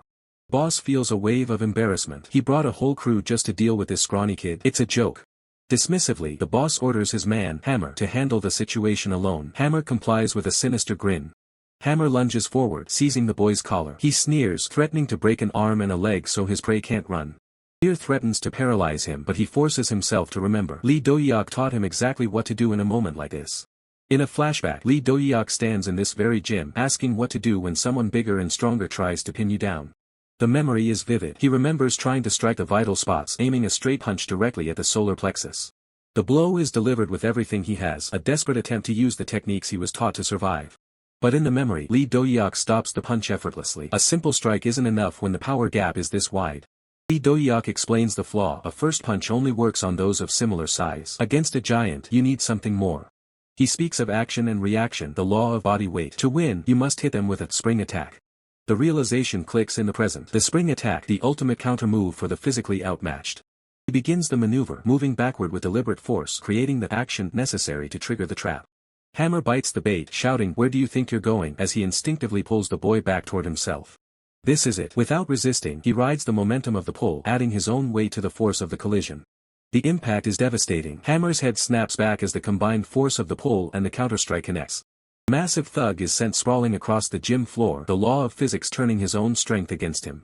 Gasping for air, the blue-haired youth struggles to remain upright. He's exhausted, but he's managed to strike a blow. He knows he can't win this fight, but he has to warn Dohyuk. He has to tell him that danger is coming. He turns to flee, his heart hammering against his ribs. "Don't come here." He pleads silently, hoping his mentor stays away. But the other thugs aren't just watching. A sudden, brutal kick catches him mid-air, cutting his escape short. He collapses, his vision blurring. His only thought is for the man who saved him. And no, Dohyuk Young. His foot slides uselessly on the concrete. He continues to whisper his warning into the dust, desperate to protect his friend. The thugs descend upon him with merciless efficiency, a flurry of blows raining down to ensure he doesn't get back up. Blood and saliva spray as he takes a final, crushing hit. He's done everything he could, but the darkness is closing in. Darkness hasn't claimed him yet. On the cold gym floor, a young boy trembles, his spirit pushed to the absolute breaking point. The thug looming over him shows no mercy, whispering a sadistic promise to pull out the boy's teeth. Viper yanks the boy up by his hair, relishing the whimpers as the child's strength finally fails him. Suddenly, the gym doors fly open. Dohyuk stands in the threshold, radiating a cold, suffocating pressure as he commands them to stop. His eyes lock onto the scene, burning with a murderous intent that makes the very air in the room turn heavy. Through tears and blood, the boy recognizes his savior, pleading with Dohyuk to run before these monsters turn their sights on him. In the boy's fading consciousness, a vision of strength flickers, a reminder of the boss he once looked up to, a beacon of hope in this nightmare. Viper drops the boy and turns toward the door, a twisted grin forming as he recognizes the newcomer. "I knew something felt off," he sneers. "Are you Dohyuk?" He steps forward, pointing a finger with arrogant curiosity, asking if Dohyuk is truly the man they've been looking for. Dohyuk doesn't answer with words. He stands like a statue of vengeance, his face cast in shadow as he prepares to unleash hell. Viper barely starts his next sentence before Dohyuk's fist connects, a bone-shattering strike that sends teeth and arrogance flying. The momentum is relentless. Dohyuk slams Viper into the concrete with enough force to crater the floor. A sickening crunch echoes through the gym as blood sprays across the floor. The message is clear, mercy is off the table. Viper lies broken and unconscious, his face unrecognizable after that singular, brutal display of Dohyuk's power. The lead thug screams out Viper's name in shock, his composure crumbling as he realizes the monster he just let in. Dohyuk calmly reaches back and slides the heavy door shut, locking his prey inside. There is no escape from what comes next. With a voice as cold as the grave, Dohyuk demands to know who sent them to lay a hand on his friend. The scarred leader draws a knife, his eyes wide with desperate bravado. He challenges Dohyuk, promising answers only if he's defeated. Dohyuk ignores the threat, kneeling beside the boy to tell him to hold on just a little longer. He'll finish this quickly. Enraged by the disrespect, the thug lunges forward, screaming at Dohyuk for turning his back in the middle of a fight. Blade flashes, but Dohyuk's reflexes are superior. He catches the attacker's wrist mid-air, stopping the strike dead. His grip tightens like a hydraulic press. The sound of snapping bone fills the silence as the knife falls from the thug's useless fingers. The thug's scream of agony rips through the air as Dohyuk begins to systematically dismantle him. The single fluid motion, Dohyuk drives the man's head into the floor, ending the struggle with overwhelming efficiency. Dohyuk stands over the remaining trash, his fist clenched. He declares that before any swelling starts, they're going to learn the true meaning of a beating. The last man standing is paralyzed by terror, begging for a pause that will never come. Outside, the gym trembles as the final screams of the thugs fade into the night air. Hours later, the storm has passed, leaving only a quiet, moonlit sky over the city. At the hospital, the tension remains high. Jia arrives in a panic, desperate for news on the boy's condition. Dohyuk sits by the bedside, his expression softening as he assures her that it's just a cracked rib and the boy is finally sleeping. He looks up at Jia, his mind already moving to the next move in this dangerous game, asking if she brought the supplies he requested. Jia hands over the bag, but her eyes are full of worry. She can't understand why anyone would target a child so brutally. The door slides open again, and a massive figure enters. The red-haired berserker walks in, his presence demanding attention even in a hospital room. Jia greets the red-haired berserker with familiar respect while he acknowledges her presence with a casual nod. Dohyuk asks Jia to step out and buy some toiletries, a clear signal that the conversation about to happen isn't for her ears. As Jia leaves, the red-haired berserker watches her go, the air in the room growing heavy once again as the two powerful fighters prepare to speak. Lee Dohyuk listens intently as the report comes in. The investigation he ordered has finally yielded results and the truth is about to surface. The red-haired berserker confirms the suspicion. It turns out Choi Kong-cheol was so terrified of losing the international stage that he hired mercenaries to eliminate Lee Dohyuk before the tournament even began. A cold fury settles over Lee Dohyuk. He realizes Choi Kong-cheol isn't just a rival, he's a coward who is truly pushing his luck by targeting him outside the arena. For centuries, the world of Vera has known nothing but blood and chaos. As rifts tore through reality, dragons and monsters laid waste to the realm, leaving the last human kingdom of Eridor clinging to a flickering hope. Despite the burning rage inside him, Lee Dohyuk decides to hold back. He tells his allies to leave it for now. He has a better plan for retribution. Standing by Jia's hospital bed, his resolve hardens. He whispers a promise of an eye for an eye, knowing their paths will inevitably cross at the international tournament in Germany.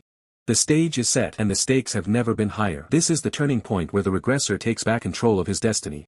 The time for talk is over. Lee Dohyuk declares that this revenge is personal. He will handle Choi Kong-cheol with his own two hands. He regressed, but the world didn't end. The battle for the future begins now. The atmosphere at the tournament is electric. Korea's elite team Z1 makes their appearance, followed closely by the ambitious British team SA. The British fighters aren't here just to participate, they've come with a singular goal: to conquer the world and claim the top spot.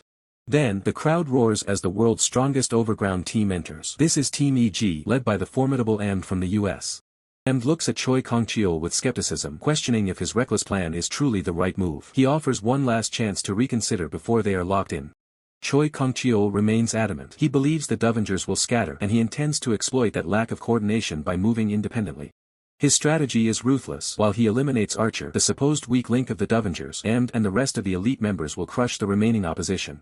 Choi Kong-cheol, this is the only logical path to defeating Lee Dohyuk and securing the tournament trophy for Team EG. But the favorites have competition. The next generation powerhouse, the Dovengers, led by Lee Dohyuk himself, finally steps onto the arena floor. It's a historic matchup. The rising stars of the Dovengers stand face to face with the reigning kings of Team EG, the tension thick enough to cut with a blade. Lee Dohyuk doesn't waste time with pleasantries. He locks eyes with Choi Kong-cheol, calling out the man who tried to have him killed.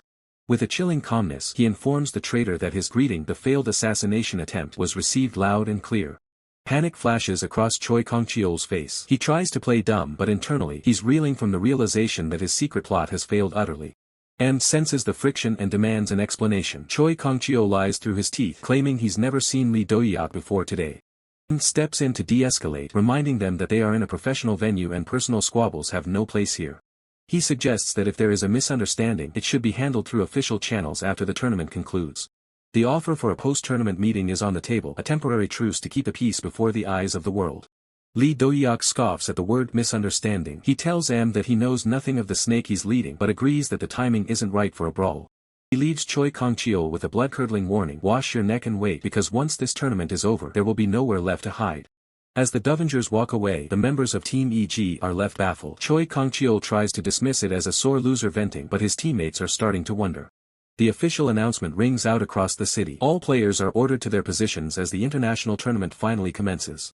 The first match is set on the map of Maserata. To ensure a fair fight and prevent early game targeting, a unique set of rules is implemented for the drop.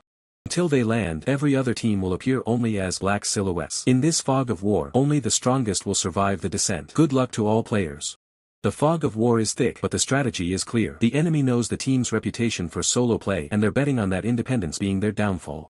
Scanning the horizon, they count the specialists. 8 archers among the silhouettes. If they can pick off the lone wolves early, the group won't stand a chance.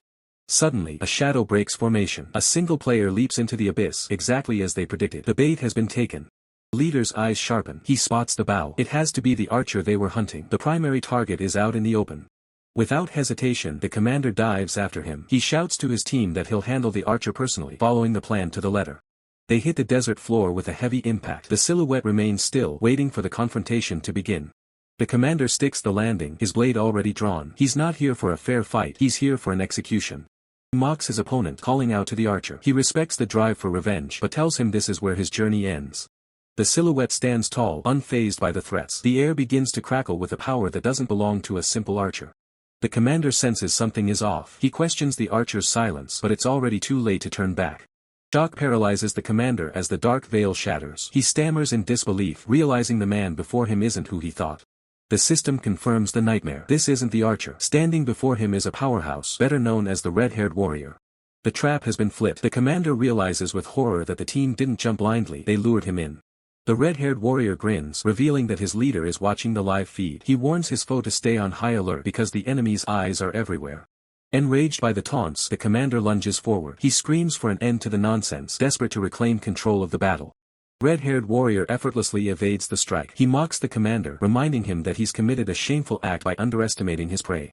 Steel clashes against air as the warrior dances around the blade. The commander's frustration boils over into a mindless rage. With a roar of die, the commander unleashes a desperate horizontal slash, pouring every ounce of his mana into the blow.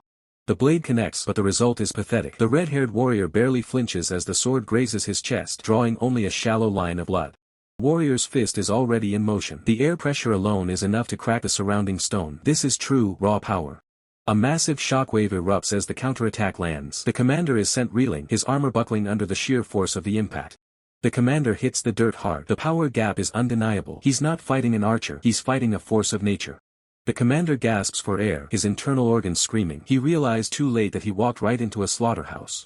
The system records a terrifying strike. Despite the agonizing pain, the commander barely manages to stay conscious, but his spirit is already broken. The red-haired warrior looms over him, laughing. He calls the commander's close combat power pathetic for a range dealer, enjoying the handicap he gave himself. He's done playing. He mentions a bet with a teammate and realizes he's running out of time to secure the win. The commander can't believe the arrogance. Even in his battered state, he tries to muster one last stand against the monster before him. The warrior tells him to enjoy his final moments while he can. The air grows heavy as he prepares to end this farce once and for all. A flash of steel, a spray of crimson. The commander's sword arm is severed in a single, brutal motion. The fight is over. The severed limb spins through the air, a grim testament to the warrior's lethality. The battlefield falls silent as the commander collapses. The scene shifts. In another sector, the purple-haired assassin stands amidst a pile of fallen enemies. She's just finished her own cleanup. She reports that the sector is cleared. Through her comms, she receives praise from her teammates. The group is systematic in their destruction.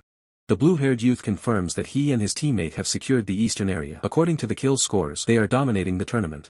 The next objective is the target zone. The team coordinates their movements, moving with a terrifying efficiency that leaves no room for error. She marks the south on her map. A look of sudden realization crosses her face. If they're heading to that area, things are about to get even more explosive. Explosion erupts on the battlefield. The purple-haired assassin barely has time to react as a sphere of concentrated flame bursts right in front of her. She skids across the wooden floor, her blade drawn as she narrowly evades the fiery blast. Voices from the crowd erupt in shock. They are stunned that she blocked a sneak attack of that magnitude with such precision. Tension skyrockets as the rival team finally makes their appearance. The crowd recognizes the purple-haired assassin, but the danger is far from over. Despite the warnings to run, she stands her ground, her resolve hardening as she prepares for an impossible solo fight. The members of the enemy team look on with amusement. They wonder why a fighter rumored to be so weak is charging at them so recklessly. The silver-haired swordsman suggests that her reputation might only be low because so little is actually known about her true capabilities. The armored giant beside him laughs, declaring that if she is this fearless, she simply needs to be beaten back into her senses. Suddenly, the silver-haired swordsman signals for his team to wait, his eyes fixed on the approaching assassin. He steps forward, his long silver hair flowing as he prepares to intercept her, deciding to take this challenge personally. With a calm but deadly tone, the silver-haired swordsman announces that he will take her on alone, without any assistance from his team. He reiterates his intent, stepping into the center of the dusty arena as the wind picks up around them. The purple-haired assassin questions his arrogance, fighting alone without even using buffs. He simply nods in confirmation. The armored leader of the rival team grants him exactly 1 minute. If he can't finish her by then, the entire team will strike together. The deal is struck. With 1 minute to decide the fate of this clash, the silver-haired swordsman readies his stance. He lunges forward with blinding speed, declaring that he alone will dictate the outcome of this battle. The clash is instantaneous. Metal screams against metal as they exchange blows in a flurry of strikes that the eye can barely follow.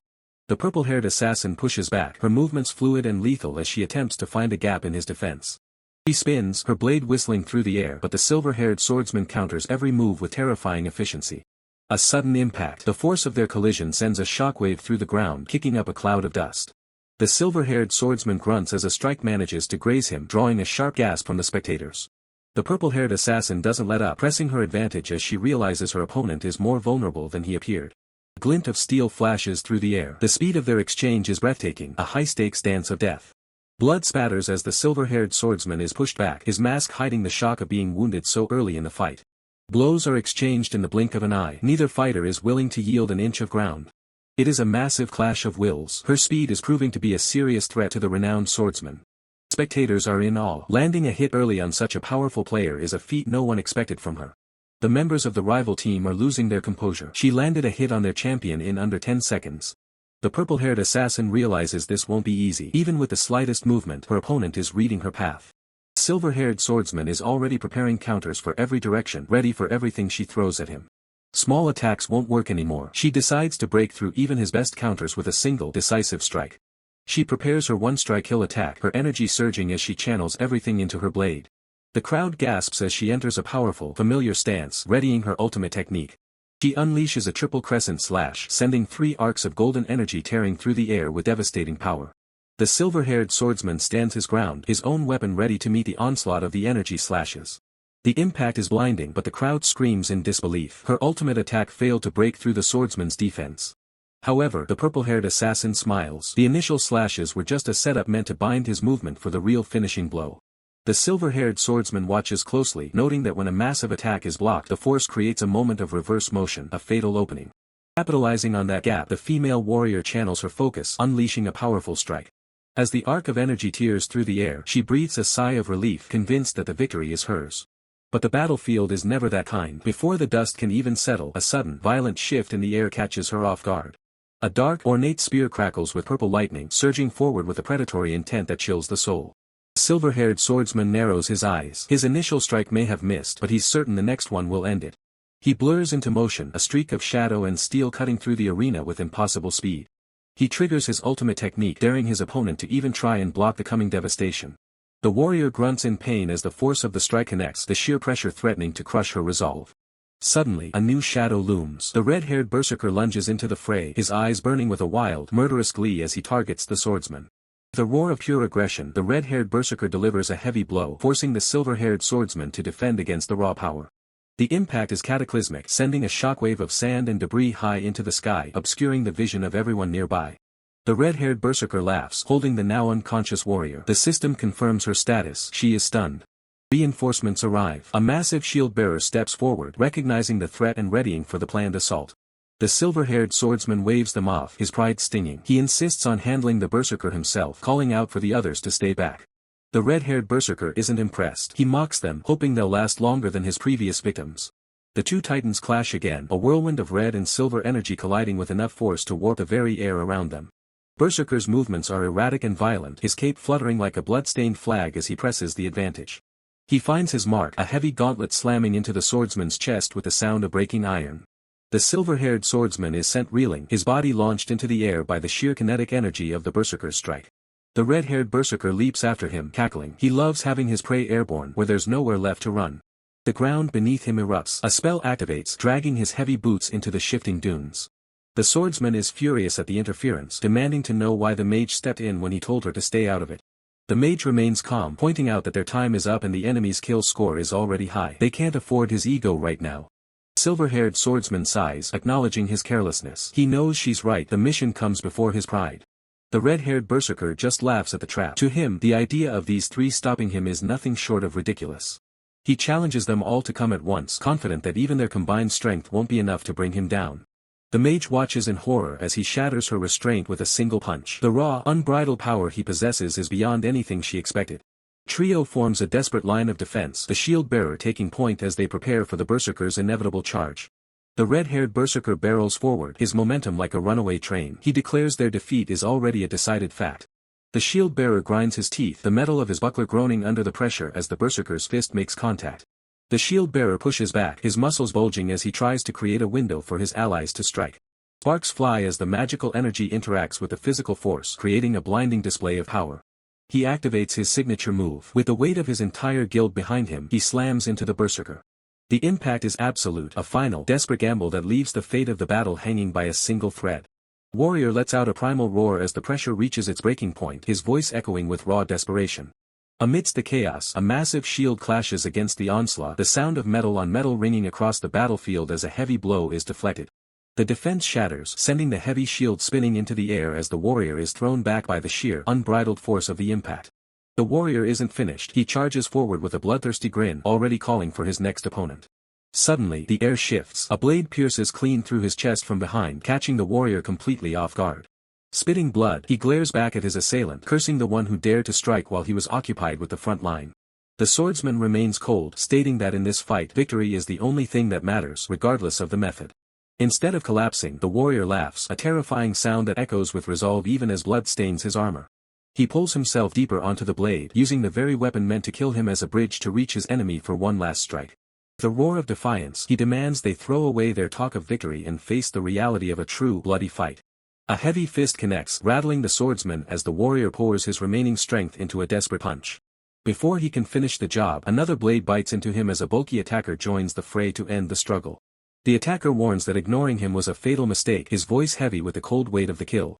Even as his life fades, the warrior's laughter doesn't stop, the blood-soaked scene becoming a testament to his tenacity. In one final act of spite, he headbutts his rival, claiming that they wouldn't have stood a chance against his leader. The swordsman reels back, clutching his face in agony as the dying man's power leaves a lasting mark. With a final, haunting smile, the warrior promises to see them again before his strength finally gives out. The attacker doesn't hesitate, delivering a brutal finishing blow to ensure the threat is neutralized once and for all. Breathing heavily, the attacker admits that the man's killing intent was terrifyingly potent right up until the very end. A familiar voice cuts through the silence as a newcomer arrives on the scene, surveying the aftermath of the brutal clash. Standing tall in the desert sun, the newcomer realizes they've arrived just a moment too late to save their ally. The weight of the situation settles in as he and his companion face the group that just took down a powerhouse. The attacker turns his gaze toward the newcomer, recognizing him as a formidable presence. The swordsman immediately goes on high alert, warning his team that the newcomer is a far greater threat than their previous foe. They immediately shift into a specialized assault formation, hoping to end the fight before the newcomer can find his rhythm. Unfazed by their numbers, the newcomer steps forward, telling his team he'll handle this entire squad on his own. He charges forward, his body surging with energy as he prepares to breach their lines. Behind the enemy lines, a team member begins to provide support, stacking buffs to bolster the group's defenses and speed. The bulky attacker readies his weapon, the air around him vibrating with a destructive aura that threatens to destroy everything. The newcomer leaps high into the air, his silhouette cutting across the sun as he prepares a countermaneuver. He prepares a devastating strike, a move known for its absolute power and destruction. Warning appears, even a grazing blow from this attack could wipe out half of his health in an instant. Landing with precision, the newcomer executes a powerful blow, his foot slamming into the ground to kick up a massive cloud of debris. The impact creates a shockwave of dust and energy, momentarily blinding the opposing team and masking his next move. The attacker squints through the haze, confused by the sudden smokescreen in the middle of the high-stakes duel. He roars that cheap tricks won't save the newcomer from inevitable destruction. But through the dust, the newcomer's eyes lock onto his target, his fist glowing with energy as he prepares to end the fight. Impact ripples through the air as the strike connects with overwhelming force, sending shockwaves across the battlefield. The swordsman gasps in shock, his eyes widening as he realizes the sheer scale of the power he's facing. Desperately, the swordsman attempts to brace himself, but the momentum is too great to simply block. The fighter lunges forward with predatory speed, his eyes glowing with an intense battle spirit. He drives a heavy fist straight into his opponent's guard, the sound of the collision echoing like a thunderclap. The force of the blow creates a blinding flash of light, shattering the opponent's defensive stance. He doesn't give the opponent a second to breathe, following up with a brutal sequence of high-speed strikes. Every movement is calculated, every punch designed to break through the enemy's remaining resolve. The ground liquefies into a treacherous vortex of sinking sand, threatening to swallow the fighter whole. He dodges the sand trap with a flawless, instantaneous dash. The assassin unleashes a crescent of razor-sharp mana across the arena. A blade of wind tears through the air, leaving a trail of destruction in its wake as it homes in on its target. The fighter remains a blur of motion, weaving through the magical projectiles with inhuman grace. He continues to dominate, effortlessly evading the wind blade without breaking a sweat. Closing the distance in an instant, he ignites his leg as he launches a devastating aerial assault. The assassin panics, attempting to summon a shield, but her mana can't keep up with his speed. A pillar of scorching fire erupts from the ground, consuming everything in its path. The fighter stands amidst the embers, his silhouette a testament to his absolute martial superiority. The assassin is completely overwhelmed, falling before the overwhelming power of the attack. A spear whistles through the air, signaling that the battle is far from over as the swordsman re-enters the fray. The fighter narrowly avoids a thrust, the tip of the blade grazing his shoulder as he pivots away. The swordsman presses the advantage, his strikes coming in a relentless barrage of light. The swordsman grinds his teeth, frustrated that his best efforts are being countered by a bare-handed opponent. He attempts a sweeping strike, but the fighter's movements are too fluid, making him impossible to pin down. The air crackles with energy as the two rivals clash again, neither willing to yield an inch of ground. Swordsman pulls back his weapon, preparing a high-level technique to end the stalemate. He gasps for air, his stamina draining as the pressure continues with relentless intensity. He unleashes a barrage of phantom blades, sending them screaming toward his target. The fighter meets the assault head-on, his fists moving so fast they create a defensive wall of pure kinetic energy. The spear technique is countered by brute force, each phantom blade shattered by a precise strike. Swordsman leaps into the air, launching a final, desperate overhead blow. The fighter's eyes narrow as he prepares his counter, his fist glowing with mana. He enters a state of focused concentration, the world slowing down as he finds the perfect opening in the enemy's defense. With a roar, he unleashes a concentrated blast of fire that pierces through the swordsman's final attack. The swordsman is sent reeling backward as the force of the attack shatters his armor. The resulting explosion consumes the center of the arena, leaving nothing but a crater and the smell of ozone. Victory is decided as the final opponent falls, leaving the fighter standing as the undisputed victor of the round. The swordsman lies motionless on the ground, his defeat absolute as the dust begins to settle. The announcement rings out across the stadium, declaring the winner of the first round. The leader looks down with a chilling smirk, dismissing his opponents as mere commoners who were simply unlucky to be born in the same era as his elite circle. Stakes have never been higher as the world realizes that the regression didn't lead to ruin but to a new, more dangerous reality. System alerts ping rapidly, questioning the current status of the home base center. Back at the headquarters, the assassin clutches her head in frustration, realizing the opposing team is far more formidable than anyone anticipated. Her teammate snaps back, reminding her of the humiliation she faced in her earlier duel, his voice dripping with sarcasm. The tension is broken as the coach enters the room, delivering a stern command to cease the bickering immediately. He issues a strict directive for the next round: no more solo activities. They must move as a cohesive unit to survive. The man looks skeptical, questioning if these are the only orders they have to follow for the upcoming battle. The coach clarifies the strategy: avoid the rivals at all costs and focus entirely on recovering their lost points. He pulls up the rankings, showing a grim reality: they are currently trailing behind the first-place team by more than 30 points. The assassin's expression trembles as she contemplates the terrifying prospect of crossing paths with that monster again. Her teammate suggests they simply need to target the teams that are isolated and landing alone. The coach turns his attention to their secret weapon, asking if the swordsman is still occupied with the replay reviews. The man notes that the review is taking an unusually long time as the swordsman is analyzing every detail of the last 3 battles. Power scaling is discussed. While the other elite fighters are strong, they were only able to fight on even terms with the swordsman. But those past victories and draws mean nothing now. The current battlefield demands a new level of evolution. Inside the quiet review room, the swordsman sits in deep meditation, his weapon resting beside him as he absorbs the combat data.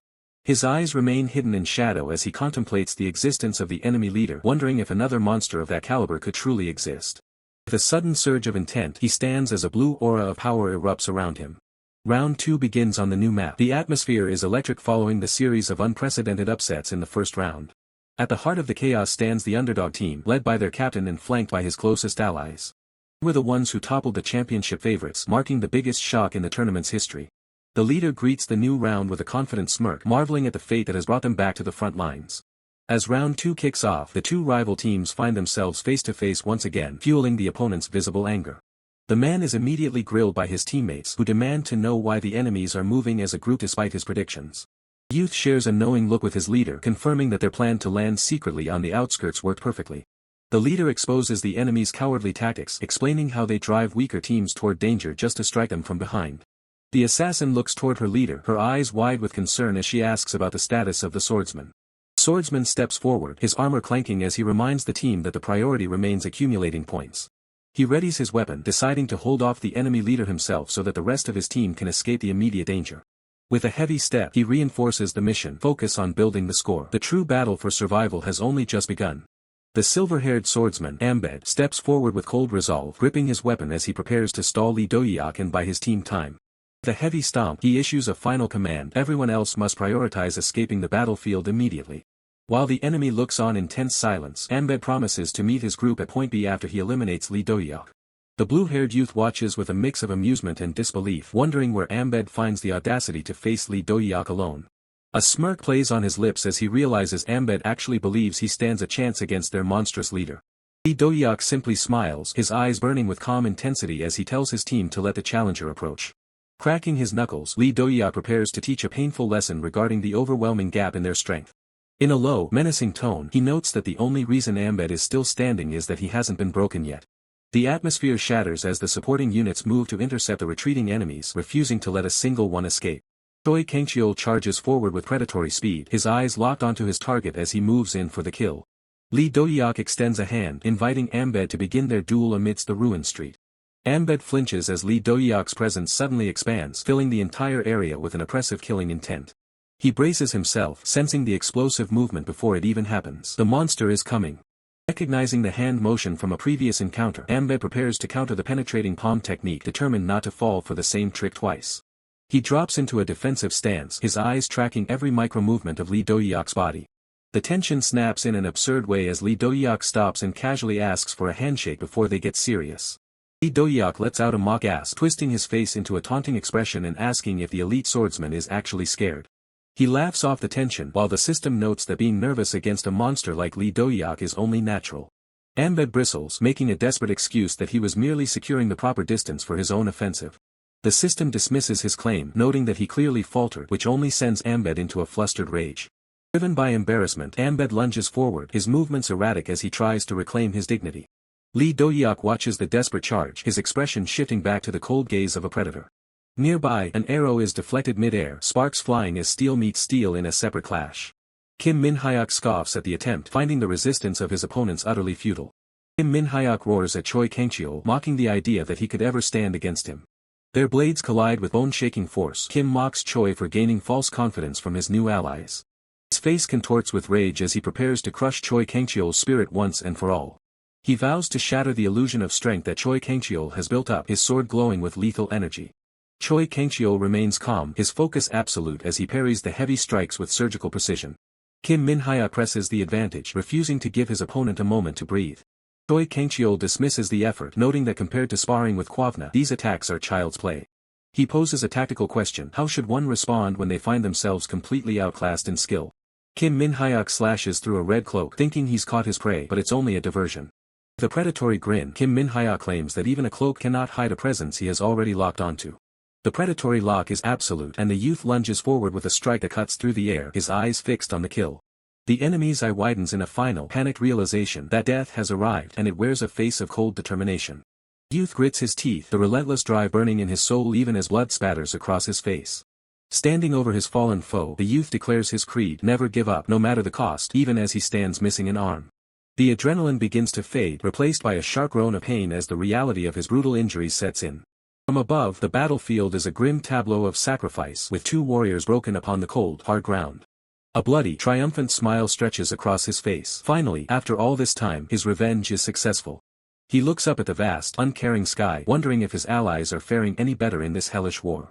The silence of the ruins is broken elsewhere by the thunderous roar of a different kind of monster. An armored behemoth bellows a war cry, swinging a massive axe with enough force to level a building. A glowing red fist slams into the defense, the impact shattering stone and steel alike in a burst of orange energy. Berserker charges through the debris, his movements fueled by pure, unadulterated aggression. His opponent is sent crashing into the dirt, a pathetic heap of armor that could not withstand the attacker's might.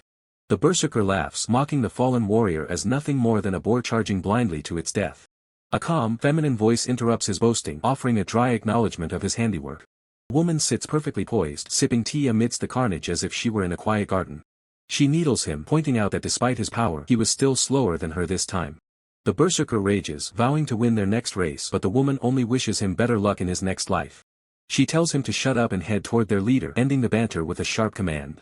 On the main battlefield, the silver-haired warrior ignites his mana, unleashing a devastating strike. Purple energy lances through the air, a lethal manifestation of high-tier magic power meant to end the fight instantly. Fighter counters with lightning speed, activating a precise palm technique to meet the strike head-on. The collision creates a vacuum of power, shockwaves rippling outward as two elite forces clash. The warrior is stunned as his strike is cancelled, his eyes widening as the opponent's technique proves superior. The opponent breaks through the mana blast, following up with a brutal double-hit combo that leaves no room for escape. He pivots on his heel, channeling every ounce of inner strength into his next decisive movement. The system flashes a warning: a heavy smashing technique is now active and ready to erupt. The blow lands with the force of a falling star, the sheer impact erupting through the arena floor. Warrior grunts in agony, his guard barely holding as the weight of the massive strike threatens to crush him. The attacker leaps back into the fray, his momentum never wavering as he seeks the final opening. The opponent recovers instantly, spinning his weapon to launch a desperate counterattack. Halberd whistles through the air, a blur of steel aimed directly at the vital points. The fighter ducks and weaves with predatory grace, his eyes never leaving his opponent's weapon. Sparks fly as the exchange intensifies, each warrior pushing their limits in a breathtaking display of martial skill. Suddenly, the system signals a reversal, a shift in momentum that catches the opponent off guard. The crowd watches in awe as the two hunters engage in a sequence so fast it blurs the vision. The warrior reveals his true nature as a balanced hunter, absorbing the technique and retaliating with a crescent-shaped slash. Silver-haired swordsman narrows his eyes, realizing that bit by bit Lee Dohyuk is starting to match his incredible speed. Lee Dohyuk lunges forward with a powerful strike, his movements becoming more fluid and precise with every passing second. A heavy impact echoes across the battlefield as silver-haired swordsman tells him to look closely at the gap in their power. Shockwave sends Lee Dohyuk reeling backward, struggling to maintain his guard against the overwhelming pressure. Silver-haired swordsman declares that he can see it all now. He can see exactly how Lee Dohyuk is going to move. He predicts the flow of battle, knowing Lee Dohyuk will parry the shaft with his right hand before attempting a counter. He anticipates the next move perfectly, expecting Lee Dohyuk to follow up with a devastating red flame kick. Flames erupt as the kick is unleashed, but silver-haired swordsman is already moving to exploit the opening. He deconstructs the preparatory motions, tracing each trajectory of the moves that once seemed insurmountable. Everything is now visible to him. The glowing light in his eyes signals a terrifying shift in his perception. With a cold, focused expression, silver-haired swordsman begins to chant the principles of his ultimate technique. He explains that each motion has its own principle, a vast flowing rhythm that governs the entire world. Massive elemental energies begin to swirl around him, manifesting as a titanic avatar of fire and ice. This isn't just a skill, it is the very principle of nature itself being weaponized against his opponent. Just as life in this world follows what is natural, his footsteps now carry the weight of existence. He channels that natural rhythm with a singular intent to completely annihilate Lee Dohyuk. The air crackles with blue energy as he prepares to unleash the martial art of nature. He reaffirms his absolute clarity, seeing through every layer of the physical world. The vast flowing rhythm intensifies, threatening to tear the very fabric of the arena apart. A massive pillar of fire erupts, reflecting the chaotic yet controlled power of his enlightenment. Silver-haired swordsman stands at the center of the storm, a master of the natural order. He muses on how people take the flow of nature for granted, never realizing its true destructive potential. By channeling his will within nature's current, he prepares a strike designed to end the fight instantly. His attacks begin to flow along the currents of the wind, becoming impossible to track with the naked eye. A crescent of golden energy slashes through the air, cutting through everything in its path. He moves to block the passage of that flow, sealing Lee Dohyuk's fate within his elemental domain. With every breath, he moves one step closer to nature, transcending human limitations. He has reached the very essence of combat, manifesting a giant spirit that towers over the battlefield. Lee Dohyuk stares in absolute shock, realizing the sheer scale of the power he is facing. Lee Dohyuk identifies the state. It's the early stage of transcendence known as Muga, or no self. He realizes Muga was the essential condition for transcendence before the regression. Did his rival reach this through the system? Silver-haired swordsman spits out a curse, but his face is covered in blood as the strain takes its toll. Lee Dohyuk warns him that he has fallen too deep into Muga. His mind and body are starting to collapse. Even with system assistance, a body that isn't prepared for transcendence cannot withstand this much power. The warning is clear: if he continues, he will be completely devoured by his own Muga. Silver-haired swordsman lets out a final, distorted scream as his form begins to turn into pure, uncontrollable energy. As the silver-haired swordsman's life force fades, Lee Dohyuk's power is finally acknowledged. For Ambed the Enlightened to reach such a level in reality, rather than the Age of Apocalypse, is truly impressive. Lee Dohyuk delivers a devastating strike, his fist wreathed in flames. "Your free ride ends here," he declares. His face set with fierce resolve, Lee Dohyuk asserts, "You aren't ready to see what lies beyond this threshold yet." He prepares a final, crushing blow, shouting, "For a madman who's lost his way, take this, flaming club." Activating full-focused concentration, Lee Dohyuk plunges downward with a fiery kick to finish the silver-haired swordsman. The silver-haired swordsman's eyes widen in terror as the attack connects and blue energy violently erupts from his body. Lee Dohyuk unleashes a devastating combination. First, the explosive crimson flame strike erupts with scorching power, followed immediately by a swift, piercing falling moon slash that tears through the air. The silver-haired swordsman collapses to his knees, utterly defeated amidst the ruins of the battlefield. Amidst the city's remains, the silver-haired swordsman kneels, his body battered but his spirit still flickering, a testament to the brutal power he just faced. Gasping for breath, the silver-haired swordsman looks up and whispers, how are you this strong?" Lee Dohyuk stands victorious, a confident smirk on his lips. "I'm just naturally strong," he replies simply. Silver-haired swordsman lets out a chilling, maniacal laugh, his eyes glowing with a desperate energy. "Ha ha ha, insane, no." With his last breath, the silver-haired swordsman acknowledges Lee Dohyuk's overwhelming power as his form dissolves into pure energy. "That's just like you, Lee Dohyuk. The epic battle concludes, leaving a lasting impression of Lee Dohyuk's unparalleled strength as the title card appears. The arena erupts as the announcer declares, "What an incredible match. The powerhouse EG team has been shattered by the Dovengers." Crowd roars in approval as the announcer confirms Team Dovengers takes the victory in round 2 of the International. The momentum carries them forward as the announcer shouts, "And we move straight into round 3. The Dovengers continue their path of total domination as the red-haired berserker fiercely engages multiple foes. The purple-haired assassin demonstrates overwhelming skill, her blade a blur as she cuts through opponents with deadly precision. An enemy warrior lunges, shouting "Die!" as he strikes at the fallen blue-haired youth who cries out, "Dohyuk young." Just in time, Lee Dohyuk enters the fray. His raw power dominates the tournament as he swings a massive makeshift weapon with incredible force. With a decisive blow, Lee Dohyuk secures victory in round 3, his triumph echoing through the arena. The announcer builds suspense, shouting, "And the champion of the International is," as Lee Dohyuk and his team stand ready for their moment of glory. Champions are revealed. Team Dovengers from Korea. Lee Dohyuk stands proudly alongside the blue-haired youth, the red-haired berserker, and Jia, all dressed for the victory ceremony.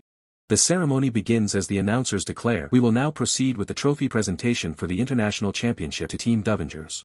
The blue-haired youth gestures toward the trophy, urging Lee Dohyuk, "Go on, take it, young." Lee Dohyuk smiles and nudges him forward. "What are you waiting for? Hurry up and take it." The blue-haired youth looks surprised, uttering "Huh," as Lee Dohyuk's hand rests firmly on his shoulder. With a proud grin, Lee Dohyuk declares that the blue-haired youth is their true leader, stating that the Dovengers wouldn't exist without him. Touched by Lee Dohyuk's words, the blue-haired youth murmurs, "Dohyuk young." Lee Dohyuk playfully slaps his back, telling him, "Stop getting sappy and go grab it." The blue-haired youth, now determined, thinks to himself, "It took us long enough to win the International Championship, the goal they had all worked so hard for." From off-panel, the blue-haired youth expresses his gratitude. "Thank you, Dohyuk young." The blue-haired youth continues to thank his teammates, acknowledging both the red-haired berserker and Jia. Holding the trophy aloft, the blue-haired youth beams. "I only made it this far because of you. Please continue to look after me, Hyungs and Nunas," he says with a humble bow. The triumphant celebration fades as the after-party banquet begins, setting the stage for unexpected developments. A shocking announcement echoes through the venue, leaving the blue-haired youth visibly stunned. He struggles to comprehend the news, demanding to know if Team Dovengers is truly being disbanded. The blue-haired youth erupts in disbelief, questioning why they would dismantle a team poised to dominate every world event. Lee Dohyuk, calmly enjoying his meal, announces his decision to quit Overground, citing their current status as one in Korea and world champions. The red-haired berserker, standing behind Lee Dohyuk, cynically remarks that Lee Dohyuk has once again contracted his nowhere-left-to-climb disease. Lee Dohyuk explains his primary role as a streamer necessitates switching games once he's conquered the current one, seeing no further challenge after hitting one. The blue-haired youth desperately suggests maintaining one series, but his plea is interrupted as the bald elder calls out to Lee Dohyuk. Lee Dohyuk turns, surprised, recognizing the speaker whom he addresses as Ambed. Silver-haired swordsman, Ambed, offers his congratulations on Lee Dohyuk's victory, acknowledging their loss but praising the enjoyable fight. The silver-haired swordsman then shifts the topic, inquiring about Choi Kangcheol's absence and reminding Lee Dohyuk of his promise to resolve their misunderstanding. Lee Dohyuk begins to retort, his patience clearly wearing thin as the silver-haired swordsman implies he might have hidden Choi Kangcheol away. Silver-haired swordsman smiles slyly, attempting to diffuse the tension by asking Lee Dohyuk to hear him out. Lee Dohyuk, his anger flaring, cuts him off, demanding to know Choi Kangcheol's exact whereabouts. A heavy hand suddenly clamps down on Lee Dohyuk's shoulder, interrupting the heated exchange. The bald elder intervenes, questioning Lee Dohyuk's hot temper and urging him to listen to the silver-haired swordsman first. Lee Dohyuk's eyes narrow, a chilling warning escaping his lips. "Move that hand if you'd like to keep it attached." His internal resolve hardens, mentally commanding the bald elder to remove his hand. The bald elder scoffs in disbelief, challenging Lee Dohyuk's arrogance, questioning if his in-game prowess translates to real-life divinity. The silver-haired swordsman steps in, calling out to Mirage, the bald elder, and attempting to explain that the entire mess was Choi Kangcheol's fault. Bowing deeply, the silver-haired swordsman offers a sincere apology to Lee Dohyuk on Choi Kangcheol's behalf. He reveals that he investigated the championship, uncovering the root of Choi Kangcheol's grudge against Lee Dohyuk. The investigation also delved into the events that transpired back in Korea, promising a full disclosure. With a grave expression, the silver-haired swordsman declares that he has uncovered every detail. He takes full responsibility, admitting the entire ordeal stemmed from his failure to properly manage his team, and offers a sincere apology as the leader of EG. Dismissing the apology, Lee Dohyuk's singular focus remains on Choi Kangcheol, demanding to know his current whereabouts. The silver-haired swordsman reveals Choi Kangcheol has been removed from their team and permanently barred from the overground scene. He further promises to personally cover all costs whether Lee Dohyuk chooses to sue or pursue other actions against Choi Kangcheol. Lee Dohyuk is left momentarily speechless, processing the unexpected turn of events. His thoughts are interrupted as the scene shifts to a different location at night, hinting at a new development. Furious Choi Kangcheol slams a glass onto a table, cursing in frustration as his plans unravel. Choi Kangcheol rages, lamenting that all his efforts were for the team, not for himself, as two suited figures stand by. One of Choi Kangcheol's suited men informs him that their car to the hotel has arrived, asking if they should depart.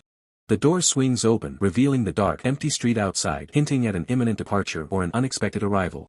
Choi Kangcheol looks up, startled, questioning the unexpected sight before him and ordering it to stop.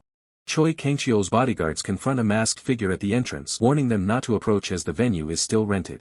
The man slams his fist onto the bar, his face contorted in a mix of rage and frustration. He questions if his recent actions were truly selfish, shouting that everything he did was for the sake of the team.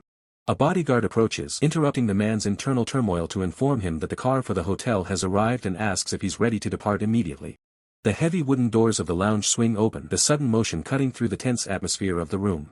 The man snaps his head toward the entrance, his eyes narrowing as the bodyguards react to the unexpected visitor, demanding they stop right there. Security detail forms a wall, warning a masked figure not to take another step and explaining the venue is rented until 3 in the morning.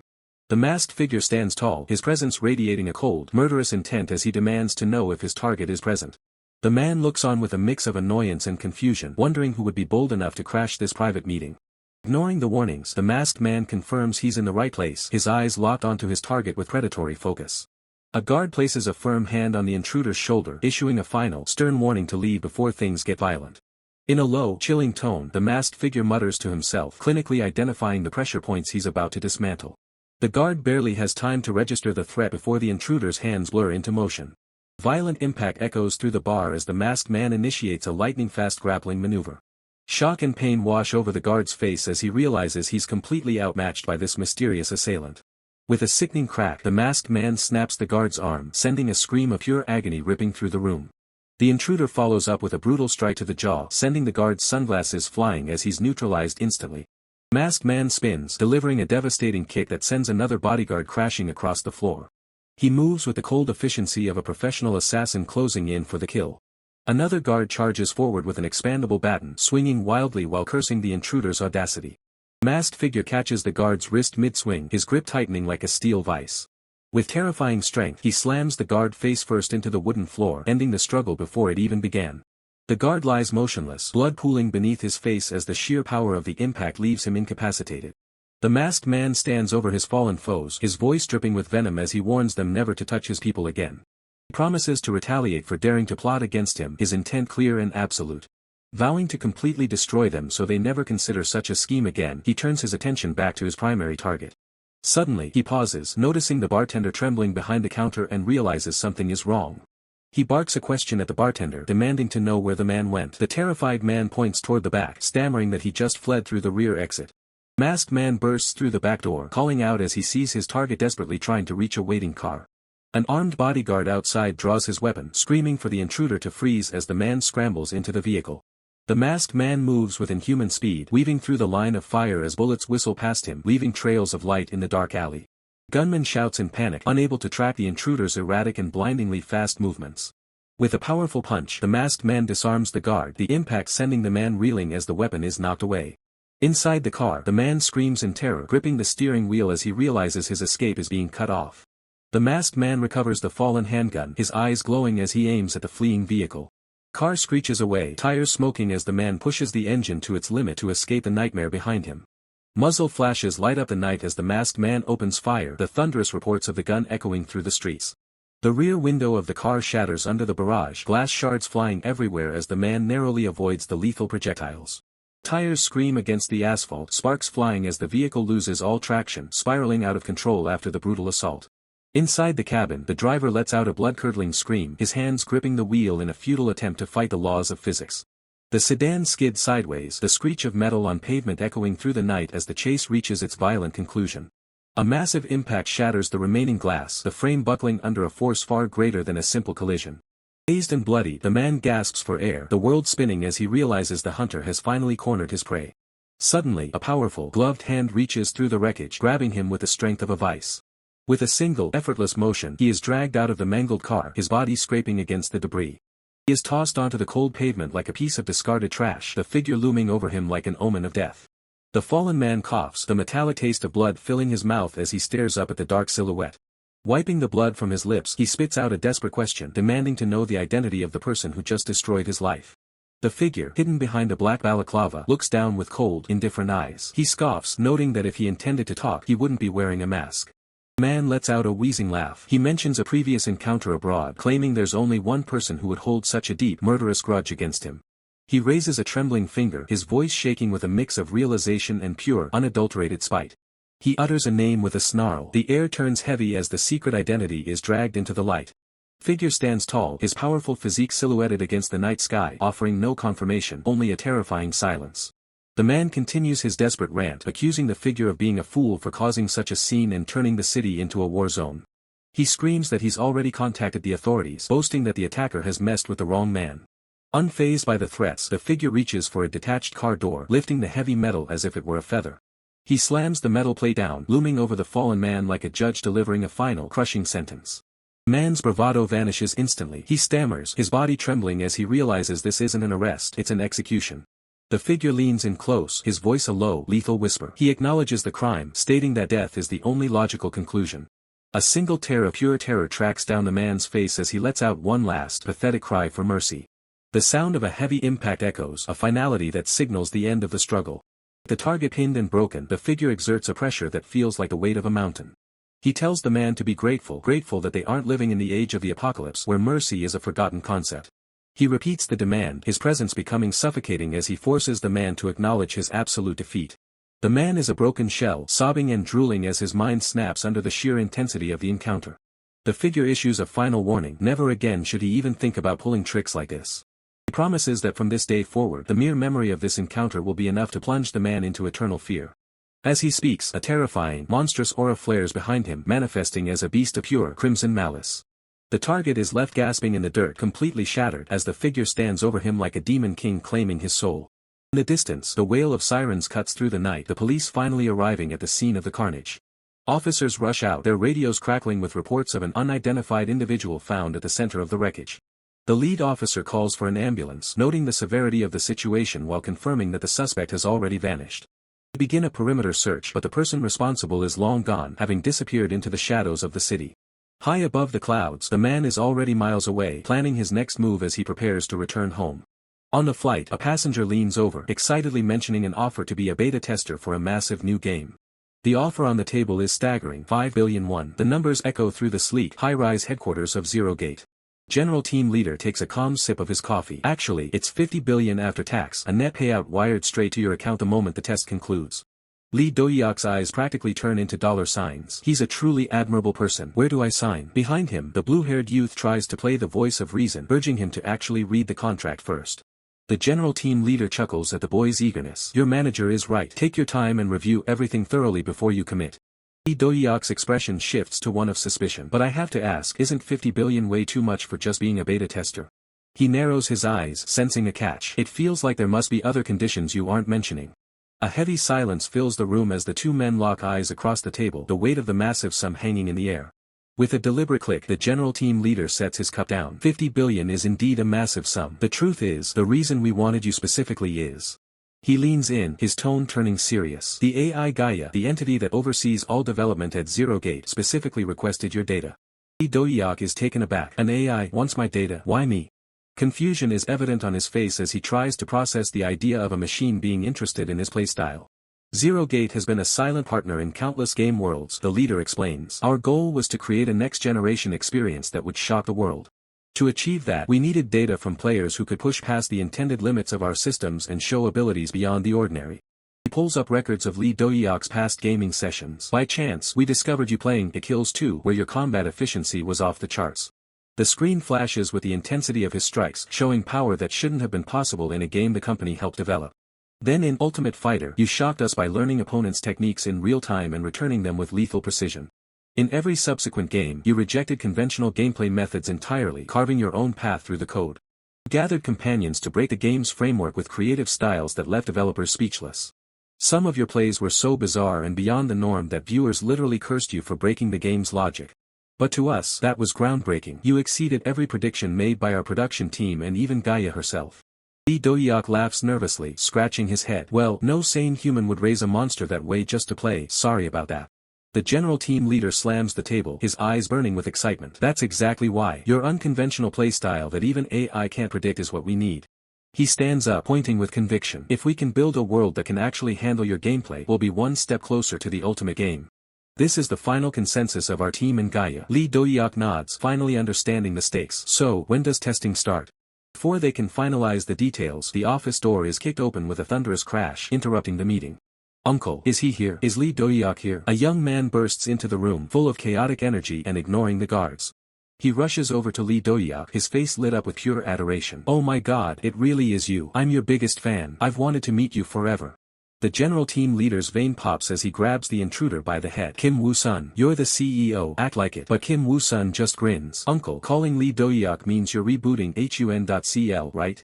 Dohyuk looks between them, completely lost. HUN.CL, is that the name of the game I'll be playing? You know how popular hunter stories are in webtoons right now. I've been planning and preparing this game for a long time. He paints a vivid picture. An alien invasion threatens Earth, and humanity's only hope is hunters blessed with supernatural powers. They fight against alien life forms, betting the very fate of Earth. It's called Hunter's Chronicle. And the best part is the simultaneous global connection. Quiet. The general team leader shuts him up with a swift strike. Simultaneous global connection. Does that make any sense? Guards rush in to haul the eccentric CEO away. Don't pay attention to what that guy says, the leader sighs. CEO, please leave. The project Dohyuk will actually play is a martial arts game. Ignoring the screaming CEO, the leader prepares to proceed with the proposed test. Next morning, the zero-gate control room is buzzing. Project M beta tester Dohyuk is on standby. All systems are green. Shall we start connection? The general team leader gives a final nod. Good. Begin the Project M test. Blue light descends into the forest as Control Team 1 is ordered to focus on data collection. The beta tester, Dohyuk, has officially entered the field. Materializing in the digital landscape, Dohyuk gives a casual wave as the general team leader makes contact via the system link to introduce himself. In the command center, the team leader explains the rules. Dohyuk must face a total of 10 stages, with the difficulty scaling exponentially with every victory. The stakes are high. The team leader promises that upon completion of all tests, a massive sum of 5 billion won will be deposited directly into Dohyuk's account. Ever the opportunist, Dohyuk raises a finger, cheekily asking if there are any extra performance bonuses for exceeding expectations during the trial. Team leader chuckles, well aware of Dohyuk's legendary greed, and agrees to reward him based on how quickly and creatively he clears each stage. With a manic grin and his tongue out, Dohyuk demands they start immediately. The team leader obliges, officially initiating the Project M test. The trial ground officially activates, a pillar of blue energy signaling the start of the first challenge as Dohyuk prepares for combat. A massive bandit NPC brandishing a heavy blade jumps out from the brush, shouting for Dohyuk to hand over all his money. Stage 1 is cleared instantly. Dohyuk stands over the beaten bandit, offended that the NPC dared to target his wallet rather than his life. Unsatisfied with a slow pace, Dohyuk declares his intent to rush straight through to stage 10 as the next trial ground sequence begins. Panicked screams fill the air as the next wave of NPCs realize they are trapped in a forest with a monster far beyond their level. Dohyuk is a blur of motion, slamming enemies into the ground with brutal efficiency, leaving a trail of destruction in his wake. Desperation takes hold as an enemy reaches out, hoping for an escape that isn't coming from Dohyuk's relentless assault. A fallen warrior stammers out a plea, but Dohyuk isn't in the mood for mercy, viewing them as nothing more than obstacles. With a powerful kick, Dohyuk shuts him down. The team leader notes that the NPC wasn't selling anything, he was actually begging for his life. Standing amidst the fallen, Dohyuk is impressed by the realism, certain this game will be a massive hit upon its official release. By the time he reaches stage 5, the team leader is stunned by his speed, suggesting they use his brutal tactics to calibrate the evil alignment settings. Dohyuk is genuinely insulted by the suggestion, claiming he's the most righteous person around despite the carnage he just caused. The team leader sighs and initiates the next trial, the blue light flaring up once more as the difficulty takes a significant jump. Shaolin Monk appears, a nameless master representing upright martial arts, the polar opposite of Dohyuk's chaotic and brutal style. Annoyed by the constant criticism of his methods, Dohyuk insists he was once hailed as a savior and an avatar of justice. Ignoring the boast, the team leader points out that Dohyuk has accumulated 5 years' worth of internal energy but hasn't used a drop. A special mission pops up. The team leader offers a 10 million won bonus if Dohyuk can win without using any internal energy. Challenge is accepted. Lee Dohyuk vows to show them exactly why he's earned his reputation for being money-hungry. He calculates the earnings. This money is enough to help a boy back in Hill Village, and he still has 5 years of energy in reserve. He eyes the monk at stage 6, noting that the enemies are finally starting to look like a real challenge for a martial artist. Cracking his knuckles, Lee Dohyuk decides this handicap will actually make the fight much more entertaining for him. Monk surveys the bloody battlefield, asking Lee Dohyuk if he is responsible for such horrific and brutal killings of his fellow men. Disgusted by the brazen display of cruelty, the monk offers a prayer, declaring that Lee Dohyuk is in desperate need of spiritual guidance. Lee Dohyuk finds the situation absurd. He's just trying to live his life and finish the test without being lectured by code. He wonders if he should play along with the evil concept just to help the developers gather better data for the game's development. Dropping the act, he taunts the monk, calling him baldy and inviting him to try and stop him if he truly has a problem. He lunges forward, deciding that if the game wants a demon, he'll give them exactly what they asked for in this simulation. He prepares to unleash a style from his past, the Hunter-era Lee Dohyuk version, optimized for maximum lethality. With a deafening impact, Lee Dohyuk strikes, his hand-to-hand combat prowess instantly overwhelming the monk's defenses. Bald Elder coughs up blood, his eyes wide with disbelief as he snarls at Lee Dohyuk's overwhelming strength. Refusing to back down, the Bald Elder ignites his aura to unleash the Shaolin Five Fists, but Lee Dohyuk counters instantly with a devastating Fierce Tiger Strike. High above the battlefield, the system struggles to keep up, scanning Lee Dohyuk's combat style with a movement prediction rate of 96.4%. Deep within the Special S-grade restricted area of the main server room, alarms begin to trigger as the simulation reaches its limit. The system attempts to maintain absolute combat flow control, but the sheer output from the player is causing massive fluctuations. Red alerts flash across the screens as Lee Dohyuk's performance moves beyond the system's maximum prediction range. The analysis is staggering, attack power is overwhelming, defense is impenetrable, and his physical ability is classified as superhuman. Even more shocking, the system confirms he hasn't used internal energy yet. His evaluation index is now officially immeasurable.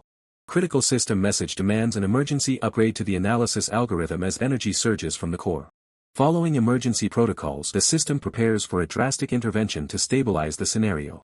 From the digital ether, the ethereal form of Gaia manifests, radiating a blinding, celestial light within the server room. The warnings continue to blare. Evaluation standards must be reset immediately to account for Lee Dohyuk's growth. With the algorithm failing, the emergency protocol is the only option left to contain the player's progress. Gaia stands tall, her presence signaling a fundamental shift in the trial's difficulty. The final seal is broken. The Gaia seal has been released, changing the rules of the game forever. Back in the forest, Lee Dohyuk delivers a crushing vertical kick, declaring this his 9th victory in a row. The system confirms the defeat. A top-tier Martial Alliance strike captain has been completely subdued. Striking a confident pose, Lee Dohyuk cheers for himself, boastfully claiming that justice always prevails. A pillar of light descends as the system announces the start of the final test on the trial grounds. An operator's voice crackles through, noting that this opponent is different, before trailing off in total confusion. The operator panics as the blood cult leader, the legendary blood demon, appears in a place he shouldn't be. Control is slipping away. The operators shout for the team leader, suggesting they call the CEO to handle the crisis. Team leader grits his teeth, cursing the CEO's obsession with web novel tropes and his demand for AI freedom. He recalls the CEO excitedly talking about the cliché where an AI goes berserk and traps the players. The CEO had argued that applying such a chaotic element to Gaia would be a dopamine overload and insanely fun. Team leader had warned him then not to confuse fictional stories with their actual reality. He reminds the CEO that his last attempt at such a stunt almost bankrupted the entire company. They had barely managed to talk him down, setting up a fail-safe that required both their approvals to stop the system. But the CEO clearly went behind their backs. For now, the team leader takes full control of the terminal. The grim expression, he admits that this is likely the end of the line for Lee Dohyuk. The operator begins calculating the optimal scenario background, finding a 99.9% suitability match. Gaia requests permission to initiate the blood demon regression scenario, her image flickering on the main monitor. Team leader grants permission and tells the team to focus, as this will be the final encounter. A little later, the blood demon stands ready. The team leader explains that because Lee Dohyuk's play was so unexpected, they were forced to set a main story boss as the final test NPC to provide a real challenge. Lee Dohyuk points a finger at the legendary master, complaining about having to fight a frail old man who looks like he collapsed from a light tap. Lee Dohyuk continues his rant, claiming he comes from a family that is Confucian to the bone, making the current situation feel morally wrong. He points out that beating up an old man who looks like he could collapse at any second goes against his very conscience. He recalls a previous gentleman who at least looked sturdy and fought well during their spar, unlike his sickly opponent. To Lee Dohyuk, the blood demon looks so fragile that hitting him once would leave him haunted by confusion guilt. When called surprisingly gentle, Lee Dohyuk lets out a laugh, asking if he doesn't look exactly like someone from a righteous set. However, his playful mood shifts as he notes that once the fight starts, appearances will no longer be a concern. The bald elder gazes at the surroundings, calling it a most peculiar domain before asking if the boy is the master of this place. The elder mocks him, asking if he's lost his tongue out of fear, then mentions he's in a good mood after finally being freed from his seal. Infuriated by the interruption, Lee Dohyuk's face contorts in rage as he screams that he's going to kill the old man. Suddenly, a massive pillar of dark crimson energy erupts as the elder warns him not to think a pitiful face will save him. The sickly old man transforms into the red-haired berserker, telling Lee Dohyuk to accept his fate as a meal for his true form. Lee Dohyuk charges forward through the red mist, admitting that his opponent is certainly full of swagger now. He closes the gap instantly, acknowledging that this is the perfect level of confidence for a real fight. Two clash with blinding speed, dark energy trails following every movement as the environment blurs. Red claws tear through the air, barely missing Lee Dohyuk as the ground beneath him begins to crack from the pressure. The red-haired berserker lets out a feral cry, his eyes glowing white with murderous intent as he swings again. Lee Dohyuk takes a direct hit to his guard, the impact generating a massive shockwave of crimson energy. Analyzing the blow, Lee Dohyuk calculates that the attack carries about 10 years' worth of internal energy. He quickly revises his estimate, factoring in the sheer efficiency of the strike. It's closer to 15 years. He decides that as long as it's not a direct hit, he can handle a few glancing blows even without using internal energy. The battle turns into a true duel as Lee Dohyuk dives back into the fray, his eyes locked on his target. The red-haired berserker screams for him to die, unleashing a violent burst of power that consumes the area. Lee Dohyuk freezes in shock, his eyes wide as he realizes his opponent has completely vanished from his sight. He searches frantically, but the berserker is gone, leaving only lingering traces of a dark aura behind. A warning shouts for him to watch out, explaining that the blood demon's chi arts have turned his body into pure killing intent. The red-haired berserker reappears with a demonic grin, lunging forward to deliver a lethal one-hit strike. The berserker mocks his foolishness as a massive impact sends Lee Dohyuk crashing backward through the dirt. Lee Dohyuk skids across the grass, realization hitting him that even with only 10 years of internal energy, the technique is devastating. He gasps as he feels his strength rapidly leaving his body, wondering what kind of technique could cause such a drain. Lee Dohyuk is stunned as he realizes he's being overwhelmed, his body refusing to respond to his commands. Suddenly, a powerful hand grabs him by the hair, hoisting him up as he lets out a pained groan. Red-haired berserker explains that he is injecting killing aura directly into the wound he created. His goal is to drain every last drop of Lee Dohyuk's true chi, leaving him as nothing more than an empty shell. He reveals the name of his unique secret art, the blood-sucking divine art, a technique designed for total absorption. System notifications flash, the blood-sucking divine art is activated and Lee Dohyuk's life force begins rapidly decreasing. Berserker laughs, telling him to be honored as the first sacrifice for his return to the Central Plains.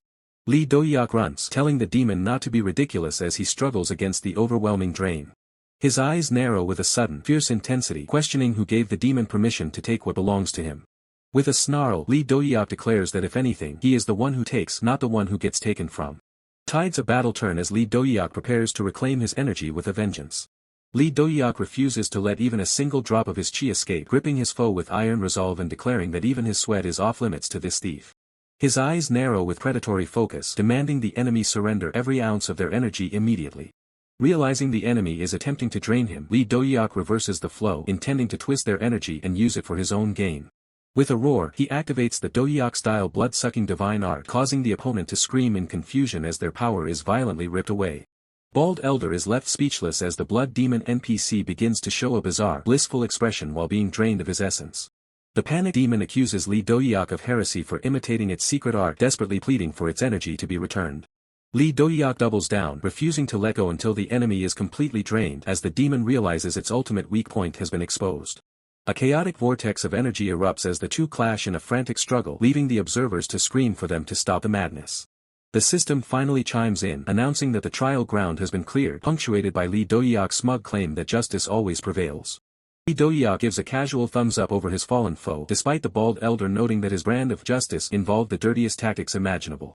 Looking back at the defeated demon, who still wears a disturbingly happy smile, the onlookers decide some outcomes are better left unquestioned. In the monitoring room, the system confirms that Lee Dohyuk has shattered every known evaluation standard as a mysterious masked figure appears on the screens. The technicians are baffled, admitting that Lee Dohyuk's combat adaptability is completely beyond any predictable range. The system detects values entirely disconnected from the player database, triggering the start of a world-altering scenario known as the Great Opening. Dire warning flashes across the monitors. The game world is about to undergo irreversible changes as a top-secret scenario is forced into activation. The system confirms that with the data harvested from Dohyuk, even the impossible is now within reach. The scene shifts to a brutal battlefield where a monstrous head is cleaved off in a spray of dark essence, marking the start of the new scenario. Hordes of nightmare creatures are torn asunder as a new, high-stakes conflict consumes the city streets. Clad in advanced combat gear, Dohyuk lunges at a massive stone titan, his blade glowing with lethal intent. The beast lets out a deafening roar, its maw wide as it tries to crush the intruder with raw, primal force. Dohyuk weaves through the chaos, his movements a blur of precision as he strikes with overwhelming power. An impact tremor ripples through the air as the battle reaches a fever pitch, shattering the silence of the night. He pushes his physical limits, accelerating through the debris of the crumbling environment with unmatched speed. With a single, glowing arc of his blade, he decapitates another monster, the sheer power of the blow lighting up the dark street. The monsters can only watch in terror as their ranks are decimated by this unstoppable force of nature. Another beast snarls, its eyes glowing with feral, desperate rage as it prepares for a final, suicidal charge. High-tech weaponry clicks into place, ready to unleash a devastating barrage that will level the playing field. From his armored suit, Dohyuk fires a point-blank blast, the muzzle flash illuminating his grim determination. The shockwave of the explosion sends dust and debris flying in every direction, clearing the path forward.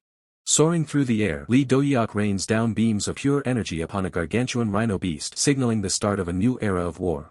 As the smoke clears from that initial strike, the battlefield erupts into a symphony of gunfire and high-frequency energy discharges, marking the brutal reality of this new conflict. The warrior stands amidst the debris, his heavy combat gear humming as his AI guide glitches in disbelief, questioning how a low-rank combatant could possibly slaughter powerful monsters with such ease.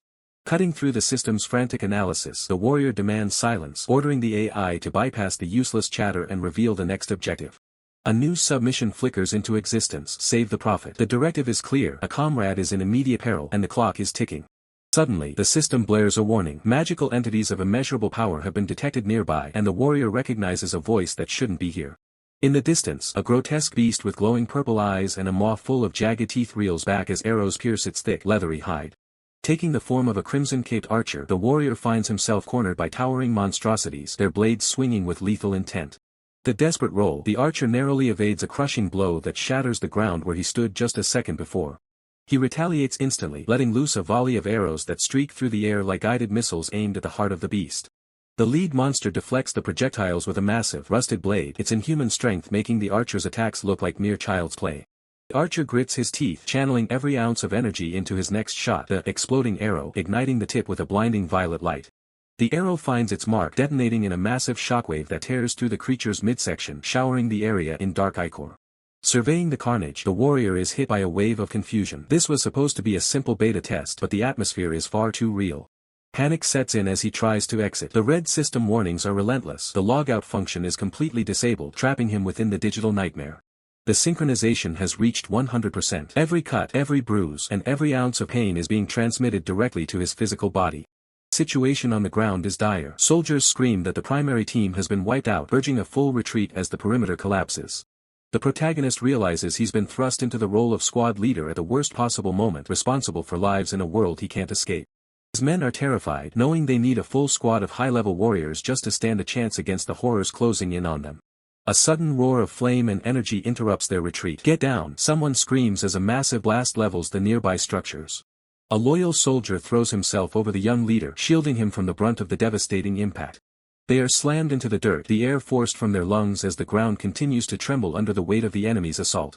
Coughing through the dust, the leader tries to pull his savior up, desperate to get them both off this killing field before the next strike. The soldier looks up, his face a mask of blood and grit. He knows he's finished and begs his captain to leave him behind to buy a few precious seconds. The leader's eyes widen in horror as he realizes the soldier's legs have been completely severed. The one he was meant to save is already broken. With a final, forceful shove, the dying man pushes the leader away, choosing a warrior's end over a futile rescue attempt. Firing his sidearm into the darkness, the soldier screams for the leader to run, his muzzle flashes illuminating the encroaching shadows. Bolts of blue lightning rain down from the sky, striking the earth with enough power to vaporize anything caught in the crossfire. The soldier's final scream echoes through the ruins, a haunting sound that will surely stay with the leader long after this battle ends. A foot the size of a building descends from the clouds, the sheer scale of the creature finally revealing itself to the survivors. Even as the shadow looms over him, the fallen soldier continues to fire, his defiance unwavering until the very last breath. The massive, gray-skinned foot hovers for a fraction of a second, a silent harbinger of the absolute destruction about to follow. The ground erupts in a violent burst of purple energy as the beast crushes everything in its path, leaving the warrior to face the nightmare alone. Beast's presence alone warps the atmosphere, its horned silhouette towering over the ruins as purple energy crackles with lethal intent. A massive shockwave tears through the street, pulverizing concrete and steel as the creature's power begins to manifest in physical form. Amidst the chaos, a hand grips a bow tight, drawing back a string charged with high-voltage purple lightning. Air screams as a bolt of pure energy is unleashed, carving a path of destruction through the smog-filled battlefield. Blue-haired youth stands his ground, his face twisted in a snarl as he shouts, "How dare an NPC give me an order?" He refuses to back down, declaring that even if this is just a game world, the squad sticks together, alive or dead. Looking down at his fallen comrade, the weight of their desperate situation finally begins to sink in. Crimson lightning arcs across the sky, a terrifying omen of the power they are truly up against. As the beast looms over him like a god of death, the blue-haired youth can only whisper, "Is this how it ends?" Suddenly, a streak of searing orange light cuts through the darkness, signaling a sudden shift in the battle's momentum. Electrical discharge flares violently, signaling the arrival of a force that might actually stand a chance. Beast readies its spear, its massive frame wreathed in red lightning as it prepares to extinguish the last spark of resistance. The cold, cross-shaped mask of the creature stares down, devoid of mercy or hesitation.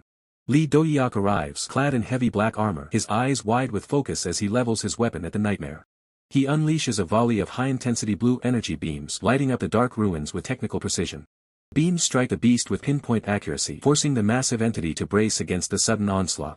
Dohyuk shouts over the roar of combat, "Kim Minyuk, snap out of it." Charging forward, Dohyuk positions himself as a shield, his armored form a wall between the monster and his teammates. Relief washes over Kim Minyuk as he looks up, crying out, "Dohyuk young." Dohyuk grits his teeth, telling the boy that giving up isn't an option. There's a month of special training waiting for him after this. A system alert flashes, commander-level entity attack detected. Dohyuk immediately activates his energy barrier to tank the incoming hit. The beast breathes a torrent of concentrated flame, but Dohyuk holds the line, his shield glowing under the extreme heat. The system warns of machine overload hitting 50%, but Dohyuk pushes his body synchronization to 200%, ignoring the damage. With a guttural scream, Dohyuk pours everything into his defense as the fire threatens to melt his very armor. He stands firm against the inferno, a lone warrior defying a commander-level threat to protect his squad. Seizing a split-second opening, he tosses a high-tech grenade into the fray, hoping to disrupt the creature's rhythm. The explosion rocks the foundation of the city, sending a pillar of dust and fire into the air. The beast emerges from the smoke, its horns glowing with an eerie light as it prepares its next move. Dohyuk doesn't wait for it to recover, sliding across the debris to close the distance for a melee strike. He swings his energy blade in a wide arc, the blue edge whistling through the air as it aims for the creature's neck. He barely manages to evade a counter-thrust, his heart hammering against his ribs as the margin for error disappears. Every muscle in his body screams in protest as the mechanical suit strains under the pressure of the fight. The blade and spear clash with a deafening ring, sparks flying as the two powers grind against each other. Impact is too much. Dohyuk is thrown back, coughing up blood as his armor's integrity begins to fail. The system reports critical machine damage at 33%, warning that Dohyuk has sustained serious internal injuries. Despite the system pleading for him to evacuate, Dohyuk roars, "Shut up," as he forces himself back onto his feet. He realizes the grim reality. This is a commander-level entity, and even in his unawakened state, just scratching its face is his absolute limit. The system blares a critical warning, urging immediate evacuation from the battlefield. Yet, Dohyuk, encased in his combat armor, grimly acknowledges the truth. It's already too late to retreat. A blinding burst of raw, purple energy erupts, slamming directly into the commander-level entity's face with devastating force. Blue-haired youth, firing a powerful purple energy arrow from his bow, shouts a desperate warning to Dohyuk, urging him to get out of the way of the impending attack.